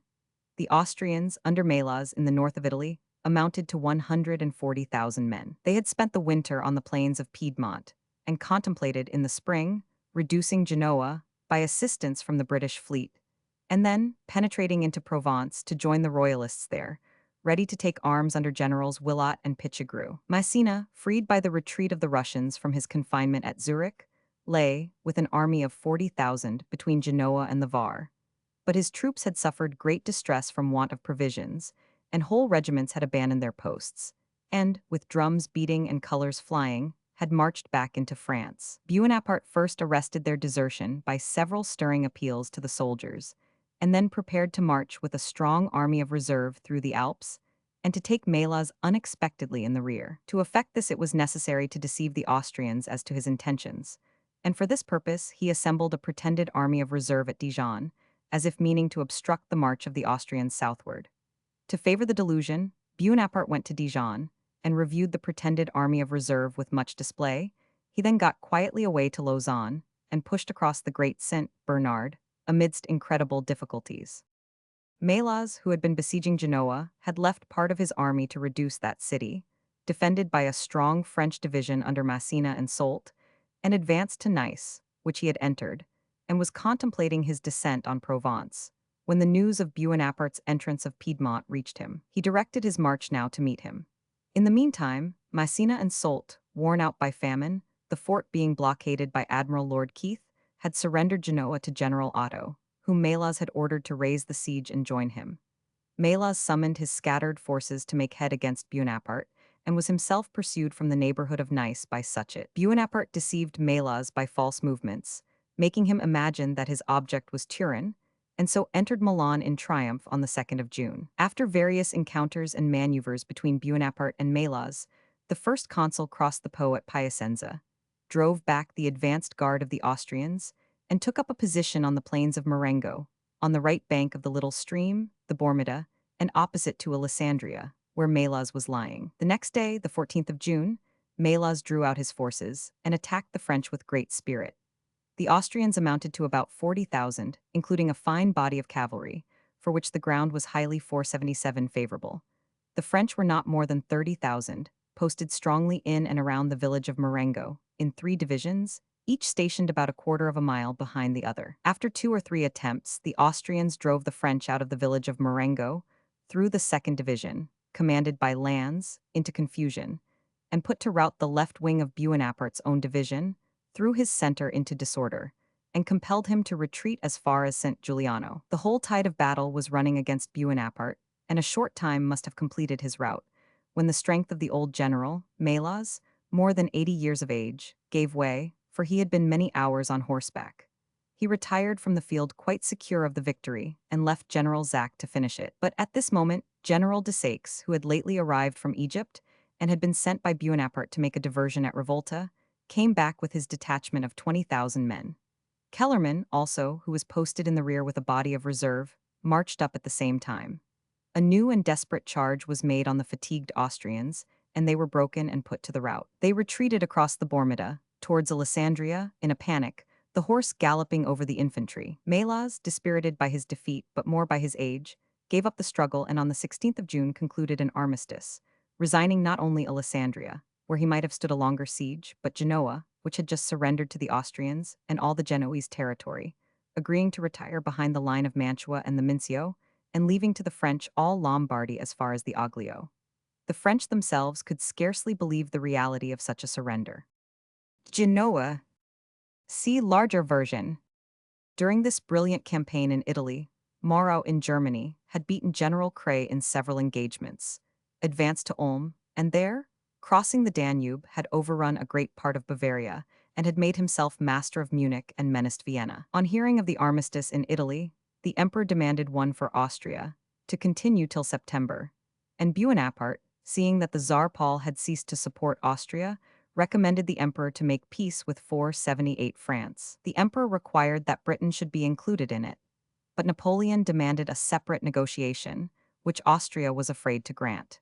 No sooner was this answer received in Paris than Buonaparte gave the word for renewed and vigorous action, both in Italy and Germany. Moreau advanced by Salzburg towards Vienna, whilst Brune drove the Austrians from the Mincio and over the Adige and the Brenta to the very vicinity of Venice, whilst MacDonald occupied the passes of the Tyrol, ready to march to the support of the army either in Italy or Germany. The Archduke John met Moreau near Hague, and for a moment worsted him. But on the 2nd of December, the two armies came to a general engagement at Hohenlinden, between the rivers Iser and Inn, in which the Austrians were routed, with a loss of 10,000 men. Moreau advanced and occupied Salzburg, and trembling for the safety of Vienna itself, the emperor hastened to make peace. An armistice was signed on the 25th of December, and the treaty was concluded at Luneville on the 9th of February, 1801. By this treaty, all the conditions of the Treaty of Campo Formio were renewed, and the frontier of the Rhine was again ceded to France. In Britain, there were terrible outcries in consequence of the scarcity of bread. There were rioting and plundering of corn factors and bakers' shops, and government passed a number of acts giving premiums on the importation of grain and forbidding the making of any but mixed and coarse breads. Had not large subscriptions been raised, and private benevolence been called forth to an immense extent for the relief of the distress, the consequences would have been more terrible. Pitt was in favor of remedial legislation, but Grenville was against interfering with the laws of supply and demand. On the 22nd of January, 1801, the first imperial parliament met, and Addington was re-elected speaker. The king did not meet this parliament till the whole of its members had been sworn. His opening of it for business took place on the 2nd of February, and his speech had no cheering topics to give spirit to its first proceedings. On the continent there had been nothing but defeat on the part of the Allies, of triumph on that of France. Our late ally, Paul, had not only seized our merchant vessels in the ports of the Baltic, and the property of our merchants in the Russian towns, but he had entered into a league with Sweden and Denmark to close the Baltic altogether to us, and to compel us to relinquish the right of search. This confederacy, by stopping the supplies of corn from the north, threatened us with great aggravation of the distresses at home, and some members advocated the surrender of the right of search, or the acceptance of the principles of an armed neutrality, such as Catherine of Russia had endeavored to establish. But Pitt plainly showed that to allow neutral vessels to carry arms, ammunition, and commodities of life into the ports of our enemies would render all blockades of their forts useless, and enormously increase our difficulties during war. Orders were immediately issued to send a powerful fleet into the Baltic to chastise the insane Tsar. But there was another topic started in this first imperial parliament which was as odious to George III as the perfidious conduct of his late Russian ally. As one means of bringing about the union with Ireland, Pitt held out to the Irish Catholics the argument that by having Irishmen in the United Parliament, they would be most likely to obtain a repeal of the Catholic disabilities. Both he and Lord Cornwallis had sent circulars to this effect, anonymous, it is true, but with a secret avowal of their authorship amongst the leading Catholics, which had a great effect in procuring their assent to the union. Lord Castlereagh, who as Secretary of State for Ireland had helped to carry the union, claimed the redemption of this pledge. The matter was talked over in the cabinet during the autumn of 1799, and again in September 1800. Pitt introduced the subject about the middle of January in the Privy Council. But in the interval the Chancellor, Lord Loughborough, had betrayed the plan to the king, and in conjunction with Lord Auckland had convinced His Majesty that it would involve a violation of the coronation oath. George was indignant and almost furious. At the levee on the 28th of January, when Lord Castlereagh was presented, he said to Dundas, "What is this which this young Lord Castlereagh has brought over to fling at my head?" He alluded to a plan for Catholic emancipation, and added, "I shall reckon every man my personal enemy who proposes any such measure. This is the most Jacobinical thing I ever heard of." Dundas replied that His Majesty would find amongst those friendly to the measure some whom he had never supposed to be his enemies. On the 31st of January, Pitt wrote to the king, assuring him that the union with Ireland would render it absolutely necessary that important questions regarding the Catholics and dissenters should be discussed. But as he found how extremely such 479 topics were disliked by His Majesty, and yet how just it was that. Catholics should be admitted to Parliament as well as Protestant dissenters, who were already admitted. He begged to be permitted to resign. At the same time, not to inconvenience His Majesty, he was willing to hold office till His Majesty had reconstructed a cabinet wholly to his mind.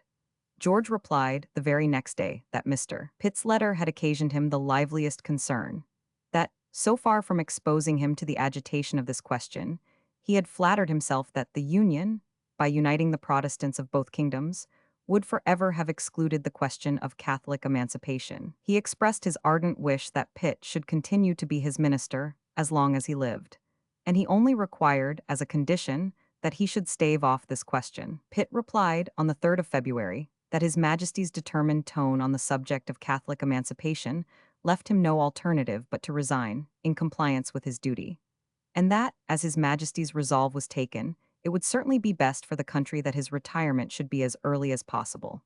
On the 5th, the king wrote, accepting Pitt's resignation, though with expressions of deep regret. 5 days after this, February 10th, the matter was made public by Lord Darnley rising in the Upper House and moving for an inquiry into the conduct of the ministry. This roused up Lord Grenville, who candidly avowed that, in consequence of their failure to introduce the question of Catholic emancipation, the ministers had resigned and only held office till a new cabinet was formed. On this, Lord Darnley postponed his motion. On the same day, in the Commons, a letter from Addington, the Speaker, was read, announcing his resignation of the speakership in consequence of the King's proposal to nominate him to a situation incompatible with that post. Pitt then rose and confirmed this, and proposed an adjournment till the next day in order to prepare for the nomination of the new Speaker. The House adjourned accordingly, and next day, the 11th of February, elected Sir John Mitford, the Attorney General, as Speaker. Before the House could resume business, it was announced that the King was ill, confined to the House by a severe cold, but it was soon known that it was a return of his old malady, lunacy, in consequence of his extreme agitation on the proposal of the Catholic question and the resignation of Pitt. The report was soon augmented into the startling rumor that the king was dangerously ill, and that a regency must take place, if not superseded by his death. At this news Fox, who had for some time absented himself from Parliament, on the plea that all endeavors to carry sound and prudent measures were hopeless with Pitt's great martial majority, hastened up to town from St. Anne's Hill, and the Whig body was in a flutter of expectation that he would soon be the minister of the Prince Regent or of George IV. But all these hopes were speedily overthrown by the news of the rapid improvement of the king, and on the 12th of March, the royal physicians announced him perfectly recovered. He attributed his illness to Pitt's conduct, and the ex-premier thereupon wrote and promised never to reopen the question again. The new ministry consisted of Addington, son of Chatham's old physician, Dr. Addington, as First Lord of the Treasury and Chancellor of the Exchequer, the Duke of Portland, President of the Council, Lord Eldon, Chancellor, Earl St. Vincent, First Lord of the Admiralty, the Earl of Chatham, Master General of the Ordnance, Lord Pelham, Secretary of the Home Department, Lord Hawkesbury, the eldest son of the Earl of Liverpool, Secretary for Foreign Affairs, Lord Hobart, Secretary for the Colonies. Several of Pitt's ministers remained, but the important members, Grenville, Dundas, Woodham, and Spencer, retired with him. It was soon seen, however, that though Pitt was out of office, his principles dominated in it, and that there was no chance of a change of system. The cabinet was one of mediocrities, and was probably regarded by Pitt as a convenient makeshift until he could return to power 480. Nelson at the Battle of Copenhagen, CP 481. See larger version. But long before this, as early, indeed, as the 15th of April, news had reached London of the death of the erratic Emperor Paul, and of the bombardment of Copenhagen by the British fleet. Paul had been won over by Bonaparte to his views, and had been flattered by him by being elected, though irregularly and illegally, Grand Master of the Knights of Malta. He had been persuaded that the conquest of Malta by the British was an invasion of his rights, and by these and other flatteries, Bonaparte had influenced his weak mind to become the agent of his plans in destroying the British ships in the Baltic, and in closing that sea to British commerce. Paul pretended that we had captured Danish convoys, these same convoys being engaged in guarding vessels loaded with materials of war for France, and that thus the independence of the North was menaced by us. On this ground, and on that of the invasion of Malta, he immediately laid an embargo on all British vessels in Russian ports, and as 2 vessels in the harbor of Narva resisted the attempts to seize them, in consequence of the embargo, He ordered all the British vessels in that port to be burned. In consequence of this sudden and unwarrantable order, contrary to all the laws of nations, about 300 British vessels were seized, and the officers and crews dragged on shore, put into irons, and sent up the country under menaces of Siberia. Paul next ordered all property of Englishmen in Russia to be seized and sold. Denmark, with whom we had various rencontres, on account of its men-of-war convoying vessels laden with stores for French ports, soon joined Russia. We sent Lord Whitworth to Copenhagen to endeavor to come to some understanding on these matters in 1800, but though a convention was signed, it was not satisfactory. Sweden followed the example of Denmark, and the three northern powers entered into a treaty of armed neutrality to resist our search of their vessels in any circumstances. As the consequence of this policy would be to shut us out of all trade with the ports of the Baltic, it was resolved to send a fleet to chastise these powers and break up their cooperation with France. Mr. Vansittart was dispatched to Copenhagen, accompanied by a fleet of 18 sail of the line, with several frigates and smaller vessels, under command of Admiral Sir Hyde Parker, with Vice Admiral Nelson as second. The fleet left the Yarmouth roads on the 12th of March, 1801, and arriving at the mouth of the Sound, Nelson recommended that they should sail directly up to Copenhagen and be prepared, on the refusal of our proposals, to bombard the place, as this would not allow them time to get ready their batteries, and thus do all the more damage to our ships and men. But this was deemed too offensive before any attempt at negotiation, and accordingly Mr. Vansittart was sent forward in a frigate with a flag of truce, leaving the fleet at the Skaw. He returned without effecting anything more than what Nelson anticipated. Sir Hyde Parker wasted time in making 481 the needless inquiry by a flag of truce of the governor of Elsinore, whether the passage of the Sound would be disputed, who replied that it would. It was then proposed to enter by the Belt. Nelson said, "Let it be by the Sound, or the Belt, or anyhow, only don't let us lose an hour." Copenhagen. See larger version.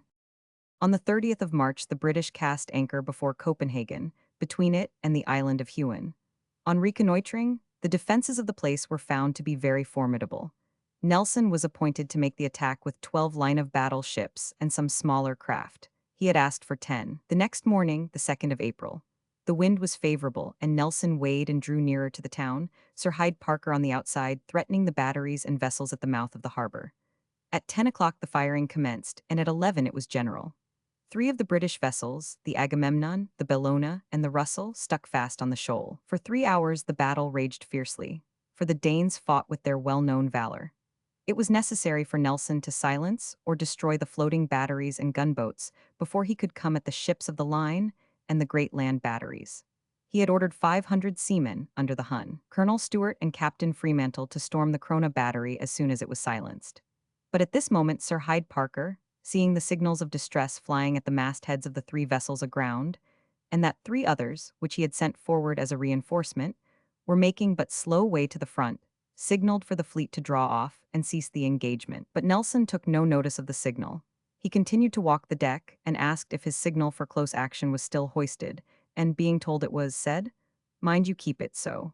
About 1:30 the fire of the Danes slackened, and by 2 it had nearly ceased. But the vessels that had struck their flags recommenced firing on our boats, sent to take possession of them, and the fire of the batteries on land and on Amager Island struck these surrendered vessels on one side, and that of our ships on the other. To prevent the destruction of the unhappy Danes placed in this fatal situation, Nelson sent on shore 482 Sir Frederick the Siger with a flag of truce, and a letter to the Crown Prince, entreating him to put an end to a contest that was uselessly wasting the lives of the brave Danes. Within half an hour after the Siger's departure, the firing from the Krona battery ceased, and Adjutant General Lindholm came on board to learn the precise object of Nelson's note. Nelson replied that his object was humanity. He demanded that the action should cease, and that the wounded Danes should be taken on shore, that then he would burn or carry away the surrendered vessels, as he should think fit. It was agreed that the combat should cease for 24 hours, during which negotiations should be entered into. After 5 days' arduous discussion, an armistice was concluded for 14 weeks, during which the Treaty of Armed Neutrality with Russia was to be suspended. Nelson was to have full liberty to purchase any necessaries for his fleet, in Copenhagen or along the coast, and in case of renewal of hostilities, all the Danish prisoners were to be again surrendered. The ships being got afloat again, on the 12th of April Parker sailed away with the main body of the fleet, leaving the St. George, with Nelson, and a few other ships to repair their damages. Sir Hyde Parker went in quest of the Swedish fleet, which consisted only of 6 ships, and which had taken refuge behind the forts of Karlskrona. Parker sent in a flag of truce, informing them of the armistice with Denmark and demanding an answer as to the intentions of Sweden.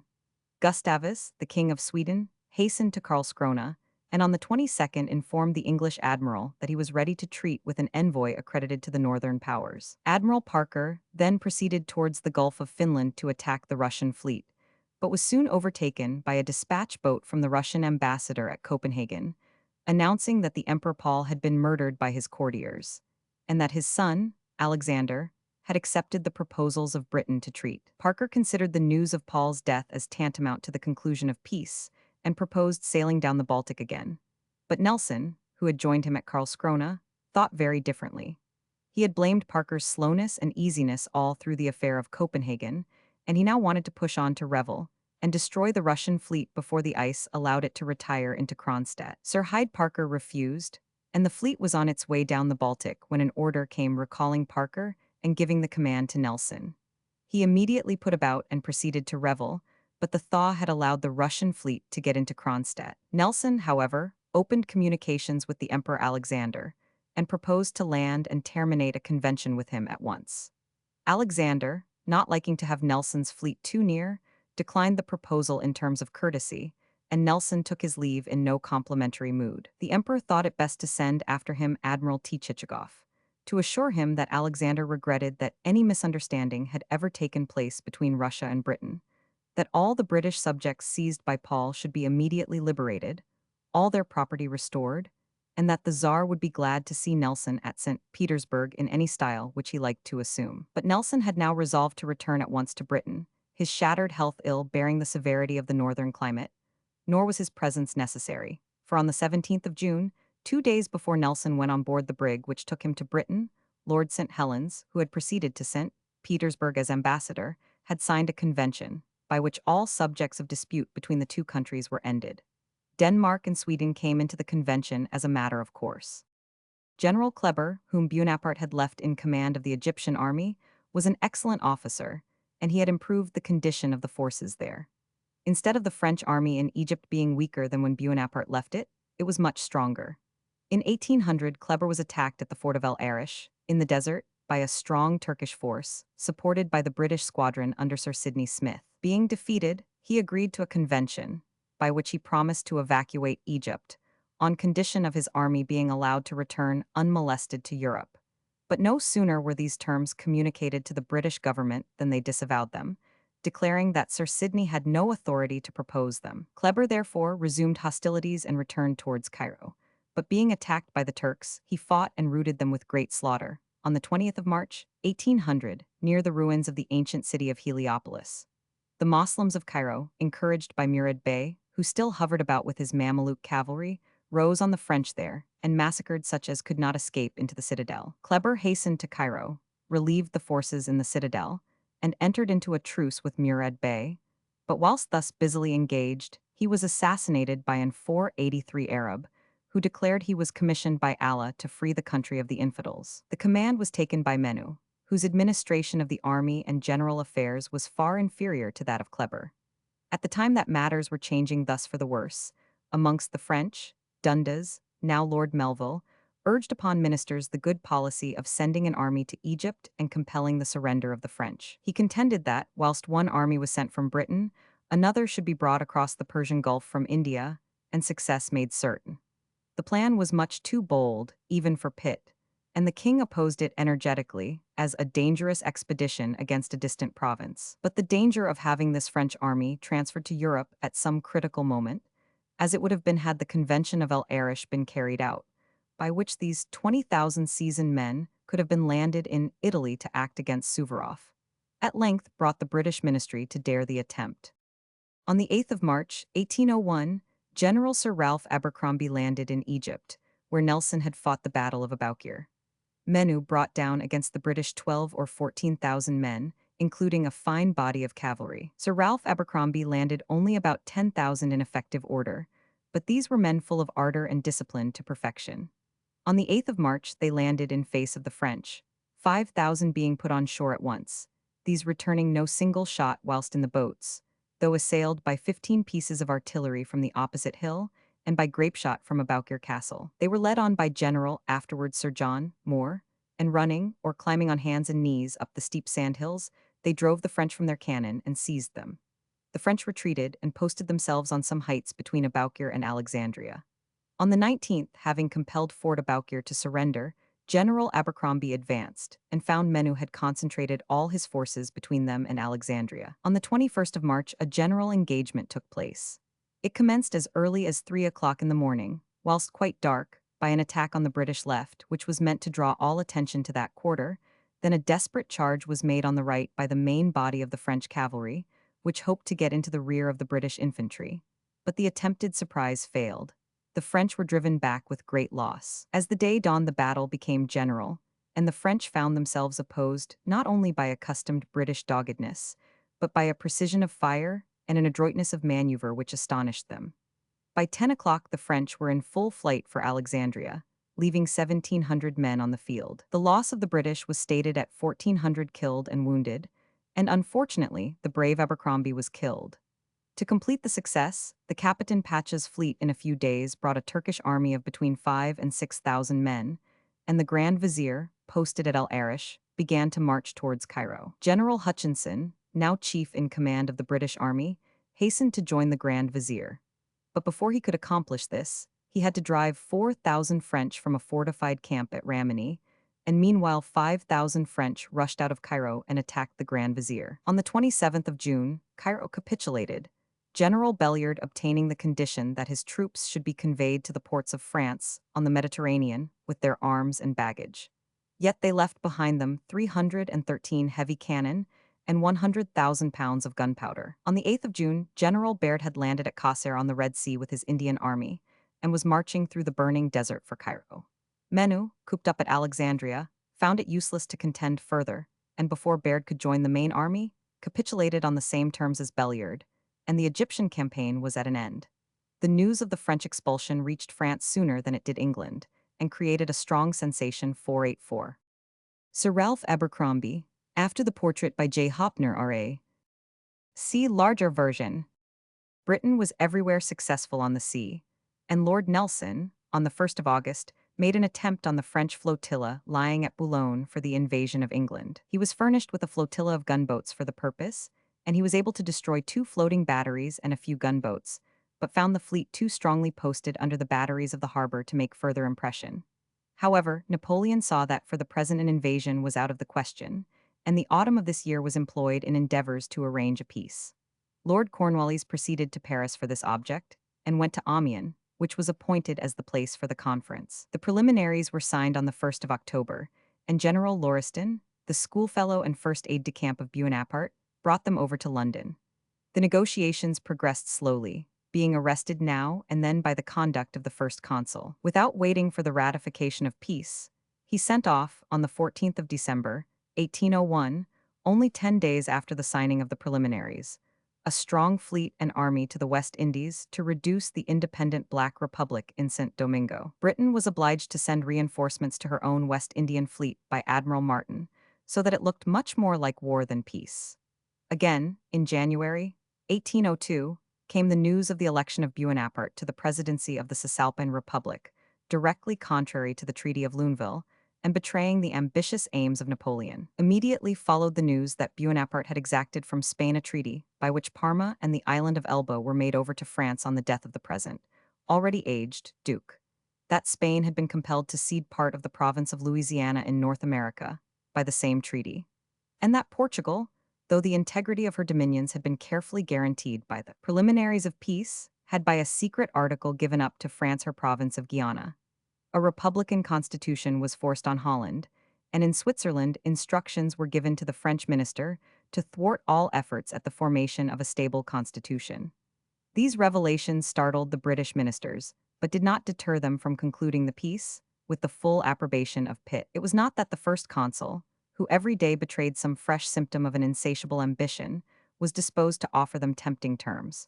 On the contrary, 485, though we were never more able to dictate measures at sea, and he never less so, he was as haughty and dictatorial in his demands as if Great Britain had been completely under his feet. Yet the treaty went on and was concluded and signed on the 27th of March, 1802. It settled nothing, as Britain refused to acknowledge the newly organized republics and declined to entertain Napoleon's preposterous suggestion that Malta was to be occupied by Neapolitan troops, under a neutrality guaranteed by all the chief European powers, since it was well known that Napoleon, when it suited him, would cease to respect the conditions and would readily dispossess the troops of Naples. Though Pitt believed him to have been sincere, Grenville, Wyndham, and Spencer saw that the ambition of the little corporal was insatiable and denounced the treaty. Chapter 18, Reign of George III, continued. Napoleon's plans of conquest. Sebastiani's report.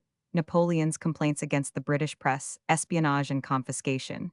He continues his continental aggressions. Napoleon's interview with Lord Whitworth. Imminence of war. Negotiations for Pitt's return to office. War. Declared. Napoleon arrests British subjects in France. Seizure of Hanover. Emmet's rebellion. Naval attacks on the French coast. The Maratha War. Battle of Assaye. Successes of General Lake. Battle of Lasware. Battle of Argonne. Conclusion of the war. Renewed illness of George III. Increasing opposition of Pitt. He offers to undertake the government. He forms a Tory ministry. Wilberforce's abolition motion. The additional force bill. Scheme for blowing up the French fleet. War with Spain. The Georges conspiracy. Murder of the Duc d'Enghien. Napoleon becomes emperor. His letter to the British king. The condition of Europe. Lord Mulgrave's reply to the letter. Ministerial changes. Weakness of the ministry. Attack on Lord Melville. Whitbread's motion. Melville's defense. His impeachment voted. Secession of Lord Sidmouth. The European coalition, hastened by Napoleon's aggressions. Rashness of Austria. Invasion of Bavaria. Napoleon marches on the Rhine. Capitulation of the Austrian army at Ulm. Occupation of Vienna. Battle of Austerlitz. Treaties of Schönbrunn and Pressburg. The Baltic expedition. Expedition to Naples. Naval affairs. Nelson's pursuit of Villeneuve. Calder's engagement. Battle of Trafalgar. Death of Nelson. Continuation of the Maratha War. Lord Lake's engagements with Holkar. Siege of Bhurtpur. Defeat of Mir Khan. The Raja of Bhurtpur makes peace. Treaties with Sindhia and Holkar. Death of Pitt. Payment of his debts by the nation. The Peace of Amiens, instead of turning the attention of Buonaparte to internal improvements, seemed to give it opportunity to range, in imagination, over the whole world with schemes of conquest and of the suppression of British dominion. There was no spot, however remote, that he did not examine on the map with reference to plans of conquest. Louisiana and Guyana, obtained from Spain and Portugal, were viewed as ports whence conquest should advance to Nova Scotia, Canada, the Brazils, Mexico, and Peru. Every station in the West India Isles was calculated as a point for this purpose, and for seizing some day all the British islands there. The Cape of Good Hope, Madagascar, the Isles of France and Bourbon, the Dutch Spice Isles and their settlements in Java, Sumatra, etc., were regarded as a chain of ports which would enable Buonaparte to become master of India. He sent out expeditions, under different officers, to examine every island and region where the British had a settlement, or where he might plant one, to oppose them. One of these expeditions sailed in a couple of corvettes, commanded by Captain Baudin, who was accompanied by a staff of 33 naturalists, geologists, savants, etc., the ostensible object being science and discovery, the real one the ascertaining of the exact possessions of Britain and of the best means of becoming master of them. The head of the scientific staff was 1,000. Perron. On their return their report was published, and it is singular that in this report St. Helena, destined to be the prison of Napoleon, is described in rapturous terms as an earthly paradise.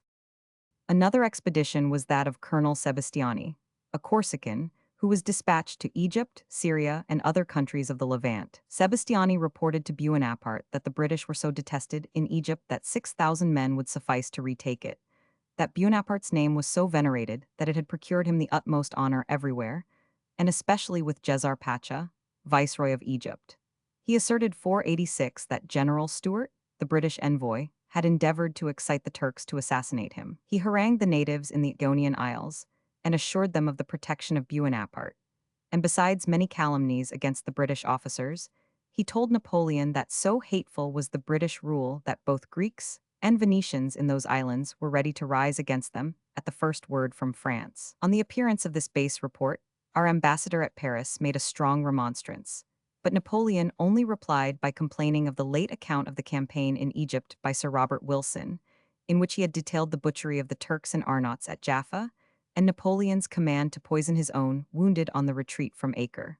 through 1000. Otto, the French envoy in London, Napoleon demanded that statements injurious to his character, made by the British press, should be stopped by government, that all French emigrants should be expelled from England, that George's capital should be transported to Canada, and such princes of the House of Bourbon as remained there should be advised to repair to Warsaw, where the head of their house now resided. To these peremptory demands the British government, through Lord Hawkesbury, replied that His Britannic Majesty did not possess the absolute power necessary for these acts, and that whilst the statements charging upon a British ambassador instigations to murder were published in the Moniteur, the official organ of the French government, the statements by the British press were protected by the freedom of that press guaranteed in Great Britain, which the king was not disposed to invade, but from which any man, British or foreign, might claim redress by an action at law.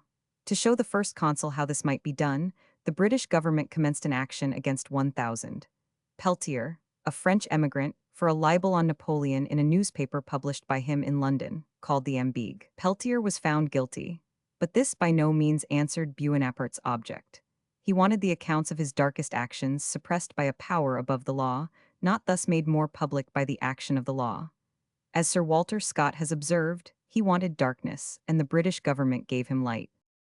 The audacity of Buonaparte still further excited the indignation of the British government. Under the name of consuls, he sent over to England and Ireland a number of military officers, whose real business was to act as privileged spies, to prepare plans of all the chief ports, with soundings, and an exact account of the winds with which vessels could go out or come in with most ease, and also at what draught of water the harbors might be entered by large vessels. These agents had been instructed to maintain the utmost secrecy as to their real objects, but they became known, and ministers announced that any person coming in such a character to this country should be ordered instantly to quit it. Neither was the temper of the nation at all improved by the irritating proceedings of the French authorities on the coasts of France. A law had been passed by the Jacobins, in the most rabid time of the Revolution, condemning any vessel under 100 tons burden found within 4 leagues of the French shores, having on board British merchandise. It was taken for granted that this decree was virtually annulled by the Peace of Amiens, but repeated seizures were now made of British merchant vessels driven by stress of weather on the French coasts, and the mere fact of having plates, knives, and forks for the crew, of British make, was used as a plea for confiscation of ships. It was in vain that remonstrances were made to the First Consul. They passed without notice. Such a peace it was evident could not last long. Napoleon was in a mood to brook no control from any quarter. He at this time showed how completely he would crush any creature who offended him when he had the power. The Treaty of Amiens did not for a moment, even in appearance, interrupt the unlimited plans of aggression which Buonaparte had formed. Whether these plans tended to alarm Britain or not gave him no concern whatever. The encroachments on Italy never paused. Before the signing of the Peace of Amiens, Buonaparte had made himself president of the Cisalpine Republic, and though he had pledged himself to Alexander of Russia that he would not interfere further with Piedmont, because Alexander would not entertain the scheme of cooperating with France in the march to India, as his father had done, Buonaparte seized on all Piedmont in September of this year, annexed it to France, and divided it into 6 departments. Charles Emmanuel, the king of Piedmont, retired to his island of Sardinia, and then abdicated in favor of his brother Victor Emmanuel. But Victor Emmanuel would not have been left long king, even of that small territory, had it not been for the protection of Britain. In October he annexed Parma and Placentia. He next made an agreement with the 487 King of Naples for Elba, and took possession of it. Every movement of this restless being showed his intention to drive Britain out of the Mediterranean and convert it into a French lake. But on the mainland he was equally active. There was no country on the continent in which Buonaparte did not presume to dictate, as if he already were universal monarch. In the Diet of Germany, his influence was prominently conspicuous, and he prevailed to have towns and districts transferred as he pleased. To have all the territory on the left bank of the Rhine secured to France, Prussia received valuable compensation at the expense of the German Empire for the cession of the Duchy of Cleves and other provinces transferred to France. Bavaria and other minor states were benefited in the same way, because Napoleon already meant to use these states against Austria and Russia, as he afterwards 999. Every endeavor was made, contrary to the articles of the Peace of Amiens, to shut out the trade of Britain, not only with France, as he had a right to do, but with Holland, Belgium, and Germany. It was in vain that Britain remonstrated. Buonaparte, through his official organ, the Moniteur, declared that England should have the Treaty of Amiens, the whole Treaty of Amiens, and nothing but the Treaty of Amiens. But he interpreted this treaty to give every advantage to France to the exclusion of Britain. Half Europe was closed to British trade. It was a condition of the Treaty of Luneville that the independence of Switzerland should be respected, and this was guaranteed by the Batavian, Cisalpine, and Ligurian republics, as well as by France and Austria. But Buonaparte had already absorbed all these republics into France, and Austria he set at defiance. He had never withdrawn the French troops from Switzerland, but whilst they remained, French emissaries had continued to foment the feuds between the people and the nobles, between one canton and another. He now declared this state of things must end, and he assumed the office of umpire to settle the affairs of the Swiss for them. He had no right to assume this office. If needed, it belonged to the other powers of Europe as well as France, but he knew that he had the might and he used it. At the end of September, he sent General Rapp to issue a manifesto announcing that Napoleon was determined to put an end to all their differences. This manifesto was immediately followed by the appearance of General Ney at the head of 40,000 men, in addition to those already in the country. Thus Switzerland was invaded, and its constitution trodden out by an armed occupation. Buonaparte assumed the title of mediator of the Helvetic League and dictated his own terms to the deputies of the French party who were sent to Paris. The king's speech at the opening of Parliament, and the martial tone of the speeches by the members of both houses, exceedingly exasperated Napoleon, for though preparing for war he was scarcely ready, and meant to have carried on the farce of peace a little longer. Talleyrand demanded of Lord Whitworth the reason of this ebullition of the British Parliament and of the press. Lord Whitworth replied, as he had done regarding the comments on the trial of Peltier, that it was the direct result of the insulting articles in the Moniteur, which was known to be the organ of the French government. Whereas, in Britain, the government had no direct control, either over the speeches in Parliament or over the press. Talleyrand and Whitworth again discussed all the vexed questions of the retention of Malta, the conduct of Colonel Sebastiani in the East, the aggressions of Napoleon in Italy, Germany, and Switzerland, in violation of the Treaty of Amiens. And Lord Whitworth declared that all Britain wanted was that the treaty should be faithfully carried out on both sides, that we were ready to evacuate Malta and recall our complaints on that being done. But this was what Napoleon was resolved never to do, and he therefore resorted to the most extraordinary insults to the British ambassador. He requested Lord Whitworth to call at the Tuileries at 9 o'clock in the evening of the day on which he had had his conference with Talleyrand. Napoleon had, by an assumption of extreme hauteur and impetuosity, frightened the Austrian ambassador at Campo Formio, and he probably thought of frightening the British one. But Britain had not been beaten like Austria, and such a proceeding could only enrage the British people. In this interview, Buonaparte ran over, in a rapid and excited harangue of 2 hours' length, scarcely permitting Lord Whitworth to interpose a word of reply, all the alleged causes of dissatisfaction with England, at one moment threatening to invade it if it cost him his life, at another proposing that France and England should unite to rule the continent, and offering to share with it all the benefits of such an alliance. Lord Whitworth replied, as before, that the British government desired nothing but the bona fide execution of the Treaty of Amiens, and could not for a 488 moment entertain such schemes of aggression and domination as the First Consul proposed to her. He began to comment gravely on the aggressions in Switzerland and Italy, but Buonaparte cut him short angrily, saying those things were no business of his, and that he had no right to talk of them. There was a fresh interview with Talleyrand, and fresh notes from him and Andreassi of the same character. A similar though more violent scene occurred at a levee on the 13th of March, in which Napoleon passionately accused Britain of driving France into war. A shrewd observer, Madame de Remusat, was of opinion that his rage was simulated. Everything in Parliament and in ministerial movements now denoted the near approach of the renewal of war. On the 8th of March, a message was received by both Houses of Parliament from His Majesty, stating that great military preparations were going on in Holland and France, and that His Majesty deemed it highly necessary to take measures for the security of his dominions.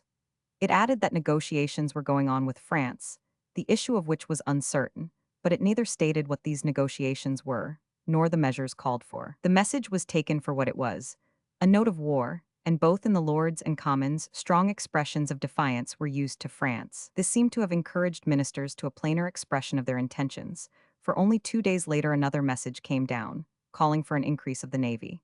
The next day, the 11th, the Commons formed themselves into a committee and voted an addition of 10,000 seamen to the 50,000 already voted. The militia were embodied. Sheridan was very zealous for war. Ministers, however, professed to desire the continuance of peace if possible. There were rumors of negotiations going on for a return of Pitt to power. But as Mr. Addington showed no disposition to resign altogether in favor of Pitt, these came to nothing. Already in the previous November, Canning and Lord Malmesbury, two of Pitt's most zealous supporters, had set on foot an address to Addington begging him to resign. But this plan was abruptly stopped by Pitt himself, who felt that he was to a certain extent the creator of the ministry. Now Addington made overtures to Pitt through Dundas, become Lord Melville, but his propositions were absurd. He stipulated that Greville and Windham, who had opposed the Peace of Amiens, should be excluded from the arrangements. He also wished that Pitt's brother, Lord Chatham, should be the nominal prime minister, while he and Pitt should be equal secretaries. At this, Pitt put a stop to the envoy's conversation. "Upon my word," he said afterwards, "I had not the curiosity to ask what I was to be." So England engaged in war with her greatest statesman excluded from office. On the 6th of May, Lord Pelham communicated to the Lords, and Mr. Addington to the Commons, another message from His Majesty, informing them that he had ordered Lord Whitworth, our ambassador, to quit Paris immediately, unless he saw a prospect of closing the negotiations with the First Consul within a certain date, and that 1,000. Andreassi, the French ambassador, had applied for his passport, in order to quit London when Lord Whitworth should quit Paris. In consequence of the uncertainty of the result, there was an adjournment, and then a second. But on the 16th of May, all suspense was terminated by the announcement of ministers that Lord Whitworth had quitted Paris, and 1,000. Andreassi, London. The papers which had passed between this government and France, in the late negotiations, were ordered to be produced, and an order in council was issued, directing reprisals to be granted against the ships, goods, and subjects of the French Republic, and also for an embargo not only on all French ships in British ports, but on all Dutch vessels and vessels of any power under the military rule of France. Britain was once more at war. On the 17th of June, the king announced, by message, that, in consequence of the Batavian Republic refusing to order the French troops to quit Holland, which, indeed, would have paid no attention to such orders, he had recalled his ambassador from The Hague, and had issued letters of marque and reprisals against that republic. Thus, we were also at war with Holland. At the same time, a demand was made for a grant of £60,000 and a pension of £16,000 per annum to the Prince of Orange, the ex-stadtholder, on the plea that he was an exile and destitute, and the grant was voted. Parliament was now daily occupied in passing fresh measures for the defense of the country. It was voted on the 20th of June that a reserve army of 50,000 should be raised by ballot, like the militia, and indeed, it was no other than the extension of the militia. For during the war, this division was to serve only in Great Britain, Ireland, and the Channel Islands. On the 18th of July, it was proposed to pass a Bill 489, enabling His Majesty to raise a levy en masse in case of invasion. Pitt strongly supported it, and proposed fresh fortifications on the coasts. Napoleon and his suite at Boulogne, CP 490. See larger version. On the declaration of war, Buonaparte resorted to a proceeding that had never been practiced before, and which excited the most violent indignation in England. He ordered the detention of British subjects then in France as prisoners of war. Talleyrand previously assured some British travelers, who applied to him for information, that they had nothing to fear, that their persons would be safe under the protection of a government which, unlike that of Britain, observed the laws of nations, and Buonaparte caused his well-known agent, Louis Goldsmith, the editor of a French paper, the Argus, published in London, to insert the same assurance in that journal. Thus thrown off their guard, all the British in France were seized by authority of a proclamation of the 22nd of May. Numbers of these were families and individuals not resident in France, but merely hurrying home from Italy, Switzerland, etc. They numbered some 12,000, and were kept confined till the close of the wars. The pretext was the capture of 2 ships before war was declared, but they were not captured until the ambassadors had withdrawn, or until an embargo had been laid by Napoleon on British shipping. There was another point, besides the seizure of unsuspecting British travelers, on which Buonaparte could deeply wound the honor of the British monarch, and at the same time furnish himself with considerable materials of war: the seizure of Hanover. George III held this hereditary territory, distinct from his crown of Britain, as a state of the German Federation. It was impossible to defend this against France with the forces kept there, and Napoleon ordered General Mortier to cross the Dutch frontier and march into the electorate with 20,000 men. The Duke of Cambridge, who was viceroy there, and General Walmoden at first, put themselves in an attitude of resistance. They called on the chief powers of Germany to protest against this invasion of the German Empire, and to come to their aid if this remonstrance was disregarded. The Duke of Cambridge, seeing himself totally deserted by Germany, thought it best to surrender 490 Hanover to France, by agreement that the troops should retire behind the Elbe and not serve again till exchanged. This was done at the end of May. The different towns made their submission on the 3rd of June, and on the 5th Mortier entered Hanover. The Duke of Cambridge had quitted the country, and the British cabinet refusing to ratify the convention previously made with him, he called on the Hanoverian army to surrender as prisoners of war. Walmoden would have resisted with anything like equal forces, but as that was impossible, he made the best terms he could, which were that his army should give up their arms and disband themselves. Napoleon also exerted himself to excite a rebellion in Ireland. He was the more bent on this because he saw that it was hopeless to make a direct descent on England itself. He had collected a great fleet in the harbors of Boulogne, Dieppe, Havre, Dunkirk, Ostend, and other smaller ports, many of them capable only of receiving the gunboats in which he proposed to transport his soldiers. He had assembled a very fine army on the heights above Boulogne, called the Army of England, and there continually exercised it, under the inspection of Soult, Ney, Davoust, and Victor, men the pride of his army. But he saw such powerful fleets crowding the channel, blockading his very ports, cutting out, every now and then, some of his gunboats under the very batteries, and the warships of Britain even standing in and firing at him and his suite as they made observations from the cliffs, that, combined with the information that England was almost all one camp, he abandoned the project, for the present in despair. But Ireland he deemed vulnerable, from the treason of her own children. He assembled all the Irish refugees in Paris, formed the Irish Brigade into the Irish Legion, and sent over active agents to arouse their countrymen in Ireland. Amongst these were Quigley and Robert Emmet, who had been engaged in the rebellion of 1798. Quigley had been outlawed, and Emmet had been so deeply implicated in that rebellion with his brother Thomas, who was banished, that he had found it necessary to quit the country. These emissaries soon collected around them, in Dublin, disaffected associates, amongst them being Dowdall, Redmond, and Russell. They formed a central committee, and corresponded with others in different towns, and especially with one Dwyer, who had also been in the former rebellion, and had ever since maintained himself and a knot of desperate followers in the mountains of Wicklow. The government received from time to time information of the proceedings of these foolish men, Emmet being a rash youth of only 22 or 23 years of age, but they took no precautions.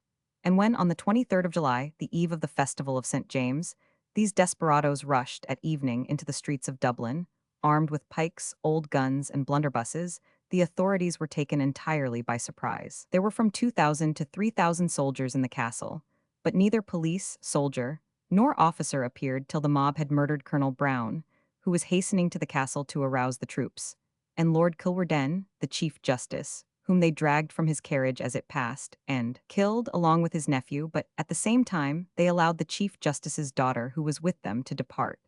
Soon after this, but not before the insurgents had severely wounded a Mr. Clark, a manufacturer, who was riding to alarm the castle, the soldiers appeared, and the mob fled at their very sight. The same day Russell had turned out at Belfast, and Quigley at Kildare, but with as little success. Emmet had escaped to the Wicklow Mountains to join Dwyer. But having assumed the fatal disguise of French officers, the country people, who hated the French since their appearance under General Humbert, when they had ridiculed the Catholic religion, drove him and 12 of his companions back. In a short time, Emmet, Russell, Redmond, and others were all secured and executed. Dowdall escaped, with Allen and others, out of Ireland. Quigley and Stafford, one of his companions, were admitted as king's evidence, and thus escaped. The project of Napoleon had thus entirely failed, with the sacrifice of some of his leading agents. During this year, Great Britain held that position which properly belonged to her, and which showed how unassailable she was whilst employed in self-defense. Her fleets covering the Channel, and at the same time plying in the most distant regions for that money which for years had been wasted on helpless and ungrateful continental nations, were calculated to make her invincible on the ocean. So far from permitting Buonaparte to set foot on her coasts, she continually insulted his. She entered the ports and roadsteads of Havre, St. Valery, and other places, and brought away ships and gunboats. She attacked Dieppe and destroyed its batteries. She bombarded Granville and demolished its pier, under the eyes of some of Napoleon's 491 most distinguished officers. Her fleet amounted to nearly 600 vessels of different kinds, and she began rapidly to recapture the colonies which she had so tamely, and without compensation, surrendered at the strange peace of Amiens. St. Lucia was retaken by Commodore Hood and General Grinfield on the 22nd of June. In one day, the 30th of June, were retaken Tobago, in the West Indies, and St. Pierre and Miquelon on the coast of Newfoundland. Demerara, Essequibo, and Berbice were soon after reconquered, and Guadeloupe was invested, and destined to fall into our hands ere long. But our military achievements in the East Indies were on a scale to throw even these successes far into the shade. Lord Wellesley, the Governor-General, was entreated by the Peshwa of Poona to assist him against the other Maratha chiefs, Sindhya and Holkar. The Peshwa had been driven out of his territory by these chiefs, aided principally by the military talents of 1,000. Perrin, a Frenchman who had for many years entered, with several other French officers, on the fall of the Mysore power, into the service of Sindhya. He had been extremely successful, and had been rewarded with a wide territory on the Jumna. And when, in 1793, Shah Alam, the Mughal, had been made prisoner, he had been consigned to the custody of 1,000. Perrin. The Frenchman had now given his aid to expel the Peshwa, and Lord Wellesley, in sending General Lake to restore the Peshwa, authorized him to attempt to win over 1,000. Perrin to the British interest by very brilliant offers of property and distinction, for Perrin was deemed avaricious. The temptation, however, failed, both with Perrin and his French officers. He took the field in support of Sindhya, with 17,000 infantry, from 15 to 20,000 Maratha horse, and a numerous train of artillery. The conjuncture was most critical, for the incompetent and short-sighted Addington had, by the Peace of Amiens, restored the French possessions which had cost us so much to make ourselves masters of in India, and had Buonaparte conceived the idea of supporting Perrin there with strong reinforcements, the consequences might have been serious. Fortunately, he seemed too much engrossed with his plans nearer home, and as fortunately also for us, we had now rising into prominence in India a military chief, destined not only to dissipate the hostile combination of the Marathas, but also to destroy the dominion of Buonaparte himself. Major General Wellesley, the younger brother of the Governor-General, and afterwards Duke of Wellington, by a rapid march upon Poona surprised and drove out the Maratha chief, Holkar, and saved the city from a conflagration which Sindhya's troops endeavored to effect. Holkar fled to join Sindhya and the Rajah of Berar, and the Peshwa entered his own capital in the month of May. General Wellesley, being put into full command of all the troops serving under the Peshwa and the Nizam of the Deccan, and being also director of the civil affairs of the British in those provinces, made arrangements for their security, and then marched after Sindhya and the Rajah of Berar. After various marchings and countermarchings, in consequence of their movements to avoid him, he came up with them near the village of Asai or Asai. General Stevenson, who had repulsed them from the territory of the Nizam, was also encamped only 8 miles off. On coming in sight of them, Wellesley found them 50,000 strong, with a splendid body of Maratha cavalry, whilst he had only 4 regiments of cavalry, 3 of them being native, and 7 battalions of infantry, 5 of them sepoys. He determined, however, to attack them at once, and, sending word to Stevenson to come up, he crossed the river at a ford in face of the artillery of the enemy, and, after a sharp encounter, routed them before Stevenson could arrive. The Marathas had 90 pieces of artillery, with which they did terrible execution till the cavalry could come to close quarters with them, and the infantry reached them with their bayonets.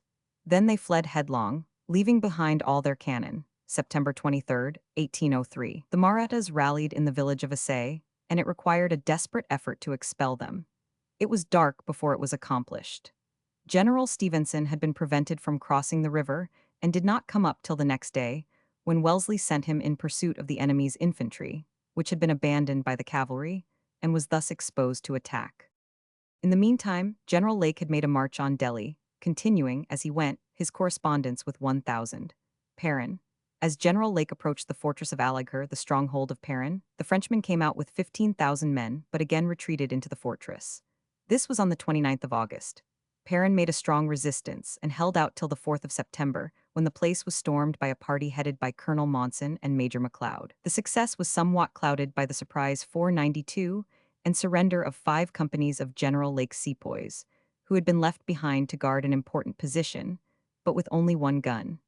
This accident, however, was far more than counterbalanced by the withdrawal of Perrin from the service of the Marathas. He had found so much insubordination amongst his French officers, and saw so clearly that there was no chance of competing with the British, that he had at length closed with General Lake's offers, and, abandoning his command, had obtained a passport for himself, family, suite and effects, and retired to Lucknow.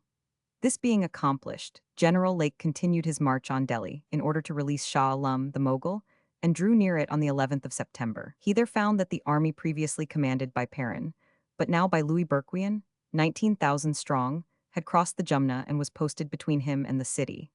Berquin had posted his army on a rising ground, flanked on both sides by swamps, and defended in front by strong entrenchments and about 70 pieces of cannon.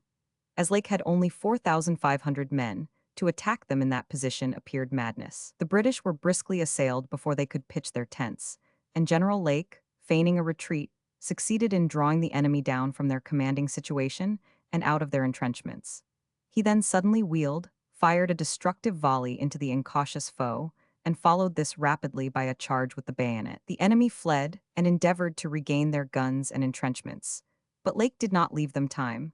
Another volley and another bayonet charge completely disorganized them, and they fled for the Jumna and the road by which they had come. The troops of Sindhia, which had held the Mughal prisoner, evacuated the city, and on the 16th General Lake made a visit of state to the aged Shah Alam, who expressed himself as delighted at being delivered from his oppressors and received under the protection of the British.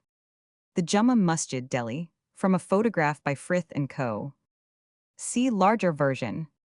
General Lake had no sooner seen Delhi clear of the enemy than he marched to Agra, which he reached on the 4th of October, and carried on the 17th. But Sindhia had availed himself of his absence, and made a sudden rush on Delhi, with 493-17 well-disciplined battalions of infantry, and between 4,000 and 5,000 cavalry.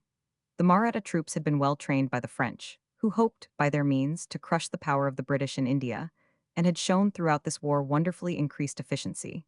Yet General Lake did not hesitate with his small force to go in quest of them. He started on the 27th of October, and after marching in heavy rains and through dreadful roads, the country having been purposely inundated by Sindhia's officers cutting down the banks of reservoirs, he came upon the Marathas on the 31st, near the village of Lasware, their left flanked by that village, their right by a stream, and their front protected by 72 pieces of cannon. A furious battle took place, in the course of which Lake's troops were repeatedly repulsed, but returned to the attack undauntedly, and the successive charges by the bayonet, and the gallant conduct of the cavalry, at length, in the face of terrible discharges of grapeshot and canister, drove the Marathas from all their positions. The enemy had fought desperately, and step by step only had given way, but in the end the rout was complete, cannon, baggage, and almost everything being left in the hands of the British November 1st, 1803.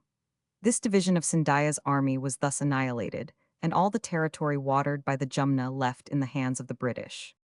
The chase at Argam, CP 493. See larger version. This blow induced Sindhia to sue for peace from General Wellesley in November, and a truce was accordingly entered into with him. But as the Rajah of Berar still kept the field, Wellesley marched against him, and encountered him on the plains of Argam, about 120 miles north of the Purna River. He was surprised to find the treacherous Sindhia, notwithstanding the truce, also encamped with him. Wellesley attacked the Allies on the 28th of November, though it was evening when he was ready for action, and there remained only 20 minutes of daylight. But it proved a brilliant moonlight night, and he routed the whole army, and his cavalry pursued the fugitives for several miles, taking many elephants, camels, and much baggage.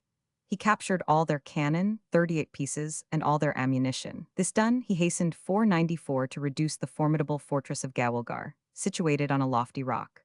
On the 15th the outer walls were carried, and the 94th Regiment, led on by Captain Campbell, scaled the inner one, opened the gate, and the whole place was soon in possession of the British. This closed the opposition of the Rajah of Berar. On the 17th of December he came to terms, and surrendered to Wellesley the important province of Cuttack and the district of Balasore. Immediately afterwards Sindhia was compelled to treat in earnest. He consented to surrender all the country between the Jumna and the Ganges, with numerous forts and other territories, and agreed to recognize the right of the Peshwa to the domains which the British had conferred upon him. Both he and the Rajah of Berar stipulated to send away all Frenchmen or other Europeans and Americans, and not to employ them again, nor even to employ British subjects, native or European, without the consent of the British government. Sir Arthur Wellesley, brilliantly seconded by General Lake, Stevenson, and others, had thus worked out the plans of the Governor-General, Lord Wellesley. With small forces, and those principally native ones but admirably disciplined, they had beaten 250,000 men in 4 pitched battles and 8 sieges. They had taken from them upwards of 1,000 pieces of cannon, besides an enormous amount of ammunition, baggage, and other spoil. They had made themselves masters of all the Maratha territory between the Jumna and the Ganges, of Delhi, Agra, Kalpi, the greater part of the province of Bundelkhand, the whole of Cuttack, and a territory in Gujarat, which secured us all the ports by which France could have entered, so that we enjoyed the whole navigation of the coast from the mouth of the Ganges to the mouth of the Indus. They had added most important acquisitions to the territories of our allies, the Peshwa and the Nizam of the Deccan, and to the company itself, a stronger frontier in the latter region. And all this had been achieved in the short space of 4 months. The French influence was completely annihilated, and every part of India placed in greater strength and security than it had ever known before. The year 1804 opened by an announcement that His Majesty was suffering under a return of his old malady. On the 14th of February, an official bulletin was issued at St. James's Palace, informing the public of the royal indisposition, and the repetition of it from day to day, without specifying the nature of the illness, left no doubt of its real character. Still, on the 29th, Addington assured the House that there was no necessary suspension of the royal functions, and the bulletins grew more favorable. But it was well known that he was not really in a condition to transact business till the following September, though at times, as on the 9th, 10th, and 11th of May, he drove about in public, in company with the Queen and princesses. Probably his advisers thought that the hearty cheers with which he was received might have a bracing effect on his mind, which had been cruelly harassed by the separation of the Prince of Wales from his wife, the king's niece, amid grave public scandals. Such a circumstance was exactly calculated to throw the royal mind off the balance. But besides this, the unsatisfactory state of his cabinet and of parties in Parliament was such as greatly to aggravate his anxiety. The ministry of Addington was felt to be utterly inadequate to the difficulties of the times. The country felt that Pitt or Fox must soon be called to the helm.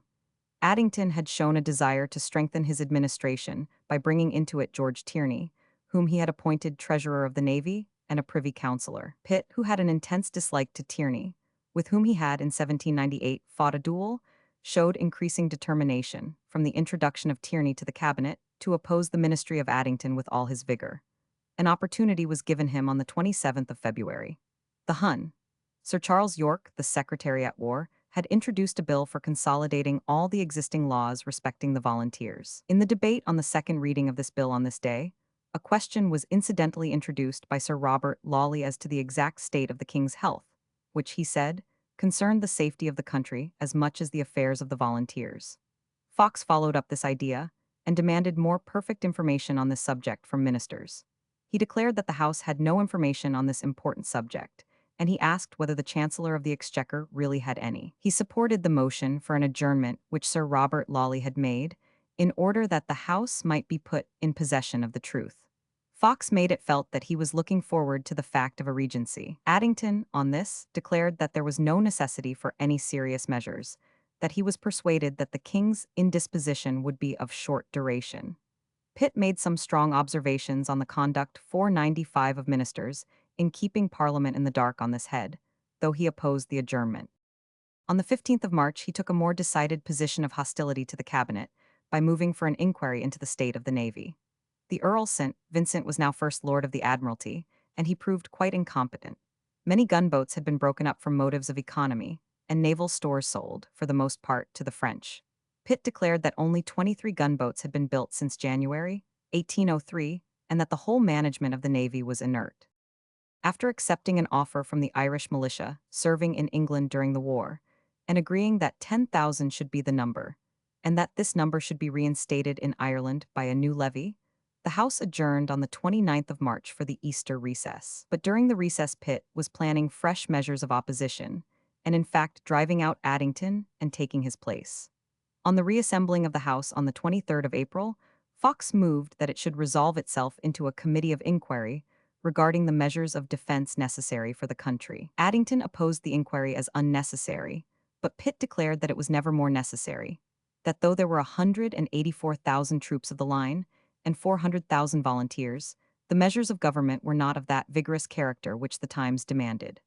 York, the Secretary at War, and Spencer Perceval defended Addington, who asserted that great exertions had been made to bring up members to vote for Mr. Pitt's views, and that he did not see how the present ministry could remain in office if this measure was carried against them. It was not carried, but Addington's majority had sunk to only 52, the numbers being for Fox's motion 204, against it 256. Wilberforce, who had much respect for Addington, as he had a great admiration for Pitt, exerted himself to reconcile the two and to get Pitt into the cabinet with Addington. He consulted with Lord Chancellor Eldon on the plan for bringing in Pitt to join Addington. But Pitt was already doing his own work and paving his own way. He wrote to the king on the 25th of April, informing him of the determined opposition he felt himself called upon to make to Addington's mode of administration, but assuring him that he would never attempt to force Fox upon him. This was saying, as plainly as he could speak to the king, that he was ready to resume the helm himself, and that, with the opposition that he could exert, the government of Addington could not go on.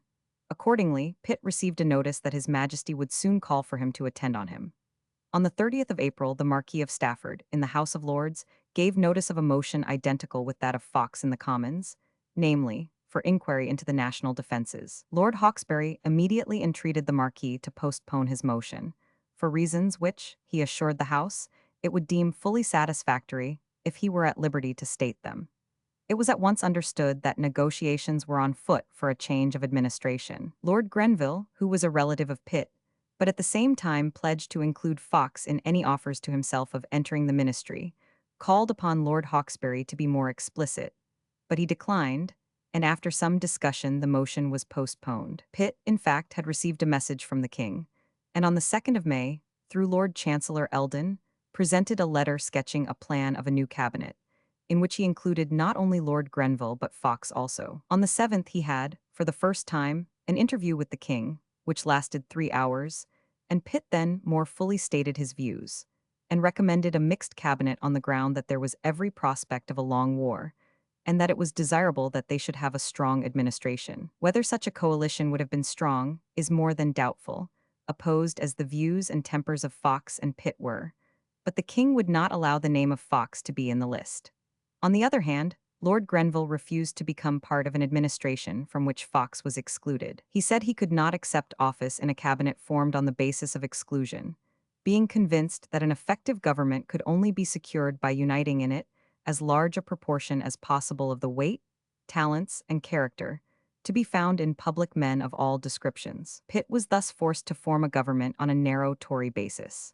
On the 11th of May, the Marquis of Stafford said, in the House of Lords, that he understood that a certain right honourable gentleman, who had turned his great abilities to the subject of the national defences, was about to take the management of public affairs, and that he therefore withdrew his motion. The next day the public announcement was made that Addington had resigned, and that Pitt had accepted the chancellorship of the Exchequer. Of the Addington ministry Pitt retained, Lord 496 Chancellor Eldon, the Duke of Portland, President of the Council, the Earl of Westmoreland, Lord Privy Seal, his own brother, the Earl of Chatham, Master General of the Ordnance, and Lord Castlereagh, President of the Board of Control. To these he added Dundas, now Lord Melville, as First Lord of the Admiralty, Lord Harrowby as Secretary of Foreign Affairs in place of Lord Hawkesbury, and Lord Camden as Secretary of the Colonies in place of Lord Hobart. Lord Mulgrave became Chancellor of the Duchy of Lancaster in place of Lord Pelham. George Canning, now becoming a marked man, was made Treasurer of the Navy in place of Tierney, but this gave him no seat in the cabinet. Huskisson was Secretary to the Treasury, and Mr. Perceval remained Attorney General.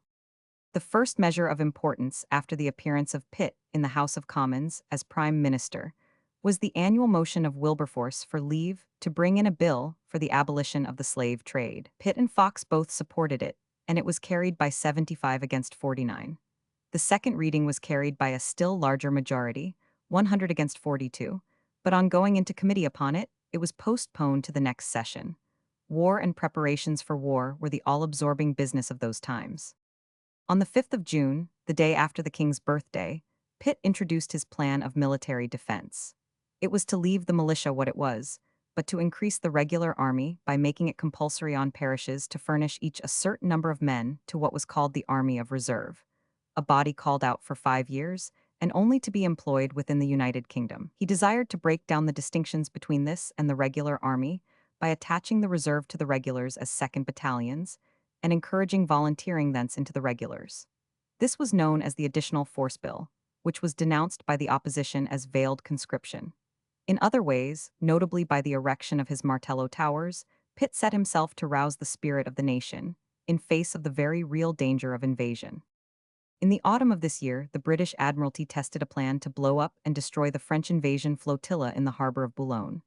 It consisted of a chest, pitched outside and made waterproof, containing 40 barrels of gunpowder, which was to be ignited by a certain contrivance when it struck smartly against a solid body. This machine was called a catamaran. The experiment was tried by Lord Keith on the 2nd of October. There were 150 French gunboats, proms, and floating batteries anchored outside the pier of Boulogne. Lord Keith anchored opposite to them with 3 line-of-battle ships and several frigates, covering a number of bomb ships and fire ships and the catamarans. 4 fire ships were towed into the neighborhood of the French flotilla and exploded with a terrific noise, but did no injury whatever to the flotilla or the French, beyond wounding some half-dozen men.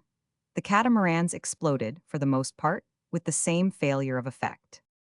Though a declaration of war had been issued both against France and Holland, there had been none against Spain. But ministers, hearing that a strong Spanish armament was being equipped in the port of Ferrol, and that French soldiers were expected to join and sail in it, dispatched Captain Graham Moore, the brother of Sir John Moore, with 4 frigates to intercept 4 Spanish treasure ships. The proceeding was certainly high-handed, but ministers were justified by their knowledge that Spain paid subsidies to France.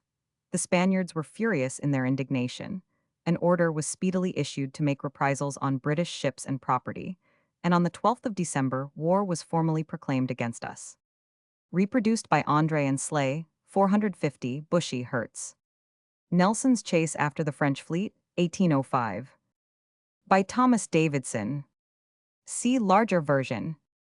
At this juncture, Napoleon proceeded to set all Europe against him. A conspiracy had been set on foot against his government by the Royalists, notably by one Lagelet, who had formerly fought under Pichegru, and in 1794 had assisted him in his intrigues with the Bourbon princes. On arriving in London, he had interviews with Pichegru, Georges Cadoudal, the Chouan chief, the Polignacs, the Count d'Artois, the Duke of Berry, etc., and assured them that such was the feeling against Buonaparte in France, that it only needed the appearance of the Royalist leaders, and their forming a league with Moreau, the victor of Hohenlinden, whom he truly represented as greatly disgusted with Buonaparte, to produce a revolution and crush the aspiring first consul. The statements of Lagelet were listened to, and a vessel, under the command of Captain John Wesley Wright, was dispatched to the coast of Brittany, with General Georges Cadoudal, the Marquis de la Rivière, the brothers Armand and Jules Polignac, and some others, whom he put safely ashore in the autumn of 1803. Pichegru, Georges Cadoudal, the Polignacs, de la Rivière, and the rest of the Royalists, about 30 in 497 number, had made their way to Paris, and were living there secretly, endeavoring to learn the real state of the public mind, and Pichegru and Cadoudal had been introduced to Moreau. Pichegru saw Moreau at least twice, and on one of these occasions he took with him Georges Cadoudal. But Moreau seemed taken by surprise by their communications with him, and was so horrified by the language and proposals of the daring Chouan, that he desired Pichegru not to bring that irrational savage again into his company. It appeared pretty clear that there was some mistake somewhere, and that Moreau, however much dissatisfied with Napoleon, was by no means disposed to enter into any royalist conspiracy. Had the delegates found things ripe for such a revolution, they were to inform the Bourbon princes in London, and they were to make a strong descent on the coast of Brittany. But they all felt so satisfied that Lagelet had given them false information that they were about to quit the capital and to return to England, Captain Wright having been lingering with his frigate on the Breton coast for that purpose, when Fouch, the Minister of Police, pounced upon them. He had been keeping a strict watch on all their movements. He had now established their intercourse with Moreau, and trusted to be able to make sufficient use of that fact to destroy both them and him. It was asserted, although there is no proof whatever of the fact, that the plan included the murder of the first consul. Further, in order to bring odium upon England, Buonaparte succeeded, by means of his agents, in entrapping Messrs. Drake and Spencer Smith, our ministers at the courts of Bavaria and Württemberg, into consenting to the conspiracy.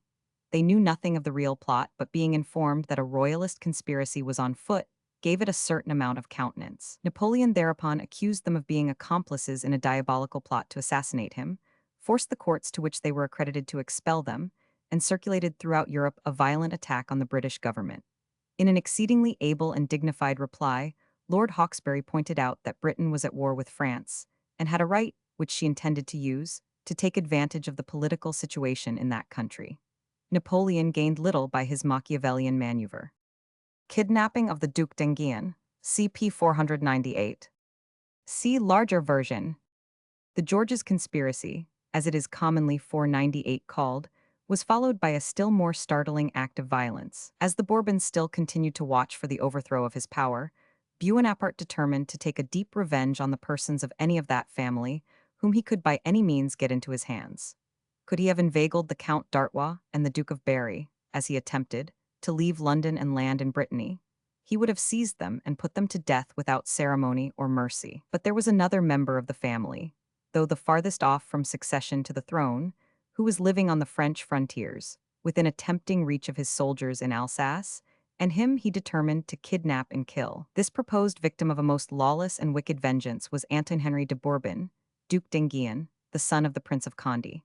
The project was so odious, so certain to cover both Napoleon and France with inextinguishable infamy, that it startled the not very sensitive mind of Talleyrand, who, it is said, gave the Duke secret warning of his danger, and advised him to remove farther from the Rhine. In consequence, the Duke applied to Sir Charles Stuart to get him a passport from the Austrian minister, to enable him to cross the Austrian territory to rejoin his grandfather, then at Warsaw with Louis XVIII. Sir Charles Stuart applied to 1,000 de Cobenzl for this purpose, and had the Austrian court been quicker in its movements, the Duke would have been safe enough from the myrmidons of Buonaparte. But whilst lingering at Ettenheim in Baden for the necessary passport, the Duke had so little suspicion of the prompt and deadly nature of the usurper's design against him, that he took no means to conceal himself, or he might still have escaped. But in the middle of the night of the 14th of March, he was aroused by the sound of horses' hoofs, and, looking out, saw that the chateau was surrounded by a troop of French cavalry. Buonaparte had dispatched his aide-de-camp, Caulaincourt, to Strasbourg to effect this capture, and he had sent on Colonel Ordner to bring the Duke away from the heart of a neutral territory. The Duke was summarily tried by a military tribunal and shot, March 21, 1804, at Vincennes. The news of this most audacious crime soon transpired, and filled Europe with horror and execration against its perpetrators. In the midst of these deeply planned maneuvers, Buonaparte proceeded to make his last move in his great game. He had intimidated the royalists by the seizure and fusillading of the Duc d'Enghien. He had deprived the Republicans of their leader in Moreau, who was exiled. The nation was passive. All its branching lines of authority were in his hands, and there remained only to erect a throne and seat himself upon it. It must not be a regal throne, because that would too much remind the world of the claims of the Bourbons. It should, therefore, be an imperial one, and mark a totally new era in France.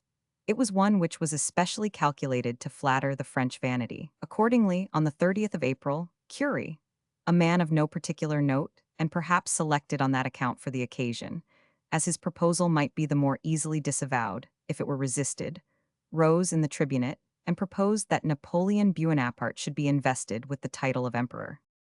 No sooner had the tribunate sent up its decision to the Senate, signed by all except Carnot, than the Senate hastened at once to adopt it, and to sign the answer to the message of the first consul, which had been drawn up by Fouche for the Committee of 10 appointed by the Senate. In July, Napoleon went to Boulogne to review the Grand Army of England, on the heights above the town, overlooking the English Channel, and from which the white cliffs of England were conspicuous. Everything had been elaborately got up for this occasion, on which the enthusiasm of the soldiers was to be raised to the highest pitch. The common people believed that he was going to lead the army at once across the Channel, and return loaded with the enormous wealth of London, and with the king, queen, royal family, William Pitt, and the leading members of the aristocracy as prisoners in his train. Buonaparte had no such wild idea. But since the Duc d'Enghien's murder, the powers of almost all Europe had manifested unequivocally their abhorrence of the act, and of the man who perpetrated it, and he now designed, by the display of enthusiasm in his army, at once to awe his own people and the sovereigns of other nations. From Boulogne, Buonaparte proceeded to Brussels, Ostend, Antwerp, and so through Belgium, where Josephine met him, to the Rhine. Wherever he appeared, the authorities of the towns, both then and on his return through France, presented him with the most adulatory addresses. One would no longer believe it the same people who had, for 499 10 years, committed such unexampled horrors to destroy the royalty they were now again adoring. The mayor of Arras, Robespierre's own town, put the climax to all this civic incense by declaring, in his address, that God made Napoleon and then rested. Bonaparte now prepared for his coronation, whilst at Mayence on the Rhine, where the German princes flocked to pay abject homage to him as their protector. No nations, except Great Britain, Russia, and Sweden, keeping aloof. He dispatched one of his aide-de-camp, General Caffarelli, an Italian, to invite the Pope to go to Paris to crown the new emperor and empress. Pius VII had already been compelled to submit to the terms of the Concordat, which had made such inroads into the ancient power of the Church, and he knew very well that to refuse this request would bring down upon him fresh humiliations. Bonaparte, who affected to imitate Charlemagne as the founder of the French nation, passing over all the kings of France as unworthy of notice, determined to inaugurate the Second Empire by a still bolder stretch of authority than Charlemagne himself. That monarch had condescended to make the journey to Italy to receive the privilege of coronation from Pope Leo, but Bonaparte resolved that poor old Pope Pius VII should come to him in France. His desire was carried out to the letter, and Pius arrived at Fontainebleau on the 25th of November. The 2nd of December having been fixed for the coronation, the Cathedral of Notre Dame was gorgeously decorated for the occasion, and the ceremony was performed amidst the utmost pomp and magnificence, Napoleon himself putting the crown on his head and then placing the empress's diadem on the head of the kneeling Josephine. During the whole proceedings, the Pope was made to play a secondary part. He simply assisted at the function. The ceremony was followed by a profuse creation of marshals and nobles. The year 1805 was opened by Bonaparte addressing a second letter to George III. Its tenor may be gathered from the concluding paragraph. Alas, what a melancholy prospect to cause two nations to fight, merely for the sake of fighting. The world is sufficiently large for our two nations to live in it, and reason is sufficiently powerful to discover means of reconciling everything, when the wish for reconciliation exists on both sides. I have, however, fulfilled a sacred duty, and one which is precious to my heart. I trust your Majesty will believe in the sincerity of my sentiments, and my wish to give you every proof of it. Napoleon. Nothing could be more just or more excellent than the sentiments and arguments of this letter, but unfortunately, circumstances on both sides were such as really precluded any hope of making peace. Great Britain foresaw Italy under the foot of France, Holland and Belgium in the same condition, Bavaria, Baden, Württemberg, and other smaller German states, allied with France against the other German states. It was impossible for her to conclude a peace without stipulating for the return of these states to the status quo, and was Bonaparte likely to accede to such terms? On the contrary, at this very moment, besides being in possession of Hanover, George III's patrimony, he had been exercising the grossest violence towards our ambassadors in various German states, was contemplating making himself king of Italy, and was forcibly annexing Genoa, contrary to the Treaty of Luneville, to the Cisalpine Republic, that is, to the French state in Italy. Whilst he was thus perpetuating want of confidence in him, on the other hand, a league for resistance to his encroachments was already formed between Great Britain, Russia, Sweden, and Austria. Peace, therefore, on diplomatic principles was impossible, and Napoleon must have known it well. True, we had no longer any right to complain of the expulsion of the Bourbons from France, seeing that the nation had ostensibly chosen a new government and a new royal family, any more than France had a right to attack us, because we had expelled the Stuarts and adopted the line of Brunswick. But the very nature of Napoleon was incompatible with rest, for, as Lord Byron says, quiet to quick bosoms is hell. Bonaparte had repeatedly avowed that he must be warlike. My power, he said, depends upon my glory on my victories. My power would fall if I did not support it by fresh glory and new victories. Conquest has made me what I am, and conquest alone can maintain me. A newly born government, like mine, must dazzle and astonish. When it ceases to do that, it falls. With such an avowal as that, in entire keeping with his character, there must be constant aggressions by him on the continent which intimately concerned us. Accordingly, the British government replied to Bonaparte by a polite evasion. As Britain had not recognized Napoleon's new title, the king could not answer his letter himself. It was answered by Lord Mulgrave, the Secretary 500 for Foreign Affairs, addressed to 1,000. Talleyrand, as the Foreign Secretary of France, and simply stated that Britain could not make any proposals regarding peace till she had consulted her allies, and particularly the Emperor of Russia. The letter of Buonaparte and this curt reply were published in the Moniteur, accompanied with remarks tending to convince the French that the most heartfelt desires of peace by the Emperor were repelled by Great Britain, and that a storm was brewing in the north, which would necessitate the Emperor's reappearance in the field. Pitt had returned to office in anything but promising circumstances. Britain was at war with a great nation, and as yet the coalition which he was laboriously building up was far from being complete. Pitt's health was failing, his energies were prematurely worn out by the gigantic task that was forced upon him, his end was fast approaching, and his majority was shrunk and attenuated to an alarming degree. The Fox and Grenville opposition held together firmly, and Addington had carried a strong party along with him on retiring. Pitt felt his situation keenly, and the king was sensibly alarmed at it. He attempted to conciliate Grenville, but as Fox could not be accepted too, that failed. He then turned to Addington, and as the king was favorably disposed to his old minister, he warmly recommended this coalition. It was effected, and Addington was made a peer, Viscount Sidmouth of Sidmouth. This was one of those rapid political promotions of George III's reign, in which politics were made to ennoble men of no particular mark or abilities. And certainly, the son of Pitt's father's doctor had never shown those splendid talents or rendered those brilliant services which justified such an elevation. But as Pitt would take the lead in the Commons, it was, no doubt, felt more convenient that one who had lately been Prime Minister should not serve under the present Prime Minister, but should represent the cabinet in the upper house. There were some other changes at the same time. The Duke of Portland, who was growing old and infirm, retired from the post of President of the Council, which Sidmouth took up. Lord Harrowby, a warm friend of Pitt, retired in consequence of continued illness from the Foreign Department, and Lord Mulgrave took it, the Earl of Buckinghamshire succeeding to Lord Mulgrave's post as Chancellor of the Duchy of Lancaster. But the ministry of Pitt contained many elements of weakness and discord. Addington and Melville were violently opposed to each other. Wilberforce found this to his cost when he returned to his annual vote for the abolition of the slave trade.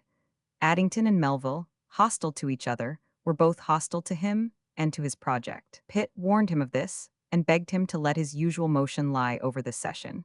But Wilberforce had been so fortunate in carrying it last session through the Commons that he was sanguine of succeeding now with both Commons and Lords. He introduced the bill, obtained a first reading on the 10th of February, and had the second reading fixed for the 28th. But then it was thrown out by 77 against 70. The Scots members, who the preceding year were neutral, now, probably influenced by Melville, voted against him in a body. The Irish, who had been his warm supporters, now opposed him or held aloof, incensed by his having voted for the suspension of the Habeas Corpus Act in Ireland. It was a terrible blow to Wilberforce, but a worse blow was impending over one of his underminers, Melville. A commission had been appointed to inquire into the Department of Naval Affairs.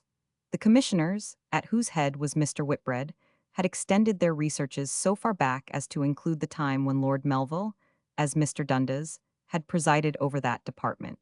They there discovered some very startling transactions. Large sums of money had been drawn out of the Bank of England on the plea of paying accounts due from the Naval Department. These sums had been paid into Coutts's bank in the name of the Treasurer of the Navy, Mr. Trotter, who, for long periods together, used these sums for his own benefit. Other large sums had been drawn in the name of Dundas and had been employed for his profit.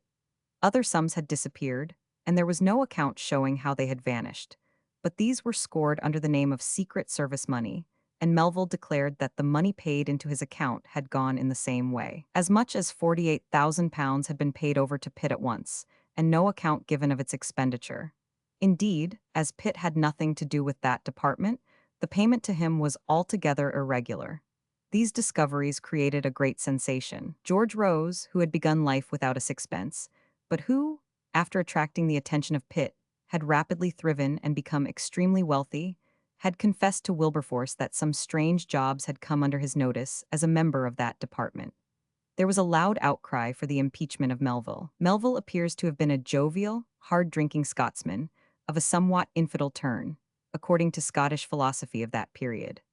Amongst Melville's faults, however, it does not appear that he was of an avaricious character, but rather of a loose morale, and ready to fall in with the license practiced by the officers of all departments of government in the duties entrusted to them. The coronation of Napoleon in Notre Dame, CP 499. See larger version. On the 6th of April, Whitbread brought forward these charges against Melville in the House of Commons, as detailed in the 10th report of the Naval Commissioners. In doing so, he paid a high compliment to the manner in which the naval affairs had been conducted since Lord St. Vincent became head of that department. But he charged Lord Melville with having applied the public money to other uses than those of the Naval Department, in contempt of the Act of 1785, an act which Melville himself, then Dundas, had supported, that he had connived at a system of peculation in the Treasurer of the Navy, Mr. Trotter, an individual for whom he was responsible. The salary of this Mr. Trotter had been fixed by the Act of 1785 at £4,000 a year, but he contended that Dundas had allowed Trotter to draw large sums from the Bank of England out of the Navy deposit, pay them into Coutts's bank, and use them for his own benefit, and that, moreover, he had participated in the profits of the system. This charge called forth a vehement contest of parties. Tierney, who had been Treasurer of the Navy under Addington, declared that he had found no inconvenience in complying with the Act of 1785, whilst holding that office. Fox, Grey, Ponsonby, Windham, Wilberforce, Lord Henry Petty, afterwards Lord Lansdowne, supported Whitbread's charges, and Pitt, Canning, and Lord Castlereagh defended Melville. On putting the resolutions moved by Whitbread, after a debate till quite late in the morning, they were carried by the casting vote of the Speaker. The scene, which is one of the most striking in our parliamentary annals, has frequently been described, notably by Lord Fitzharris. I sat edged close to Pitt himself. He wrote, "The night when we were 216, and the Speaker, Abbot, after looking as white as a sheet and pausing for 10 minutes, gave the casting vote against us." Pitt immediately put on the little cocked hat that he was in the habit of wearing when dressed for the evening, and jammed it down deeply over his forehead, and I distinctly saw the tears trickling down his cheeks. We heard one or two, such as Colonel Wardle, say they would see how Billy looked after it. A few young ardent followers of Pitt with myself locked their arms together and formed a circle, in which he moved, I believe unconsciously, out of the house, and neither the colonel nor his friends could approach him. But the opposition were not content with the vote of censure. Whitbread moved that an address should be presented to his Majesty, praying him to remove Lord Melville forever from his councils and presence. But the motion was withdrawn as soon as Melville's resignation was known. On the 6th of May, Whitbread was about to move a resolution that his Majesty should be requested to erase the name of Lord Melville from the list of the Privy Council, but Pitt rose and said that the motion was unnecessary, as his Majesty had already done it. Melville was now permitted by the House of Peers to go down to the House of Commons, notwithstanding their conclusion on the subject, to make his defense, and he made a very long speech, contending that he had not embezzled a farthing of the public money, and exalting his services to the country, especially in his India administration. But on the head of Secret Service money, he was as close as the grave. He declared that, if he had disclosed any of these transactions, he should have felt himself guilty, not only of a breach of public duty, but of a most unwarrantable breach of private honor. There were £20,000 which he never did, and never could, account for on this ground, and there were £40,000 drawn at once by Pitt from the Navy Fund. He said he knew very well for what purposes these sums had been paid, but that nothing would compel him to disclose it. When it was asked him whether Mr. Trotter had not kept large sums belonging to the Navy Fund in Coutts's bank, and speculated with them to his own great enrichment, he admitted that Trotter had had such sums for considerable times in Coutts's bank, but that they were always forthcoming when wanted, and that no single payment had been delayed on that account, and that out of the 134 millions which had passed through his hands, nothing had been lost. He praised Trotter in the highest manner, but was silent as to the private use that he had so long, and to such advantage to himself, made of the public money. He admitted that he had himself held considerable sums of this money at different times in his own hands, but had repaid the whole before quitting 503 office, and this was all that the Act of 1785 required. He seemed to admit that he had paid money out of the Navy Fund for other than naval objects, and for these secret service purposes. Some of these were in Scotland, of which, also, he had the administration to a certain degree. And here the public called to mind that Watt, the spy and informer against the Scottish reformers, had acknowledged to have been employed and paid by Dundas, so that it was clear whither some of the Navy Fund had gone. Melville entered into long explanations regarding a written release which had passed reciprocally between him and Trotter on winding up their affairs, in which they agreed to destroy all their vouchers for the sums paid away. This looked very black, but Melville contended that it was only a matter of course, a thing constantly done by officials in like circumstances, which, if true, made the matter all the worse for the country. But Melville contended that this clause in the release was merely a form, that it did not mean that they should literally destroy the vouchers, but only that they should be rendered invalid as evidence in any prosecution, which very little mended the matter. Melville declared that he had not, in consequence of the clause, destroyed a single paper. On the withdrawal of Melville, Whitbread moved for his impeachment, and Mr. Bond for his prosecution in the ordinary courts of law, and this amendment was carried. But Melville preferred impeachment to a trial at common law. Mr. Bond was induced to withhold any further procedure in consequence of his motion, and Mr. Leicester, one of Melville's friends, made a fresh motion for impeachment, which was carried, and on the 26th of June, Whitbread, accompanied by a great number of members, impeached him at the bar of the House of Lords. A bill was also passed through both houses regulating the course of his impeachment. The impeachment itself, owing to very important events, including the death of Pitt, was not proceeded with till April 1806. On the 10th of July, Lord Sidmouth and the Earl of Buckinghamshire resigned. It was supposed that difference of opinion regarding Lord Melville's case was the cause, and the surmise was correct, Addington taking strong exception to the appointment of Sir Charles Middleton, a very old man, to succeed Melville. Lord Camden succeeded Sidmouth, and Lord Harrowby Lord Buckinghamshire. Castlereagh obtained Camden's post of Secretary of Colonial Affairs. This secession weakened Pitt's ministry considerably. On the 12th of July, Parliament was prorogued, but a message was sent down to the House to enable His Majesty to carry out some arrangements in the north of Europe, which were necessary for the security and independence of Britain, and a sum, in addition to the large supplies already granted, was voted, which was not to exceed 3,500,000. Great exertions had been made to draw Prussia into the confederation that was forming, and on the 25th of May, 1804, a defensive alliance had been concluded between Prussia and Russia. But the King of Prussia was, at the same time, listening to the offers of Buonaparte, who was encouraging him to expect the annexation of Hanover and also further territory at the cost of Austria. In these circumstances, Prussia kept a dubious position, but continued to strengthen her armies for an emergency, holding herself ready to close with the best offer. Austria herself was afraid of another war with Buonaparte, and strongly urged that negotiations should be opened with him before proceeding to extremities. However, she too concluded a treaty with Russia in November. It was Pitt's object to draw these threads together. Fortunately, the Tsar sent his minister, Noah Siltsov, to England in 1805, and he readily fell in with Pitt's ideas. Accordingly, on the 11th of April, the Treaty of St. Petersburg was signed on the basis of the maintenance of the treaties of Luneville and Amiens. The great coalition was thus practically complete, when news arrived that Buonaparte had annexed Genoa to France. This was a most gross violation of the Treaty of Luneville, but the annexation of Genoa was but a small part of the aggressions of Buonaparte on Italy. On the very same journey, he made himself King of Italy. On Sunday, the 26th of May, he was crowned in the Cathedral of Milan. The Archbishop of Milan performed the ceremony, blessing the old iron crown of the ancient kings of Lombardy, and Buonaparte putting it himself on his head, as he had done that of France. Nor did Napoleon stop here.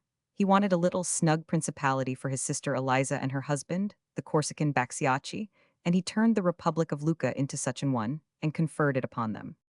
But these assumptions of new territories and new honors had, as we have seen, alarmed the northern powers in Austria. They saw that they could have no peace with such a man, except it were a peace of continual encroachment, humiliation, and slavery, and Russia went so far as to recall her ambassador, though without a declaration of war 504, there was the utmost necessity for union, caution, and the exertion of every ability. But the folly and incapacity of those nations appeared to rise in intensity in proportion to the actual need of wisdom and to the genius of their enemy. Britain could give them money, but she could not give them talent and sagacity. Before Russia could march down to unite with Austria, which had so long hung back and thus delayed the operations of Alexander, now showed as fatal a temerity and commenced the campaign alone. She rushed into Bavaria, whose elector, Maximilian Joseph, had entered into league with Buonaparte, in common with Württemberg and other German states. The Emperor Francis had dispatched Schwarzenberg to Munich, to endeavor to prevail on him to unite with Austria against the common enemy of Germany. Maximilian Joseph pleaded that he was quite resolved on doing that, but that his son was traveling in France, and he prayed time to recall him, or Buonaparte would wreak his vengeance upon him. This should have induced Francis of Austria to delay at least a sufficient time for this purpose, especially as it gave another chance for the decision of Prussia in their favor, when it saw the Russians already on the march. Whether the Elector of Bavaria would eventually have kept his promise is doubtful, for Napoleon was, on the other hand, pressing him close through his ambassador, 1000. Otto, to proclaim openly the secret alliance concluded with France. The troops of Austria were already in Bavaria on the 21st of August. They amounted to 80,000 men, under the nominal command of the Archduke Ferdinand, a prince of high courage and great hopes, but really under that of General Mack, whose utter incapacity had not been sufficiently manifested to Austria by his miserable failures in the Neapolitan campaign, and who was still regarded in Germany as a great military genius. His army had been posted behind the Inn, in the country between the Tyrol and the Danube, into which the Inn falls at Passau. This was a strong frontier, and had the Austrians waited there till the arrival of the Russians, they might have made a powerful stand. But Mack had already advanced them to the Lech, where again he had a strong position covering Munich. Meanwhile, the Archduke Charles, Austria's best general, was posted in the north of Italy, with another 80,000 men, and the Archduke John in the Tyrol with an inferior force. Such were the positions of the Austrian armies when Mack was invading Bavaria, and Buonaparte was preparing to crush him. Buonaparte had watched all the motions of the northern powers and of Austria from the first, and was fully prepared to encounter and overthrow them. Even before his return from Italy, his plans were laid. No sooner, indeed, was he in France again than he proceeded to his great camp at Boulogne, and dated several decrees thence, thus drawing attention to the fact. All France was once more persuaded that he was now going to lead his invincible army of England across the strait, and add perfidious Albion to his conquests. He had increased that army greatly. It had been diligently disciplined, and contained soldiers who had carried him to victory in Italy and in Egypt. Such an army of 150,000 picked men was deemed capable of achieving anything, with the emperor at their head. But Napoleon had no intention of making the desperate attempt to cross the Channel without an overwhelming fleet, and this, for reasons which we will mention by and by, did not come. The maps of England had all been thrown aside, and those of Germany substituted. He was busy collecting material for artillery. He was sending everywhere to buy up draft horses to drag his baggage and ammunition and guns. And suddenly, when people were looking for the ordering out of his flotilla, they were surprised by hearing that he was in full march for the Rhine. On the 23rd of September, he sent a report to the Senate in these words: "The wishes of the eternal enemies of the continent are accomplished. Hostilities have commenced in the midst of Germany. Austria and Russia have united with England, and our generation is again involved in all the calamities of war. But a very few days ago, I cherished a hope that peace would not be disturbed. Threats and outrage only showed that they could make no impression upon me, but the Austrians have passed the Inn. Munich is invaded. The Elector of Bavaria is driven from his capital. All my hopes have therefore vanished. I tremble at the idea of the blood that must be spilled in Europe, but the French name will emerge with renovated and increased luster." This was accompanied by two decrees, one for ordering 80,000 conscripts and the other for the organization of a national guard. The next day he was on the way to Strasbourg. He said to Savary, "If the enemy comes to meet me," for Mack, like a madman, was rushing towards the Rhine, far away from his allies, "I will destroy him before he has repassed 505 the Danube. If he waits for me, I will take him between Augsburg and Ulm." The result showed how exactly he had calculated. The Battle of Trafalgar and the victory of Lord Nelson over the combined French and Spanish fleets, October 21st, 1805. From the picture by Clarkson Stanfield, R.A., in the National Gallery. See larger version. Mack, who was advancing rashly out of reach of any supporting bodies of troops, expected to encounter the French in front. He therefore took possession of Ulm and Memmingen, and threw his advanced posts out along the line of the Iller and the upper Danube, looking for the French advancing by way of the Black Forest. But Buonaparte's plan was very different. He divided his army into 6 grand divisions. That commanded by Bernadotte issued from Hanover, and, crossing Hesse, appeared to be aiming at a junction with the main army, which had already reached the Rhine. But at once he diverged to the left, ascended the Main, and joined the Elector of Bavaria at Würzburg. Had Mack had 100th part of the strategic talent attributed to him, he would have concentrated his forces into one powerful body, and cut through the cordon which Buonaparte was drawing around him, and under good generalship, such soldiers as the Hungarians would have done wonders.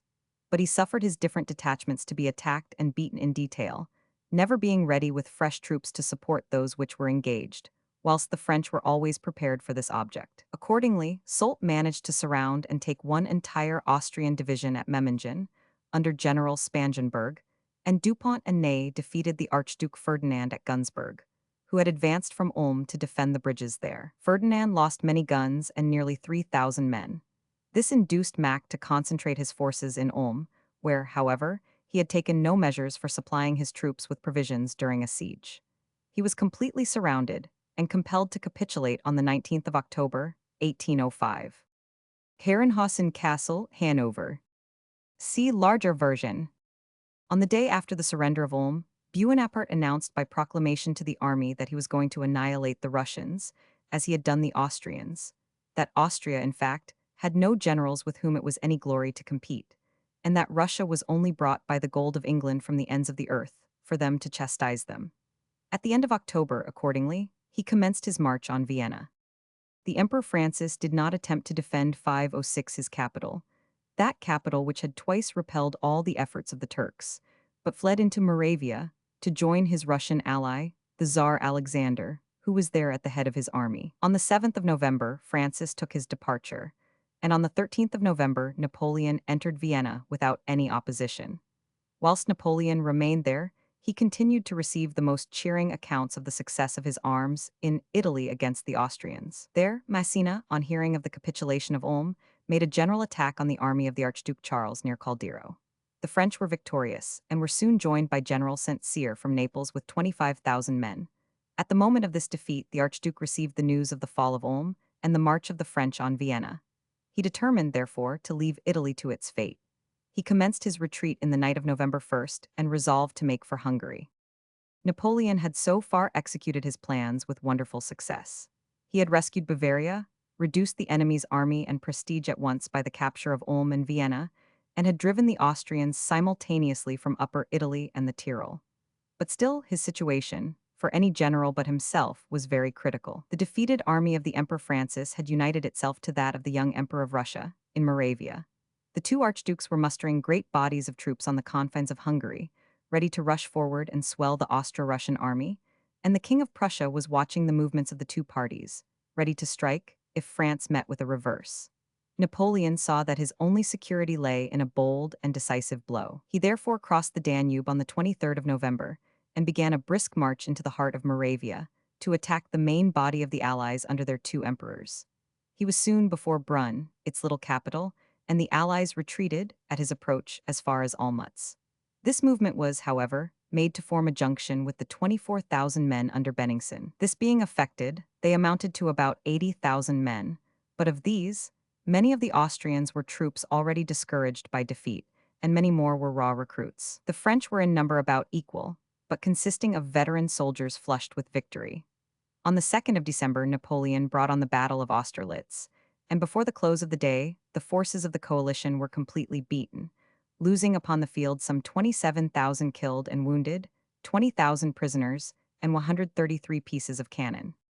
Even now, had the Russians and Austrians possessed the spirit which the circumstances of the time demanded of them, they were far from being in a hopeless condition.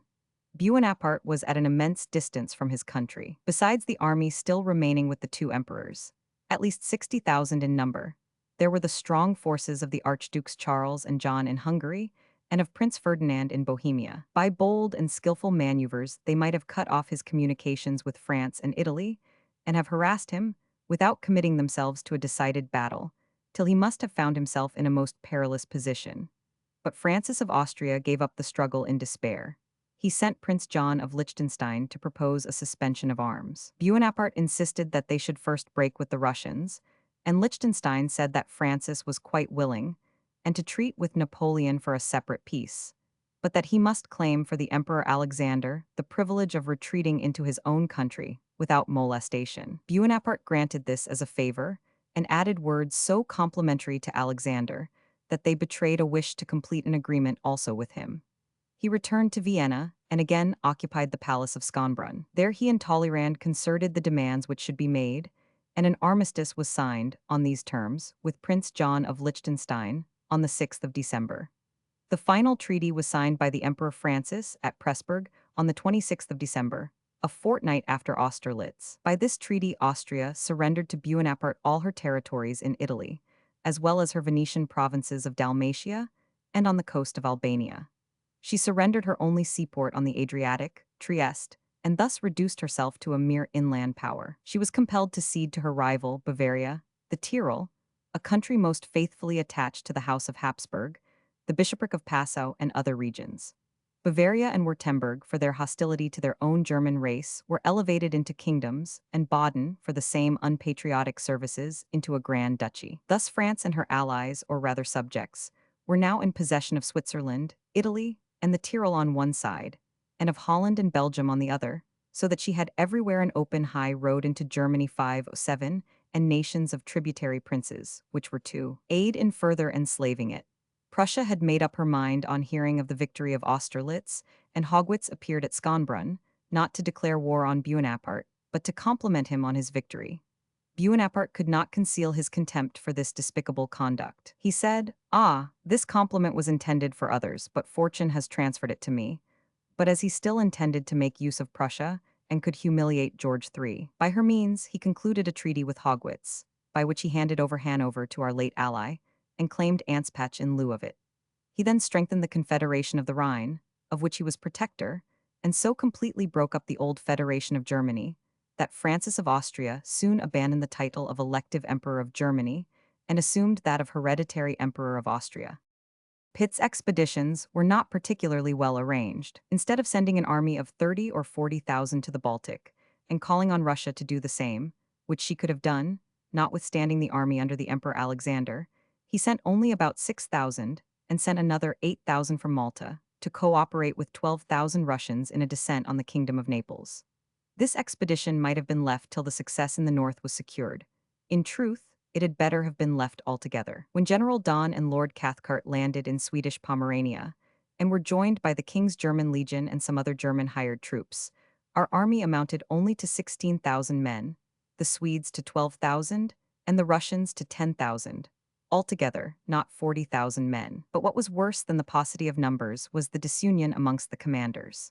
Lord Harrowby was sent to Berlin to endeavor to induce Prussia to join this coalition, but Prussia was well aware of the want of unity in the Allied army, and, weighing probabilities, she could not be moved. The King of Sweden was so incensed at the cold, shuffling conduct of the King of Prussia that he wrote him some very indignant and undiplomatic letters, which only furnished him with a further excuse for holding aloof. Gustavus, seeing no good likely to be done, resigned his command of the Allied army, where, indeed, he had enjoyed no real command at all, and retired with his forces to Stralsund. This was a fatal exposition of want of unity, and it was not till 3 weeks were gone that the breach was healed. By this time it was the middle of November. Ulm had surrendered, Napoleon was master of Vienna, and Prussia was still watching what would be the fate of the coming battle between Napoleon and the emperors of Austria and Russia. The union of the Allies came too late. The force was altogether too small to turn the scale of the campaign. Had Gustavus marched into Hanover a month earlier, with 60,000 men, he might have rendered Austerlitz a nonentity. As it was, he had only time to invest Hameln, where Bernadotte had left a strong garrison, when the news of Austerlitz arrived, and caused the Allies to break up the campaign, and each to hurry off to his own country. The consequence of the ill-advised dispatch of a miserable force of British and Russians to Naples was equally as abortive and as mischievous to the King of Naples as the northern expedition had proved to the King of Sweden. On the 27th of September of this year, only, a convention had been entered into in Paris between Napoleon and Ferdinand IV, King of Naples, which was ratified by Ferdinand on the 8th of October. By this, the French engaged to withdraw their forces from the Kingdom of Naples, and Ferdinand to preserve a strict neutrality. The French did, indeed, withdraw under St. Cyr to assist Massena in the north of Italy against Austria, and no sooner was this the case than Ferdinand raised his army to the war strength, and the British and Russians came to his support with their united army of 20,000 men. But the news of the decisive victory of Buonaparte at Austerlitz, which had squandered the northern coalition, had the same effect here. The Russians and British withdrew, and St. Cyr was ordered by Napoleon to march back into Naples and punish severely the perfidy of the court of Naples. He was particularly bitter against the Queen of Naples, to whom he attributed the movement and the total guidance of the king. He declared that she should be precipitated from the throne, should it cost another 30 years' war. He sent his brother, Joseph Buonaparte, to take the command of the army and to assume the government of the country. The king and queen fled, abdicating in favor of their son, the Prince Royal, But this did not stop the march of the French, who were only too glad of such a plea for possessing themselves of the Kingdom of Naples. Pescara, Naples itself, rapidly surrendered to the French. Gaeta alone, which the governor, the Prince of Hesse-Philippsthal, refused to surrender, stood out till the 508 following July. When summoned by the French to yield the fortress, he replied that Gaeta was not Ulm, nor was he General Mack.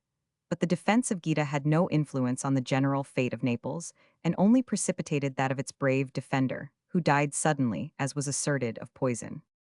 We have now to turn from the feeble and ill-directed efforts of Britain to counteract the plans of Napoleon on land to the successful ones on her really protecting element, the sea. All Napoleon's endeavors to cross the Channel with his grand army he had seen to be impossible.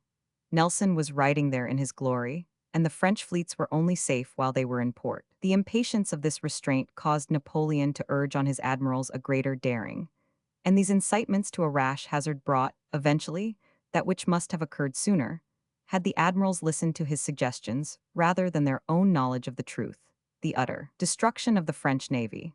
Under such stimulants from the emperor, Villeneuve seized the opportunity, when the weather had driven back the blockading British fleet, to steal out of Toulon on the 18th of January, 1805, and another fleet of 10 vessels escaped out of Rochefort on the 11th of the same month. These squadrons stood away for the West Indies and managed to get home again without meeting with a British fleet. Thus encouraged, Villeneuve made another venture. Nelson, who was watching Villeneuve off Toulon, in order to tempt him out, bore away along the Spanish coast as far as Barcelona. Villeneuve put out to sea on the 31st of March, with 10 ships of the line, 7 frigates, and 2 brigs. Nelson had gone a little too far, and it was not till the 7th of April that he heard of their issue from port. Before he could prevent it, they had passed the Strait of Gibraltar and struck once more across the Atlantic. He was joined by the Spanish admiral, Gravina, from Cadiz, with 6 Spanish ships of the line and 2 other French ships of the line. This combined fleet now amounted to 18 sail of the line, 6 44-gun ships, and a number of smaller craft. Nelson did not hesitate to pursue them with his 10 ships of the line and 3 frigates, but contrary winds withheld him, and it was the 7th of May before he could get out of the Strait of Gibraltar. His ships were, most of them, in very bad condition, one of them, the Superb, not having been in a home port for 4 years. Villeneuve had upwards of a month's start of Nelson, and his orders were to bear away to Martinique with 5,100 troops, which he had on board, to capture St. Lucia, and strengthen the garrisons of Martinique, Guadeloupe, and Dominica. He was afterwards to wait and see if Gotham could get out of Brest and join him with 21 more sail of the line, when they were to do all possible mischief amongst our islands and merchantmen. But the chief scheme was, by this means, to draw the British fleet after them, and then, hurrying back, enable Buonaparte to cross the Channel for England. Villeneuve did nothing but take the Diamond Rock, a fortification of the British, lying opposite to Fort Royal Bay, into which he had entered. He then sailed to Guadeloupe, where he was joined by 2 74-gun ships, and an American having apprised him of a homeward-bound British convoy, he went after it and succeeded, off Antigua, in capturing 15 merchantmen. His success was, however, spoiled in the possession of it, for one of the prisoners informed him that Nelson was already in the West Indies in quest of him. Terrified at this news, he burnt all his prizes and made all sail homewards. Nelson, in the meantime, was misled by some of the Yankee skippers abounding in those seas, and sent on a false scent after Villeneuve towards Venezuela and the mouth of the Orinoco. Not finding him, he was satisfied that he had sailed for Europe, and he made after him. Nelson sighted Cape St. Vincent on the 17th of July, after a run of more than 3,200 miles. The next day he fell in with Admiral Collingwood, who was watching Cadiz, but who had no news of Villeneuve, but informed him that Sir Robert Calder was blockading Ferrol. On the 19th he anchored in the Bay of Gibraltar, and went on shore for the first time for 2 years, short only of 2 days.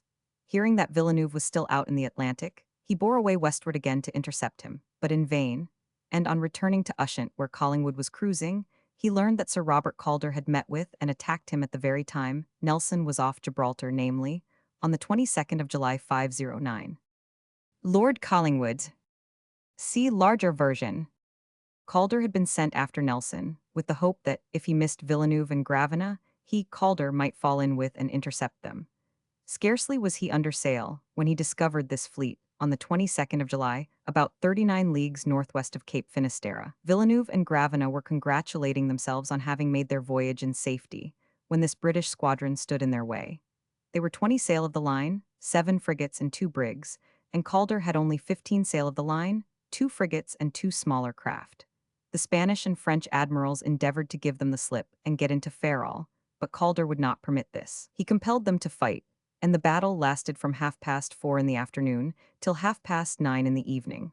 Calder captured 2 sail of the line and killed and wounded between 500 and 600 men. He himself lost 39 killed, and he had 159 wounded, and his ships, some of them, had suffered much damage.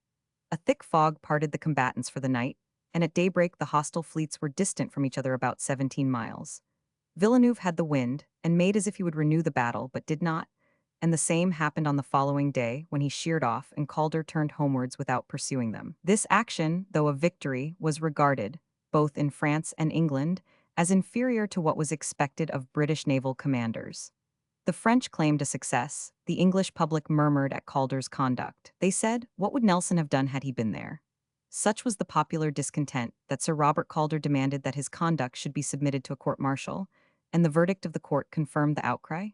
This court, it said, are of opinion that on the part of Admiral Sir Robert Calder there was no cowardice or disaffection, but error in judgment, for which he deserves to be severely reprimanded, and he is hereby severely reprimanded accordingly. 510 Buonaparte, however, was greatly exasperated at the result, and at Villeneuve putting into Ferrol instead of getting into Brest, where Napoleon wanted him to join the rest of the fleet. After this, endeavoring to obey the Emperor's positive orders to reach Brest, he put to sea, but was glad to run for Cadiz instead, on account of the union of Admiral Collingwood with Calder's fleet. In that harbor now lay 35 sail of the line, and Collingwood kept watch over them. Indeed, being soon reinforced, he kept a blockade on all the Spanish ports between Cadiz and Algeciras in the Strait of Gibraltar. It was at this juncture that Napoleon came to the conclusion that it was hopeless to attempt the invasion of England. Nelson, who had returned to England, by the 15th of September was on board of his old flagship, the Victory, and immediately sailed for Cadiz, accompanied only by 3 other ships of war. On the 29th he arrived off Cadiz and was received by the fleet with enthusiastic acclamation. It was his birthday. He posted himself about 20 leagues to the west of Cadiz, in hope that the French fleet would come out.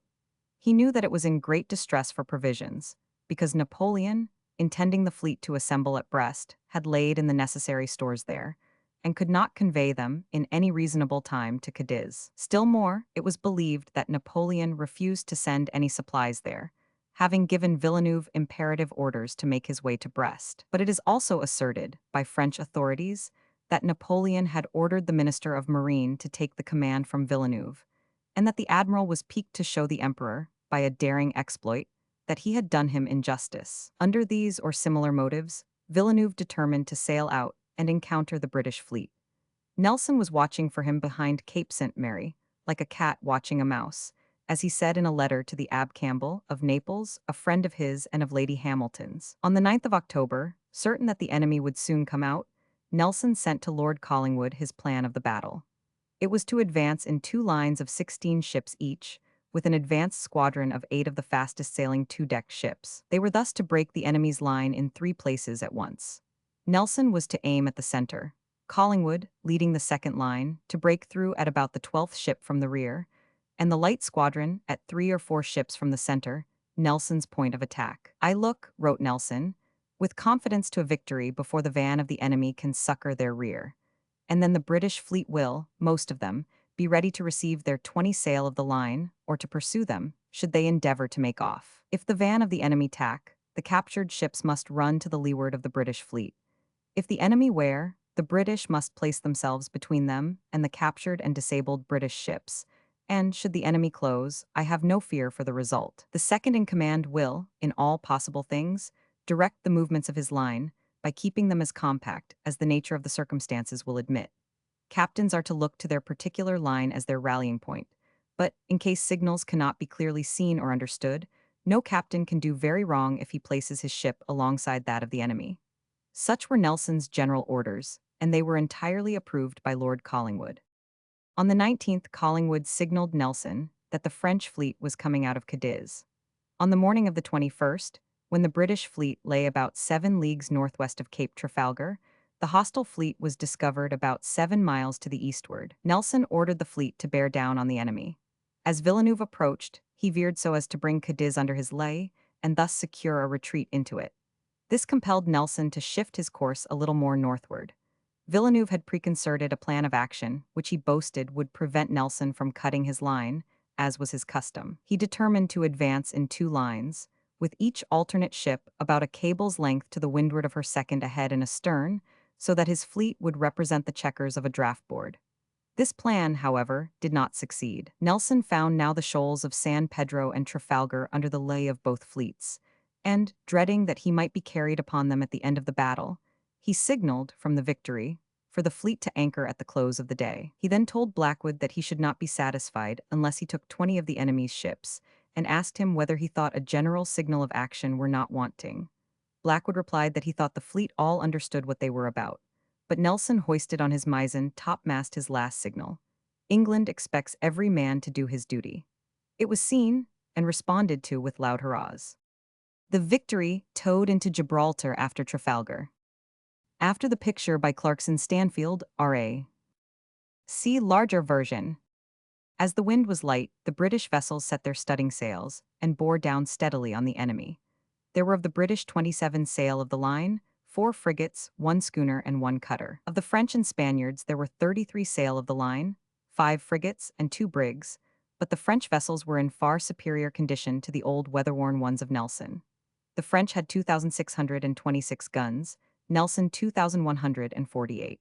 Collingwood's line first came into contact with the enemy in the Royal Sovereign, and was speedily in the midst of a desperate conflict. It was some time before Nelson's line got up, and Collingwood, amid the din of cannon and the crash of spars, turned to his captain and said, "Rotherham, what would not Nelson give to be here?" It was just past 12 o'clock at noon, as Collingwood's vessel came to close quarters with the Spanish flagship, Santa Ana, and it was more than a quarter of an hour before Nelson's ship came close up to the stupendous four-decker Spaniard, the Santissima Trinidad. He was soon in a terrible contest not only with this great ship, but with the Bucentaura of 80 guns, the Neptune of 80 guns, and the Redoutable of 74 guns.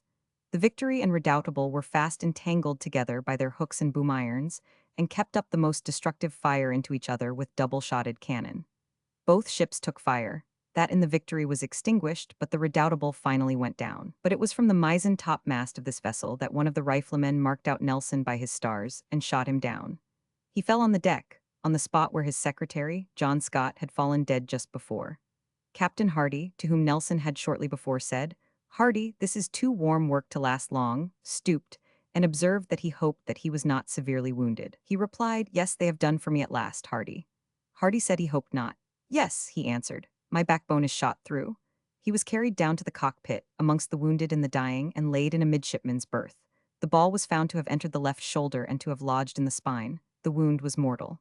For an hour the battle went on in its terrible fury, as the dying hero lay amid those expiring or wounded around him. He often inquired for Captain Hardy, but Hardy found it impossible, in the midst of one of the fiercest and most mortal strifes that ever was waged, the incessant cannonade sweeping away men, masts, tackle at every moment to go down. When he was able to do it, Nelson asked how the battle went. Hardy replied, "Well, 14 or 15 vessels had struck." "That is well," said Nelson, "but I bargained for 20. He then told Hardy to anchor, foreseeing that a gale was coming on, and Hardy observed that Admiral Collingwood would now take the command. At this, the old commander blazed forth in the dying man for a moment. He endeavored to raise himself in the bed, saying, "Not while I live, Hardy. No, do you anchor?" And he bade Hardy signal to the fleet this order. His last words were again to recommend Lady Hamilton and his daughter to his country, and to repeat several times, "Thank God, I have done my duty." Nelson fell about the middle of the action, and for hours it continued with terrible fury. Whole masses of ships lay jammed together, pouring into one another the most tremendous broadsides. When all was over, the vessels on both sides appeared mere ruins. 19 ships of the line were taken, but some of them were so battered that they were useless and incapable of moving. 6 or 7 of the enemy's ships immediately went down or were burnt. The Spanish admiral, Gravina, was mortally wounded, the rear admiral, Cisneros, was taken, and the French admiral, Villeneuve. The French and Spaniards in the few ships which had escaped into Cadiz, seeing the helpless condition of many of the British vessels, made a sortie and recaptured 2 of the prizes and carried them into port. The Algeciras, another of the captured ships, was also rescued and carried into Cadiz by her crew, who rose the next morning on the English lieutenant and prize party in charge of her during a gale. the English having taken off the hatches to give the Spaniards a chance for their lives, should she drive on shore. In the end, the prizes were found so riddled by shot that they were burnt, so that, with some of them running on shore in the gale, only 4 of the whole, 3 Spanish and 1 French, were saved and brought to England as trophies. But the French and Spanish navies might be said to be annihilated, and whatever might happen on the continent, for the remainder of Napoleon's career, England was forever put beyond his reach. Nelson had indeed finished his mission. He had revived all the maritime glory of the days of Drake and Blake, and shown that, with a man like him at the head of her fleet, Britain might sit on her ocean throne and smile at the hostile efforts of a world combined to crush her. Sailing into action at Trafalgar. See larger version. A new and vigorous campaign was this year carried on in India by General, now Lord Lake, against the Marathas.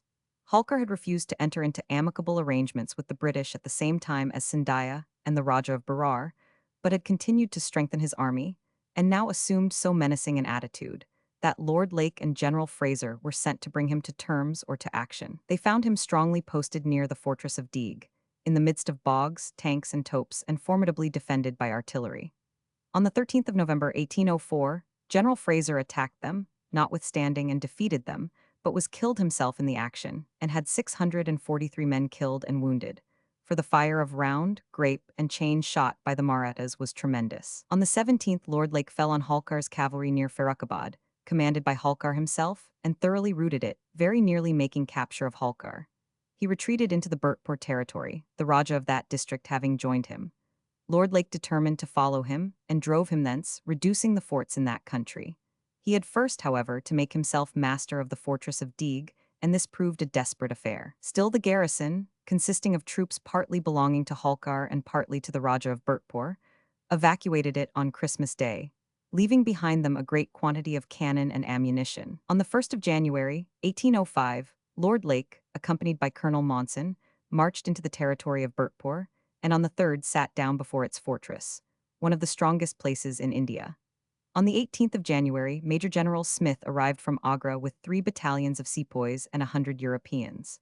But these advantages were counterbalanced by Mir Khan, arriving with a strong force from Bundelkund to assist Holkar. The victory at Portsmouth. See larger version. On the 21st of January, another great breach was made, and another attempt to carry the place by assault, but it was repelled with terrible slaughter, upwards of 600 men being killed or wounded. At the same time, Mir Khan, with 8,000 horse, endeavored to cut off a great train of camels and bullocks bringing up provisions, but was defeated, as were the united 514 forces of Mir Khan, Holkar, and the Raja of Bhurtpur, in a similar attempt to intercept another provision train on its way from Agra. In order to compel Lake to raise the siege of Bhurtpur, Mir Khan made an incursion with his own cavalry and a powerful reinforcement of Pindaris into the Doab, the company's territory. But Lord Lake was not to be drawn away from the fort. He dispatched Major General Smith with a body of horse and the horse artillery, who followed the track of Mir Khan, marked by burning villages and desolated fields, and coming up with him, on the 1st of March, near Afsulgar, he routed him with great slaughter, dispersing and almost annihilating his force. During this expedition, which lasted a month, and in which the British crossed and recrossed the Ganges and the Jumna several times, they gave a splendid example of the effective condition of our troops in India. During the absence of Major General Smith, Lord Lake maintained the bombardment of the fortress of Bhurtpur. As Holkar continued to hover near with a large body of cavalry, Lord Lake went in quest of him, and coming up with him, now again joined by Mir Khan and some bands of Pindaris, he gave him a most crushing defeat on the 2nd of April, and drove him across the Chambal River. On this, the Raja of Bhurtpur consented to treat, and on the 2nd of April, he agreed to surrender the fort of Deeg to the British till such time as they were satisfied of his fidelity, to renounce all connection with the enemies of Britain, to pay by installments 20 lakhs of Farrukhabad rupees, to surrender a portion of his territory, and deliver one of his sons as a hostage for the fulfillment of his engagements. This was settled on the 10th of April, and on the 21st Lord Lake went in quest of Sindhya and Holkar, who had united their forces. At his approach, they retreated towards Ajmer. As the rainy season was approaching, Lord Lake returned and quartered his troops at Agra, Mutra, and neighboring towns. Lord Wellesley was now superseded in the government of India by Lord Cornwallis, who was averse from the system of extensive annexation which Lord Wellesley had pursued. but his own health was failing, and as he ascended the country in order to confer with Lord Lake on his future policy, he died at Ghazipur, near Benares, having returned to India only 3 months. Sir George Barlow assumed the direction of affairs till the appointment of a new governor-general. And as Lord Lake was of opinion that there could be no security till Holkar and Sindhya were driven over the Indus, it was resolved to carry out that object. Sindhya, however, came in and made peace, and Holkar went northward, boasting that he would cross the Indus, and then return with a new avalanche of Sikhs and Afghans and sweep away the British forces. But the Sikhs, who wished both him and us away, refused all aid to Holkar, except to mediate for him. Even then he hung back and made great difficulties about the conditions. But Lord Lake at last informed him that unless the treaty were signed by a certain day, he would cross the Sutlej and advance to attack him. This brought him to, and on the 7th of January, 1806, the treaty was duly signed by him. By it Holkar renounced all claims on Poona and Bundelkund, and indeed on any territory on the northern bank of the Chumbel, as well as all claims on the British government and its allies. On her part, Britain agreed to restore to him, 18 months after the treaty, Shandor, Galnaw, and other forts and districts south of the Tapti and Godavari, provided he fulfilled his engagements, remained peaceful, and did not molest the territories of the Company and its allies. By the treaty with Sindhya, which was completed on the 23rd of November, that of Sergi Anjangaum, made by General Wellesley, was confirmed, to restore to him Gwalior and Gohud, with the right to resume them in case he violated the treaty. The river Chumbel was made his boundary. In exchange for certain jaghirs, amounting to 15 lakhs of rupees annually, which had been granted to some of his officers by the former treaty, he received an annual pension of 4 lakhs of rupees for himself, a jaghir, worth 2 lakhs of rupees for his wife, and another worth 1 lakh for his daughter. As for his father-in-law, Sir Girogatka, a man most hostile to the British, and who was supposed to have stimulated both Sindhya and Holkar to their late war, he was bound, like Holkar, not to admit him again to his councils or service. No interference was made with his conquests between the rivers Chumbel and Tapti, nor with his arrangements with his tributary chiefs in Muir and Marwar, but on the other hand, he was required not to take into his service any Europeans without consent of the British. French officers, indeed, who had served under 1,000 Perrin, were found to have directed the defense of the hill forts in this campaign, greatly to our damage. These treaties were regarded by Lord Lake, Sir John Malcolm, who had to negotiate them, and many men of eminence in Indian affairs, as based 515 on a policy which could not last, that there could be no quiet in Hindustan so long as the restless Marathas and Pindaris were not broken up, nor till the Indus was made the boundary of our Indian empire towards the northwest.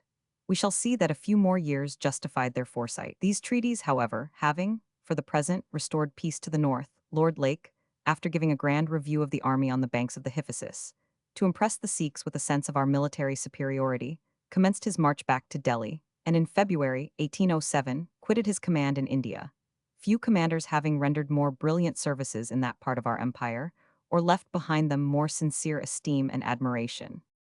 Parliament opened gloomily on the 21st of January, 1806. The total failure of Pitt's new continental coalition, the surrender of Ulm, the Battle of Austerlitz, the retreat of Austria into peace with Napoleon, and of Russia into her northern snows, Germany, Italy, Switzerland, Holland, and Belgium, nearly all prostrate at the feet of Buonaparte, were killing. Pitt, he had sought for renovation in the autumn at Bath, but its salutary waters and atmosphere had failed to restore his spirit, or to remove what Fox called the Austerlitz look from his face. He was dying at Putney as the House met, and the king was not in a condition to open the session personally. The royal speech, read by a commissioner, referred with just pride to the great victory of Trafalgar, and had but little to say on the defeat of all our endeavors on the continent. The opposition determined to move an amendment to the address, but this was prevented by the announcement of the death of Pitt on the 23rd, 2 days after the opening of Parliament. Mr. Lascelles gave notice of a motion for a public funeral in Westminster Abbey. Fox moved that this question should be postponed till after the discussion on the address, which was considered by Pitt's friends as a great want of generosity in Fox. The amendment was, of course, overruled, and it was voted on the 27th of January, by a majority of 258 against 89, that Pitt should be buried in Westminster Abbey, which accordingly took place, the royal dukes, the Archbishop of Canterbury, 8 bishops, a great number of peers, and about 100 members of the House of Commons attending. A second question regarding the late minister became immediately necessary. He had died deeply in debt. It was one of the fine qualities of Pitt that he never had a love of money or an ambition to create a great estate at the expense of the country, like too many statesmen. At an early period of Pitt's ministerial career, though a bachelor, he was so hopelessly in debt that his friend, Robert Smith, afterwards Baron Carrington, had looked into his affairs and declared that of all scenes of domestic robbery by servants and wild charges by tradesmen, he had never witnessed anything to compare with it. The financial management of his own income and that of the nation were just on a par in Pitt's case. He let his own money go like water, and he would have flung any quantity of the nation's property away on his quixotic scheme of propping up the thoroughly rotten and hopeless condition of the continental governments. A strong effort was now made by such of Pitt's creditors as had advanced money to him to be repaid by the nation.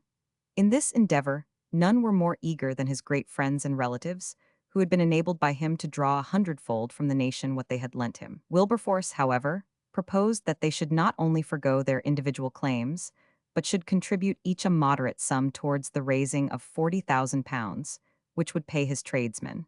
But here the great relatives and friends became dumb and motionless. Spencer Perceval offered £1,000, and one or two others made some offers, but the appeal was in vain, and a motion was proposed by Mr. Cartwright on the 3rd of February that the nation should pay this sum. This was carried at once. Though the genius and services of Pitt to his country have been overrated, he was a man of great and persevering energies, of remarkable talent and conspicuous oratory. But his temperament was cold, proud, self-glorifying, and imperious, without either the deep insight or the comprehensive grasp of genius. Chapter 19, The Reign of George III, continued. The Ministry of All the Talents.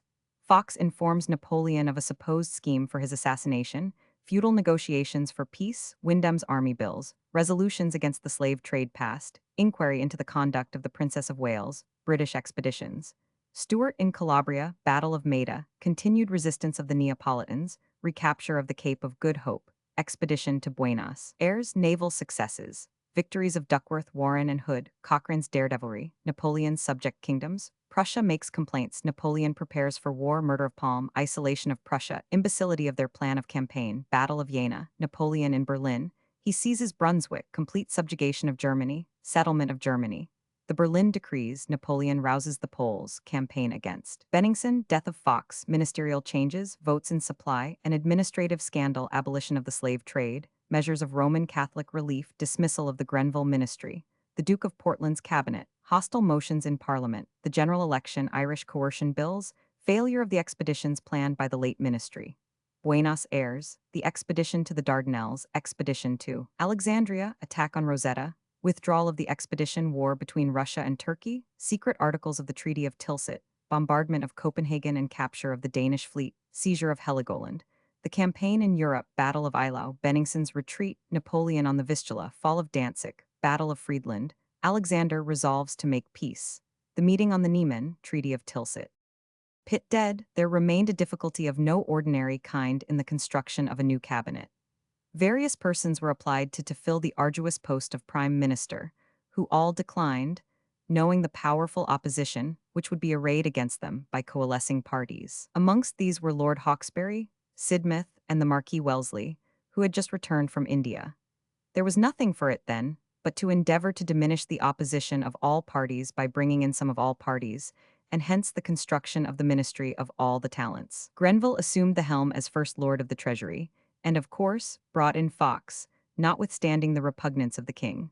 Fox became Secretary for Foreign Affairs, Fox, who had so long and so vehemently condemned the whole of Pitt's foreign policy. Sidmouth, though refusing the responsibility of the premiership, accepted the office of Privy Seal. Lord Fitzwilliam became Lord President of the Council. Grey, now Lord Howick, First Lord of the Admiralty. Lord Moira, Master General of the Ordnance. Lord Spencer, Secretary of State for the Home Department.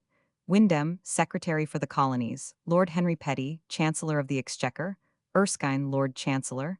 And Sir Gilbert Elliot, now made Lord Minto, President of the Board of Control. Sheridan was not placed in the cabinet because he had not been found staunch to any party, and because, in his daily drunken fits, he was likely to disclose state secrets. As if, said he, there were any secrets to be disclosed.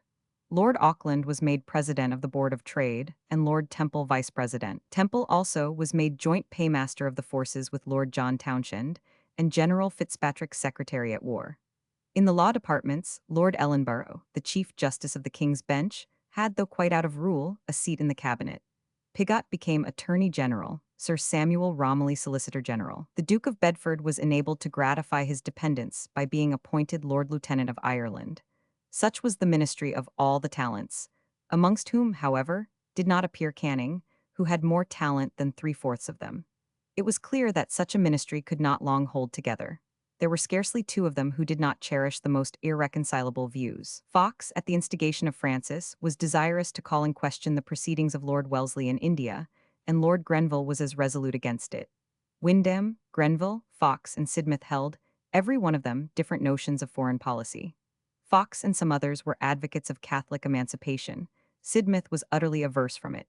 Then, how were so many heads to find comfortable berths for their followers? Fox had now to attempt that accommodation with Buonaparte which, he had so long contended, was by no means difficult.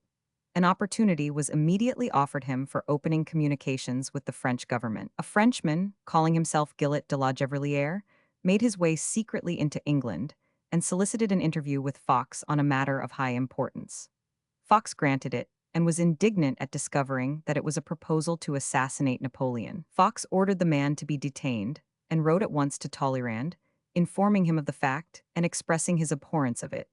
Talleyrand replied, complimenting Fox on the 517 nobleness of his principles and expressing the admiration of the emperor of it. "Tell him," said Buonaparte, as reported by Talleyrand, "that in this act I recognize the principles of honor and virtue in Mr. Fox."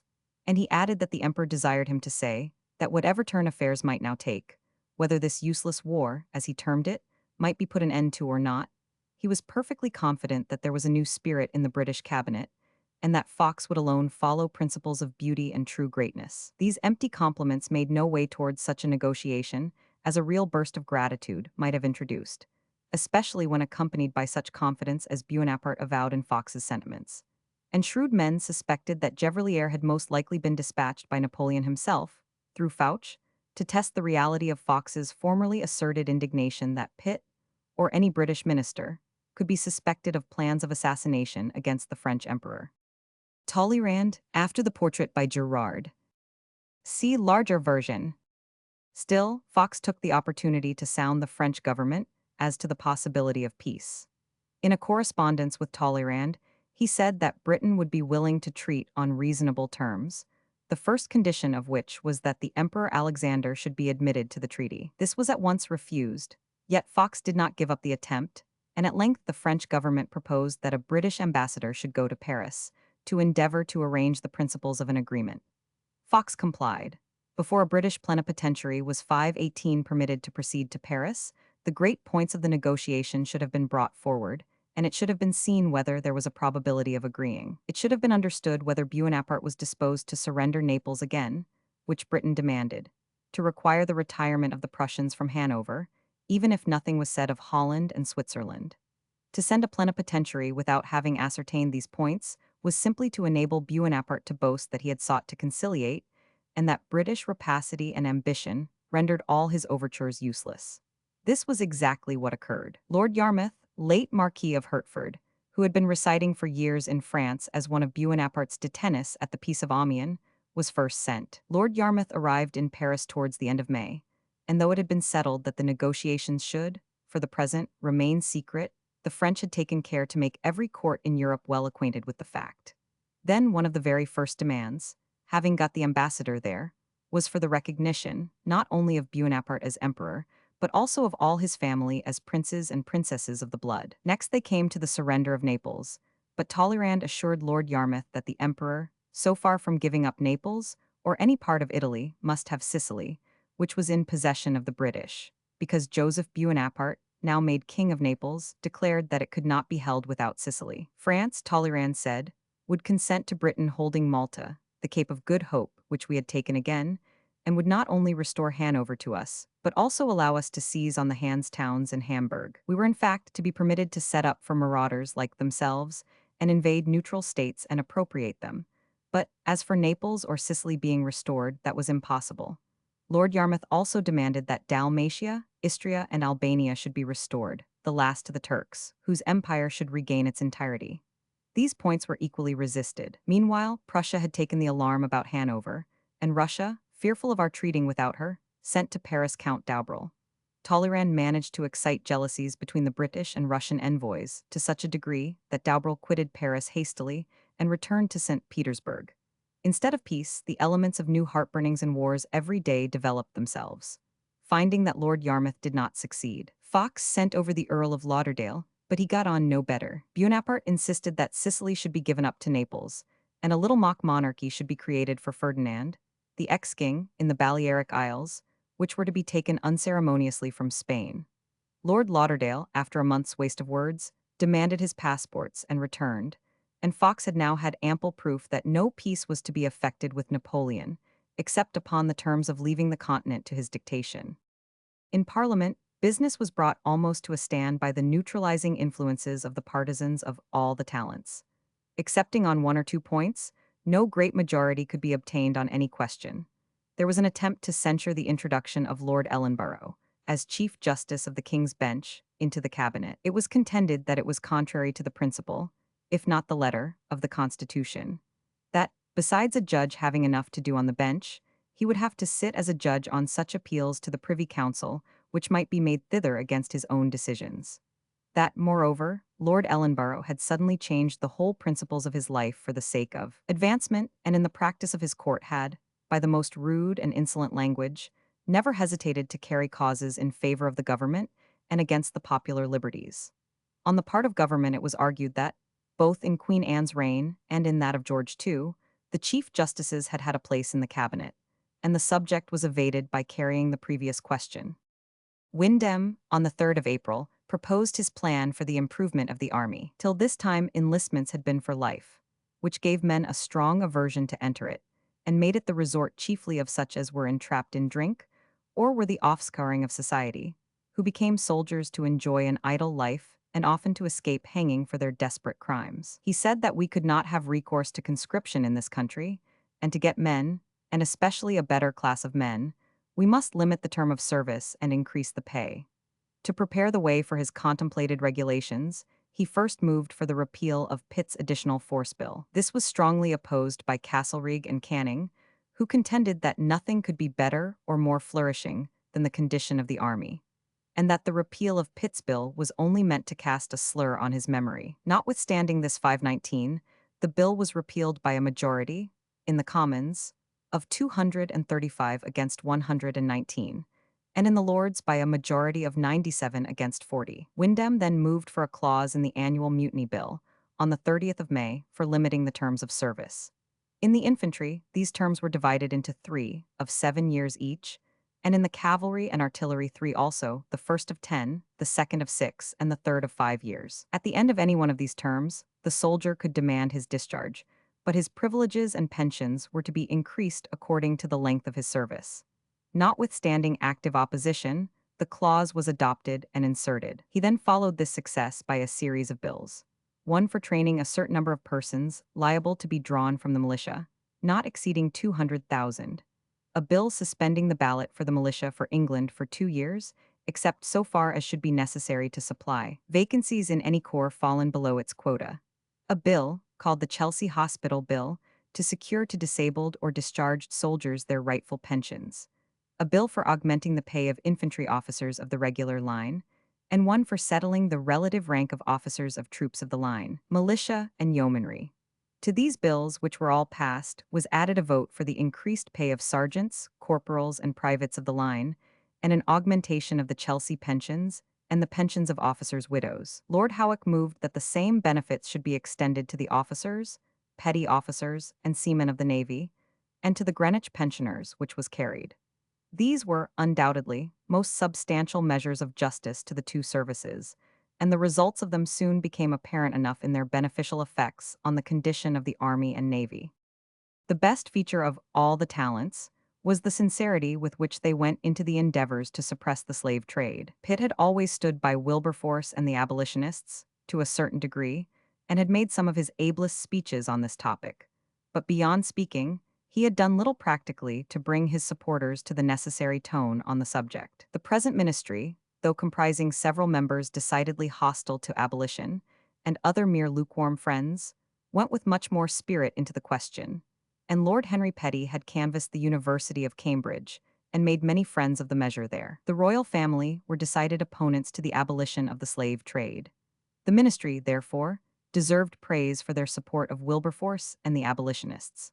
Clarkson and the Society of Friends had been working indefatigably out of doors to great purpose, and it was now deemed possible to make a preparatory assault on the trade. On the 1st of January, the Attorney General brought in a bill to prohibit the exportation of slaves from any of the British colonies. This, though it permitted the direct transport of slaves from Africa to those colonies, or to foreign colonies, cut off the convenience of making our islands depots for this trade.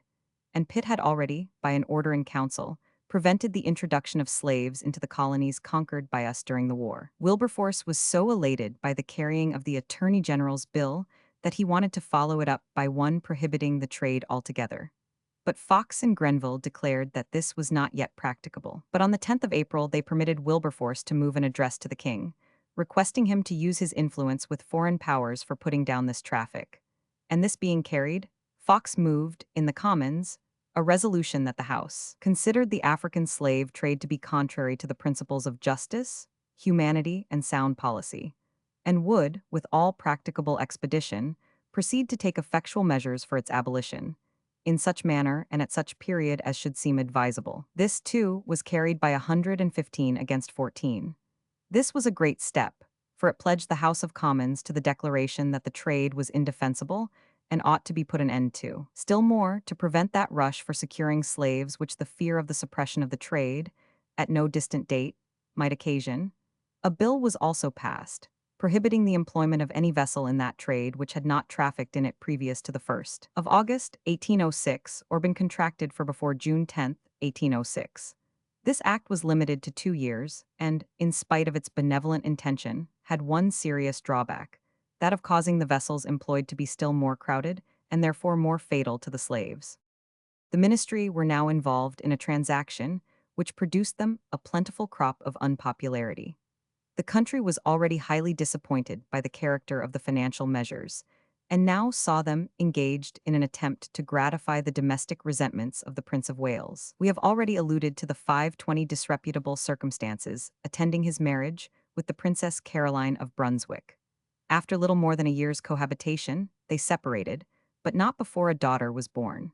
So long as the Pitt administration continued, all offensive measures of a public nature were warded from the unfortunate princess. The king had always been her decided protector, but now the Whigs came in, who had ever been in alliance with the Prince of Wales, and that exemplary gentleman conceived hopes that he might rid himself of her. The public had been for some time scandalized by disputes between the prince and princess as to a proper separate allowance for her, and concerning the prince's endeavors to deprive her of the company of her own child. But, as he had not succeeded in taking away infant, rumors were soon industriously spread that the princess, at Blackheath, was leading a very disreputable life. All that they could gather up or construe to the princess's disadvantage was duly communicated to the Duke of Sussex, and by the Duke to his brother, the Prince. In 1805, they had supplied their employer or employers with a most startling story of the princess's having been delivered of a son, whom she was openly keeping in her house, under pretense that it was the child of a poor woman of the name of Austen, which she had adopted.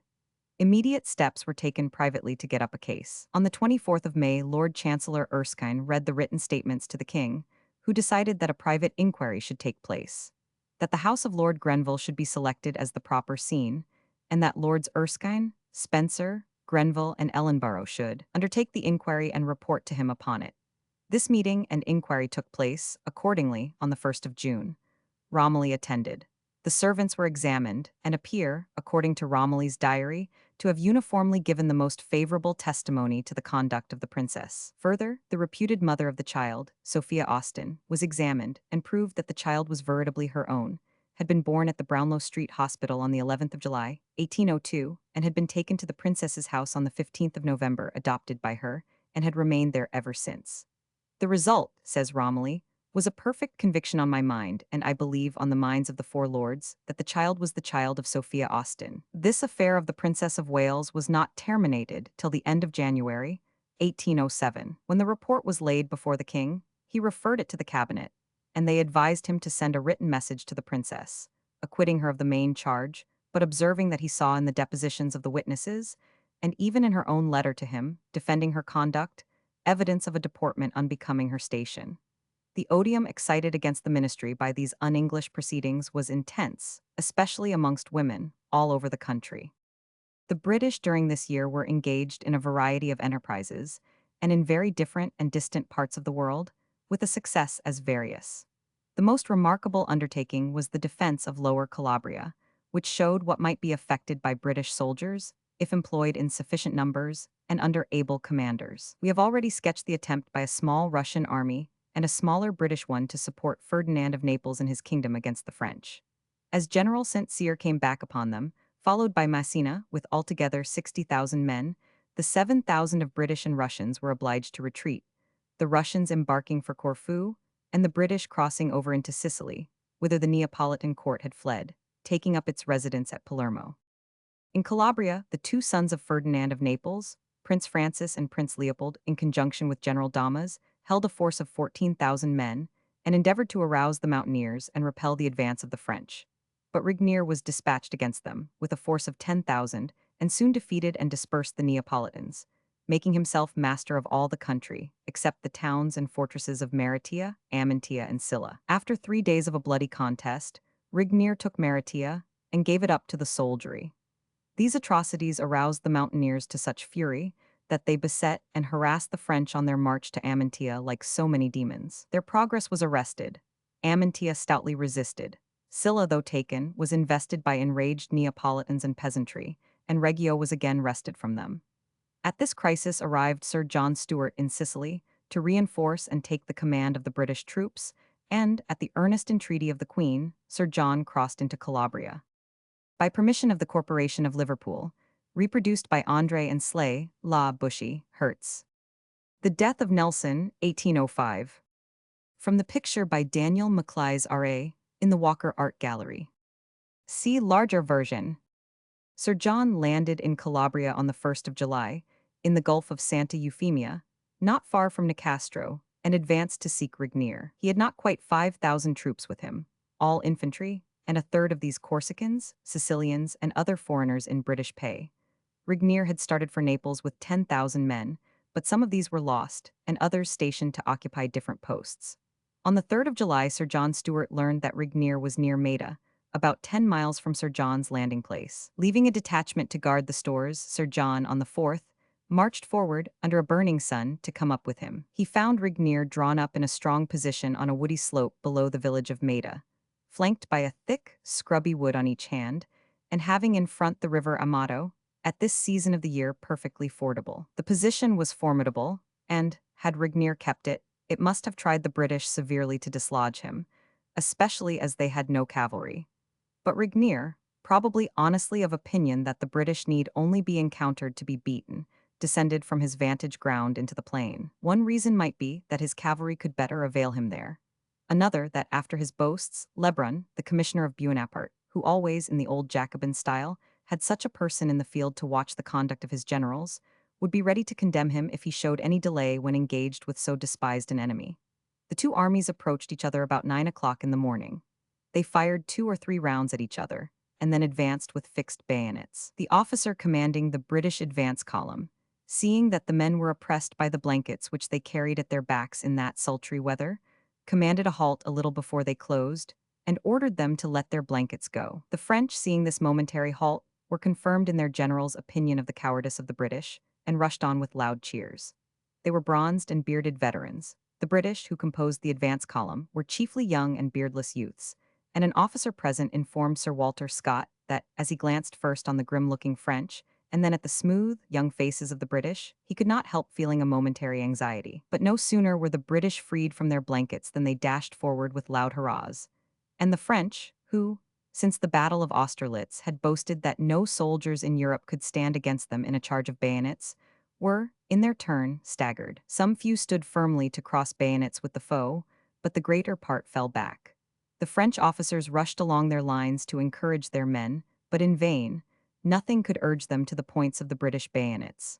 The hills around were crowded with the Calabrians, anxious spectators of the fight. When the British halted, they raised loud exclamations of dismay, believing they were about to fly. But the next moment they saw them springing forward with shouts, and the French waver, turn, and fly. The 1st Light Infantry, a crack French regiment, were the first to break and run for the hills. But it was too late. The British were at their backs and pursued them with a terrible slaughter. Rigniers left thus rooted by our right, he rode furiously about, bringing all the force he could muster on our left, but there the result was just the same. The French scarcely stayed to feel the bayonets, but fled in headlong confusion. The British took all the forts along the coasts, and drove the French into Upper Calabria, where they were joined, near Cassano, by Massena, with a powerful army. But the British force was not strong enough to do more than it had done. Malaria also began to decimate his troops, and Sir John Stuart returned, in August, to Sicily, carrying with him a great quantity of stores and artillery, which the French had prepared for the reduction of Calabria. The chief benefit of the Battle of Maida was to show that the British troops, in proper quantities, were able to drive the French before them, but that, in the small numbers usually sent on expeditions, they were merely wasted. The Battle of Alexandria, and now that of Maida, demonstrated that, if Britain would continue to fight on the continent, she must prepare to do it with a sufficient force. And the after-campaigns of Portugal and Spain, and the conclusive Battle of Waterloo, were the results of this public conviction. At the same time, the brilliant episode of Maida had wonderfully encouraged the Neapolitans and Calabrians. Joseph Buonaparte, the French intruded king, was once or twice on the very point of flying to the army in Upper Calabria, and many of his counselors strongly advised it. Massena advised Joseph to remain, and assured him that he would soon reduce the whole kingdom to obedience to him. But in fact, it took Massena and his successors 5 years to accomplish the subjugation, with the sacrifice of 100,000 men. Another successful expedition this year was one against the Cape of Good Hope. This settlement, so desirable for Britain, with her Indian possessions, had been yielded up by the Addington administration, at the Peace of Amiens, most 522 imprudently. A body of 5,000 men was dispatched for its recovery, under Sir David Baird, in a fleet commanded by Sir Home Popham. They arrived in January, and the Dutch soldiers fled at the first attack. Retiring into the interior, General Beresford was dispatched after them, whereupon they surrendered, on condition that they should be sent to Holland without being deemed prisoners of war. Had Sir Home Popham been satisfied with this well-executed piece of service, he would have merited honor. But, this being done, he suggested to Sir David Baird that an expedition might be made with advantage against the Spanish colonies in South America. It was reported, not truly as it turned out, that these colonies were as poorly defended as they were wealthy. Sir David was weak enough to fall into the scheme, and without any authority from home, as it would appear, for so important a proceeding, he permitted General Beresford to sail in Sir Home's squadron with a part of his forces. The fleet touched at St. Helena, and took in a few more soldiers, but the whole body did not then amount to more than 1,600. With this contemptible handful of men, the British squadron entered the river La Plata, and landed the troops on the 24th of June, at a short distance from Buenos Aires. The few Spanish troops in the city were easily routed, and the place capitulated on the 27th, and Beresford entered and took up his quarters there. But he was not long left at peace. The Spaniards discovering, as a matter of course, the insignificance of the force which had thus rashly surprised the city, collected in sufficient numbers to make prisoners of them all. A French officer in the Spanish service, 1,000 Liniers, landed with 1,000 men from Montevideo and Sacramento, and, being joined by the troops of the neighborhood which had been repulsed by Beresford, appeared before the city on the 10th of July, and summoned the British to surrender.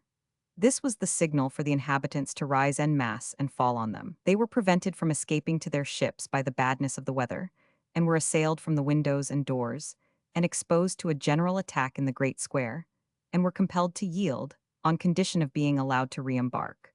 But no sooner had they laid down their arms than Liniers, who probably looked on them as no better than filibusters, treated them as such and marched them up the country, where they were rigorously treated.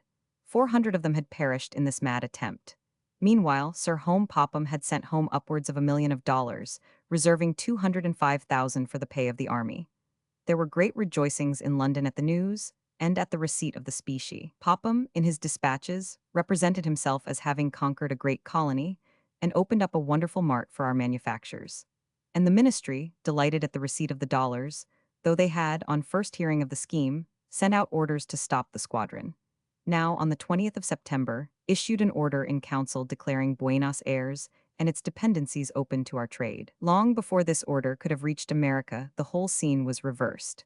Sir Home Popham had indeed blockaded the river La Plata and had attempted to bombard Montevideo, but his ships could not get near enough. In October, reinforcements arrived from the Cape and from England, but not in sufficient strength to enable him to do anything decisive. He therefore contented himself with landing troops at Maldonado and drove the Spaniards from the Isle of Goriti, where he lay to, and waited for greater reinforcements. During this year, Buonaparte made another attempt to recover the mastery of St. Domingo. Dessalines was now emperor, having a court full of black nobles and marshals, an exact parody of Napoleon's. A French squadron under Admiral Lessegues, consisting of 5 ships of the line, 2 frigates and a corvette, managed to escape the British fleets, and on the 20th of January to anchor in the road of St. Domingo. They had just landed a body of troops when Sir John Duckworth made his appearance with 7 sail of the line and 4 frigates. Lessegues slipped his cables and endeavored to get out to sea, but the wind did not favor him. Sir John Duckworth came up with him, and on the 6th of February attacked and defeated him. Though Sir John had the superiority in number of vessels, the French vessels were, some of them, much larger ones, and one, the Imperial, was reckoned the largest and finest ship of their navy, a huge 3-decker of 3,300 tons and 130 guns. Yet in 3 hours, Sir John had captured 3 of the French line of battle ships. The other 2 ran on the rocks and were wrecked. One of these was the gigantic Imperial. Nearly the whole of her crew perished, 500 being killed and wounded before she struck. One of these frigates which escaped was afterwards captured by a British sloop of war in a very battered condition from a storm, in addition to the fight. Another French fleet, under Admiral Willamez, left Brest at the same time with that of Lessegues, bound for the Cape of Good Hope, to assist the Dutch troops in defending it.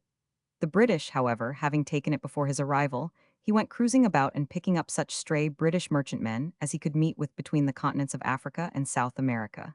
He then stood away for the West Indies, hoping to be able to destroy the British shipping in the ports of Barbados. Failing in that, he made for Martinique, which was still in the possession of the French. Willamez had but 6 sail of the line, and the English admirals, Sir John Borlase Warren, who had the same number and a frigate, and Sir Richard Strachan, who had 7 sail of the line and 2 frigates, were in eager quest of him.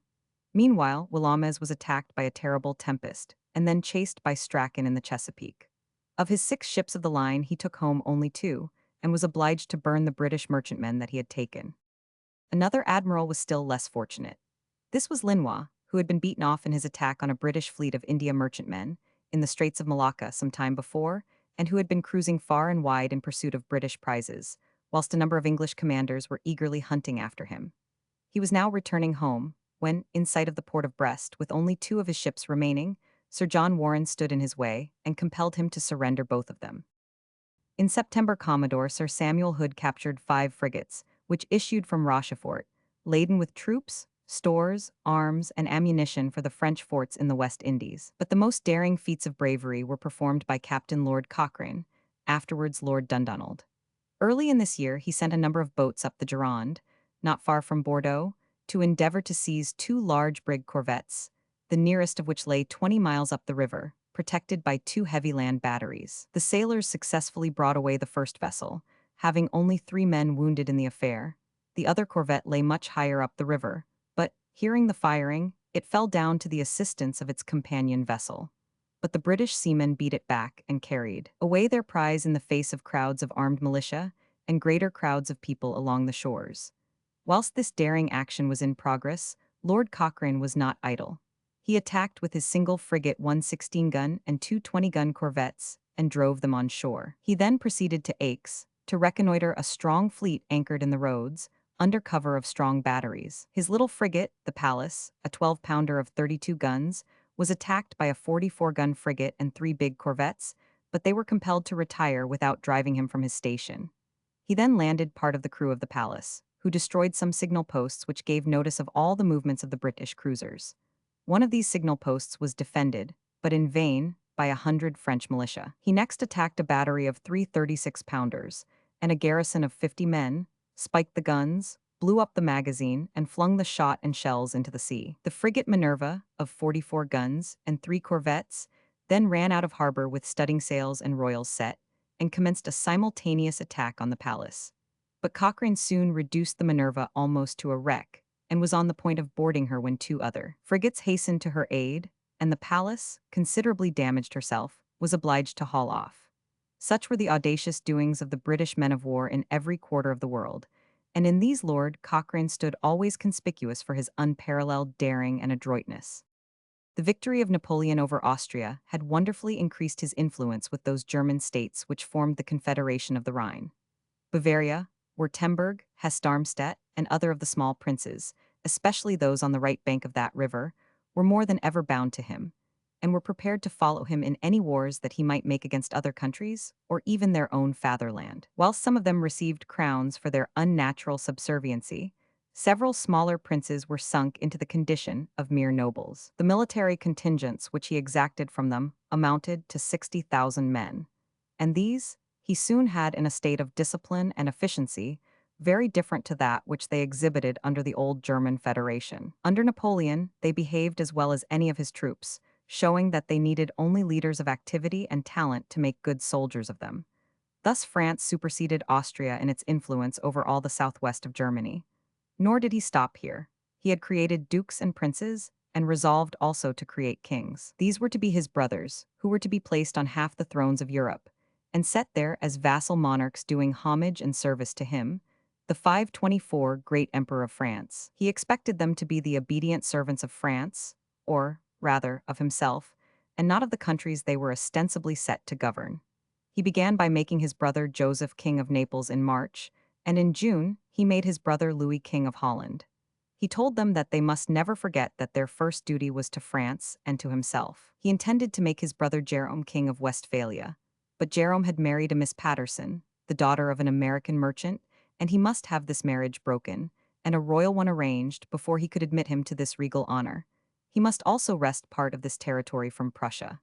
His sister Pauline, widow of General Leclerc, who perished in St. Domingo, he had now married to the Roman Prince Borghese, and he gave her the Italian Duchy of Guastella. Murat, who had married another sister, he made Grand Duke of Berg and Cleve, and Marshal Berthier he made Prince of Neuchâtel. These territories, taken from Prussia, Bavaria, and Switzerland, he conferred with all their rights and privileges on these generals. The Duchy of Parma he conferred on Cambyses, and Piacenza on General Lebrun. Prussia, which had remained inactive whilst Buonaparte was winning over Bavaria and Württemberg to his interests, and while he was crushing Austria, now that she stood alone took the alarm, and complained that the French troops on the Rhine and in the Hanse towns, which, by the Treaty of Pressburg, ought to have been withdrawn from Germany, remained. The Queen of Prussia and Prince Louis, the king's cousin, were extremely anti-Gallic. They had long tried to arouse the king to resist the French influence in Germany, to coalesce with Austria while it was time, and to remove Haugwitz from the ministry, who was greatly inclined towards France. The Emperor Alexander professed himself ready to unite in this resistance to France, and Frederick William began now to listen to these counsels. He withdrew his minister, Lucasini, from Paris, and sent General Nobelsdorf in his place. On the 1st of October, Nobelsdorf presented to Talleyrand a long memorial, demanding that the French troops should recross the Rhine immediately, in compliance with the Treaty of Pressburg, that France should desist from throwing obstacles in the way of the promotion of a league in North Germany, comprehending all the states not included in the Confederation of the Rhine, and that the fortress of Wesel and those abbeys which Murat, since becoming Grand Duke of Berg and Cleve, had seized and attached to his territory, should be restored. Such language was certain to irritate, in no ordinary degree, the full-blown pride of Buonaparte. It is probable that he was only too desirous of finding a cause of quarrel with Prussia. He longed to avenge himself on her for keeping him in a state of tantalizing uncertainty during his Austrian campaign, and he wished to bring the whole of Germany under his dominion. He replied, through Talleyrand, that Prussia had no right to demand from him that he should withdraw his troops from friendly states, and that they should remain there as long as he pleased. In fact, he was already watching the movements of Prussia. He was well aware of the negotiations with Russia. He had full information of the maneuvering of troops, and that the Queen of Prussia, in the uniform of the regiment called by her name, had been at reviews of the army, encouraging the soldiers by her words. He had weeks before assembled his principal marshals, Soult, Murat, Augereau, and Bernadotte, in Paris, and with them sketched the plan of the campaign against Prussia. 4 days before Nobelsdorf presented the King of Prussia's letter to Talleyrand, Napoleon had quitted Paris and was on the Rhine, directing the march of his forces there, and calling for the contingents from the princes of the Rhenish Confederation. Nay, so forward were his measures, that his army in Germany, under Berthier, stretched from Baden to Dusseldorf, and from Frankfurt on the Main to Nuremberg. At the same time, he commenced a series of the bitterest attacks on Prussia in the Monitor and other papers under his control, and of the vilest and most unmanly attacks on the character of the Queen of Prussia, a most interesting and amiable woman, whose only crime was her patriotism. But Buonaparte did not content himself with stabs at the reputation of his enemies. He resorted to his old practices of assassination. The booksellers of Germany, ignoring the dominance of Buonaparte in their country, though he had completely silenced the press in France, dared to publish pamphlets and articles against the French invasion and French rule in Germany. Buonaparte ordered Berthier to seize a number of these publishers and try them by court-martial, on the plea that they excited the inhabitants to rise and massacre his soldiers. Amongst the booksellers thus arrested was John Philip Palm of Nuremberg. The charge against him was that he had published a pamphlet entitled El Alamagni dans 525 Son Profond Abasement.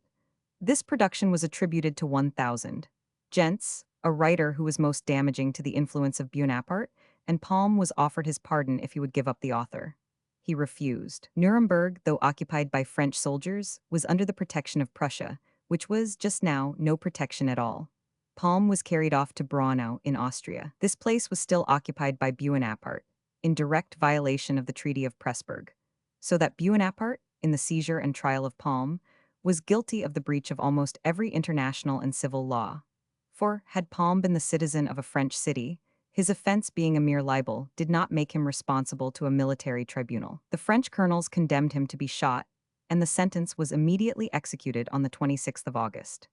The indignation and odium which this atrocious act excited, not only throughout Germany, but throughout the civilized world, caused Buonaparte, with his usual disregard of truth, to say that the officers had done all this without any orders from him, but out of their own too officious zeal.